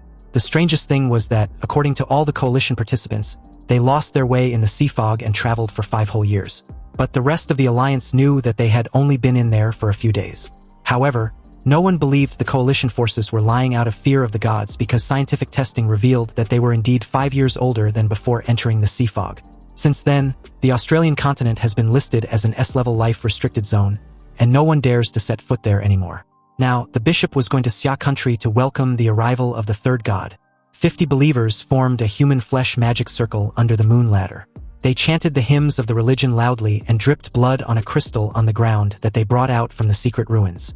The bishop stepped onto the lunar ladder, chanted with his head down in great piety, and gradually walked towards the strange moon. It wasn't until the bishop saw the magnificently carved moon gate on the moon that he knelt from where he stood, cut his wrists with a golden dagger, and spilled his blood. As if confirming his identity, a hall appeared behind the moon gate. The bishop kept his head down, not daring to look directly at the details of the hall. A voice sounded in his mind, guiding him forward until he found an altar made of moonstone, on which was placed a platinum coffin engraved with the symbol of the cult. The divine fetus that the archbishop had cultivated was among them. Now, after absorbing nutrients from the people of Linshui County for 4 years, the divine fetus was almost matured. Although the divine fetus was cultivated with the inferior life energy and faith power of the people of Linshui County, compared with the 2 divine fetuses in the history of the divine religion that were cultivated with the efforts of an entire country, this was several levels lower and may not be able to carry much divinity. But it was good enough that it can be done. The bishop carefully lifted the platinum coffin, only to find that it was surprisingly light. Nonetheless, he carried it with utmost care and walked out. Under the lunar ladder, the believers finally saw the figure of the bishop carrying the divine coffin and was still reciting scriptures devoutly as he gradually descended. They felt great admiration for him, believing his devotion to their god was worthy for a bishop. The believers made way for him to enter the center of the formation and place down the sacred coffin. At the center of the formation, the bishop shouted, opened his arms, and called out to the great moon, the nightmare god of the dream realm. His most loyal servant was asking permission to call him by his name, the moon nightmare Baros. Just at this moment, the bell tower in Linshui County rang the midnight bell like the opening fireworks, signifying that the show has begun. Throughout Linshui County, a white spirit was seen emanating from the bodies of all the residents. These spirits embodied the power of humans' faith. Tens of thousands of spirits gathered into a white wave and flew towards the divine coffin. But at that precise moment, a loud beast roar suddenly exploded like thunder, revealing the power of an emperor. Like a signal, all of the power of faith in the white wave suddenly turned blue. Some were completely blue, some were some sort of blue, but no matter the shade of blue, it shows that their faith in the moon nightmare Baros had been tarnished, and they actually believe in another, an unknown king. And since the ceremony could not be reversed, all the believers of the heavenly kingdom watched helplessly as the countless impure beliefs entered the platinum coffin that nurtured the gods. Their minds fell into a state of shock, unable to comprehend what they were seeing. He made his move at this time, and appeared behind the bishop in an instant, teasing the poor fucker in the process. The bishop, in a daze, questioned who Ihi was. But in that exact moment, a new perspective appeared in Ihi's mind. There was no exact color, but dense glowing lines. These lines formed the outline of the human body and its internal organs. And there was a particularly glaring red line at the bishop's throat. This evidently shows that Ihi could now see the kill line. With the infusion of his murderous aura, Ihi's starfall cleaver, which could originally be swung with one hand, became extremely heavy, and now required him to hold the handle with both hands to swing it. The bishop world spun around him, and the last image in his memory was a scarlet crescent bursting out as Ihi descended from the sky holding his starfall cleaver. In that moment, he was more than just the harbinger of death. He was the devil incarnate. The church bell suddenly resounded as the bishop drops to the ground, and with his dying breath, he cried out to the moon nightmare Boros, which now had a layer of blood color. But this pathetic sight made Ihi scoffed inwardly. Even with 3 life-saving artifacts on his body, the golden-robed bishop couldn't withstand a single strike. Then, out of nowhere, someone suddenly commended Ihi for his incredible display of strength and invited him to join the church. He turned his head slightly, only to see another bishop in a crimson robe standing nearby. And apparently he was the current highest leader of the Xia Kingdom's cult, Lin Qi. The person Ihi just killed was his archbishop. With the introduction out of the way, Lin Qi calmly explained the reason for the deception. As Ihi was well aware, being a member of the divine religion was a high-risk job, so it's only reasonable for him to let his subordinate pretend to be his superior. Ihi's eyes narrowed, realizing the dead idiot was just a stand-in after all. He immediately chose to withdraw from the battlefield. But upon seeing this reaction, Lin Qi mocked him. Since the place was sacred ground for welcoming the gods, he can't just come and go as he please. Lin Qi stretched out his hand, and Ihi felt his body suddenly sink. The moment he tried to take flight, an invisible force bound him tightly, dragging him down. Realizing the use of telekinesis was at play, Ihi, whose mental power was extremely high, could feel that the telekinetic power was actually pure spiritual energy. And if that was the case, then only spiritual energy could counter. A golden-armored demon emerged from behind Ihi, tearing apart Lin Qi's massive telekinetic hand. Lin Qi's pupils shrank, shock flashing across his face as he stared at the figure behind Ihi. At this point, it's no-brainer that Ihi had also been trained in the divine arts as well. Perhaps because of his towering spiritual power and constant exposure to the divine sound, Lin Qi was actually able to see the humanoid Shikigami as well. He cursed through his gritted teeth. The only reason he wanted to leave was to avoid fighting next to that damn coffin. But it seems this reaction only made the bastard presume he was actually afraid of him. He sneered and threw a punch, his arm bursting out with blue lightning in an instant. Bones as thick as pillars sprouted out of the lightning, and along with it, muscle fibers as tough as steel bars with sparks racing alongside. With just a punch thrown out, the roaring flesh-forged dragon burst out from it in a flash like towering pillars. The dragon's maw crashed toward Lin Qi's stunned face. Lin Qi smirked and informed Ihi that such abominations won't be able to harm him. A thunderous explosion shook the ground as Lin Qi was blasted away. But it wasn't over. The flesh dragon barreled forward with unstoppable force, slamming him relentlessly. It drove him straight through a fortified building, like a bullet train at full speed, shattering the entire structure in an instant. The exposed muscle fibers stretched for hundreds of meters, dragging Lin Qi as they tore through countless buildings with blinding speed. Lin Qi's world spun violently, and the moment he regained his senses, he was already pinned beneath the raging flesh dragon. Lin Qi's ornate crimson robes were reduced to rags, and without the psychic barrier shielding his body, he would have been crushed to dust. At the moment, his veins had burst under the strain of overdrawn mental power with blood pouring from his organs. He nearly blacked out, yet in the very next second, his wounds began to heal. Lin Qi grinned with satisfaction, believing Ihi wouldn't be able to hurt him. After all, he was a being blessed by the gods. He stared with an expressionless face and scoffed. As expected, these cult lunatics were damn near impossible to kill. It was really troublesome. Suddenly, the rest of the frenzied cultists started gathering around him and started chanting repeatedly in unison. He glanced at them and smirked, because for a moment there, he'd almost forgotten about them. Anyway, as their final test to prove their loyalty to the church, each freaking cultist drew a dagger, and in the next heartbeat, plunged them directly into their very own throats, then slit them without hesitation. He just sneered, wondering if this act of mass suicide was all these lunatics were capable of. Seriously, the twisted logic of cultists were truly beyond comprehension. Nonetheless, he waited patiently to see what kind of trick they're trying to pull this time. In an instant, an icy, slimy surge of spiritual energy descended, and the corpses of the self-slain cultists began convulsing violently, as though something alive was gestating inside them, ready to burst out. A blood-red hand suddenly tore its way free from one believer's chest. As the creature fully crawled out, he finally saw its true form. Its skin was the color of blood, horns jutting from its skull, and fangs jutting from its maw. So in the end, it was just some foreign-style demon trash. How typical. He couldn't help but smirk. These lunatics really went all in, using their bodies as conduits to summon trashy demons. 50 of them at that. So it seems they're trying to flood the battlefield with these mass spawn. But it's too bad because he also has a mass spawn of his own. The moment he threw his head back, a roar reverberated across the entire county. Bolts of lightning, identical to when he had transformed into a giant, exploded throughout the city. These countless giants, more than 20 meters tall, suddenly rose from the ground and rushed towards the battlefield, responding to their king's call. The demons shrieked in frenzy, their cries echoing across the ruins. The clash was immediate and violent, but the demons were no match for Ihi's giant avatars. They were crushed into dust within moments. The other archbishop stood dumbstruck, staring at the towering giant's birth from the bioreptilian warriors. His mind was reeling, wondering what was going on. An archbishop was killed in an instant, and now an army of giants had appeared out of nowhere. And what's more, he had also lost the sight of Ihi. The archbishop quickly used his spirit sight to find him. His expression twisted in utter shock as he spotted Ihi striding toward the divine coffin.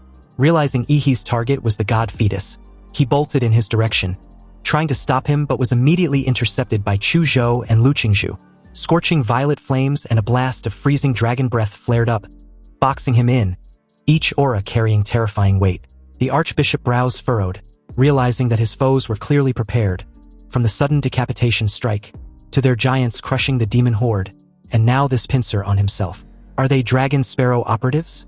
Did they know of the church's plan all along? If so, this mission might already be doomed. He reached the divine coffin. Even at arm's length, he felt a chill cold enough to freeze his very soul. And this presence radiated searing hostility toward him. But this was understandable. After all, he pretty much entered the presence of this so-called god. A system panel flickered before his eyes, announcing a special energy acquired. During the Heaven's Descent ritual, half of the faith energy the cult had hoarded for 4 years was corrupted by Ihi. That tainted faith was used by the god fetus to build a body for the moon nightmare Boros in the mortal realm. Yet, in the process, part of its divine power had been stolen by Ihi himself. So that's how it is, but truth be told, he never considered the heavenly kingdom was worth his attention. They were weaklings, cannon fodder at best. His true enemy had always been the deity tied to the moon and dreams. Yet, even stripped of divine power, even a malnourished premature wretch, this god should have awakened by now. So why was it still hiding in the coffin? He decided to pry the lid off himself if the bastard wasn't coming out. With a single flip, he blew the lid of the divine coffin open. But the next moment, his pupil shrank. Empty? The coffin was completely empty. What the hell?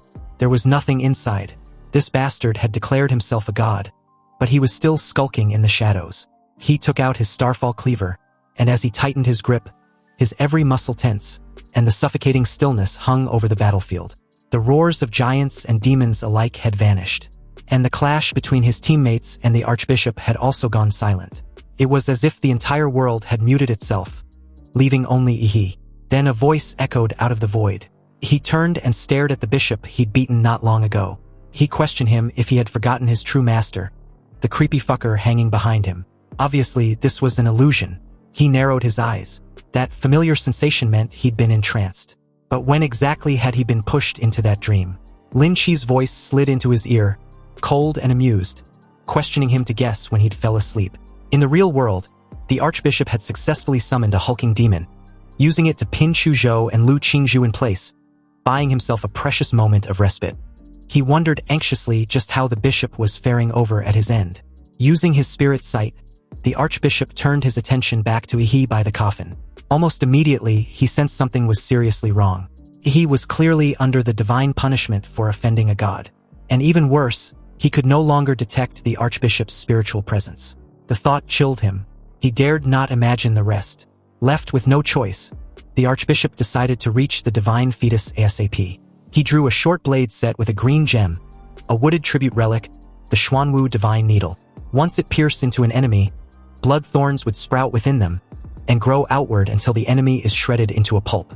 The archbishop dashed towards Ihi, his decision resolute. He judged Ihi as a sinful soul, deserving the punishment by the gods. The archbishop intended on executing Ihi's filthy flesh himself.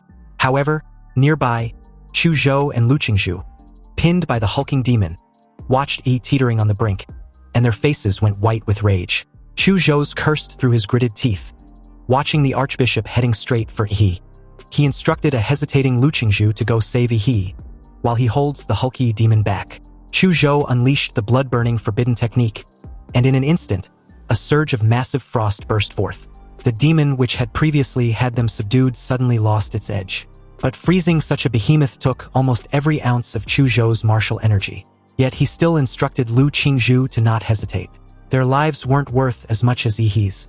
Lu Qingzhu no longer hesitated, and as she unfurled her wings, she rocketed off to intercept the archbishop.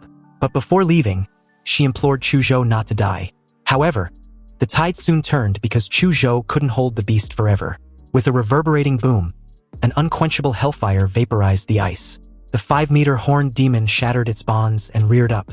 It glared down at Chu Zhou with eyes that spewed flame. The hellfire coalesced into a war axe in its grasp. And with a limb thicker than Chu Zhou's entire arm, the demon swung the hellfire war axe. As it came crashing down with brutal force, Chu Zhou had no way to dodge, mainly because his legs had already been badly injured earlier trying to hold the demon. He decided to take it head-on. He roared at the beast, declaring his intention to finish his revenge to the very end. Several ice needles shot into the demon's pressure points. The very moment the bloodline power of Chu Zhou's self-proclaimed powerful family from the imperial capital was activated, a vast martial energy burst out from his exhausted dantian, regenerating his lost vitality. The dragon horns on his head grew longer anew, and his once torn and broken flesh also healed with frosty cold scales. His previously dim dragon eyes were rekindled, and as his momentum rose rapidly, even exceeding his previous peak state, the speed at which his lifespan was consumed also doubled. Chu Zhou raised his hands high, and the invisible martial energy swirled wildly before expanding, converging into a gigantic chi sword tens of meters long, shaking the surrounding space to an explosive roar. The icy chi sword in his hand slammed down fiercely. Though small in stature, the chi sword wielded was like a weapon of a giant, channeling all his killing intent and power into the strike. The demon monster, with its eyes wide in panic, sensed the bone-chilling murderous aura and opened its mouth to unleash a massive flame. But before it could, the overwhelming destructive power and momentum from its opponent enveloped everything in sight. The icy chi sword, formed by activating Chu Zhou's blood-burning forbidden technique, struck down, unleashing an earth-shattering force. But unexpectedly, blazing flames roared fiercely and countered, clashing violently against this overwhelming icy earth-shattering force. The two opposing forces merged and spread throughout the battlefield. Chu Zhou's eyes widened in astonishment, his face slightly pale. He felt something was wrong. The beast roared defiantly as it crouched and braced against the earth-shattering slash. His whole body trembled but remained standing firm. As the scorching red flames and the icy earth-shattering force split the sky in half, Chu Zhou watched the beast gradually breaking through his icy chi sword, and eventually scorched it to pieces with its demonic flames. With his martial energy depleted, Chu Zhou was at loss when a bullet was fired straight from behind, piercing the demon's skull and exiting through its mouth. Blood erupted violently, but before the beast could recover, a series of heavy armor-piercing rounds was fired in succession, piercing the nape, waist, abdomen, back and other relatively vulnerable parts, creating bowl-sized blood holes one after another. The demon monster was mutilated on the spot. Chu Zhou, nearly drained of all energy, deactivated his blood-burning forbidden technique. He glanced around cautiously, wondering if the expert who helped him was the ally he mentioned. The muzzle of the recently fired gun still bore the scorching mark, and its owner was none other than the Mad Doctor. He kept his eye pressed to the tactical scope, still covertly observing the battlefield. Fortunately, he left him armor-piercing bullets which were imbued with his martial energy in advance. Otherwise, it wouldn't have been possible to salvage the situation in time. Initially, the Mad Doctor thought Chu Zhou was the weakest in the team, and never expected him to have such a powerful trump card hidden. After all, with the hierarchy of a warrior being ranked from martial disciple to martial practitioner, then martial master, grand martial master, mystical martial master, sect master, grand sect master, and finally National Guard level, Chu Zhou should be close to breaking through to martial disciple. And from the looks of it, Lu Qingzhu also seems formidable. In the Mad Doctor's eyes, only those with good potential was worthy to assist his lord. And since Chu Zhou made the cut, he decided to send a drone to help him recover his strength. After that, taking down that head demon will be a piece of cake. Immediately, a swarm of drones appeared, filling the sky as they flew toward Chu Zhou. On the other side, the archbishop's face twisted in anger, his eyes full of resentment. Even though his opponents, each younger and weirder than the last, weren't Dragon Sparrow operatives, they managed to counter every obstacle thrown in their way. He wanted to know just who exactly these kids were. A few distance ahead, Chu Zhou and Lu Qingzhu strode confidently towards him, and simply replied that they were just ordinary freshmen from the Imperial University. In that very moment, perhaps sensing the helplessness of its devout believer, the moon deity finally intervened directly as 6 massive coffins made of heavy alloy crashed down from above, striking the ground with an earth-shattering bang. Apparently, the coffins were the moon deity's succor, summoned to confront Chu Zhou and Lu Qingzhu. Each coffin trembled violently as the lids flew open, revealing 6 undead martial warriors exuding a murderous aura. Under the cold silver moonlight, their faces and expressions were identical, with a strange purple glowing eyes, as if controlled by an invisible force. Lu Qingzhu was a bit shaken. She recognized several familiar faces. 3 of them were the missing students from the Imperial University, and one of the remaining 3 was the woman they fought against earlier. Meanwhile, the Archbishop, initially stunned upon seeing the 6 martial corpse warriors, suddenly became ecstatic after sensing the familiar breath of God from them. He delightfully declared that his God was blessing him. Nearby, the Mad Doctor grew worried as he watched the 6 martial corpse warriors advance towards Chu Zhou and Lu Qingzhu. After all, his orders were to protect the 2, especially Lu Qingzhu. She was the primary target of protection. But facing 6 undead with the aura of martial instructors, she was surely doomed. At this moment, the Mad Doctor understood why he previously didn't dispatch the massive army as reinforcement. Their strength was weak, and their lack of intelligence only caused chaos in battle. But the situation had changed now. If reinforcements isn't sent out, the mission would fail, and his own death would be 1,000 times more miserable. Left with no choice, the Mad Doctor, using Yi as a conduit, ordered the giants to join the fray. Suddenly, heavy footsteps immediately surged towards where the chaotic battle was about to unfold. They immediately formed an encirclement behind Lu Qingzhu and Chu Zhou, coordinating with the 2 to stop their opponents. The battle formation instantly became tense. Lu Qingzhu's sharp gaze gave a subtle glance around, and after confirming the giants were actually their allies, she deduced that they were sent to stall the corpse warriors. And if that's the case, then this was the perfect window to rescue Yi. So, without a slight moment of hesitation, she flapped her wings, taking advantage of the moment to change direction and fly towards Yi. Her figure was like a streak of light as she darted across the numerous giants behind her. Seeing this, the Archbishop immediately ordered the corpse warriors to stop her from reaching the divine fetus. The 6 corpse warriors instantly changed course. Some gathered energy and unleashed them upward, aiming to hit the small figure maneuvering her way away from the chaotic battle. Others roared recklessly and charged forward, risking everything to block her path as they tore through the giants. But under the Mad Doctor's orders, the giants became the perfect meat shield even though they were too weak. Countless giants' broken limbs and arms were thrown into the sky, but Lu Qingzhu used her strength to repel them all.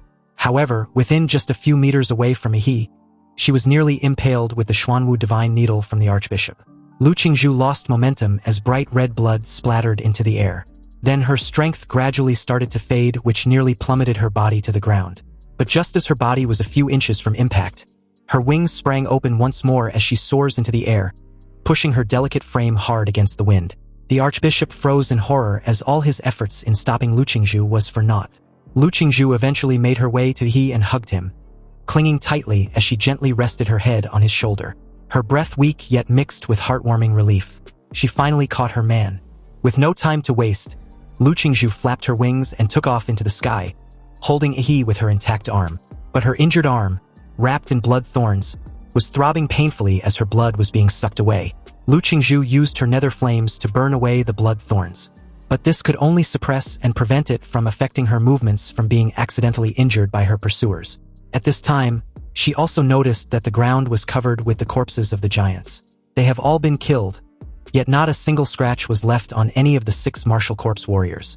They watched her from below with open hostility, gearing up to officially hunt her down when a command was issued for them to halt. Lu Qingzhu made her decision not to stay any longer and was about to flee with her remaining strength when a voice suddenly resounded in her head, advising her to leave Yi behind. She'd already done all she could, but it wasn't enough. He wouldn't blame her. She should just hand him over.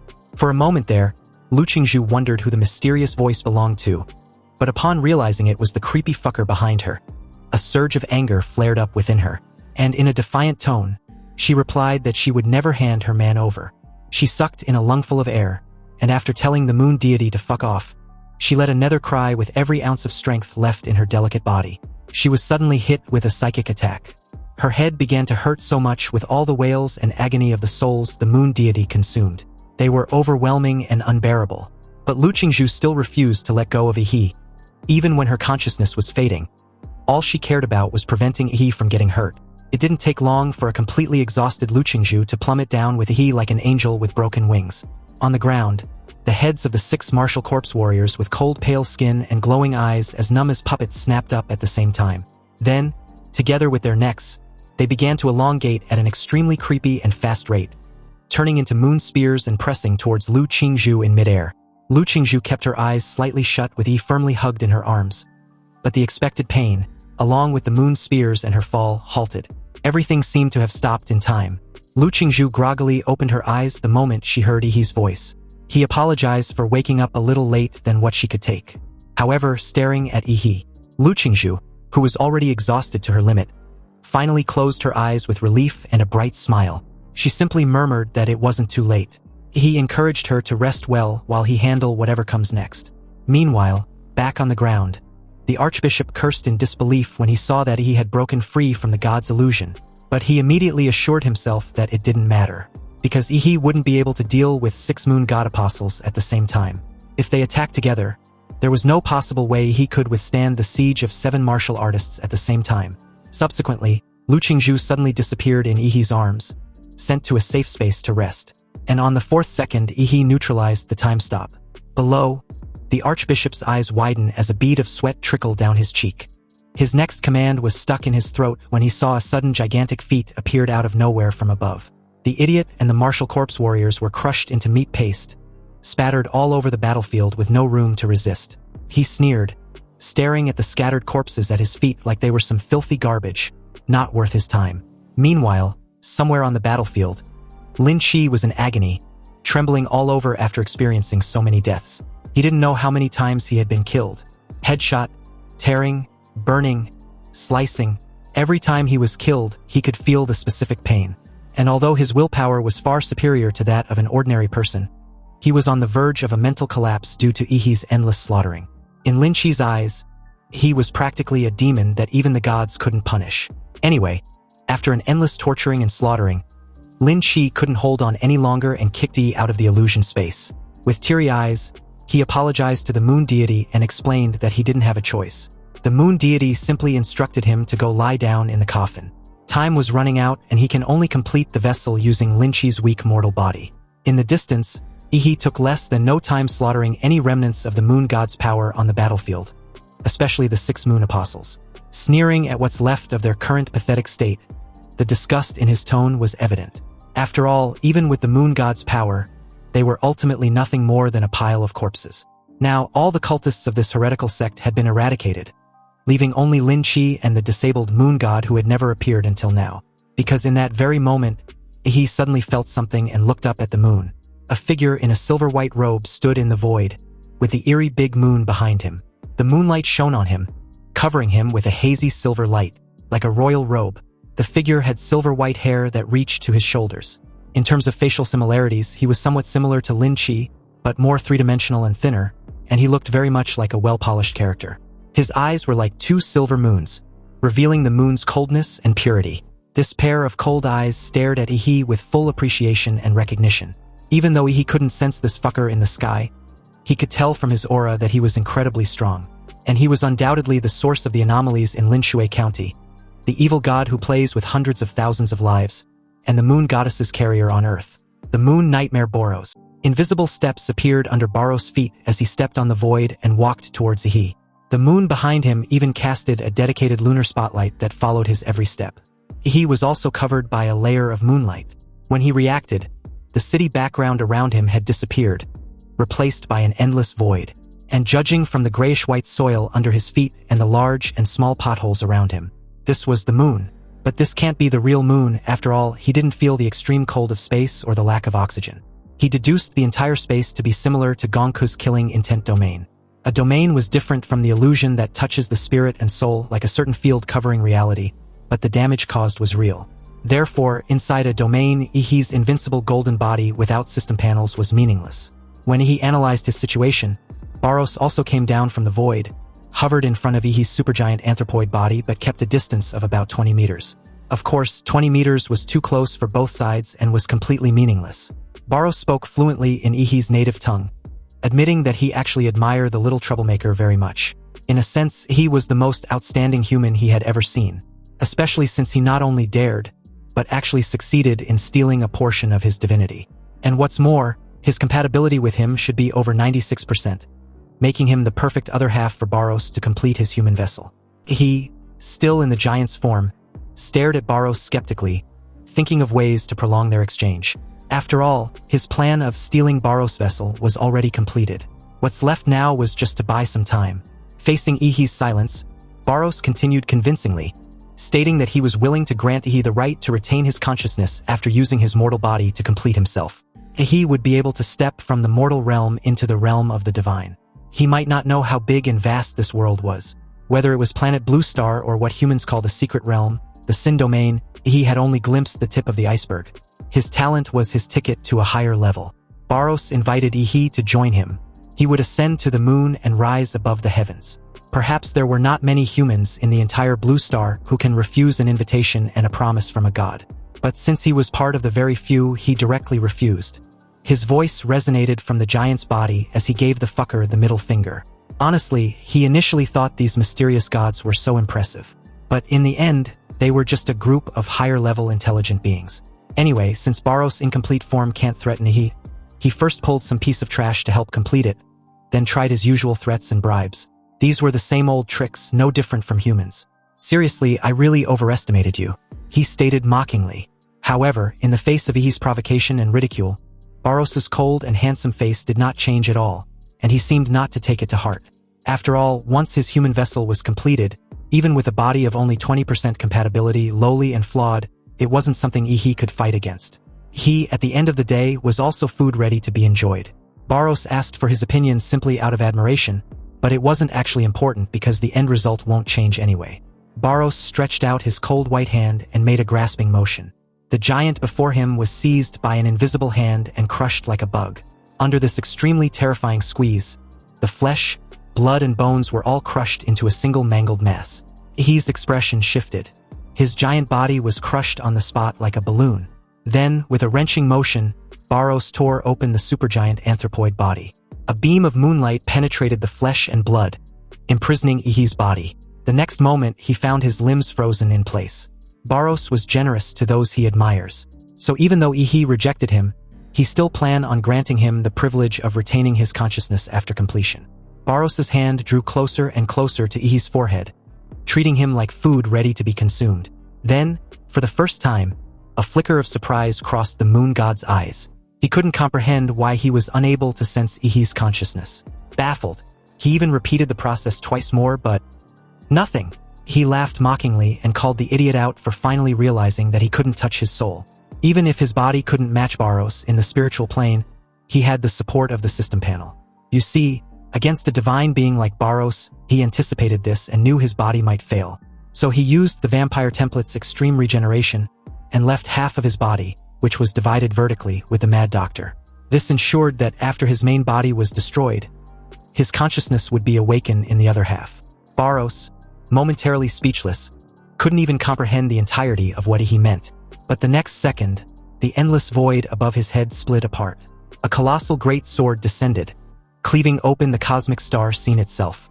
As the entire Moonstar intent realm shattered in an instant, a heroic man with white bandages all over his body and dark green hair scattered wildly on his back looked down at Barros below. He was the head of the Great Xia Dragon Bird Section, the protector of Xia Nation, Grandmaster Qinglong, and he was there for a spar. His grin widened, because apparently, he had already reported this cursed county to the Daxia Federation. From the very beginning, he never planned on defeating Barros, but only wanted to snatch the divine power that he brought into its mortal vessel. So after successfully seizing this divine power, the Mad Doctor, who had been informed in advance, reported everything in Linshui County to the Daxia Federation, knowing full well how serious they took matters related to the hatching of demon fetuses. Barros stared up at the man above, his moon-like eyes flickering slightly. He was a bit curious about Qinglong's body, a bit baffled that the body was really human. If so, then it seems the potential rating of humans clearly needed to be raised. However, After a few seconds of silent appraisal, Qinglong spoke skeptically, wondering if Barros was truly an abomination. After all, his body's purity was so low and mixed. You see, when the first abomination in human history descended, Qinglong was still a grandmaster, one of those who fought that creature. That battle was the first time he truly understood what world-ending destruction looked like. However, by comparison, though the silver-haired man before him had a similar demonic aura, the gap was enormous. Barros, who had not shown any emotion when facing Ihi's ridicule, got pissed off for the first time. After all, Qinglong wasn't wrong. Using Lin Chi's inferior body to complete his human vessel was the most disgusting and humiliating thing for him. It was like eating shit. Anyway, he, the human whose body he admired and had declared as his, shouldn't be harm in this battle. So with a casual flick, Barros hurled Ihi's body away, tossing him clear from the battlefield. Qinglong was a little confused because it seems the abomination actually valued the life of the young guy. Whatever, once he suppressed Barros, he would go find him. He recalled sure Jingwen mentioned his name as Ihi before his departure. Anyway, the very second the battle began, Qinglong summoned the Azure Dragon's true form and launched forward. Barros's aura surged, and he too summoned a monstrous divine body as the two clashed. Meanwhile, in a mist-shrouded mountain forest, far from the battlefield, he eventually woke up after being thrown out by Barros. He felt a sense of dizziness as he tried figuring out where he was. He immediately circulated his chi and expanded his life magnetic field to the max. But he couldn't detect the location of Linshui County anywhere. This meant that the Moon Demon figured out that his battle with the Azure Dragon would annihilate everything in the county, along with the surrounding areas, hence why he was tossed into this forest. Fortunately, he had already instructed the Mad Doctor to evacuate Chuzhou and Lu Qingzhu. Otherwise, they would have been vaporized by now. He didn't expect that bastard Barros to actually possess this kind of instantaneous teleportation ability. If this ability was used to hunt him down later on, it will be difficult to deal with. He stared at the system panel as a chilling thought came to mind. He suddenly felt as if he was being stalked by some obsessive pervert. This thought was so frightening, and it seems guys like himself also need to protect themselves out there. Anyway, now that he was far away from the battlefield, he finally had time to study this so-called divinity. After spending so much effort snatching this treasure, he hopes it won't disappoint him. He read through the entry labeled divinity and had a rough understanding of what it was. And apparently it could arise in two ways. Either by continuous cultivation where one may reach a state of ultimate transcendence. This could be by birthright, as with high-dimensional races whose very nature grants them irreplaceable supremacy within a chosen domain. Or it could be innate divinity, a high-dimensional race whose very nature grants it absolute, irreplaceable authority within a specific domain. Both paths stem from the same source. With this, it's no wonder Barros threw such a fit after he stole a portion of his power. It turned out that, after that portion of power was taken, his original body lost it forever. Even though this bit of divinity was insignificant to his great original body, Barros will never allow his divinity to be lost. And this was what Ihi was most concerned about. Anyway, with this 5 divinity points which was related to the moon, dreams, and illusions, if applied to a compatible template, it evolves within that field. However, if applied to an incompatible one, there was a chance the template would gain this attribute. The system even hinted the host's moon and illusion template was best compatible with the vampire Raked. He didn't expect the effects of divinity to be so powerful. To put it simply, it can improve the qualifications of a template. As for the Raked's template, he had never truly developed it. Up to now, he had merely relied on the subconscious instincts of its vampire race. But if it's imbued with the Moon Demon's divinity, Raked's template would directly advance in moon and illusion. Demora's template already had its own mutation path, so there was no need to disrupt that progression. The colossal humanoid template, on the other hand, was useless for ascension. Its affinity with divinity was non-existent, and it functioned purely as a booster for Demora's template with no independent value. However, the vampire template, with its time manipulation, had limitless potential. It was his most vital trump card apart from his main combat template.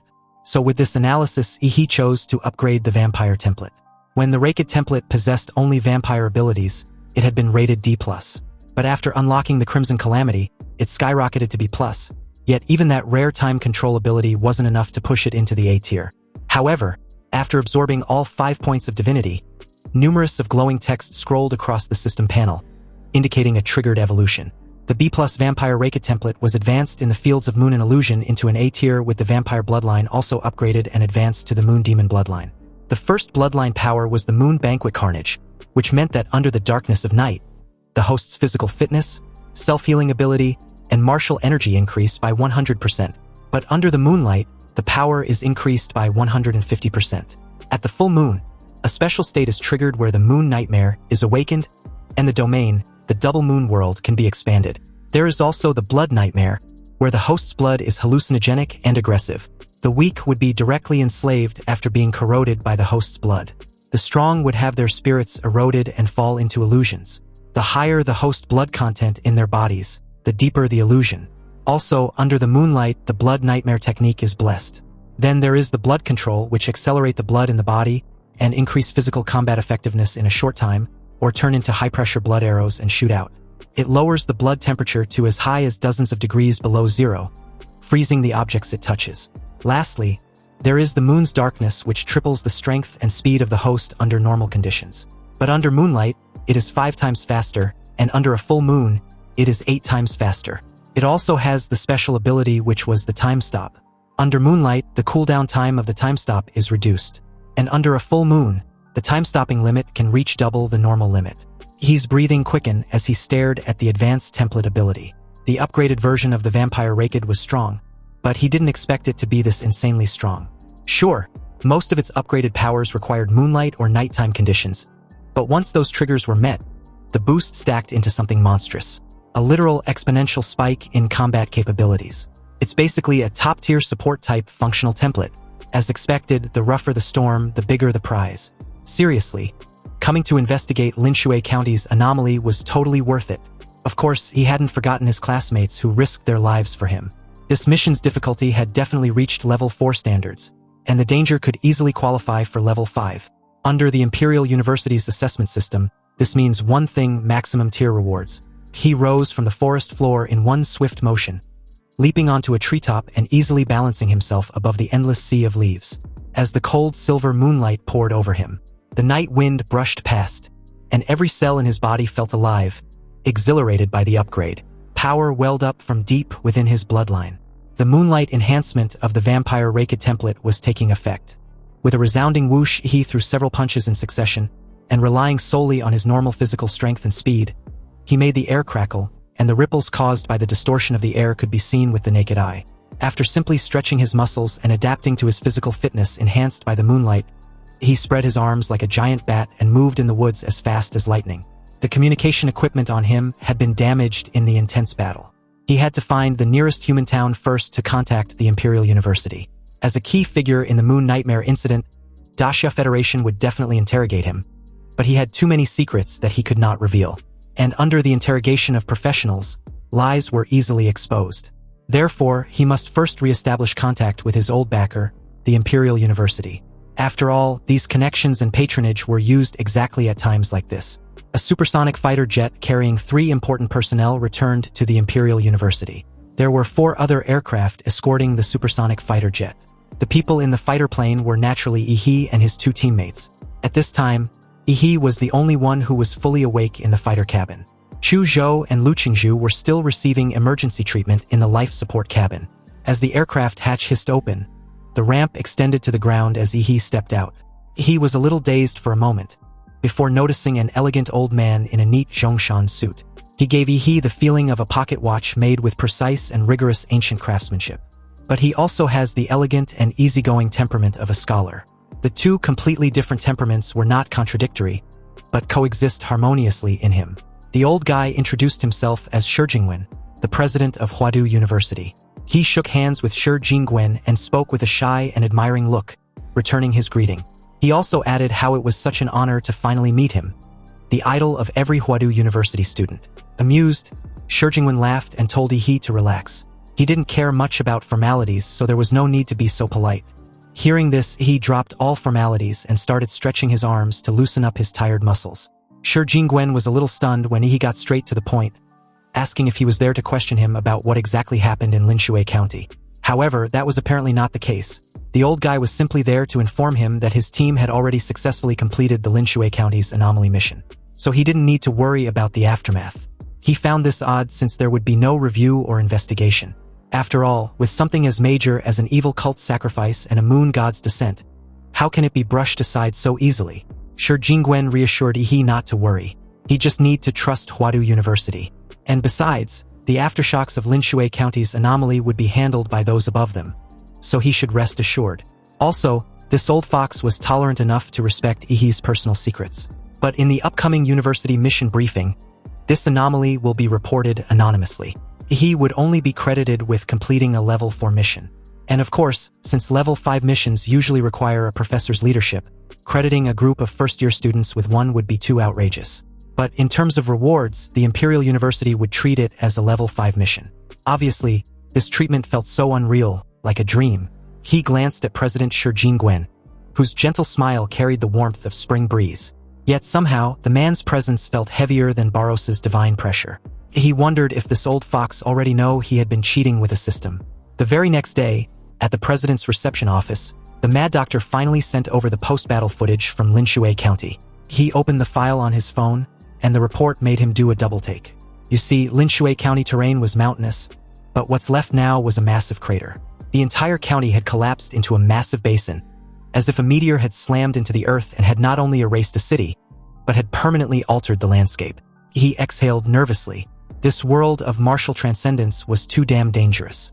Even with his current power, he still didn't feel safe. Every time he thought about Barros, that godlike being, he feels a dull, aching throb behind his eyes.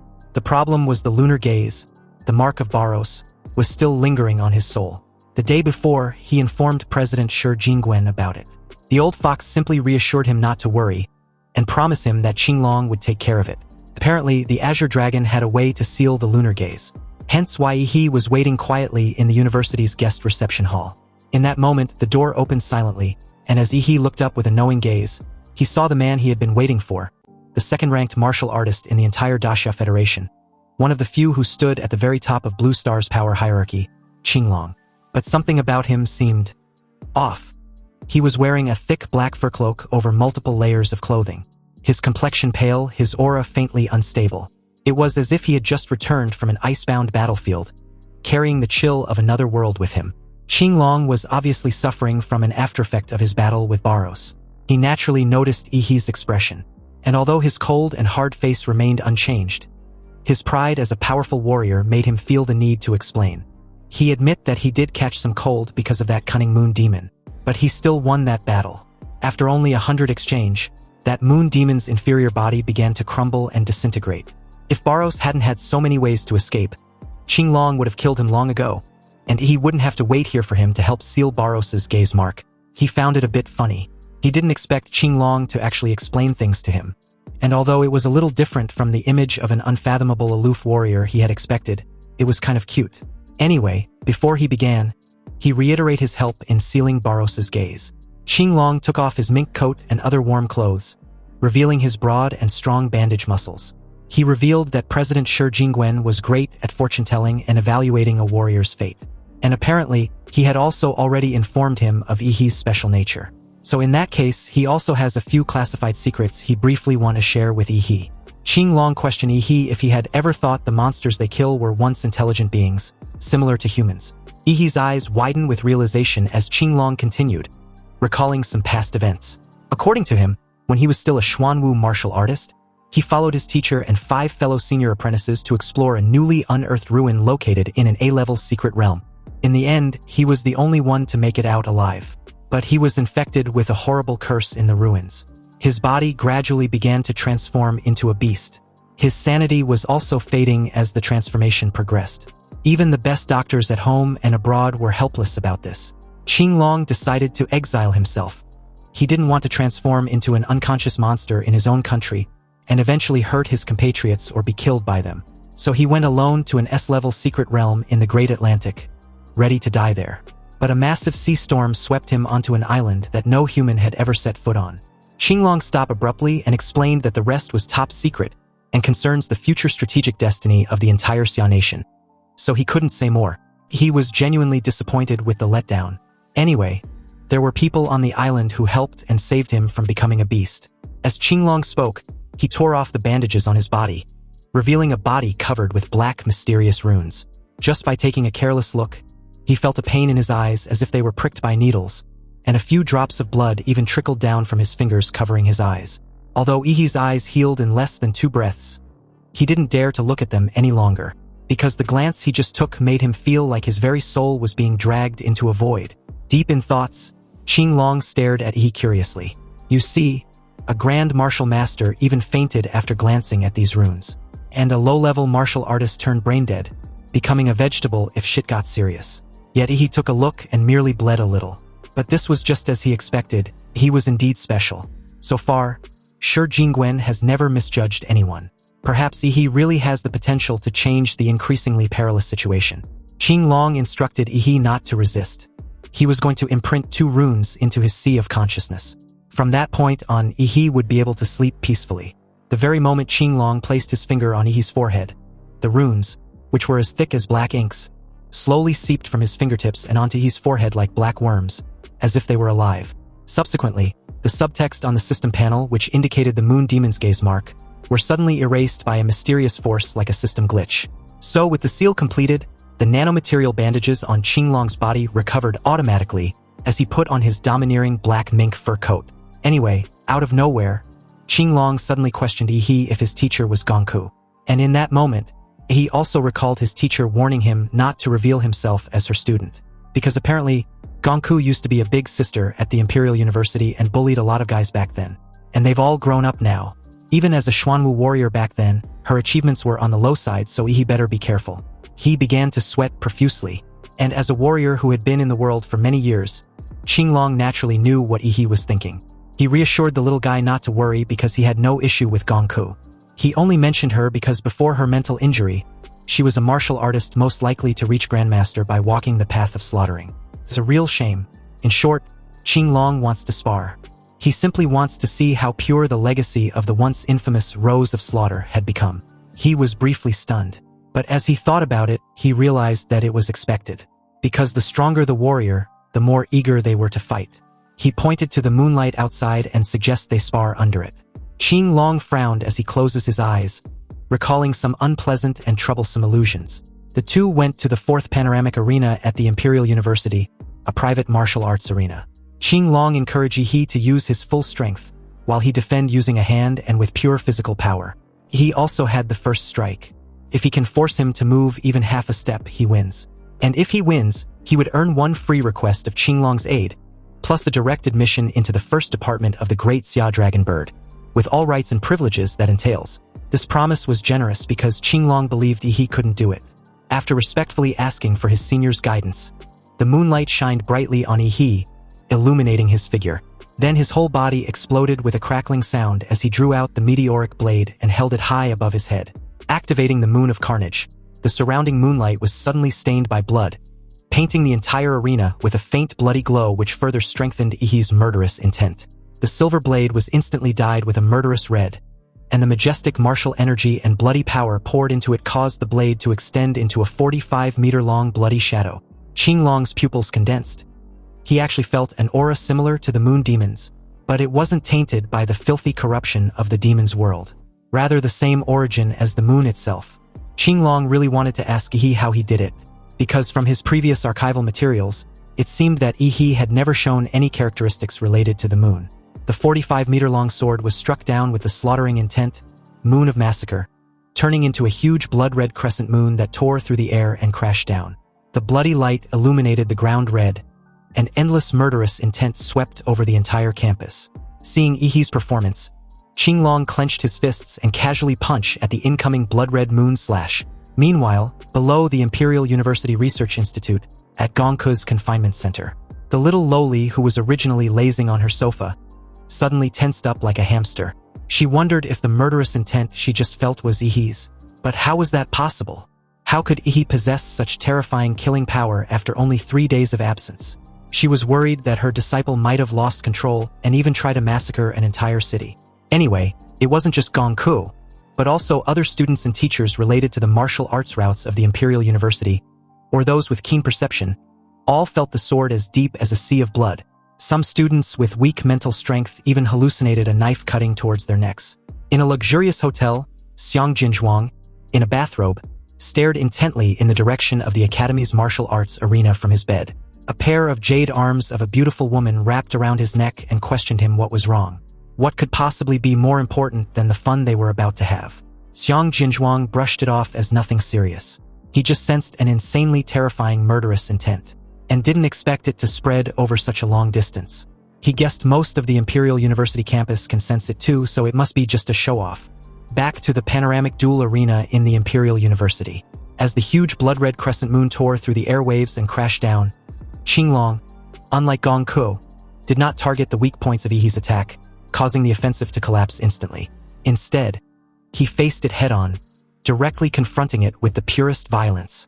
The moment the blood-colored moon and the extremely fierce military fist collided with each other, the strong wind containing sword energy crisscrossed the entire duel arena. But Qinglong's tall and majestic body was as motionless as a mountain.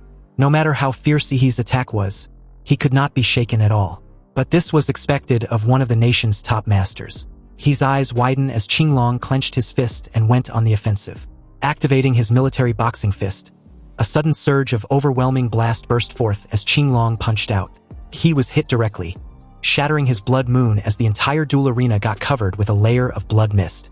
He fell backwards precariously from overdrawing his martial energy and blood. Upon seeing this, Qinglong was stunned. He actually released such a serious forbidden technique for the sake of victory. Qinglong was afraid that Yi, a future pillar of the Xia Kingdom, would damage his martial arts foundation. So he left his spot in an instant and supported Yi, who was about to fall to the ground. But after supporting Yi, he realized something was wrong. He had been deceived.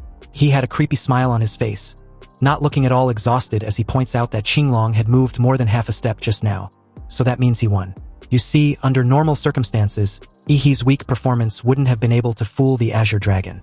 But the blood mist inhaled by him had triggered the blood magic's hallucination effect, briefly clouding his senses. And with the nightmare moon curse also sapping his stamina, Yi was able to pull it off. Qinglong sighed in resignation and commended Yi for not only having outstanding martial arts skills, but being quite cunning as well.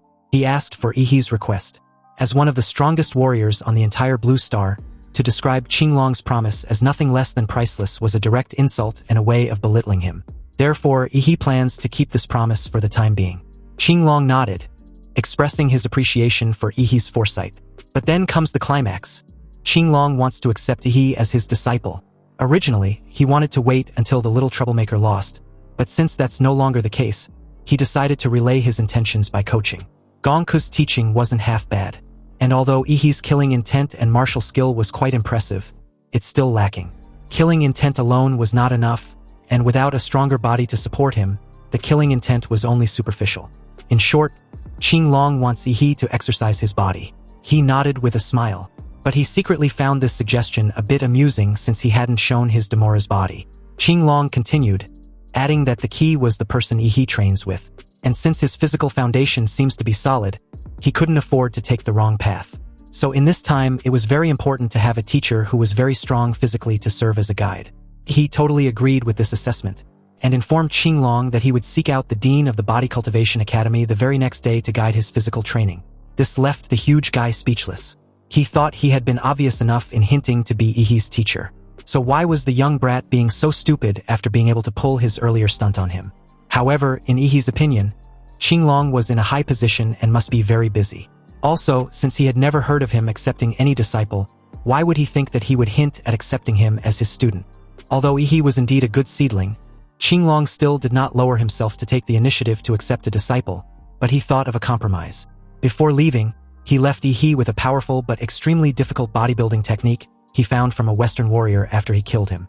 It was said to be a national treasure-level martial art of a certain Western country. Qinglong hopes Yi will study hard and practice diligently, and eventually master this skill in due time.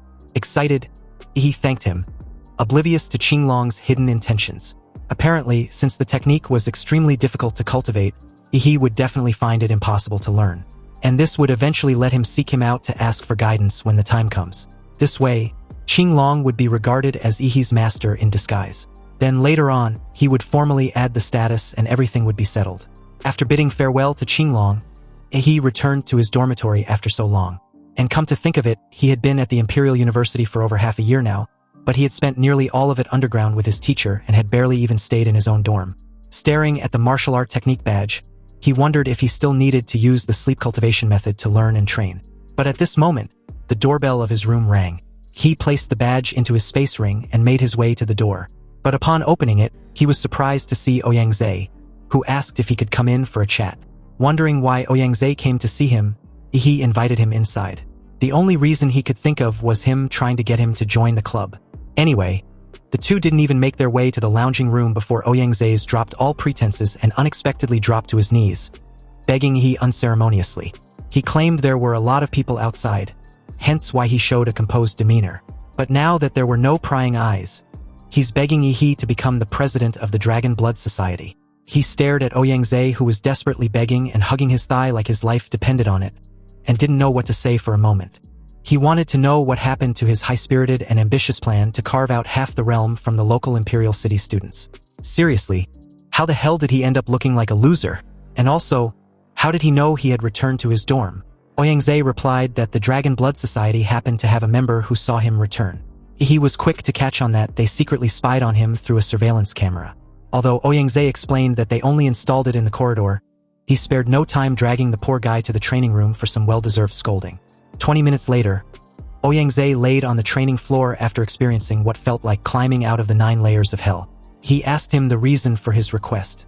Ouyangze, with his swollen face like a pig's head, replied with a muffled response which he couldn't hear.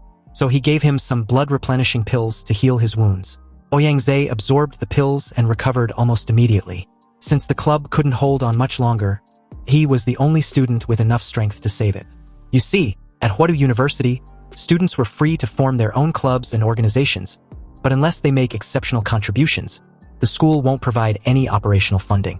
When the Dragon Blood Society was first established, the summer special training of the first-year reserve forces in the imperial capital hadn't ended yet. So this emerging organization was very popular for a while and received sponsorship from a lot of martial arts groups on campus. And under Ouyangze's leadership, the Dragon Blood Society opened up discounted channels with many businesses as a benefit for its members, and also further attracted other students to join. The large influx of students would increase the commercial value of the club, thereby attracting more resources and sponsorship, and then attracting more students to join. This was originally a virtuous cycle. However, as the club grew stronger, it was suppressed by the student union composed of local Imperial City students. The result was that under Xiang Jinzhuang's leadership, the Dragon Blood Society suffered a series of setbacks. Its commercial value continued to decline, investors gradually left, and the company's welfare channels were closed. When the ordinary members saw that the club was failing, they all thought about jumping ship and leaving, and now outsiders would be even less likely to join a declining club. At present, the Dragon Blood Society had fallen into a difficult situation. With this intel, he understood Ouyangze's strength was not enough, meaning he got his ass handed to him by Xiang Jinzhuang. Ouyangze didn't deny this, but was quick to add that if the club wanted to suppress Xiang Jinzhuang, they could of course ask for help from the senior students. But there was an unspoken rule between grades. Thus, grudges within the same grade could only be settled within the same grade.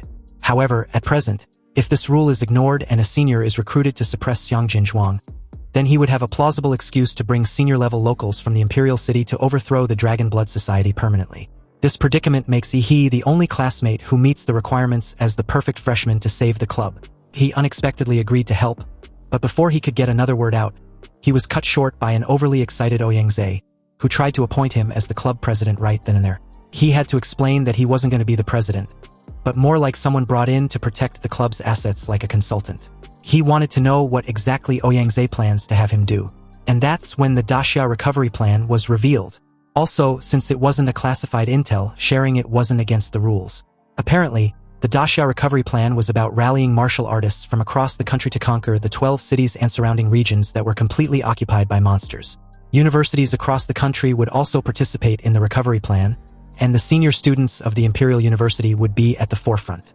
And although the freshmen didn't have to operate in the dangerous areas on the front lines, they were at least responsible for the surrounding regions of the fallen cities. Hence, this year's final exams and selection of grade leaders would be carried out within this recovery plan. Ouyangze wants he to have full control of the entire club in this recovery plan, hoping he can get the highest score when everything was said and done. He narrowed his eyes skeptically and declared that the details of the plan can be discussed later. But before that, there was one more thing Ouyangze needed to take care of. Ouyangze, suddenly sweating profusely, nodded with tacit understanding. Obviously, this thing he was referring to was the surveillance camera. He supervised the entire process as Ouyangze dismantled the setup and took his leave. He watched his departing figure with a smug sense of apprehension. Ouyangze may not know it, but he had indirectly been a huge help to him. This was Ihi's perfect opportunity since earning an achievement grants him a chance to draw a template. And the higher the achievement, the greater the chance of receiving a higher level template. Also, it's evident that Ouyangze had a knack for business. If Ihi were to help him clear all obstacles with his talent, the Dragon Blood Society can be taken to a higher level, making the club bigger and stronger. And upon doing so, make it the #1 organization at Huadu University. Of course, this feat would undoubtedly make the reward template he would receive better than the 2 he got from the Zodiac City and the college entrance exams.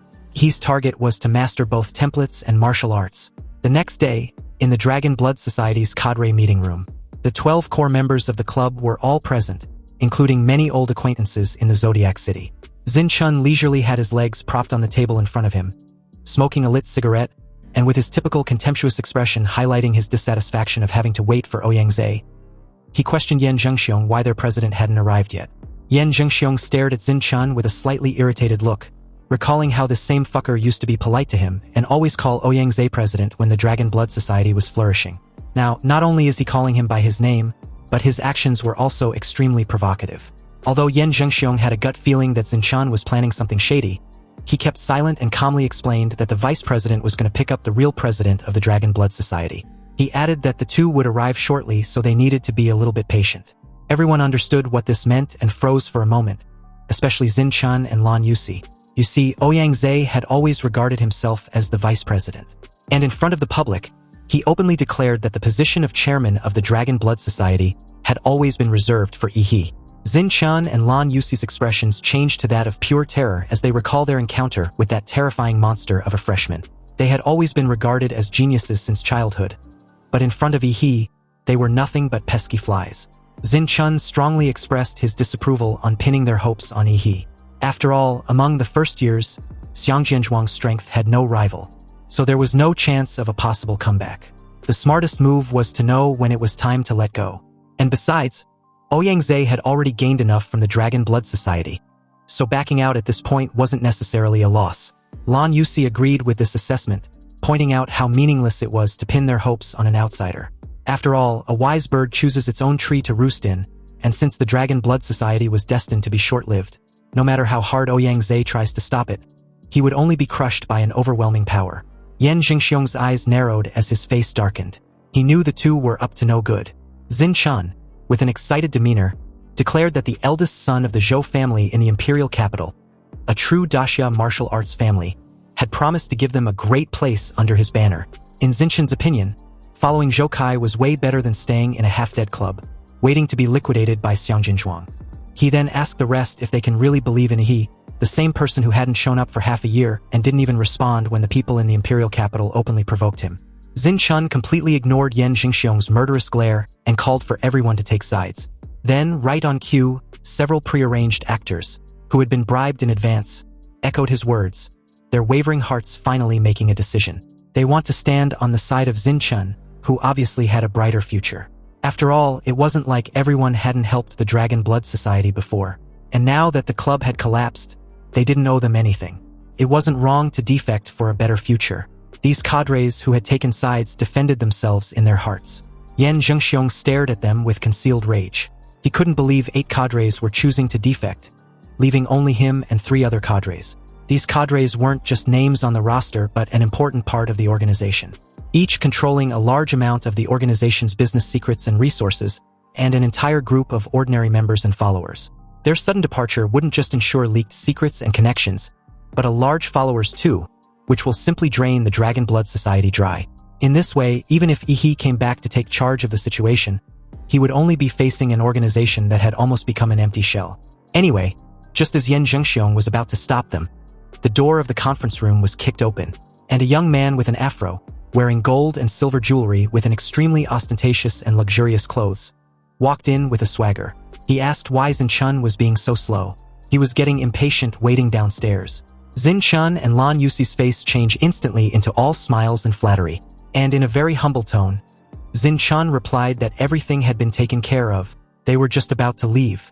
Yan Zhengxiong, visibly irritated as martial energy surged through his veins. He questioned how Zhou Kai got into the Dragon Blood Society's headquarters. Zhou Kai laughed arrogantly and replied that he fought his way in. If not that, how else would he have gotten in? But he shouldn't worry, he would compensate the injured with money and cultivation resources afterwards. And besides, if those wounded gatekeepers realized the several years' worth of resources they could get just by being beaten once, they might even be overjoyed. As a fierce and vigorous sword cultivator, Yan Zhengxiong could not stand such provocation. He directly attacked Zhou Kai, but the woman in black who had been following her young master in a low-key manner blocked it. And after a few moves, Yan Zhengxiong was stunned to realize that he had been actually suppressed. Zhou Kai called him trash for not even being able to take down the oaf with him. He then called out Xin Chun, Lan Yusi, and everyone else who wants to join him. They were to beat up Yan Zhengxiong until he ends up in the hospital. This would be a pledge of their loyalty. The faces of all the cadres who wanted to defect froze. They could leave for a bright future. But before leaving, this crooked teeth Afro piece of shit wants them to turn their fangs against their old employer? This was a new kind of low they didn't sign up for. Zhou Kai was enraged by this. Obviously, the group didn't want to carry out this order. But if they refuse, then they shouldn't even think about walking out of there intact. Did they really think Zhou Kai was a shelter for any kind of dog? Why would he keep a dog that doesn't obey his orders and bites his own master? Suddenly, in the next instant, an explosive pressure slammed into the skull of the idiot and his oaf guardian as they clutched their heads in pain. Just behind the door of the conference room was Yi, who had a hand pressed down on Zhou Kai's flashy afro. He questioned Ouyang, wanting to know just what a mess he left him to deal with. He could practically hear this fucker from the second floor. Ouyang apologized, suggesting a full purge of the club. Even under such unfavorable circumstance, this crooked teeth moron actually believed he still called the shots. And like a typical afro enthusiast, he was enraged that someone actually dared to grab his exaggerated afro. But before he could preach about who he was and all the typical mantra that goes with it, he was hurled straight out the window with his lackey. He, pleased with the sudden quiet, expressed his displeasure with all the commotion. And as for Xin Chan and Lan Yusi, those traitorous instigators, he didn't even bother sparing them a second and tossed them after Zhou Kai. After throwing out the 4 bags of garbage, he dusted off his palms, turned in the direction of the remaining cadres who tried to sneak away, and questioned if they had something to say. They froze, suddenly drenched in cold sweat. You see, when Yi made his move just now, they couldn't track his movements even with their dynamic vision. So, in that very moment, they realized that the rumors about Yi's amazing feat in the Zodiac City exams weren't just exaggerations by Ouyang after all. A cadre, Du Yiming, was the first to apologize and admit his mistake, explaining that he was blinded by greed and believed in Zinchen's horseshit just now. Du Yiming was very smart and quick to adapt, knowing full well he needed to ensure he wasn't abandoned by the Dragon Blood Society, especially after offending Zhou Kai, because it was now impossible for him to join the circle of people in the imperial capital. The other cadres also reacted quickly and apologized. He gave Ouyang a look, indicating he was to deal with them as he sees fit. Since the division of labor between Yi and Ouyang was practically the same, Yi didn't want to waste time dealing with the trivial matters of the Dragon Blood Society. And besides, it wasn't his area of expertise anyways. Ouyang informed them that they weren't going to be expelled from the club, but their cadre positions would be under review. If they failed to meet the requirements, then they would be removed. Furthermore, they would not be allowed to participate in any Dragon Blood Society activities for that week. Ouyang asked if they accept their punishment. The room fell silent as they tried to protest, but the sudden murderous aura they felt from their president made them shut the fuck up. He coldly reiterated Ouyang question, wanting to know if they accept their punishment. The cadres felt as if their hearts were being gripped by a huge hand, suppressing and suffocating them. Then, in unison, they replied that they accept. Ouyang narrowed his eyes as he stared at their dismissed figures, fully aware they might definitely be removed from their leadership positions in the end. But for the moment, they have to be kept in place because the club couldn't withstand too much turmoil. That was why he didn't expel them on the spot. At this time, the remaining people in the conference room were all members Ouyang deeply trusted. He wasn't polite at all and sat directly in the main seat as the others followed suit. He informed Ouyang that he already understand the current predicament of the Dragon Blood Society. Generally speaking, it was due to lack of money and investment. Hence why the Daxia recovery in a month was their best chance to step into the spotlight. However, he believed it was too slow and had a more direct solution. Ever since he returned to the Imperial University, he had been constantly hearing the name Xiang Zhenzhuang. He wants to just call out the source of the Dragon Blood Society's decline and give that pesky fucker a fight. If he wins, won't that be the end of this shit they were in? The group stared at him with an incredulous look. Sure, the idea sounds a bit stupid, but only a freshman like Yi would dare to come up with this method because he had the strength to back it up. But unfortunately, Xiang Jinzhuang had announced that he was entering into seclusion to break through to the realm of martial master that very morning. And speaking of which, the reason why he had to go into seclusion for the final sprint was because of the murderous aura that Yi displayed the night before. The extremely arrogant Xiang Jinzhuang was somewhat stimulated, and wants to strive for a higher level of martial arts as early as possible. He felt a little regretful realizing he couldn't make an appointment to beat the guy up. But then he thought of another way. If he wanted to attract investments by showing off his strength, he didn't have to limit his opponents to the freshman class. After all, attracting investments was in itself a gimmick to create momentum, so wouldn't it be even more impressive if he challenged all the masters in the school? Also, with Qinglong's promise to have him listed in the first division of the Dragon Bird of Daxia, this reputation was prestigious enough to be used as a perfect package deal for marketing. He suddenly asked the group how much they knew about the first division of Daxia Dragon Bird. Upon hearing these words, Yan Jingxiong's eyes lit up with a face full of longing. He explains that the Great Xia Dragon Bird was the most powerful warrior organization in Daxia, and the first division was the most powerful division of the Great Xia Dragon Bird. The members of the other divisions were all known Dragon Bird specialists, while the members of the first division were the aces. Seeing Yan Jingxiong's dreamy eyes, it's obvious he really wants to become an ace. Yan Jingxiong didn't deny this, but added that the first division was a club for the strong, and the section chief was Qinglong, the second strongest warrior in Daxia. Every year, there's probably less than 3 graduates from the Imperial University who gets the opportunity to be admitted into the first division. That's the place that all the warriors in the Imperial University yearn for. He nodded with an idea already taking shape in his mind. But first, they would need to get the club's media team up and running to spread the word. As of now, Yi, the president of the Dragon Blood Society and a current ace specialist of the first division of the Great Xia Dragon Bird, was going to challenge all the warriors in the entire Imperial University whose cultivation level was below that of the Grand Martial Master. He then asked what the others think about his idea. They should just tell him if it's a big enough hype to attract the most investments or not. But the conference room fell into silence.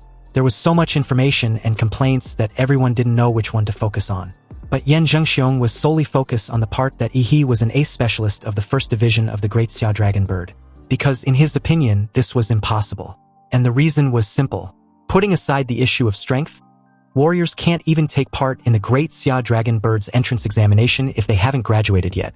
However, he was totally oblivious to this and didn't even know such exams existed.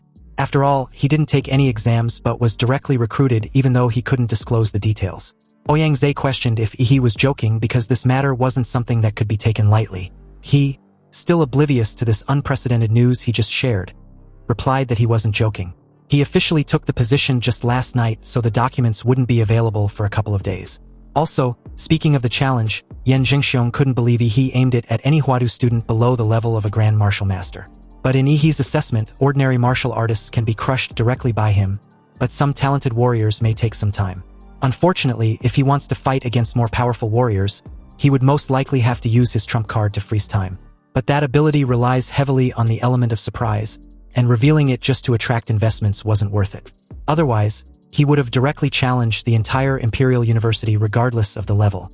Ouyang stared at Yi's serious demeanor, and although it felt a little beyond common sense, since the other party was Yi, he believed him. Ouyang directly called the media team and asked them to work overtime, while he prepares to contact investors and start soliciting sponsorship. As for Yi, he just needs to do one thing: crush every challenger. Within hours, a headline detonated across the Imperial University campus wall, announcing that Yi, the top student in his freshman year who disappeared for half a year, has become the ace of the first subject upon his return and was going to challenge the entire Imperial University. This attracted the attention of everyone on campus, who believed Yi was so arrogant to challenge the entire school. There were also some who'd never heard of him, but heard that the year's top freshman was Xiang Jinzhuang of the Xiang family in the imperial capital. As Yi's challenge became the talk of the school, students who heard of him came out and shared what they knew. It didn't take long for his achievement as the top scorer in the freshman entrance exam after the reform to be widely known.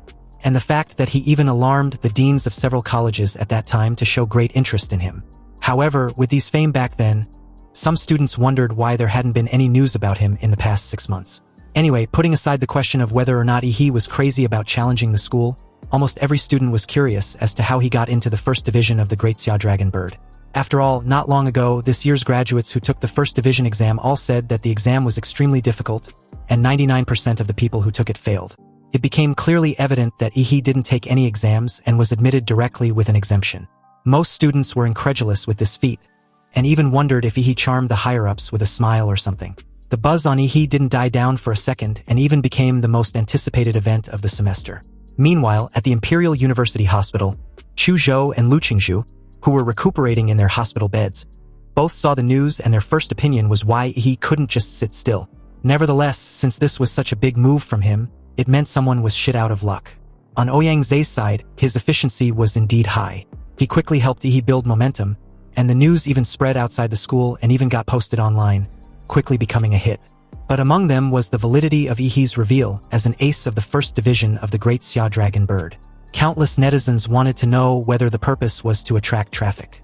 But an official of Great Xia Dragon Bird directly confirmed that Ihi was a special talent, hired directly without taking an exam. Unexpectedly, this official statement didn't silence the media frenzy, who still questioned Ihi's strength and whether he deserves the title of an ace. There were even speculations about Ihi using backdoor deals hidden behind his entry into the first division. These critics wondered just how Ihi plans on keeping up the pretense since the competition would be broadcast live. But others were fed up with the speculations and just want the critics to wait for the live broadcast to confirm whether Ihi was a fraud or not. After all, he was daring enough to issue a public challenge and live stream the entire process. Meanwhile, Ouyang-Zhe seized this contradiction and led his journalism elites to set the pace. At this point, the accounts which led the trend were divided into different factions. There were those who believe in Ihi, those who scolded him and were ready to see him make a fool of himself, and the so-called neutral faction. But no matter which faction they were in, they all kept circling back to watching Ihi's live broadcast. With the help of some overt and covert promotions, the popularity of Ihi's livestream has been rising steadily. Even major live broadcast platforms have sent people to communicate with the club to apply for exclusive live broadcast rights. With such a surge in traffic, advertisers were also flocking in and rushing to throw money at the Dragon Blood Society. But this was expected of Ihi. In just a day, the Dragon Blood Society had gained a huge cash flow and had been miraculously revived. The scene then shifted back to the Imperial University Hospital. Inside a special ward, Zhou Kai on his hospital bed read the news about Ihi and laughed out of anger. When he was thrown out by that fucker, not only was his martial energy sealed, but he was also subjected to some sort of a hidden energy which left him seriously injured. Zhou Kai still remembers the humiliating scene, but he didn't expect that before he could find someone to teach Ihi a lesson, the brat himself held a competition to challenge the whole school. Wasn't this just courting death? Zhou Kai's expression was as ruthless as a poisonous snake. He was clearly aware that swords had no eyes in martial arts competitions. So even if Ihi was accidentally killed, it was normal, wasn't it? Anyway, as the popularity continued to rise, 2 days passed by quickly, and finally the day of Ihi's challenge arrived. However, what puzzled the audience was the timing. The event was scheduled at nighttime. The Dragon Blood Society applied for the largest duel arena in the entire territory, its shape strikingly similar to an alternate Earth's Bird's Nest Stadium. With grand salutes exploding in the sky and passionate music accompanied by catchy drum beats, Ihi's school-wide competition officially began. And in the Imperial Arena, the stands were filled with countless students roaring and waving their glowing sticks. The number of audience in the live broadcast room also exceeded 30 million. Above the arena, a helicopter rented by the Dragon Blood Society to serve as a diving platform for Ihi hovered in the clouds like a hawk. When Ihi heard the host's order, he jumped out of the plane without any protective measures as the atomic energy in his body erupted, accelerating his speed twice in midair, turning into a blue meteor that broke through the clouds. Under the gaze of tens of millions of viewers, Ihi pierced through the clouds in an extremely ostentatious fashion, creating waves of sonic boom as he fell from the sky. Then, accompanied by a thunderous boom, Ihi landed smoothly with style, his handsome and masculine frame sticking out under the dazzling moonlight glow like a god descending from the heavens. The dense barrage of comments in the live broadcast room suddenly skyrocketed tenfold. Ihi's grand entrance was quickly labeled as the year's most badass entrance scene. In that moment, the audience, uncertain of Ihi's strength, were sure of one thing. Thus Ihi was definitely an expert in showing off. His swagger seems to be off the charts, and it's undoubtedly clear that anyone who fights him had already lost in entrance alone. At this point, it seems as if Ihi wasn't challenging the school, but rather the school challenging him. As the atmosphere of the entire duel arena got ignited by Ihi's explosive appearance, Long Tao, a sophomore, watched Ihi from afar, feeling a little unhappy. His friend noticed this and questioned if he plans on facing Ihi. Long Tao simply replied that he had to show his face mainly because of the extremely massive wave of traffic. Apparently, he was a small internet celebrity. so he plans on making an appearance in the competition to increase his fan base. And from his personal experience, the first challenger never loses regardless of the outcome. If he wins, he will use this traffic to become famous overnight. And if he loses, he will just have to wait until someone eventually wins. Then he can just step up and inform the public about his crucial involvement in the winner's victory simply because he exhausted most of Ihi's strength in his matchup. With this credit, he can get a piece of the clout in the end. So, with this in mind, Long Tao hurriedly got in the arena, introduced himself and his level as a second-level martial artist, and expressed his desire to challenge Ihi. Suddenly, a 5-meter-high smoke of blood and energy ignited behind him, making him look very imposing. Ihi responded in kind, introducing himself as an 8th-level Dragon Blood Society warrior. Tens of millions of viewers and live audience held their breath, wanting to see how Ihi would respond. And as for Long Tao, with his realm higher than Ihi's, he decided to suppress him with his strongest move right at the very beginning in order to save face if Ihi manages to win in the end. However, he never imagined that in a split second when the match officially started, he would be defeated before he even knew it. A simple kick brutally knocked him unconscious, and with that, the clout he was daydreaming of. He spared him not a second less and asked for the next challenger. His voice, empowered by his martial energy, spread throughout the entire arena and cemented his absolute dominance. Ihi's next opponent was a 5th-level female warrior with a long Guangong sword as her weapon of choice. Her name was Yao Ling, and she had a record of defeating 3 7th-level martial artists alone. The moment the match started, Yao Ling raised her iconic broadsword, leaped high in the air, and swung it down as she unleashed her aura to suppress her opponent. To counter, a terrifying blue energy gathered around Ihi's clenched fist as he declared the purity of Yao Ling's blade to be too low. Yao Ling was struck directly in the lower abdomen after her blade got shattered completely with a single overwhelming punch. Like a rag doll, she spurted out a mouthful of fresh blood as she was thrown out of the arena. With this win, he wanted to speed things up because shit was getting boring. He instructed the remaining challengers at present to just come at him at once. If all the senior students previously treated Ihi's challenge as a joke, they were now really losing face. The remaining 9 in-waiting warriors all charged at Ihi with a look of disdain. After all, his declaration was clearly evident that he was looking down on them. However, their desire to teach their junior a lesson was met with an immediate sweep.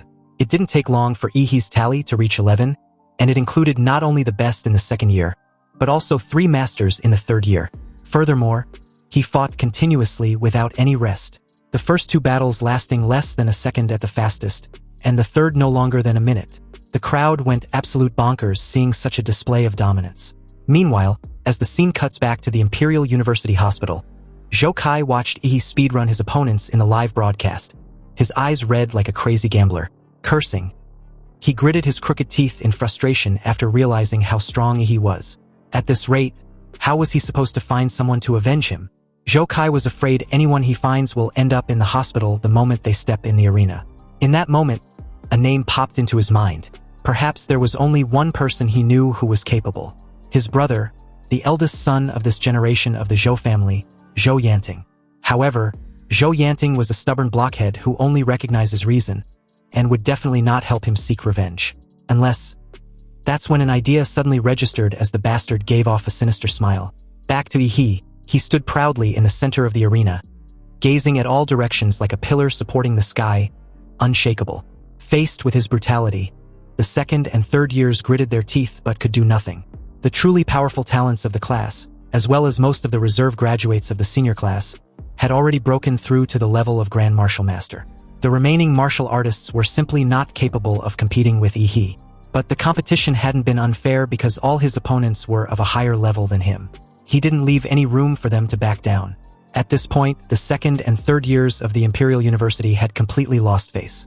They would all be carved on the school's pillar of shame whenever he was mentioned, described as nothing more than his stepping stones. Anyway, with Ihi's dark shadow hanging over the hearts of the senior students, an unexpected challenger made a grand appearance. Zhou Yanting, having recultivated his realm to perfection, was no ordinary 9th-level martial master. He can even fight and defeat ordinary grand martial masters. Also, he had inherited the Zhou family's bloodline power, the Sun Blaze blood.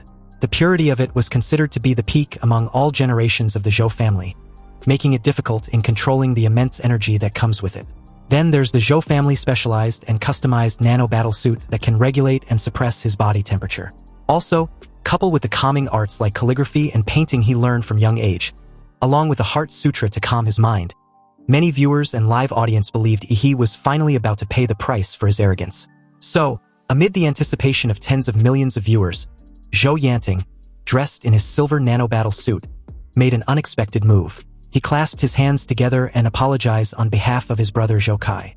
He even assured Yi to double the compensation for any losses caused to the Dragon Blood Society. Confirming Zhou Kai was Zhou Yanting's brother, Yi didn't buy this shitty act at all, and straight up tells him he doesn't look like a belligerent person. Anyway, since Zhou Yanting wasn't there to get revenge for his loser of a brother, Yi wants to know the reason for challenging him. Zhou Yanting replied that he was there for the reputation of the Zhou family, and although his brother was at fault, Yi shouldn't have insulted the Zhou family's reputation. It seems Zhou Kai had fed his brother with lies, but it didn't matter. He felt too lazy to explain. And with Qing Long, a peerless powerhouse, as his backer, he wasn't afraid of offending anyone. When Zhou Yanting suggested he kneel and apologize to the Zhou family in front of all the teachers and students of the school, he told him to stick it where the fucking sun don't shine. The two sized each other up as the match officially commenced. Then, with a tacit understanding, they slowly closed the distance in between, and like a gun duel, two pairs of lightning-fast fists swung out simultaneously. With a thunderous boom, they collided, creating a massive shockwave of martial energy. It seemed that the punches from both sides were equal in strength and speed, retracting their fists, and then moving from stillness to movement. Yi and Zhou Yanting's fists swung out like a violent storm and collided with each other repeatedly into afterimages. The air between the two sides was like the surface of water swept by a rainstorm, producing dense ripples and sonic booms one after another. The aura of the two continued to rise during the continuous confrontation, and at the same time, a huge smoke of blood and energy emerged from behind both sides. The clash of their fists were like thunder, and it became louder with every second. The silver nanobattle suits on Zhou Yanting's arms gradually faded, and the moment his skin was exposed to the air, the temperature of his entire body rose by several degrees. The scorching air waves wrapped around his arms, and the meridians inside turned red like molten magma. This was Zhou Yanting's sun-blazed blood. The live audience were in awe and had only one thought in their minds. Thus, those two were monsters on a completely different level to fight with only their fists, yet their bodies remain as immovable as a mountain. In the arena, the audience could only vaguely see blue lightning and crimson flames flashing within a blood-red storm. Although Zhou Yanting's strength was vindicated in the online comments, his ability to even last a few rounds against Yi, who was now vilified as a demon king, was hailed as commendable. Back to the duel. Zhou Yanting was momentarily distracted by Yi's monster template transformation. He felt the energy it gave off was that of a demon beast. But his brief distraction was noticed by Yi, who points this out and gave him a solid right hook that left him spurting out a mouthful of fresh blood. In the live audience, a little boy in the stance, holding an action figure tightly in his hand, loudly urged Zhou Yanting to go for it and take down the great demon king Yi. Zhou Yanting, wiping the blood off his left cheek, was a bit appalled that the great Xia dragon bird recruited someone like Yi. His fighting style was so barbaric. Anyway, Zhou Yanting didn't know if it was an illusion, but he felt that the opponent in front of him was getting bigger and bigger. Originally, he could look Yi straight in the eye, but now he needed to look up to see his neck. However, this was really not an illusion because Yi was indeed getting bigger. You see, instead of releasing the giant's power all at once to form a body outside, Yi was using his vampire's superior control over its own flesh and blood to gradually release the giant's power inside his body. This way, he can gain agile speed and nerve reaction capabilities, while also increasing his physical quality by several times every second. At this point, Zhou Yanting could only reach Yi's waist, and beating him now was as comparable and easy as an adult beating a child. Zhou Yanting stared at the monster in front of him, who was covered with black scales and had blue eyes. With just a single punch from Yi, Zhou Yanting's knees gradually bent like a taut spring, and his feet were almost shaken into the ground. In that very moment, Zhou Yanting finally realized why he dared to challenge the entire school. But how could such terrifying physical strength really be possessed by a human?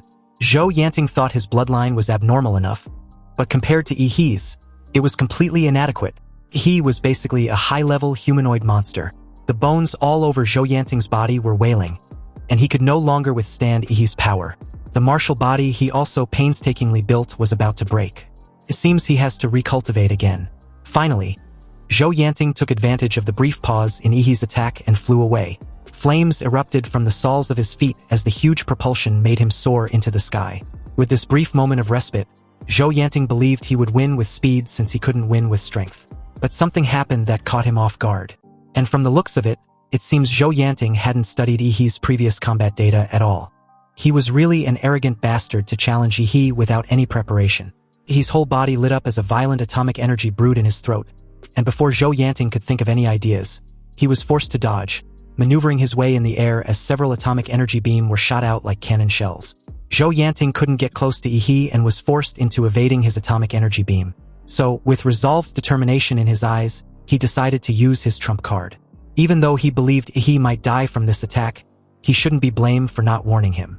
Activating the earthly evil martial arts. The Flaming Sun Demon Hand. The nanobattle suit suppressing the energy in Zhou Yanting's body melted with a red temperature that was visible to the naked eye. With the suppression off, the blood power in his body erupted like a volcano. Zhou Yanting's palm, which was already as red and translucent as a branding iron, suddenly stretched out, and all the inherited power in his body rushed to his palm under the guidance of martial energy. The palm meant to strike Yihe was practically transformed into a miniature flaming sun. Its crimson light even overshadowed the searchlights surrounding the arena, and even the specially constructed arena floor began to melt from the intense heat. Seeing this most anticipated move, the live audience went absolute nuts as the duel entered its climactic peak. However, facing the small flaming sun hurled towards him, he was not afraid at all. Instead, he grinned, his eyes emitting a fierce blue glow full of fighting spirit. He was even glad Zhou Yanting had finally pulled off something decent. But if he thinks he's the only one who can release an energy beam, then he would just have to use him to test his newly researched martial arts. He gathered a high concentration of atomic energy in his palm, and used his powerful martial energy to keep it in a spherical shape that was easier to control. But even so, the extremely unstable atomic energy was still on the verge of self-destruct after leaving his body. Therefore, he still needed the assistance of the Crimson Calamity, a pure spiritual energy body. Under this dual stabilization, the atomic energy released not only didn't explode, but instead expanded further. Activating the newly demorized Qigong cannon, Yihe sent a powerful beam of energy towards Zhou Yanting. The spherical atomic energy turned into a huge blue beam column with a diameter of about 20 meters, swallowing Zhou Yanting like a blue sea that could destroy everything. Under the dazzling white-blue beam of energy, Zhou Yanting's flaming sun looked like a small flame that could be extinguished at any time. In that moment, Zhou Yanting, facing the overwhelming blue torrent, was like a deer in headlights. He instinctively felt like he was going to die. Accompanied with a deafening boom, the white-blue beam engulfed Zhou Yanting's figure and flaming sun, shooting across the night sky like a gully of blue liquid lava. When the energy dissipated, Zhou Yanting was nowhere to be seen. Suddenly, a familiar voice attracted everyone's attention, reprimanding Yihe for being a bit too reckless. He scratched the back of his head and gave a sheepish laugh, explaining that he knew Principal Shi Jingwen was nearby, hence why he chose to go all out. In the air, Shi Jingwen, wearing his usual Zhongshan suit, approached Yihe with a frightened Zhou Yanting in his hand. Shi Jingwen sighed helplessly. He just came over to see what this popular tournament Yihe had been running was all about. But he didn't expect the little brat to drag him out into the open. It seems luring him out was Yihe's intention all along.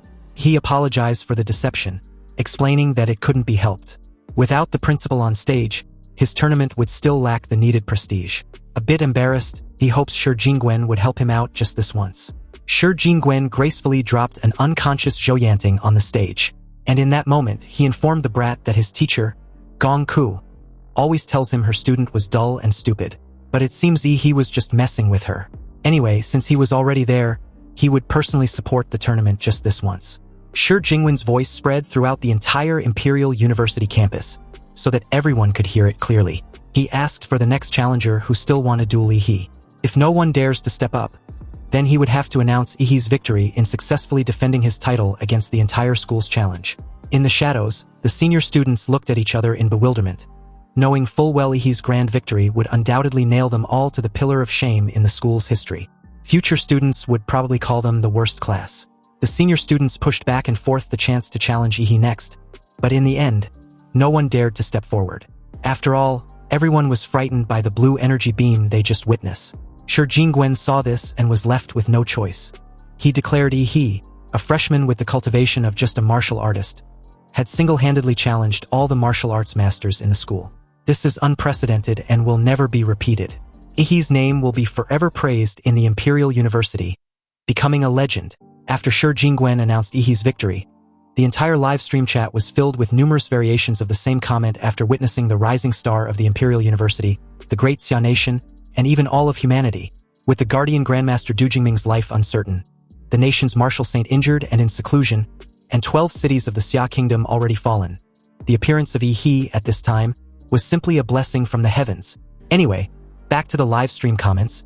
Many of them were from Anqing, and after their top scorer's victory, they excitedly shared it on their WeChat moments, proud to be from the city of Anqing and associated with Ihi by extension. Someone even claimed to know Ihi since he was a child, and always knew he was exceptionally talented, destined for greatness. This person also added that he was Ihi's uncle, and anyone can follow him if they wish to know more about his nephew. Unsurprisingly, he was quickly branded as a scammer and even banned.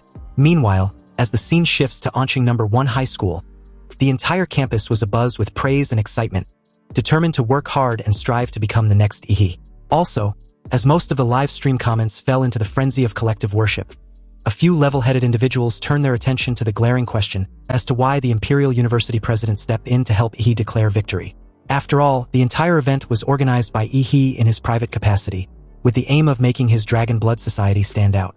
Nonetheless, Shi Jingwen stood up for him. This move undoubtedly sent a signal that his relationship with the freshman was extraordinary. In other words, Ihi was backed by a national grandmaster, one of the strongest people in the entire Great Xia dynasty. And because of this move, the name Ihi had registered into the sight of countless organizations and forces. In the eyes of these important figures, Shi Jingwen's closeness to Ihi was more noteworthy than his impressive victory against the school.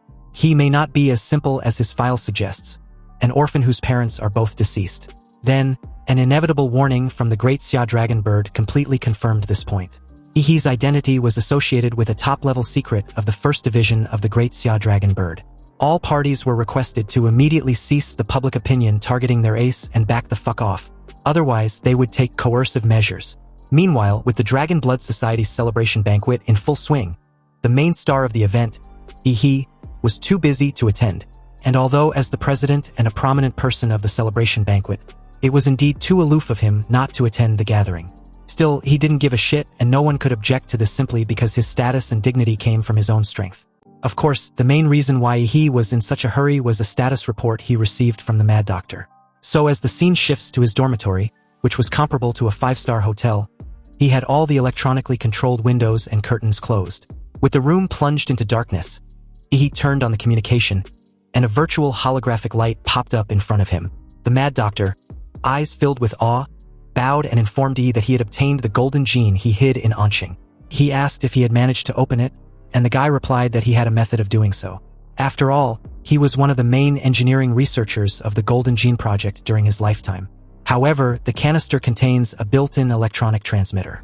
Once opened, the user will be covered in a tracking electronic signal, which Laserbird headquarters will use to track them down. He then asked if he knew of a way to block the signal, and the guy replied that he did. Also, he had already started acquiring materials to build the shielded room which would be used to block the signal. He wanted to know how long it would take to complete the task, and the estimate was half a month. However, cracking the complex mathematical passcode built inside the container would also take at least another half a month. He gave a slight nod and ended the communication, not forgetting to remind this valued top-tier SSR-level research talent under his command to ensure his own safety as his top priority. In his view, the trip to Linshui County, where he snagged the Mad Doctor, was in some ways no less rewarding than gaining a piece of Baros divinity. Also, reviewing the Mad Doctor's memories, he didn't expect that Prometheus had such a close cooperative relationship with the heavenly kingdom of God's descent back then. At that time, Prometheus used its vast resources to secretly cultivate a demon fetus for the heavenly kingdom of God's descent. But when the demon fetus was almost fully cultivated, Prometheus backstabbed them. Those crazy scientists secretly added a lot of ingredients during the long incubation period of the demon fetus, which caused that otherworldly demon to be particularly weak when it descended. In the end, Prometheus successfully captured the first living otherworldly demon in human history. Then, they dismembered that otherworldly demon by organ for experimentation. With a living otherworldly demon as a material whose life level was far beyond all life forms on planet Blue Star, Prometheus advanced in the field of biological science like a Formula 1 race car, stepping on the gas and speeding all the way. This eventually led to several research results based on the otherworldly demon's body, such as the sensational, Eden Project. In this project, those madmen of Prometheus planned to create a god on Earth by themselves. This man-made god was not only to protect planet Blue Star from the invasion of the secret realm and the descent of otherworldly demon gods, but was also meant to abolish the existing national and ethnic systems on planet Blue Star, integrate all human beings, and have this god's brain, which was above any organization and collective, to allocate all the resources on planet Blue Star. This was to achieve some kind of absolute fairness and turn planet Blue Star into the Garden of Eden in mythology. There was also the Fireseed Project, which aimed to change the genes of all human beings and achieve a leap in the life of the race. And this was the predecessor of the Laserbird Golden Gene Project. It seems the waters of Prometheus run too deep.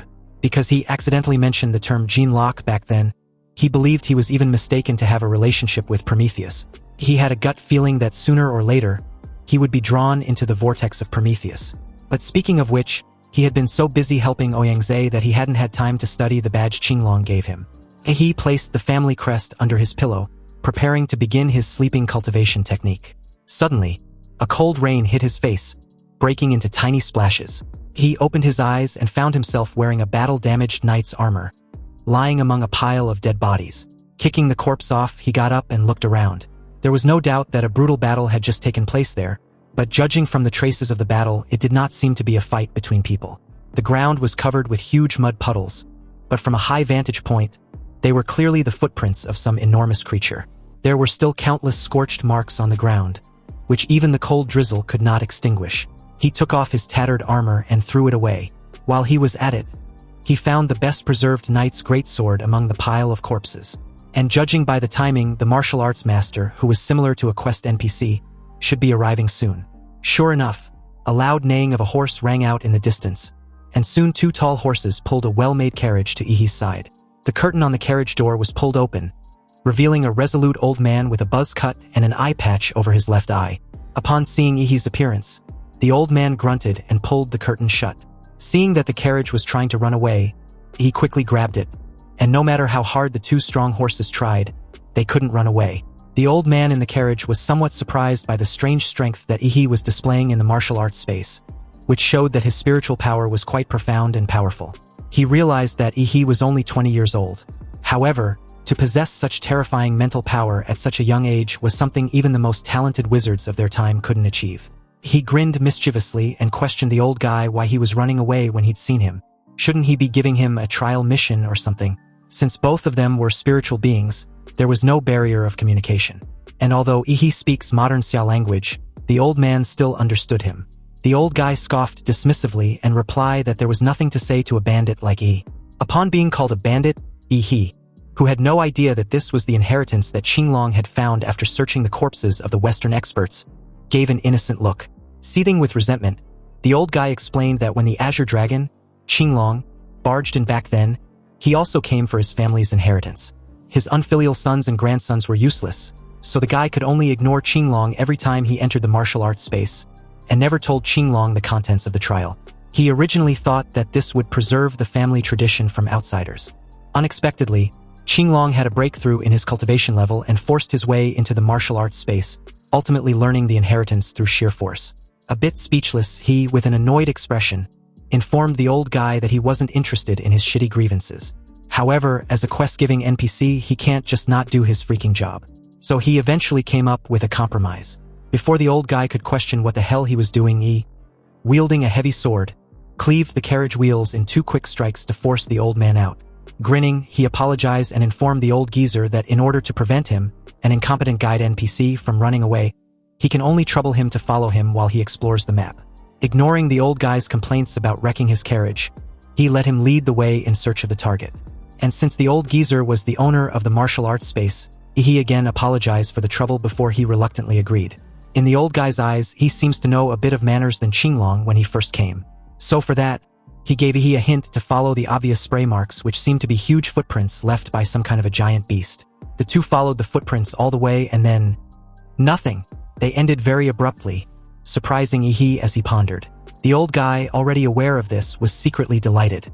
He believed Ihi, the little brat as he calls him, was too naive. Did he seriously think he would take him to the trial site? Anyway, as for now, Ihi would never be able to find the trial and would forever be lost in this martial arts world. However, It took less than no time for Ihi to figure it out as he stares up at the gloomy sky. If there were no footprints on the ground, then it was possible the target flew away. The old guy, a bit surprised, never expected Ihi to find the key clue so quickly. This keen perception, coupled with the talent Ihi just displayed, also made him visibly anxious. Anyway, without exception, flying creatures never build their nests in low-lying areas. At this moment, they were in a vast plain, and Ihi just needed to keep looking in this direction until he reached the highest point. That would definitely be his target. His eyes gleamed as he turned in the old guy's direction, then questioned if he could borrow a horse. He pulled the reluctant old man onto the horse, then immediately set off. After riding for an unknown amount of time, they crossed the vast plains and arrived at a high snow-capped mountain. And judging from the way the horse beneath them was trembling as if it sensed the territorial aura of some powerful creature, he knew he had come to the right place. Sure enough, a high-pitched dragon roar came from the snow-capped mountains shortly afterward. The horse made an ear-piercing neigh and desperately shook the two off its back, then bolted away like there was no tomorrow. As the target descended from the sky, his eyes widened, staring in surprise. This was the star-destroying Calamity, a legendary arch-nemesis of Demora, commonly known for his false kingship, Ghidorah. When spread out, its two enormous wings, which could reach tens of meters in length, folded back, and on its numerous long, winding serpentine necks stood majestic white dragon heads. The dragon's heads brought its head close to He as scorching air blew out of its nostrils. However, facing those golden, gleaming dragon eyes, He grinned, his eyes flashing with blue atomic light. The multi-headed white dragon, enraged by Ihi, raised its heads and spurted out a torrent of scorching dragon breath meant to incinerate everything in its path. He and the old guy were instantly engulfed by the terrifying burst of yellow lightning of Ghidorah's breath. However, as the inheritor of the martial arts space, the old geezer naturally wouldn't die, but presumed Ihi was dead. He watched the devastating aftermath and smiled. Recalling how young Ihi was, he sighed slightly. Even though Ihi found the right spot, he was nothing more than another speck of dust to be devoured by Ghidorah's wrath. Apparently, the trial was not about killing the multi-headed white dragon at all, but about finding a spiritual object guarded by various strange beasts in the snowy mountains, and then gaining the multi-headed white dragon's approval through offerings in order to obtain the inheritance. Of course, Qinglong was an exception. After breaking through to the next realm, he directly used his powerful strength to violently kill the multi-headed white dragon and seize the inheritance. But he could never do that. With his cultivation level, he was already incinerated into ash. Or so the old geezer thought, because his eyes widened in disbelief the very next moment seeing Ihi's proud figure amidst the smoke, completely unharmed. He could also sense something odd emanating from him. You see, when Ihi first entered the martial arts space, he did not gain any physical power from the template because the compatibility was too low. But as the template's compatibility gradually increased, its power gradually merged into his soul, finally enabling him to demonstrate the template's power in the martial arts space. Now, the broken sword he planned on using was useless. He grinned maliciously and walked towards the multi-headed white dragon, his body suddenly shimmering with blue patterns along the dark blue scales covering every inch of him. With each step, his body rapidly grew several times taller, and under the old man's incomprehensible gaze, he transformed into a dark behemoth, as large as the multi-headed white dragon, resembling a Tyrannosaurus Rex. Then, with a thunderous roar, visible blue pulses erupted from the mouth of the jet-black behemoth, carrying unparalleled domineering power, proclaiming its grand arrival to the martial arts world. This was 71% compatibility of Demora's cellular power completely absorbed from the Colossus humanoid, achieving Godzilla's complete transformation. Since this form was so destructive, it was practically a mobile natural disaster. If he were to go all out in the real world, an entire city would easily be reduced to ruins. Therefore, he never revealed this trump card. Only in this vast space could he unleash his martial arts power without restraint. Of course, this terrifying god-level power was not unlimited. When his anthropomorphic power and atomic energy are exhausted, he would exit this godlike form. Optimistically speaking, he can only last 2.5 minutes at the moment. But that was more than enough to establish his dominance. The multi-headed white dragon, upon seeing the colossal black beast before them, instinctively shrank back and let out a low, wary growl. His deep blue eyes, like the headlights of a train, stared straight at the multi-headed white dragon before him, his eyes flashing with fierce fighting spirit. He took the lead, his legs like towering pillars, and with just 2 sprints forward, the entire snow mountain shook as if an earthquake had struck, and an avalanche like a tsunami poured down. But none of this affected the battle between the two colossal beasts. Mountains shattered as they clashed, creating an exaggerated and epic scene reminiscent of the Titans' battle in mythology. After Ihi performed a back throw, smashing the multi-headed white dragon into a mountain peak. The several heads, still dazed from the fall, shook themselves. They finally realized that fighting the black behemoth on the ground was not a wise choice, so they tried to flap their wings and take off. But Ihi would not let it have its way. Its huge body spun rapidly, and its massive tail, 10 times thicker than a roller coaster, slammed into the multi-headed white dragon. With enough force to sweep away a skyscraper, the multi-headed white dragon was smashed deep into the mountain. The multi-headed white dragon was also tough and resilient. Even after being swept away by Demora's tail, it was still able to let out a high-pitched dragon roar. The numerous dragon heads opened their mouths at the same time, and the lightning and dragon flames that had been brewing for a long time were spewed out at the same time. The multiple terrifying energies converged in mid-air and transformed into a spiral lightning and flame pillar. He had long been prepared to counter the wave. The blue atomic dorsal fins of Demora's body began to light up from the tail and gradually moved towards the top of the head. A brilliant blue beam of light erupted and collided with the beam of lightning and flames. At the center of the collision between the two extremely high-level energies, a bright and colorful energy sphere began to expand.